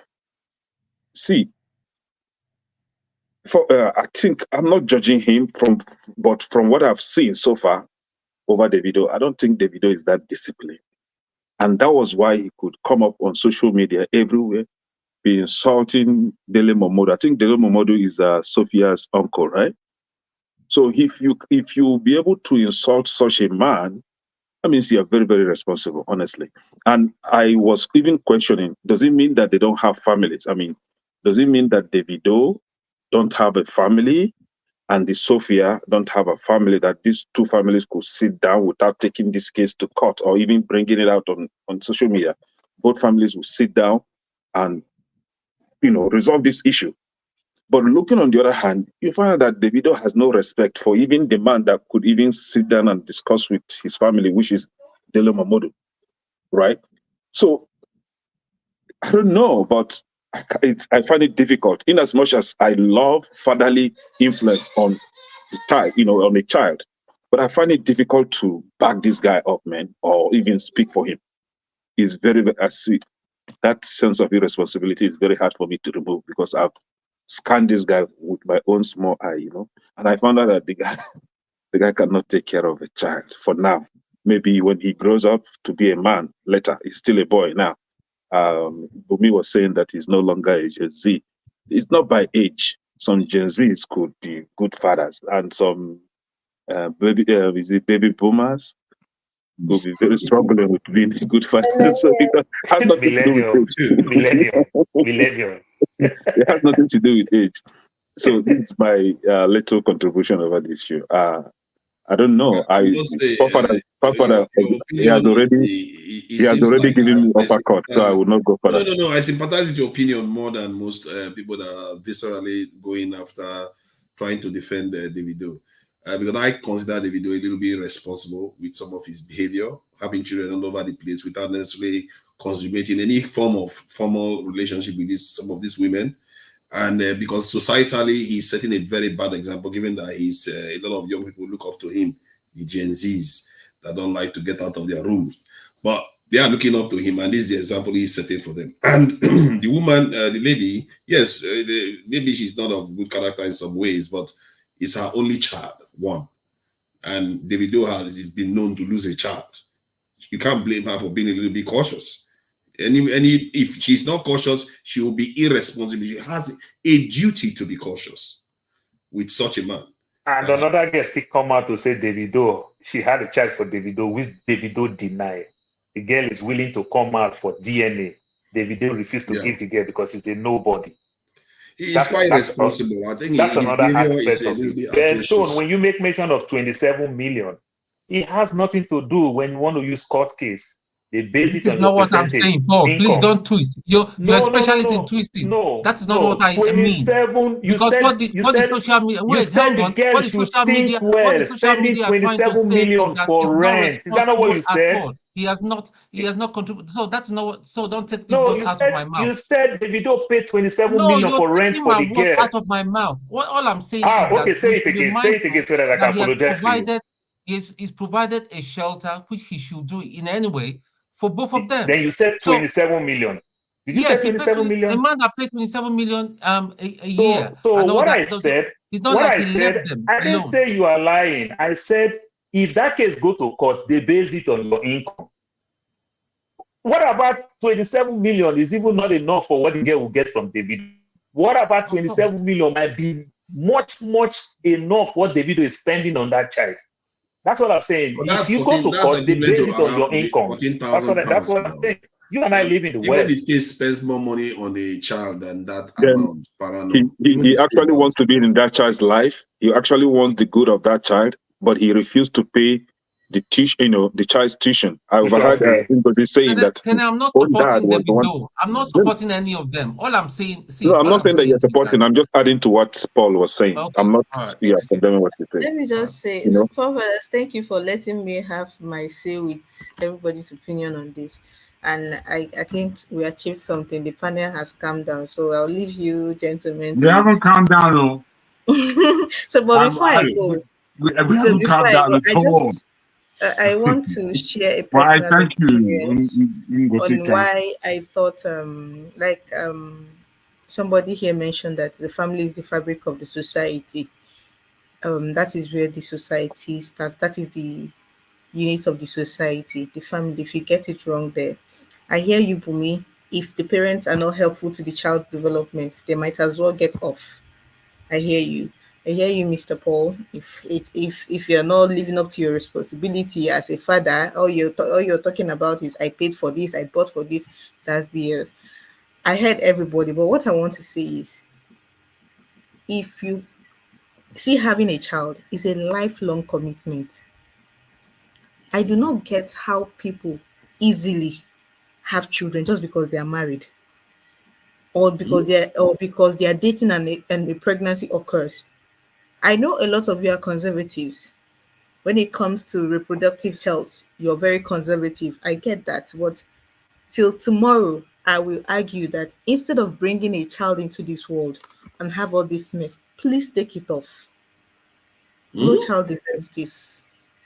Oh no, the one I disagree with is when you say you don't get to have children just because you are married. When are you supposed to have children if you're not? When is it not the best time to have children? Now let me, if you can have the rest of the night. You can marry to enjoy love life. Don't worry now, I'm not going to let you go if you carry on like this. No, I will just it's not that deep. I will just go to sleep. It's not that deep. If I speak, I don't speak. It won't take anything away from me. But I'm trying to say that people take having children lightly, and I think that's not fair. It's really, really not fair. If you're not going to be, and don't get me started about they will grow into adults, they will become their own person. We know. But even every one of us here, those of you that are still fortunate to have your parents alive, you can speak about how they still weigh in on your life, even at this age you are now. That is how lifelong it is. It is still there to do you part. I think parenthood is the only relationship that death can do you part. It's not even marriage. Marriage for me is as long as it works out. May everybody carry their unbroken head and unbroken heart come out in peace. But for me, parenthood is a lifelong affair. There are no breaks, there are no ifs, there are no buts. If you carry the child, if you commit to having a child, you have to be there till the day you die or till the day that the child dies. That is it. So Unzika, I beg. Although you make a point, it says wait, Ejo, please, because I think I know. Wait now. Wait, it's not so much. I want to go to bed. I just want to go to bed, but you're making controversial statements. No. The one thing your summarize don't cause another one. You're not talking like somebody that wants to go to bed. Absolutely. The thing is that what I want to say is that, you see, it's an egg and chicken thing that we're talking about. And in this case, it's very clear that the egg and chicken scenario, the first, which is maybe the egg or the chicken, I don't know, but the first is the relationship before the child. So if you are having a relationship, and in this case, because I just want to make this about all of us and not about just this case, but in this case, apparently the girl is 6 years older than Davido. They had that child when he was still a runaround kid. He's a runaround kid, man. He wants to have all the women. She knows him like this, but she's older than him. Yet she had a child with this runaround kid. Is that a good place? Wait. Is that a good place for the age to it?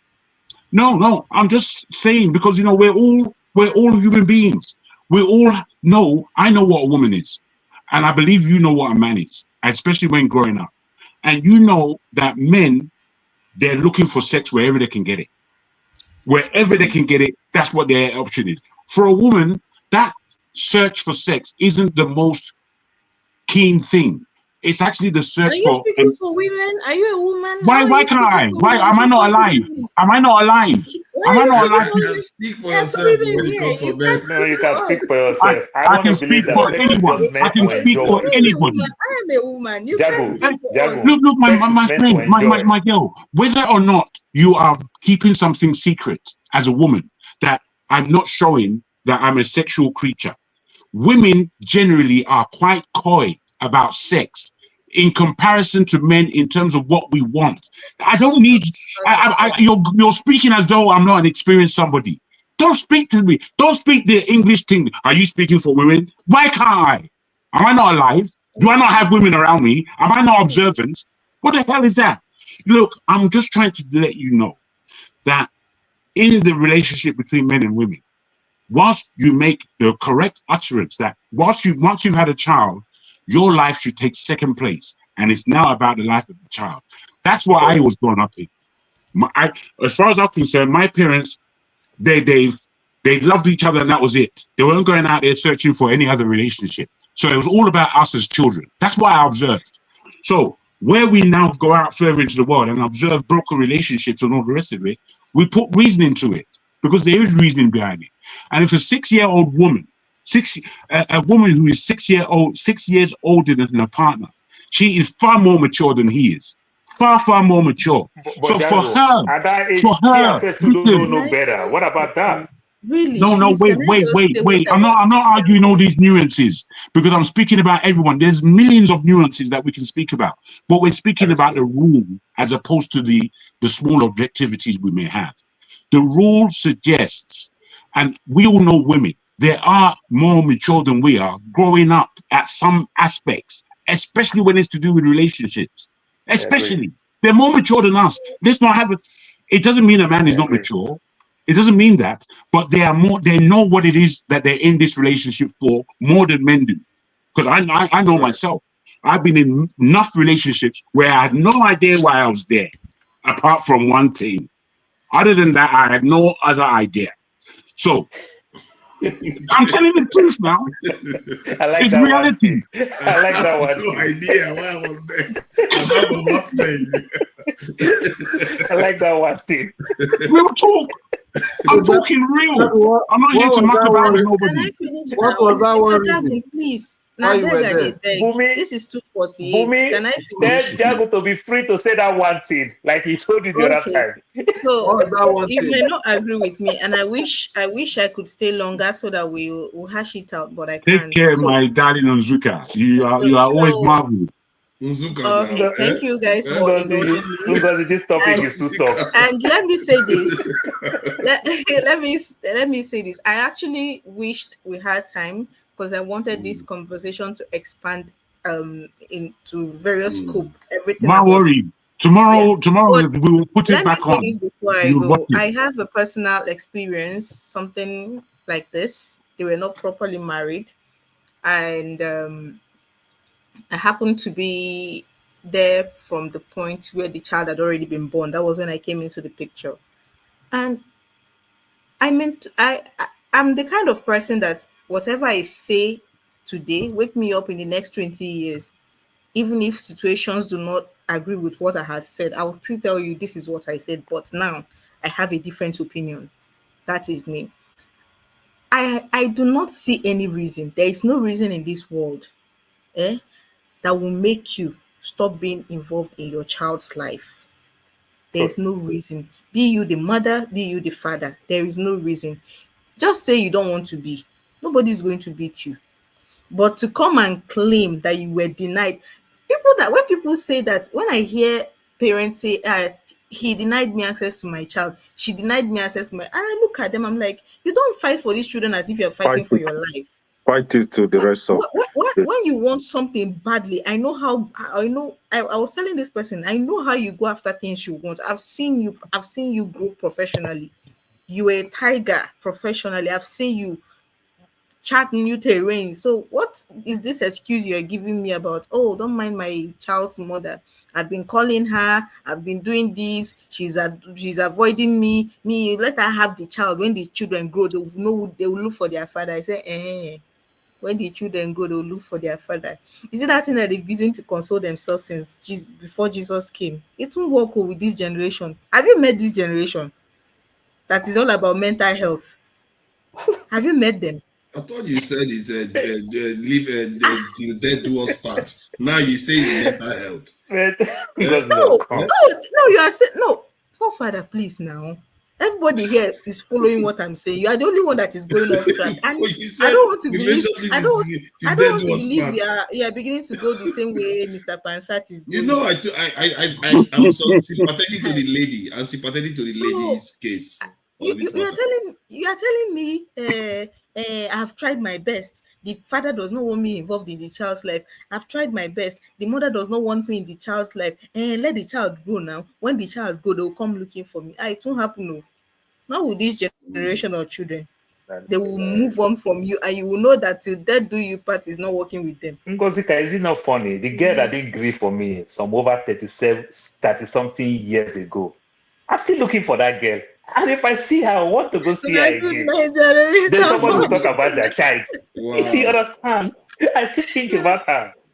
Good night. Thank you so much. Good night. Good night. Ngozika, how about you ask Jago that to pass for that one thing before you go? Take care, Zika. We miss you. You know, Jago saying that is not surprising. He's the kind of person that will come up with stuff like that. I'm in a relationship. No, I don't know why I'm in there. Forefather, you see the way Jago attacked Bumi said, Bumi should come up, feel free. No, and he talk, guys, and say, apart from one thing. Sometimes we have different conversations here, and sometimes it's a bit refreshing. You know, it wasn't necessarily. I thought it wasn't necessarily a topic that I wanted to talk too much on, but I think it expands more away from David. Though it really is about us as people and how we relate, and the beginning of that relationship as to how we relate is the relationship between men and women. You know, we speak maybe about the man and the child, mother and son. Yes, there are these relationships and they're all important. But the relationship between men and women is the thing that is failing everything. Because men and women aren't in real understanding of each other. And I would say this, that Black women particularly are taking too much from this feminist angle. They're taking too much of it on board. And I'm not saying that it has no validity, but I am saying that it does have a lot of poison. And where I have been shown relationships, by the way, that we might say, if divorce was part of that generation, they would have all divorced. Not necessarily so. But what I did see is that my parents and their generation, largely, they stayed married for life. And for me, that is a bloody example. And if we want to now pretend that it's not an example, then I'm afraid we've all failed. And we continue failing. And serve us right if we fail. Because the example has been laid. The example has been laid that two parents genuinely can bring a great family into this. And if we're veering from that and saying, oh, I don't want that kind of thing because I want to be a lesbian, fuck off with your rubbish. Easy. Sorry. You know, we are going to have an excellent Sorry. Can I say something? Please, I beg you. I totally agree with Jagu. Of course. Hollywood have totally bastardized our attitude. I don't know if you can hear me. Hollywood have destroyed the life pattern of our youth and ourselves, because we now refer to those stupid films as how life should be lived. Fortunately or unfortunately, most of the Hollywood superstars are not even married, or they have married up to 9 times or more.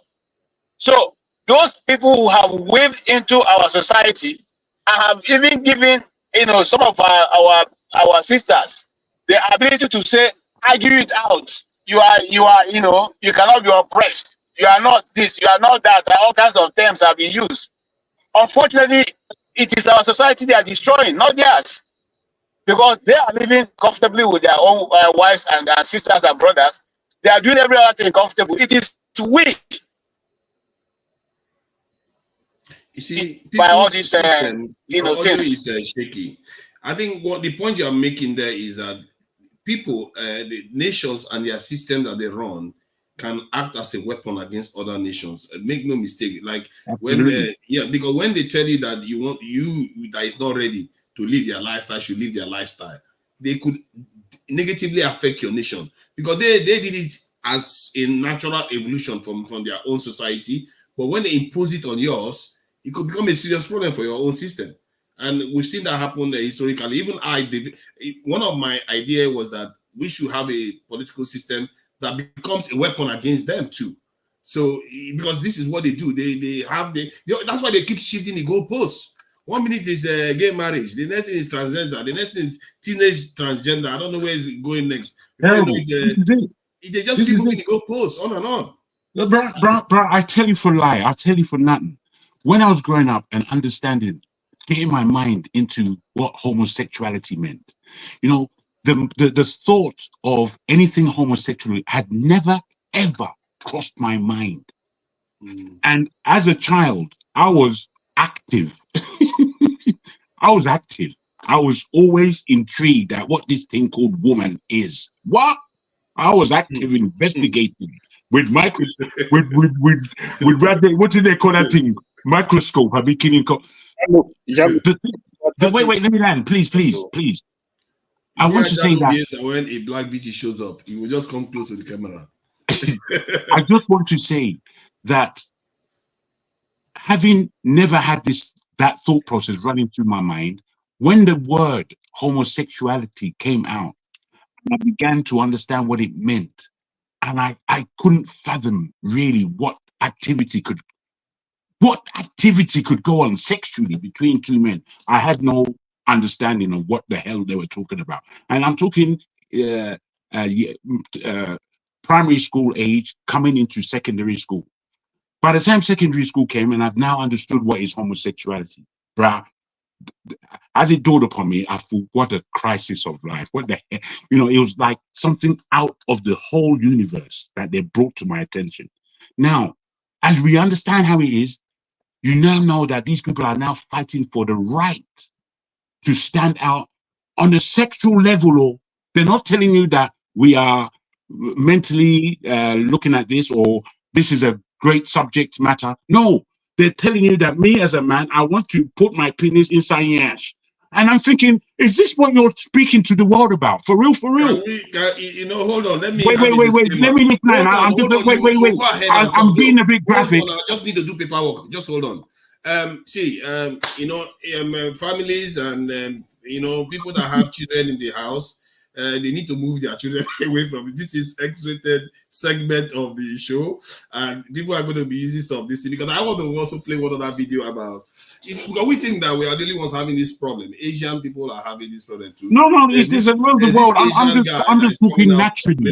I'm just talking naturally from my own point of view of coming into the. Take your children away. This is adult section. I won't be explicit. I won't be explicit like that again.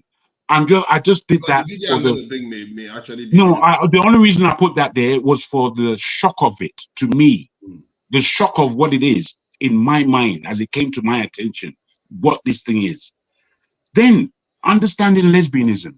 First of all, as a man, I thought this was a great idea. You can imagine, lesbianism. Let's be having some lesbianism, please. Now, when I come to think about it deeply, I've come to the point where I'm understanding this lesbian thing is actually an action against men. They are telling me that they don't want me as a whole handsome somebody to interact with them sexually. They want that exclusive for themselves, and they're not giving it. I'm thinking, that is a ultimate diss to me as a man. It's a diss in your face, mofo. You can't have this. I'm exclusive to women. That is a direct slap in the face to men. Me is the understanding I grew into. Then, having understood this, I knew it's going to get worse. Then they started to change themselves from within. That I am no longer a man, I am a woman. My goodness. By the time you get to this level, you have to understand that there is an agenda. You have to. It could be that there are these small areas, pockets of life that may naturally somehow come out like this.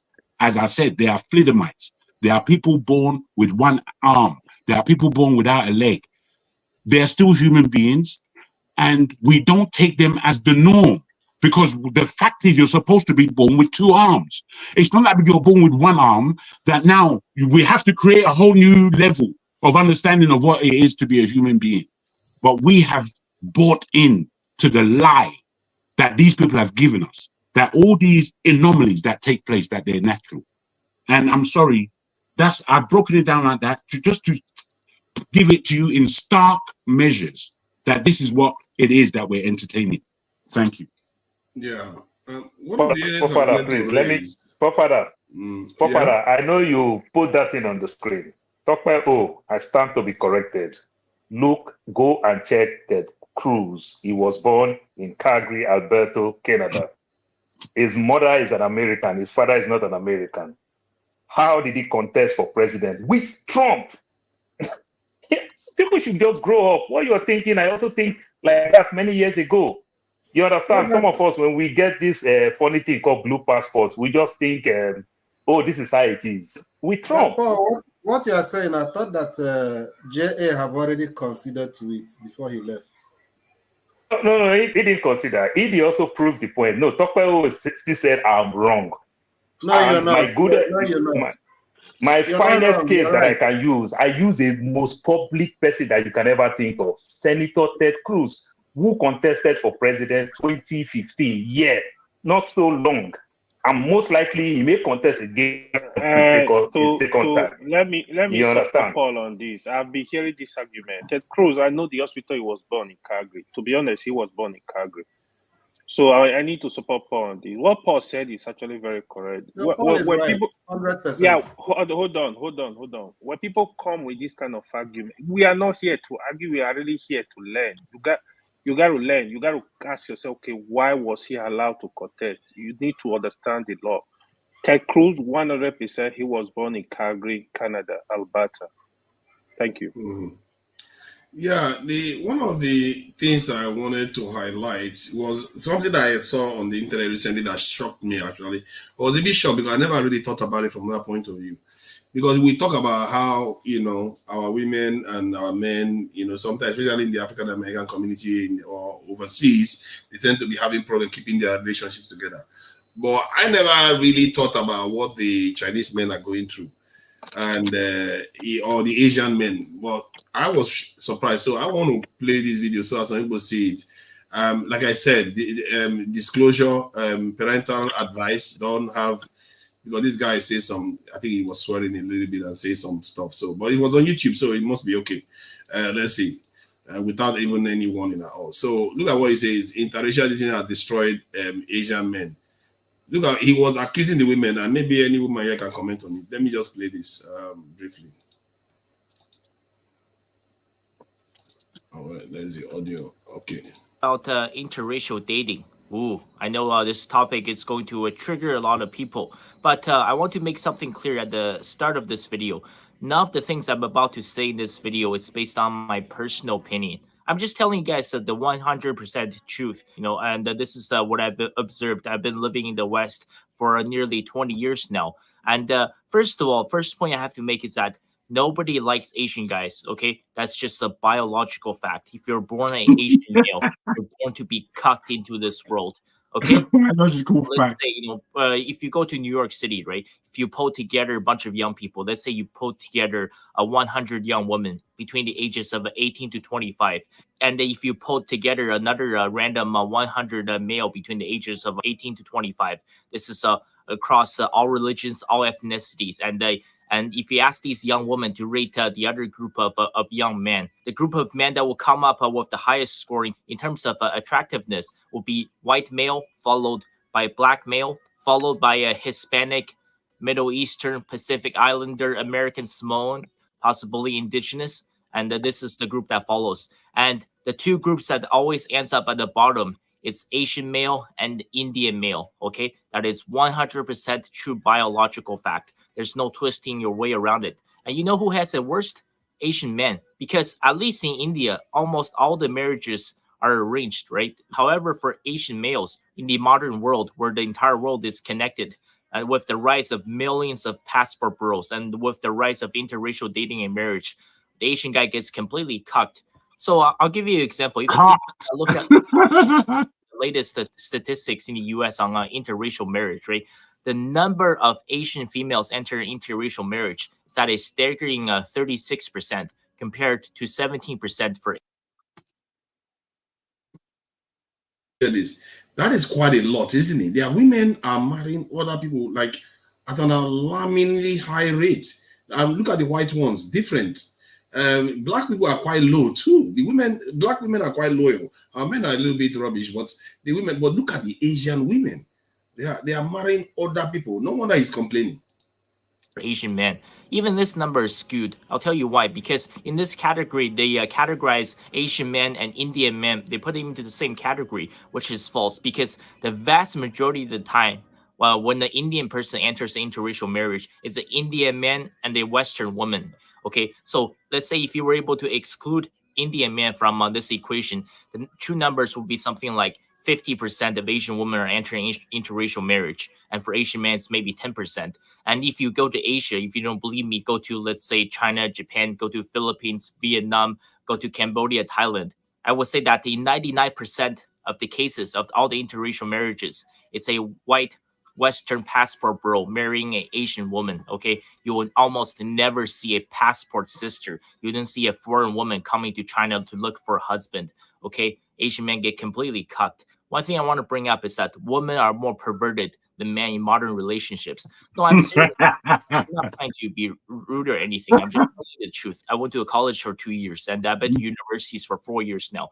In 6 years post-secondary, sometimes it's just out of curiosity. Sometimes I see an interracial couple on campus. Sometimes we sit down and at the parties or whatever, we just have a casual conversation. I see a white girl with a black guy on campus. I asked her, like, what made you interested in him?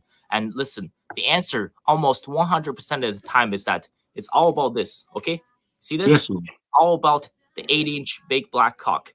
I'm really not making this up. Women are. Are you sure the children are away? This is worse than me. Comparison, like this is around 5 inches, and this is actually around 11 inches.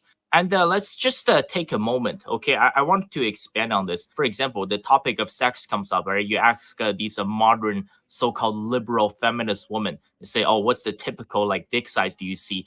Their answer, it's never like this. It's always something like this. Do you know what that means, ladies? Do you know what that means? Is that the guys with average size penis or small penis simply don't get laid, okay? All of the women want the guy with the huge dick. I'm serious, man. I have seen this so many times. And if you don't believe me, you can just do a survey, especially go to American university campuses. Go talk to the interracial couples. Okay. The number one reason for so many white women that's dating black men on college campuses is because they have a huge cock. And part of the reason why the man's attractiveness on a scale and the Asian and Indian men always land on the bottom is that, and they don't have massive dicks. Okay. That's just a true biological fact. Women are obsessed with this. Women cannot lead in a relationship. Women are followers because, for example, I've heard of many stories like this, right? When a woman hooks up with some guy with a huge dick, and it's important to remember, it's not just the length, it's also the girth. For example, like this is. What's wrong with this brother? He's banging trouble. The guys, you calm down, like, man. You have an why you're not happy. This right? brother's in trouble, man. Every time one of these girls they hook up with a guy that has a huge dick, they tell all of their friends and all of their roommates about it. They say, "Oh my God, this guy Jack, his cock is so huge. It was the best orgasm I've ever had." And then all of a sudden, we get Forefather. I think we get the point. Have the sex with the same guy. Many people call this hypergamy or female choice copulate, where the vast majority of women are only attracted to a very small percentage of men. And Jagun has had enough. So when I saw that, I was laughing and thinking, okay, we thought we had a problem. That is a demographic tsunami going on with that data. Father, you have to also factor immigration. Immigration also contribute a lot. The American men are running to Asia like in drones for this Asian lady and everything. They are running in drones. You understand? So immigration is also contributing immensely. Like the Philippines, the US understand the Philippines law. The Philippine law, you don't divorce. So the women don't have what it takes to, like a Nigerian woman who probably come here with a visiting visa, pretend initially that she's married, then got divorced, then marry here for papers and everything. The Philippines, they don't have those type of privilege. They can't cut it. And the men travel a lot because of, they understand the Asian women, they say they cook, they are very good homemaker and the like. But sometimes not because of they really like these people so much, but also for the purpose of immigration. But I'm not ruling that part. I'm a little bit surprised because from what he said there, the Indian women, they are not like that. It's just but they group them together with the Asian and everything together. But the Indian women, they marry into their own people. But the Chinese ones, or the like Asian ones, as we like to refer, they tend to like 50%. That is. I find out they have to be the ones in the US or something.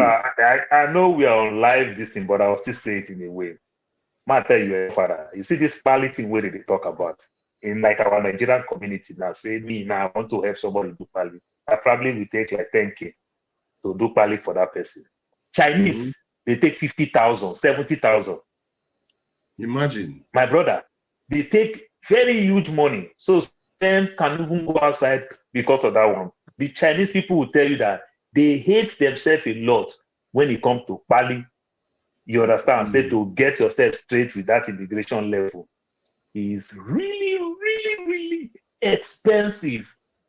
So some of them go outside because they just know the value and everything. But the Indian man, the day the Indian man gets this thing that the Indian man gets, is going back home to go bring somebody here easily. They don't really know how to go outside much. You understand? But that's why I said immigration contributes a lot. So some of them, because to get it inside is very, very hard. So they go out there. It's actually more. It's more than that. I know you used the word immigration, but I think it's more. It's more than that. It's no. That's true. I'm just saying one aspect of it. Yeah, fair enough. I feel the major push is that it does come from the West. The white men have been going to the Far East for women for a long time. What we understood when we were growing up about white men is that they don't. I don't want to swear, but they don't F everywhere. There's nowhere where they never enter. They enter everywhere, and everyone's woman. They don't chop her. You understand? Let's be frank. So when we were growing up, when we used to step outside of the community, or we would say that we are getting back for our forebears, who you don't bang everybody, we go bang everybody. So now in America, and especially the West, this whole aspect of what a woman is in terms of what they now, after ruining all the women in the area, they now want a proper woman who is a virgin, who is this, who is that, who can cook. We want everything. So we now come choose our fly to Brazil, corrupt that whole place, fly to everywhere. There's no way. When you look on the net and you see passport bros, they're going all over the world looking for women. You understand? And at the end of the day, largely what they're doing is just spreading their seed. They're not really tidying themselves up and getting married and bringing a family. Some are doing that, but not many. The majority are, again, still out there for the sex matter. Now, I put this to you. I think Bumi wants to say something. Yes, you will now. I'm still speaking. Bumi has something to say about this side. Because shall I shut up? Shall I not finish my sentence? No, finish what you are saying, but I'm just letting you know that she's... I see. Thank you for that, my life. AY, you should be very quiet. Just generally. AY, you like stabbing people here and being quiet with it. I heard your voice there, my friend. Even I didn't see your lips move. I heard your voice.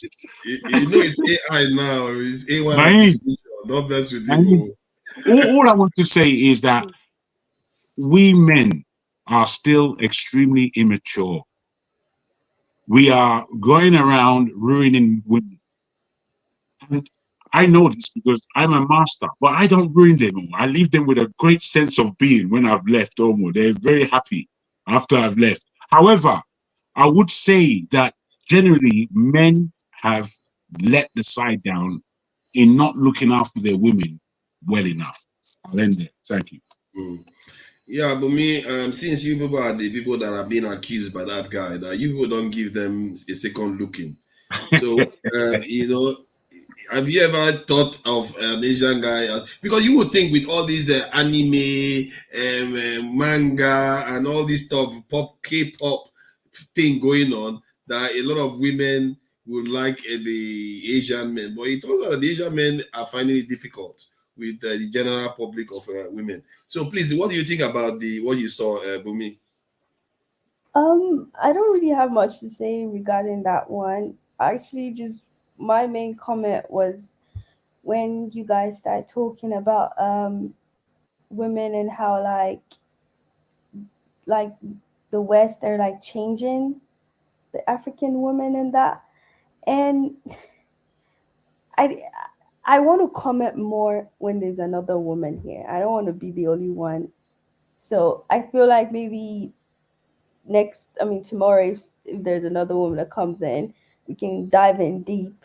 But I would say this before I leave is I find it very interesting how almost every time we talk about something, it's always a woman's fault. There's just some way that we'll find to tie it down to a woman.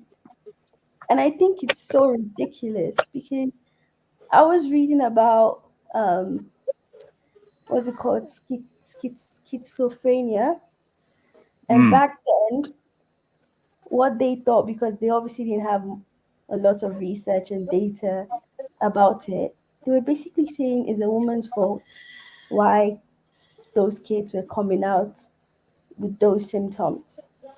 They literally blamed the woman for something that we all know today is either you get it genetically or the other ways of getting it.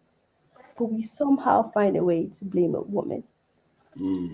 I just think it's a big topic we need to, it's like when you even talk about this whole marriage stuff, always the woman. We don't talk about how, like, just Mr. Jago, before you ended your submission, you said something about like the men are always out here just trying to have multiple kids. If you look at majority of the musicians, Nigerian musicians, how many baby mamas do they have? But no, it's the woman. It's always the woman. You never address the actions or the how. But to be fair, though, the men here did call the men out. If I remember, I did. I did as well. I did as well. I observed. Wait. You see, I think we have to listen to the subject. Can I put it to you, Bumi, if I can? Before you finish, I sat here and observed, and your first instinct was always to attack the woman, and then slowly, when you started having more conversation, when you started going in deep, we were like, but men too. But your first instinct was the woman. I don't agree with that. I don't agree with that take on it. You see, it's true. You're the only woman here, and you're a young woman, and we respect you a lot. We always, I think, when you come on, it's always a breath of fresh air for all of us as men here. Look, I mean, just look around. It's just horrible testosterone. Yeah.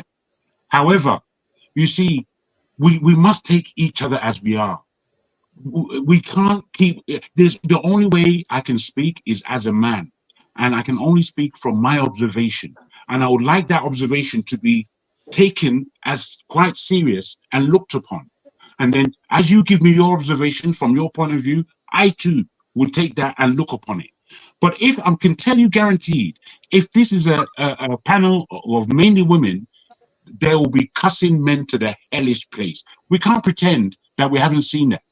We must always try and remain balanced so that we don't fall into these arenas where we're not really speaking to the truth. We're more speaking about our own personal pain, which is not a problem, but I think we need to be more balanced. But both men and women. Because majority of your mention. I think I agree. But we remember men always use this phrase. They say all men. You remember that? You remember women always use this phrase. They say all men are the same. And they are coming from a very negative place that they do the same thing when they say that. and every other thing. So it does happen on both sides, truth be told, and every other thing. And even though when they say men cheat, men don't cheat with dogs and cats. Men, women, you understand? So I think it goes both ways sometimes. I mean, I have not come here to defend women. I was just pointing out that when we're talking about a specific issue, it's kind of stemmed from the woman's perspective as being the one always being at fault. And then slowly we started distributing the problem to each and everyone. We talked about but like me now, my assertion that I give today, I blame Davido completely. And I strongly believe that her and Sophia so believe in Davido. That's why she didn't have another child. She's still having hope, denying herself everything, and Davido moved on. But she still have that hope, that God. You know, the way she still believes that I'm still going to get this guy back. Sometimes all the things that she's doing just to win him back. Then tomorrow she will get disappointed. Oh, look the way man treats me and everything. It does happen. It goes both ways. Bad character does not win a man back. I think from sorry, let me just add this quickly. I think from the point of view of the video I just played, it's like a flip is happening. Like in the Asian community, the women are the ones going out, but while in the black community, the men are the ones going out.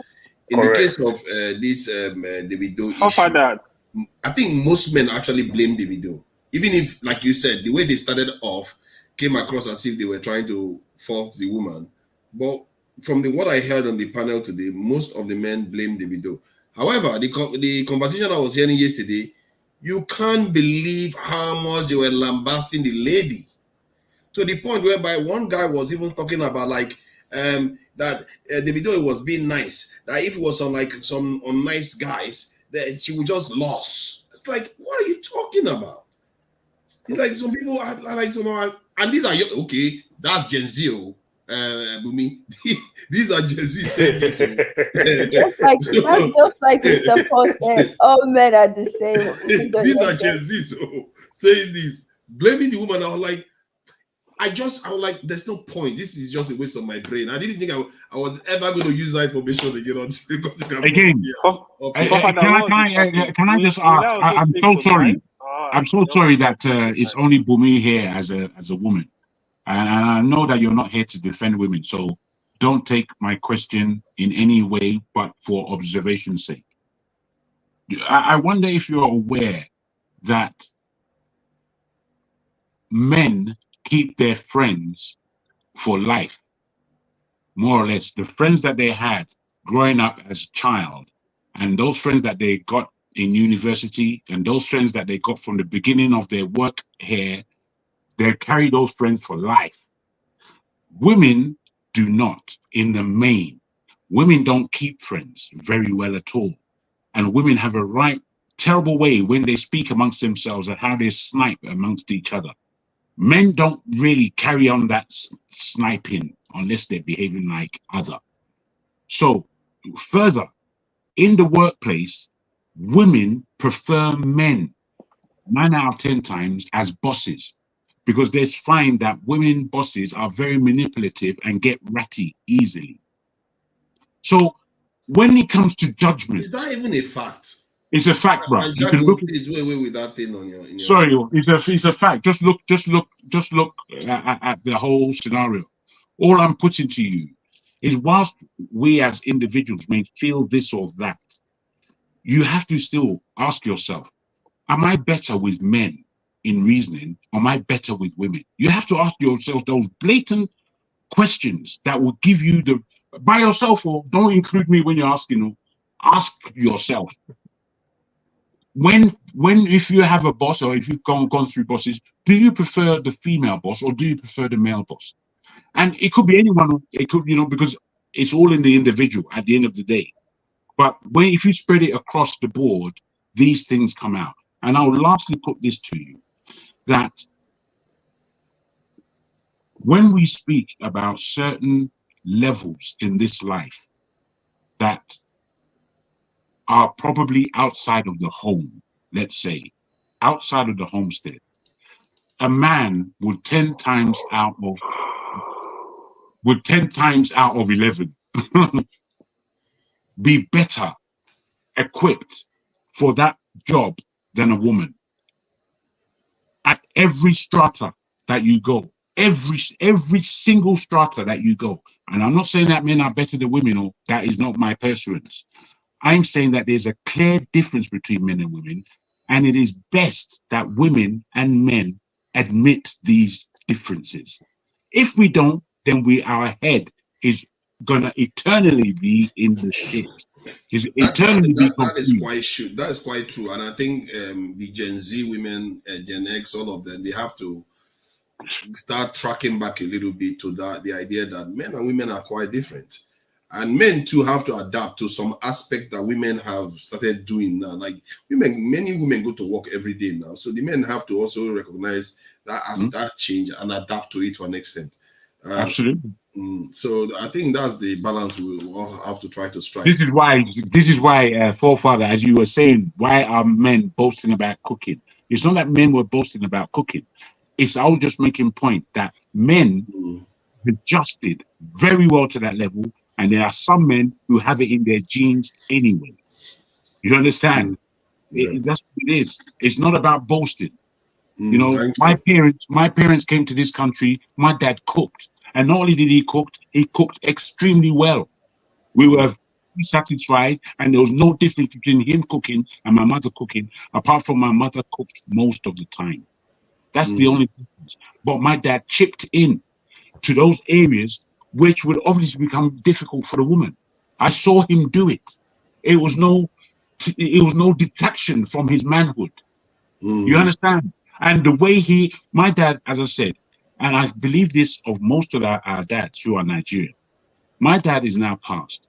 And I'm telling you, if I need correction, now his voice, it's his voice that I'm hearing, loud and clear, specific.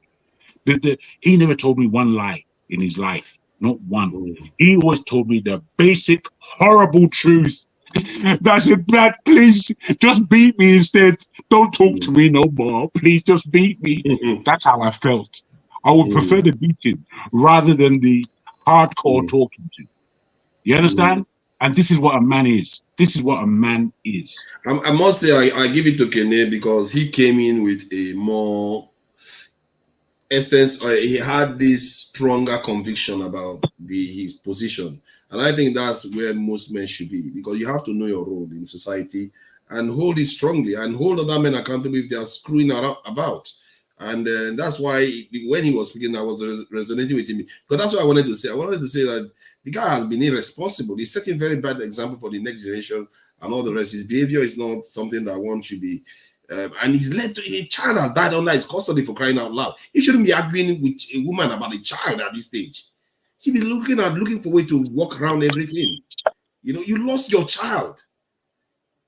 Jesus Christ, man. That guy should get his act together. I hope he figures out a way around it. Kando, thank you for joining us. And you're saying that it's not our community that have problems. The Asians have some serious problems. I used to think that they are doing so well in so many areas, but this area could be their undoing. The Indians may not be as technologically advanced as the other Asians, but at least in terms of their family structure, they are protecting it jealously. They don't play around with that. They protect it jealously. And so I don't know what you think about what you heard from the Asian guy or from the topic about Davido. So you not drop me to Kando. This life. You know now. Hey God, this is I'm surprised. It's actually Mr. AI's turn. Why so that's true. Why are you guys I'm sorry, I'm sorry. This is your AI. Why are you guys marginalizing me? Is this your background? I don't know. So I'll wait and let him go. Okay, no, Kadu is my Oga. I can't argue. Kadu, go ahead. It's my Oga. Sorry No. I'll go Kadu, after go, Kadu, go. I'm serious. You know, a lot of things have been said about this particular topic, even when Ngozi was here. And Mr. Jagun said some things that I think it truly flew over a lot of people's head. You see, this is not going to end well for the universe. It's not going to end well. There is nothing wrong with women's suffrage, and you know, I've said it here. I have 4 sisters. I love them to death. And just in case anyone has any doubt, I was actually given birth to by a woman. You know, so I love women, no doubt. But what society has turned into, you know, I heard all of the arguments about Davido, and Mr. Tone said something that I think a lot of people kind of overlooked, which is he said this man pays 20-something million a year for rent. I agree with Mr. Kene. If I was advising him, I would have told him to go buy a house and stop paying rent. But a man that can pay 20-something million a year in rent, you think he cannot pay for his child's school fees? You truly believe that? That don't make no sense. He might have elected not to do it because of whatever issue is going on between the two of them. Yes. But let me tell you, I've been divorced in America. And yeah, people can be manipulative, men, women. You know, before the divorce finally, came to an end and it was decided, this woman did everything on earth, called the police many times. The police will say he hasn't done anything to you. Well, I don't want him in this house again. He lives here. What do you mean you don't want him here? And he hasn't done anything.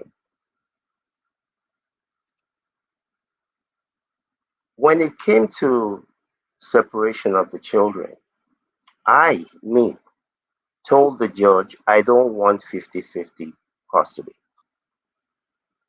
because I wouldn't want to live in one place for 3 days, live in another place for 4 days, live over there for 3 days. I wouldn't want that. Our children were born in a home. Let them live there. By that time, I was living less than a mile and a half away. Actually, the street that I moved to was actually, it just happened like that our children were actually going to the school at the end of that street. So every morning, I go outside and wait to see them drive by to school. But it got to a point where she started asking for restraining order. And the judge, 3 different times we went to court. The judge said, I can't give you a restraining order because this guy hasn't done anything to you.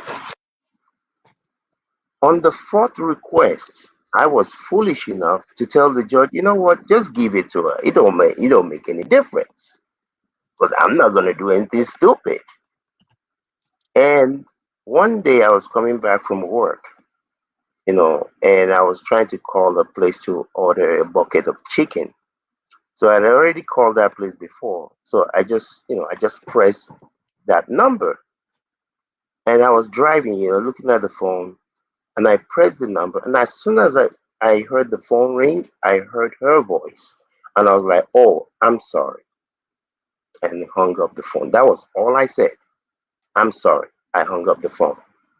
Because the previous weekend when I had the kids, our daughter had called her mom on my phone. And I had called the chicken place right after that. So this was right next to each other. So it was an error. At that time, I had 2 jobs. I was working in the morning and then working in the evening. My evening job, I leave the job at 2:30 in the morning. I mean, it's literally less than 10 minutes away from where I live. When I got home that morning, my landlord was waiting for me, which has never happened. He said I think he said 5 or 6 police cars here looking for you. And they left a card for me to call the police. I called them, and the officer told me that, yeah, your ex-wife said you were making a terrorist threat. I said, what in the world is a terrorist threat? I didn't even know what it was. This is many years ago, more than 15 years ago now. I don't even remember how many years ago it was. So that night, I actually went and stayed with a girlfriend that night. And I had to go to court on this quote-unquote terrorist threat.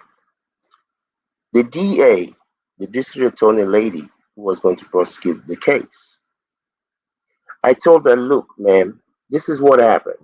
I mistakenly pressed the wrong number. It's not like I dialed the number. You guys go and get the tape from MT, whoever was my service provider, Springs. You will see that the call lasted less than 4 seconds. How could I have made a terrorist threat to anyone? I said, I'll do you better. Let me call her in your office with my phone. I promise you, she's going to call the police and said I said something I didn't say. She said, no, sir, we cannot do that. I had to go to court. They made me pay court fees of about $8,000. I had to go and do community service. I go every Saturday. I go and clean the roads. And the judge gave me an advice. I was living in California. He said, Mr. Man, let me tell you something. I advise you to leave the state of California. He said, because he said, I heard your story that you didn't say what she said, but there is a restraining order in place, which you agreed to allow to be given.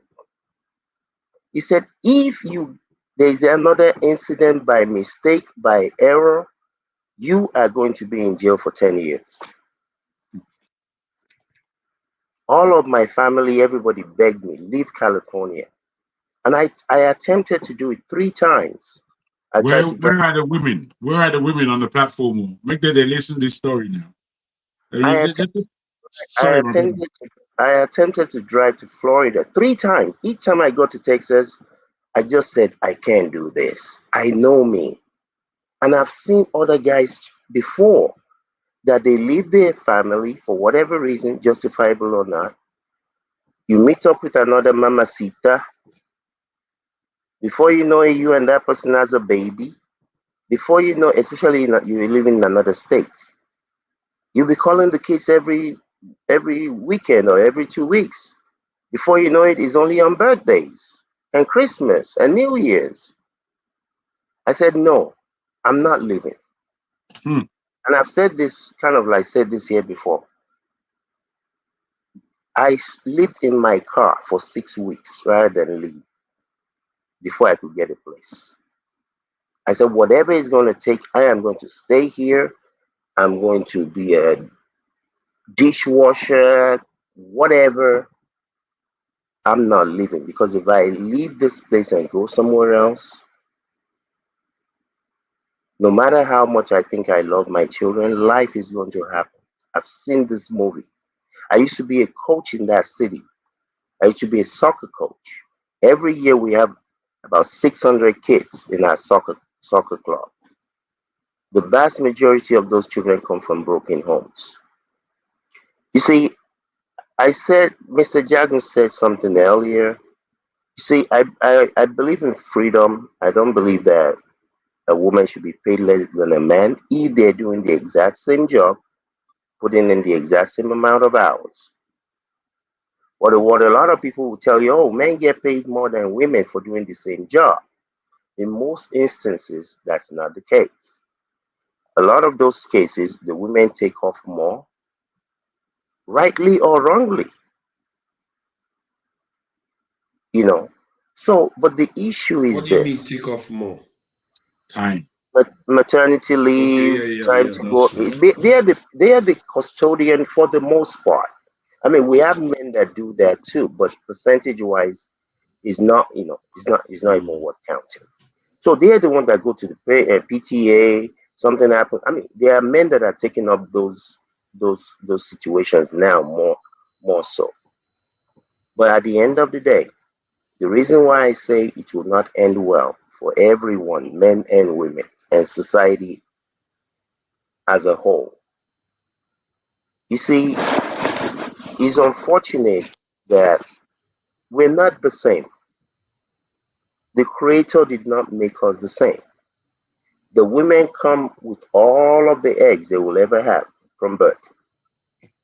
Everything that you will ever use, you come with it. And there's a timeline.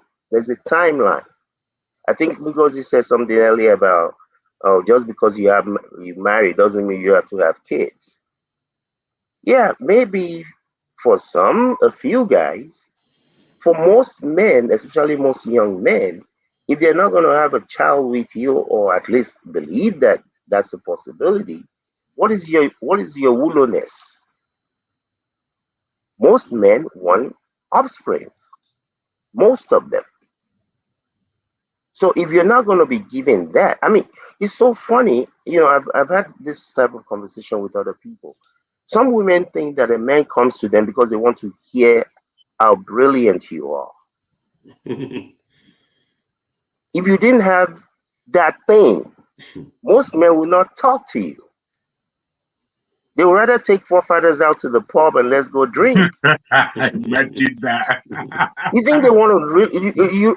I mean, don't get me. There are incredibly smart women all over the world, in all professions.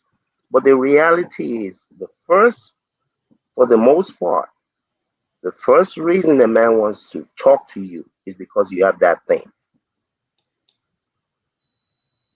For the most part, he might get to learn because she has what? Sorry, that thing. Goody. It's not mine, kid. He's played So, job now. Yeah, he might get to know you, and he Sorry, might, get to. can you explain what you mean? I will try and expatiate. No, but no, on a serious note, you see, we're not doing, even fathers, uncles, we're not doing our women, we're doing them a disservice. Because from a very young age of 3, 5 years old, oh, princess, oh, beautiful, oh, this.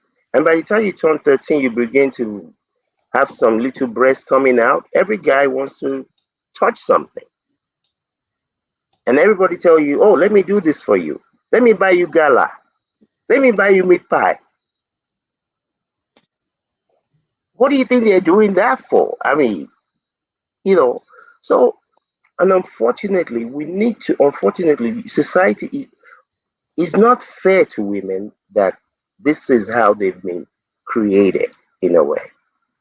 But those who are interested in the family, in a meaningful relationship, have to understand that to have those things with a man of value, a man that is worth being a man, you need to do that within a span of time. If you don't do it, well, different time frame for different people, be it 22, 25, 20, 30, whatever. If you don't do it and get a man, not just any man, and I say this all the time, women need men to help them vet for men. Because the thing that most women look at in a man is not it. You need a man who is going to sift through all that crap to help you look at this guy, not just how muscular like Kene is that he looks. You have to be able to see past all of that. That this is a guy's guy, this is a stand-up guy, this is somebody that's going to be there for you. That does not mean he's not going to make mistake. That does not mean he may not cheat. Look at Hollywood. Some of the most beautiful women that have ever come through there have been cheated on by men they were married to. Why do you think a man that is married to a Miss Universe still jacks off? Why will he do that when he has one of the most beautiful women in the world? So it doesn't really matter how beautiful you are. Most men, the vast majority, if you're lucky, get with someone. Hopefully you need Allah, you need Jesus, Buddha, all of them to help you. And the men too. To be able to go through this life and make it a life worth living with someone.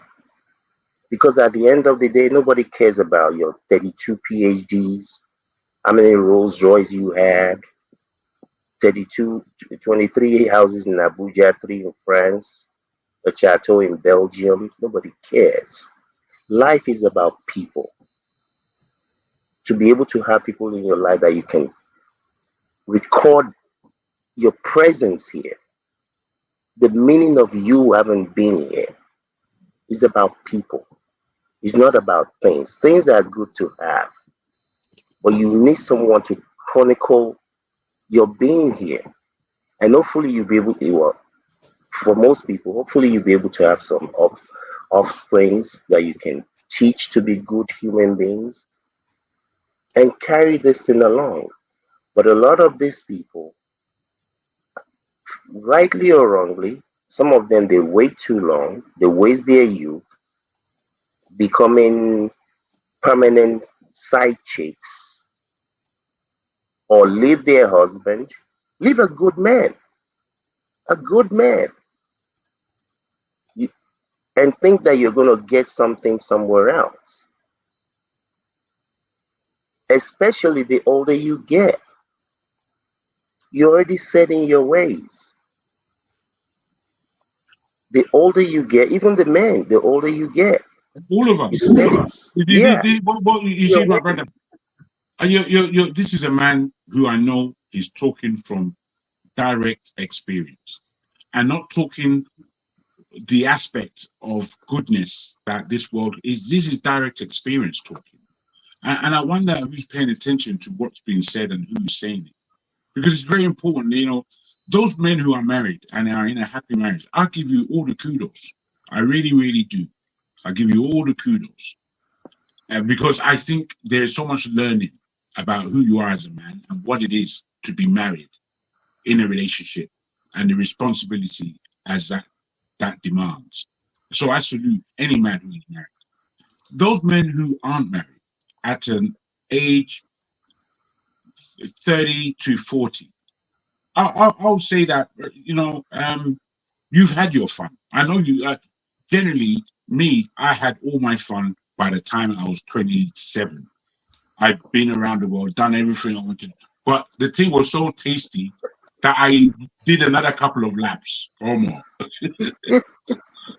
Having said that, those men who get married, I salute them because I know that they know what they're doing. They know what it is that they are doing with their lives. And if a man's life in marriage crashes, man, my heart breaks for them. Because in the most part, they are left as though, one, the bag's with them, which is that it's all your fault. Two, as far as the whole how love works, the love mechanics works away from the men.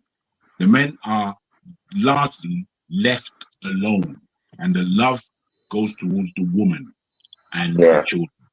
Yeah. So understanding this dynamics that we are playing in, we have to kind of get serious with relationships and how we relate to women, how we relate to our women. We don't really want our women spoiling themselves the further into this narrative of the modern world, because it's not. This is not how it is. Absolutely. Let me land it real quickly. You see, unfortunately, I'm in this space of people dating. If I show you my email, if I show you the number of women that are out there sending me messages in their late 40s, mid 50s, it's ridiculous. And the question I always want people to ask themselves is this. And the funny thing that I see a lot about these people is I'm looking for my whatever it is they call it, for my other half at 45, at 48. Where have you been since 18? You didn't have an other half since then? Has AI said anything all this while? So I'm just saying that for me, no, on a serious note, for our young girls and the young women, please don't let this delusion that you're going to be by yourself because you have some sort of a job or you have some sort of a business. Life is not meant to be lived alone. Find someone you can partner with. Hopefully, God will help you find a quote unquote whatever that form of the right person is. You take your wings and go home. Don't be in the streets. There's nothing for you. They'll just use you and pass you on and pass you on. And by the time you know it, you'll be 65 years old, still calling yourself sexy online. Thank you. Thank you. Yeah, thank you, Kande. AY, is he there? Let me just check AI. Okay. Yeah. Yeah, he hasn't said anything. So AI say something, Kene, then we round up and go backstage. You guys, yeah. Now that my Oga has spoken, that was a very big one, right? Nice discussion. Nice discussion so far on this topic. I think even KJ was very well balanced when he spoke earlier on this issue of the video thing. Jagu, yeah, excellent contribution as well. But here is my own thing, right? On the Davido issue, from what I'm seeing online, it appears to me that lady, she just taking advantage of the situation. Because even I read in some of the document that Davido offer a house of 200 million, she said she doesn't want it. If that is true, that's a big question mark. The other stuff I read, she's demanding for some ridiculous amount of money for rent in Banana Island. To be honest, this is unfair on Davido, I will say, right? Some people could argue, oh, Davido is a billionaire, he should be able to afford the blah, blah, blah. On the other side, she's also requesting for the so-called luxury car for the daughter. Interesting. But here is my own thing, right? I feel that if you have a child, as a man, you should be responsible for that child. You should make sure you provide whatever he or she needs for, from school fees to clothing, for everything. Make sure you do your best. If you don't have it, that's a different thing. You got to genuinely, so from me, I would do it genuinely from the aspect of having this belief that it's just like something God is giving you to keep, like more like God is going to question me, what role did I play? So you got to play that role. But for the woman demanding too much because the video is rich, it's not plucking money, right? He's working hard for his money. On the issue of the custody, right? He's demanding 50%, but I think it is very, very unfair for people to say, "Oh, he could not take care of his child; he lost his son." That is so unfair because this same lady, she is also requesting for payment for a maid for the daughter. So that means she will sometimes leave this girl with this man and she's not home. God forbid anything could happen. So I don't think it's completely out of even ordinary people, right? You can leave your children with somebody. What if something happened? So the blame, it doesn't make sense to me. It doesn't make sense to me. I think we should let that lie. But if the girl is using it for in a law suit defense, I don't think lawyer will always use throw anything at you. That's just the honest truth. We gotta be also fair on that.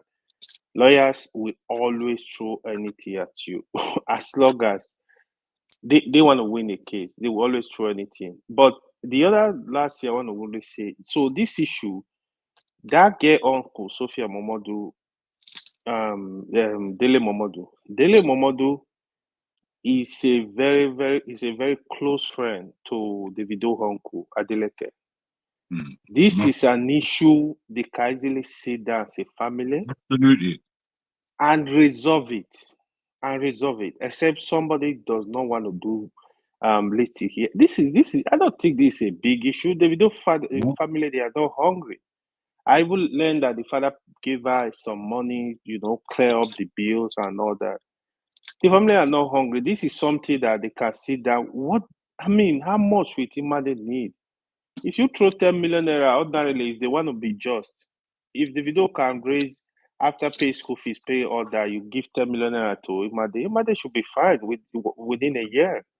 Should be fine, to be honest, you ask me. But I know she wants more. You can give her more, but she also has to be reasonable in this whole thing. Because in the end, you are not punishing the video, you are punishing the young girl. That girl have a lot to lose. So this is a kind of argument where you see men, they are right away. They said, we don't want this woman to benefit, we kick you out. They gonna they deny the baby of what she's supposed to get. she needs to know, like, it's about this daughter, it's about their daughter. They need to like calm down and do their best. If she's angry Davido did get married to her, I mean, it's not Davido's fault. It can't work. It can't work. Even at some point, Choma and Davido, they separated. But Davido went back to Choma. I think almost a year they separated. Bros, I would like, whilst I agree with most of what you said, I would like to know what it means in the real world, in our world, in the world of the day-to-day person. Because, you know, the Davido case, you know, it may be an aspect of interest for women, but I don't think for men it's necessarily a deep aspect of interest. It only, for us, it just suggests what this world is turning to. And I would like to hear from you more as to, you know, what you think the world is turning to. If you feel that reasonably this thing could be worked out without court case in a very African way, in a very amicable way. Yeah. Instead, no, tell us now. What your thoughts are. I love that question. I want to actually go there. So today, right, the truth we don't want to talk about. Men are becoming weaker. The truth we don't want to talk about. Women and men, we need to understand there is a fundamental difference. This is just the absolute truth. We have sisters, we have to tell them the truth. We have nieces, we have to tell them the truth. If you know you want to marry a man, you don't believe the man have some level of leadership over you, don't marry the man. You're going to run into trouble. This is the honest truth. But where we are today, right? I tell you, like, I can tell you from my friends, female friends' experience, how they will call me. Like, I tell you, I have friends that are doing very well, single ladies, very well. What I mean, very well, they are doing very well. They will tell me, like, for example, oh, I need a man, help me get. In my mind, I'm looking like, if you get the man now, you see, here's it, right? It's women that this thing affect more, no matter what you're gonna say. If especially this set of people, independent women, oh, I don't need a man. You need a man, no. We should stop deceiving ourselves. We should stop deceiving ourselves because the truth is, you have to make peace for a man to live with you. If a man does not find peace, it's few. Nobody want to die young. You have to make it like what Kandu was saying now. There are some things I don't want to see. What Kandu was saying now, right? You will see some women, they will create trouble that is not existing from anywhere. It's not existing. They will create it just to create trouble. They don't want peace. And when the teeth dull on them, they start running around. The other thing is they will leave good men. Some of them will leave good men and be looking for what is not existing. I know of one, like every time she left this man, she's telling me, oh, my husband, well, my ex was so good. He's a very good man. He's this. He take care of kids. I'm like, why did you leave him? I'm like, okay, why did you leave a good man?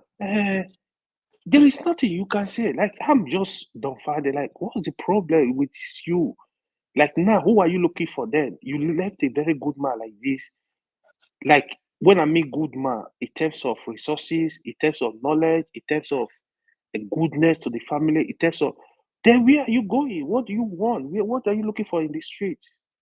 Like, except there is something I don't know. So where the world is going, right? Despite the Gen Z, they don't want to recognize the leadership. This is the honest truth.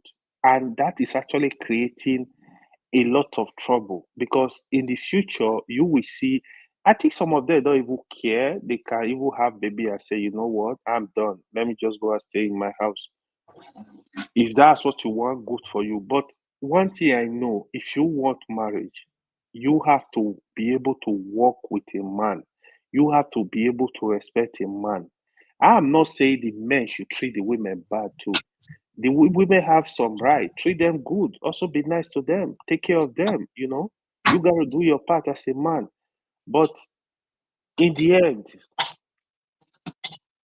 women needs to calm down and try to work with men, because the moment you lose the man, it's different story, especially if he's a good man.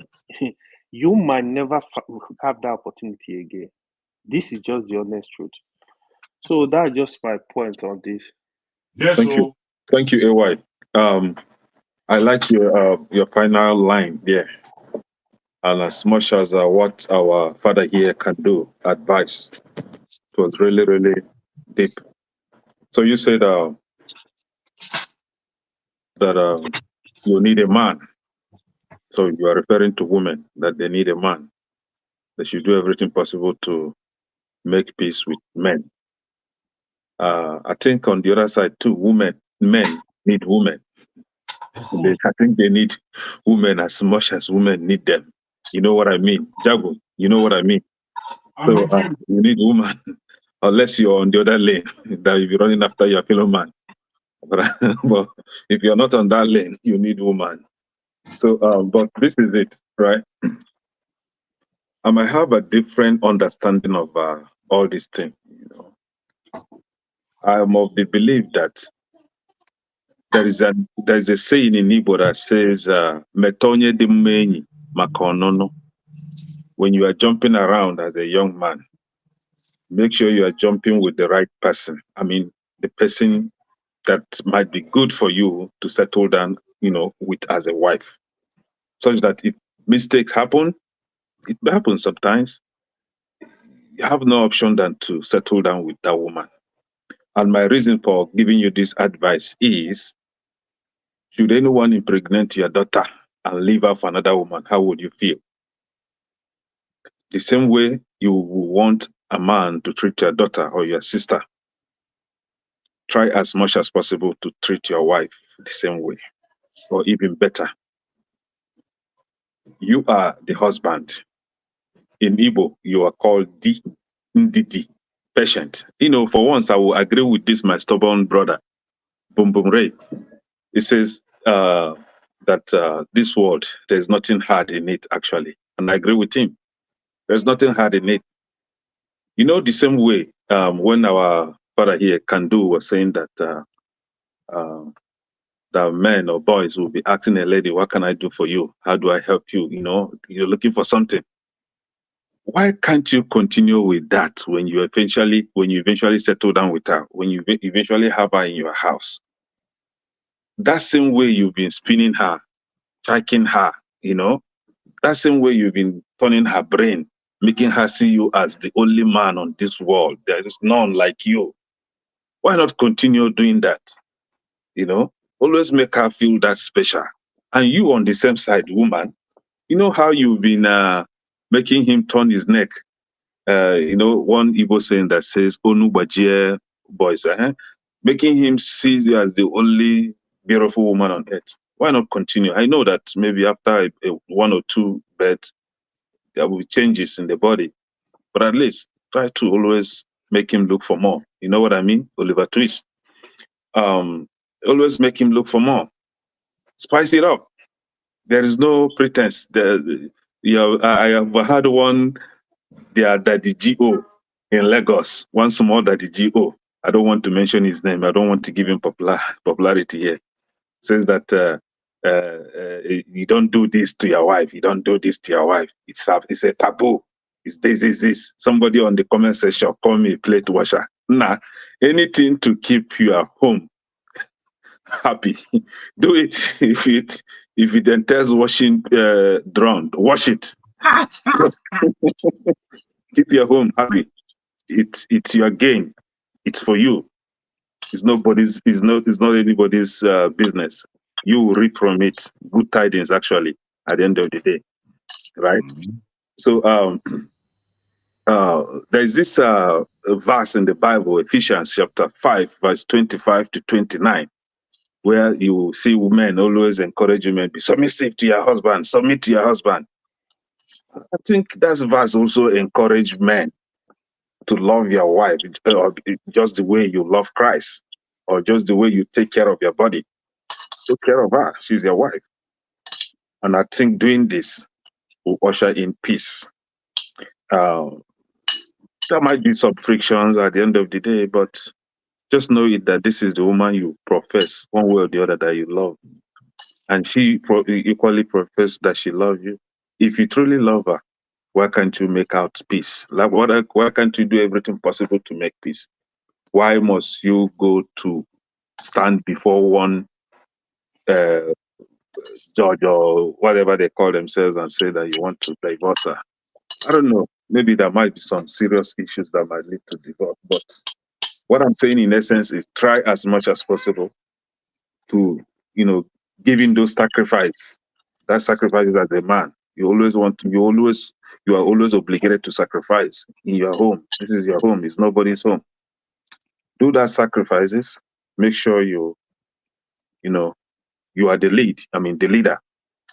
And then teach both your son or your children, your male and female children, how to equally treat their spouses at the end of the day when they get to that age. Your wife is not your maid, as I said earlier last time. She's your wife. I might find it difficult to use partner. I don't understand what partner is. Your husband and wife. Your husband and wife. You do the husbanding, if there is anything like that. And she's do the wifery, if there is anything like that. Everybody know your responsibility. At the end of the day, what you both are doing, one way or the other, is sacrifices. Not only you, the man. And who are you sacrificing for? For the future of these children. And for your happiness at old age, at the end of the day. Because when you are old, you're expected to have your kids around, your grandchildren around, and whereby you could not manage it at your younger age, and they all scattered. At that older age, you'll be lonely. You'll be alone, both men and women. Because if you cannot manage your first wife, is it the second one that you can manage? If you cannot manage your first husband, is it the second one you can manage? You are in that ring already. Deal with it. Deal with it. Just rough it out. Thank you. Let me thank the people that are donating.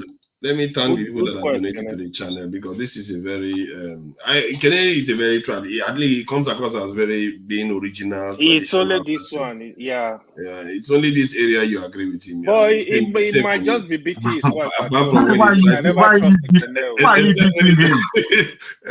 he's trying to use some other people's territories. But it's all right. It's all right. Nobody's perfect. He might just be doing bad stuff at home. Exactly. So let me thank the people that have donated to the channel. I must say, Topeho has been holding up the channel for the last couple of weeks. One has to acknowledge that. Alexander Gomez has always been the first to donate and wanting me to be a moderator as if he doesn't know me. How many years now? What do you need from me? Topeho, thank you for the donation. It's like she's just been donating. And Tillig, $2. Thank you for the donation. $2 from £2. What am I saying? $2. Let's put some respect on that. This is pound sterling. This is pound sterling special. Thank you for the pound sterling. And a Black Beauty, thank you for the dollars. And $5 from a Black Beauty.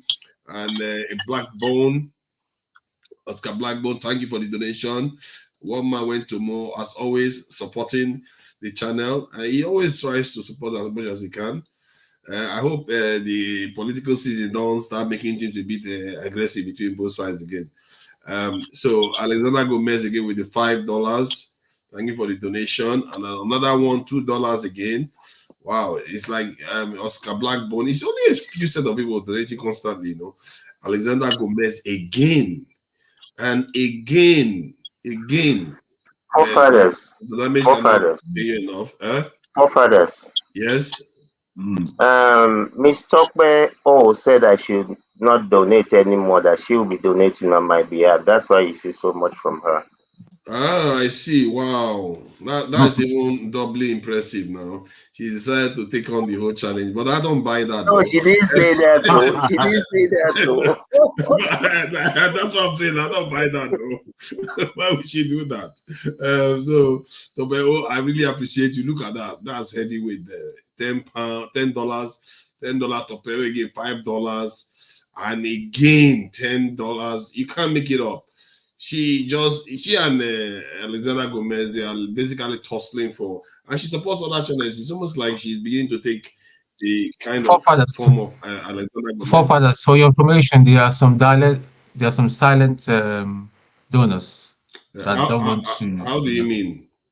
Okay, They do it other ways. They donate directly, yeah, and directly. And Kandu, Okay, I the think there's a PayPal. message for you on this comment section. Can you read it? There's Uh, comments. electricity is not There's a sleepy, message yeah? for you, Kandu, on the comment section. You guys in UK, you guys need some special accolades, to be honest. So you How gave you a guys hard work. pay Wow. them the money. Well said, AY. Well said. You don't know how we work Yeah. here. Yeah. We work. You know I'm fair. I don't want to But discriminate. we are very anybody in the interested in this level, obviously. Are you saying that they are throwing challenge on the US base? Bro, They you do know a what good time job. it is? They You still people are never up at this time. By the time I'm going to bed, it's late. They are still up like in the morning over there. That's a lot of sacrifice. Especially for father, that one does not sleep. They take something, so you can't be like when Forefather sleep, he's always upside down. Almost. I sleep when I sleep. I just go off as if light bulb. You sleep upside down, hanging from the curtain. I've discovered Forefather died today. What did you say? Going and Gary soaking. Wow, you know what? I will plead the Fifth Amendment to that. Nobody knows what I eat. I think Pastor came to say something. I take it. So if you want to add to the discussion, I please go was ahead. listening to Dr. Phil Prodigy giving relationship advice. You can't make it up, man. I hear you giving relationship advice. It's nice to be hearing Kene giving relationship advice, considering the many hearts he has broken. Your audio is gone, on your this thing has frozen. My audio is not that. My audio is not that great, so sorry about that. I'm in an environment. I'm using my mobile phone, my mobile data, not direct Wi-Fi. That's why. So I don't know if you are still hearing me. We can hear you now. Yeah. So no, it's just an interesting topic. These are other issues we should be discussing. And I heard Kandu on when he was talking before I got distracted to attend to other stuff. It's in Nigeria. You know the phrase, "This life no balance at all."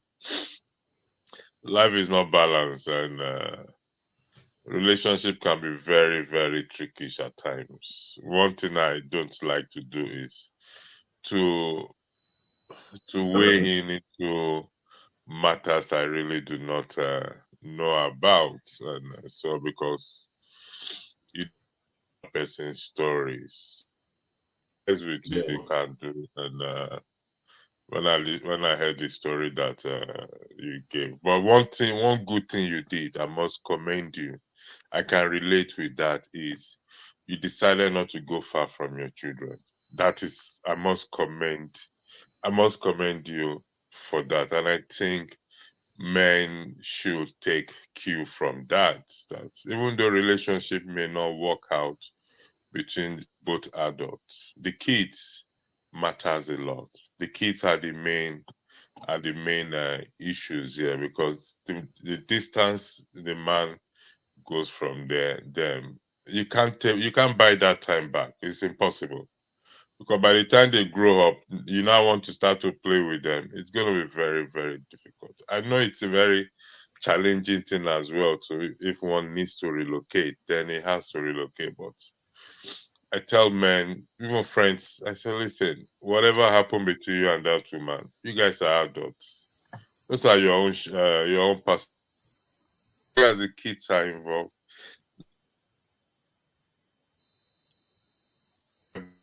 About my network, so I think I've lost. I think I'm lost again by network itself. So that's just. I mean, I can't. It's relationship is gonna break up, whether I like it or not. There is, even in the Bible, you see people relationship break up. It's normal. It's not the best, but it happens. And so, how do we mend that? It's also a very challenging thing. Love your wife, or wife be submissive, this and that, blah blah blah. All those ones are also good. But if we narrow it to Christians, when I say Christians, followers of Christ, like one preacher said, there is no Christian marriage. And I 100% agree with him. But you have to be the Christian in the marriage. There is nothing like Christian marriage. I have to be the Christian, which is very, very challenging. But it is not impossible. And our sisters, our women, I know they probably will call to ask for my head in the plates, as I asked for John the Baptist's head in the plate. Abroad is good. Listen, there's some things we can't change in life. It comes with nature. And no matter the advancement in technology and the laws being changed or amended, whatever it is, it still will not change the fact that women, to me, this is my own personal argument, the responsibility to sustain a marriage lies mostly in the hands of women. And I'm being this is me from my own study. Because if you, as a woman, okay, you know the man, men are going to be ego driven any day, anytime. You are the woman to bring down their ego. I'm not supportive of any abusive men. Let that record reflect, okay? I'm not talking about abusive men who abuse women, which is no. I condemn that to the very utmost. However, for my fellow women, I mean, not my fellow women, for my sisters, I'm not Bobrisky, I beg your pardon. To my women out there, that listen, you just have to take a step back at times, because at the end of the day, when the relationship breaks up and both parties goes their separate ways, it's more challenging for you, the woman. I'm not saying you should live with a man that is abusive. No, that's not what I'm saying. Even the Bible supports separation. In 1 Corinthians, is it 1 Corinthians 7 or 2 Corinthians? So separate for a while, okay? If that relationship is a very, very abusive one, separate for a while. Let the man come to his senses. You can even tell him, listen, I'm not coming back until you agree that you're going to change. You put it in black and white. Then you reconcile back as instructed by the scripture. So, well, like what Kenneth said was right. We all have daughters. Some of us have daughters. We're going to have a daughter. So the way I want my daughter to be treated by a man is the same way I'm going to treat other women as well too. That being said, Kenneth, you will agree that when we were growing up, we were toasting women. We did not consider this. Now we are saying this because we are grown up. I know. Am I wrong? Yeah, you are very right. I think we are just, that exuberant as a youth, right? Just trying to test drive and all that. So it's not easy, but these other issues as well, and because it's also part of politics, whether we want to agree with it or not. Issues of life, relationship, dating. For example, people like no. The guy is not here. We are like somebody in the comment section now. Myself and Tracy Jacopi. We're getting along well, but we don't know whether we'll ever see each other and go on a date. We don't know. Just for the side. What's this brother talking about? What's he talking about? Well, it's my own 5 cents I want to add to it. Relationship is not easy. I've been around the block on few occasions, so I can tell it's not an easy thing, particularly in this Western world. I often have this argument. Again, this is my opinion, that most relationships would have survived. The ones that are broken would have survived if probably they are back at home. That is my own personal opinion, because some things, for every little thing, we just say we're done, we finish. I can't do this again. We're done. And I just kind of wonder, why is it that way? So I don't know. That's my own 5 cents anyway. Thank you. Thank you. We should be heading back to backstage now. Thank you, gentlemen, and the ladies are gone for joining us today. Thank you for joining us. If not now, we really appreciate you for coming in. Jargon, as always, feisty and always opinionated. I'm very ordinary. I'm not quite. You have strong opinions when you have them. And, I do. Quite incisive. What I would like for you, Forefather, is to look at the amount of times you throw me off air for no apparent reason. You're my man now. We have our issues. We get no apparent reason, bro. I'm off. All of a sudden, I'm even there talking to myself. All of a sudden, I look up and I'm off. So I regret. I don't enjoy doing those sort of things. Sometimes it just happens. But I do always appreciate you coming. You don't take things too personal. Let's face it. And I respect that. Sorry, Father. If we go, please, I would like the gentleman to stay. We'll go backstage. I need to ask a question off record, please. If all of you can stay for 5 minutes, please. It's really bothering me. So for 5 minutes, please. Thank you. Yeah, thank you. And Tone, I appreciate you for joining us. Thank you for coming to my aid and me stabbing you in the back, but it's all good. It's all a good jest, and we all try to uphold rules here. Sometimes I fall below standard. It's not easy. I just try to do what I can to maintain order. Kene, as always, you are quite articulate with your positions. You tend to have very strong position, even on this one that I agree with you on. We do have agree on this family stuff. AI, the future AY. Thank you for joining us. It's the future AY. Thank you for joining us. We always appreciate your contributions. Can do as always. I can't thank you enough for coming to share your own personal experience. And as you can see, Pastor came out to even acknowledge some of the work you did there. So it's not easy. Family life it's not easy. Our men are doing their best, and Nigerian men are not known to be shirking their responsibility. They tend to hold on more than most. And Pastor, thank you for waking up to come and join us and add some texture to the conversations too. I appreciate you. And let me go to the Blackstone. I don't know what he's coming here to do now.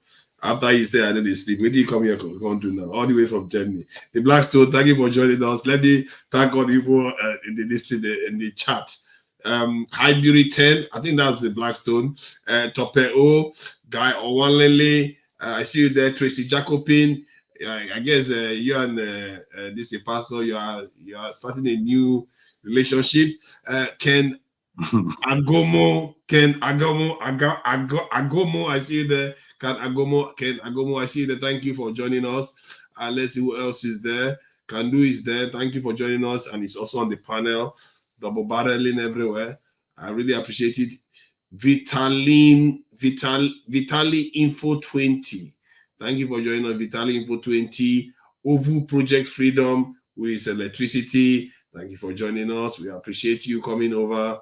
Electricity, I'm looking forward to the project you are working on. That video you were showing, I'm looking forward to it, to see your handwork, and that will be quite inspirational to actually see something come out of here. Who else is there? I can't say everybody in the A4 Real is there, which is AY is there. But why is also there. Thank you for joining us, but why? I don't know what that means. Chai is there. Quite a few people have already come in. Chris Ken. I see you there, Kenry Bar. I see you there too. Which one is two men went to Mo? Somebody's having a laugh with one man went to Mo. One man went to Mo was here too. We should thank him for coming in. Quite a lot of people came in. I need to be having a list of the people that come in so that you can thank them even after they are not around. Because I don't necessarily remember all the people that have come in. A Maker for Life, thank you for coming in. Manuel Ferreira, thank you for coming in. And always a pain sometimes, but you're okay. You do have your own opinions. Equity, Fairness, and Justice, thank you for coming in. Olaolu Ajayi, thank you for coming in. Olaolu Ajayi, thank you for coming in. I think I've said Kenry Bar before. Folari Ajao, I see you there. Efosa Akembo, I see you there. Thank you for coming in. Efosa Akembo. I think I've said Chris Ken too. All right, so I'm not going to be able to say everybody, obviously. I am Destiny. I see you there too.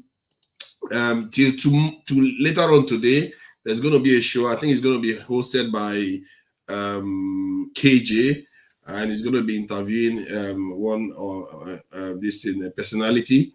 And I hope you all join to lend your voices and obviously ask some pertinent questions. I did like the way we actually questioned and asked the Colonel today. I think that was a highlight for today, actually. The questions that were asked of the Colonel was quite pertinent. Yeah, I think maybe Pansa went overboard, but most people were measured. And they were reasonable questions that needed to be answered because the military sometimes come across as being a little bit too mean to Nigerians. It's a fact. And that question needs to be answered so that people understand, because we are not in the military. We don't know what it's like for them today. So he just quit a few years ago. So it's good for him to shed light on what is going on there. And so some people don't take it like they are trying to be rude. They're just trying to understand. People are trying to understand. I want to understand. And I hope he comes back again to shed more light on what is going on in our security force, not only the military, the police. Can you imagine if we get former police officers come here to tell us what is happening inside? Former customs officers, former this. If you have family members that are working in this area that just retired recently, ask them to come in. People want to understand. You'll be surprised how much people want to understand, because look at that Colonel. Everybody wants to ask questions. The moment he popped out, everybody wants to ask. It's not like a government representative, but everybody wants to ask questions. It shows you how people are hungry to understand. If you have family members or people that you know, friends that are in trade unions, send them here. Even if they are like gate men, it's better than nothing. I will ask the gate men what they see the union leaders, what they are doing. If the union leaders can show up here, good. So that we know what they are doing. How are they holding the government accountable? Are they doing a backhand shake with the government while they pretend to be? All those sort of things are important for people to have access to them. Backstage. Yeah. I'm just trying to talk so that people know what we are trying to. I'm just thinking you are starting. Oh, no, I'm not starting a new session. The idea is to incentivize people or give them, some people are there, they may even have this qualification, they don't care about coming in.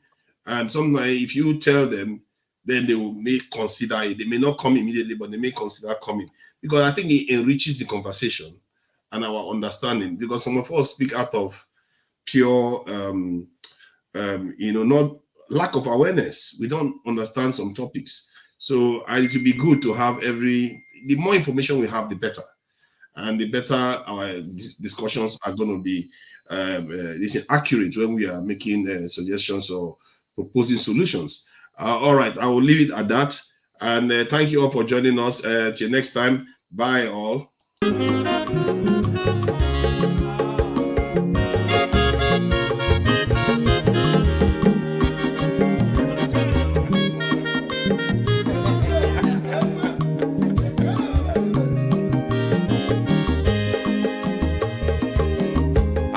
Onye ọma zoro obi o, akwa nwa zoro obi o, Max ịbịa bunye gokwanụ m n'ofube n'azụ ụlaga n'ịbịa zigo. Mawula gadoni biazigo Akwa mwilo chiyo Biko rapuzuru Kona bazia Onyo mazuru biko Abama wazuru Dasari Ibya unye nigwana mwabu Ulagadoni biazigo Ulagadoni biazigo Abama mwilo chiyo Biko rapuzuru Kona bazia Mazi wekoma Odogu no kwere zinenka Onyoma niga dele mo Mazi ni mazi kama Ibu go with melody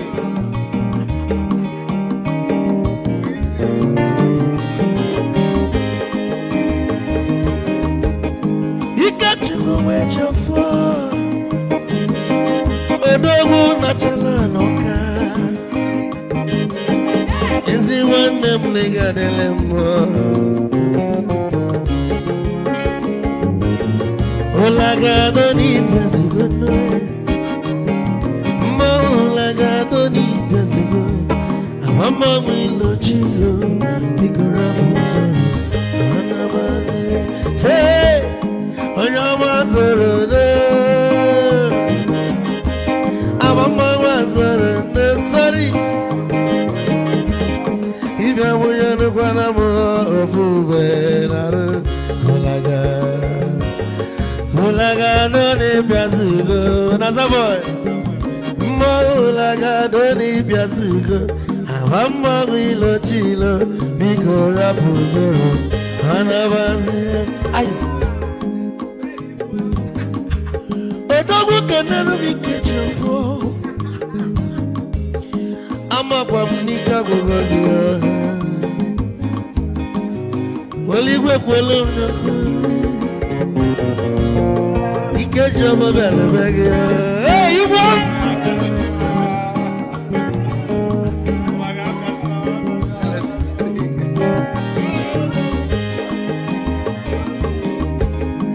Eku kampune kene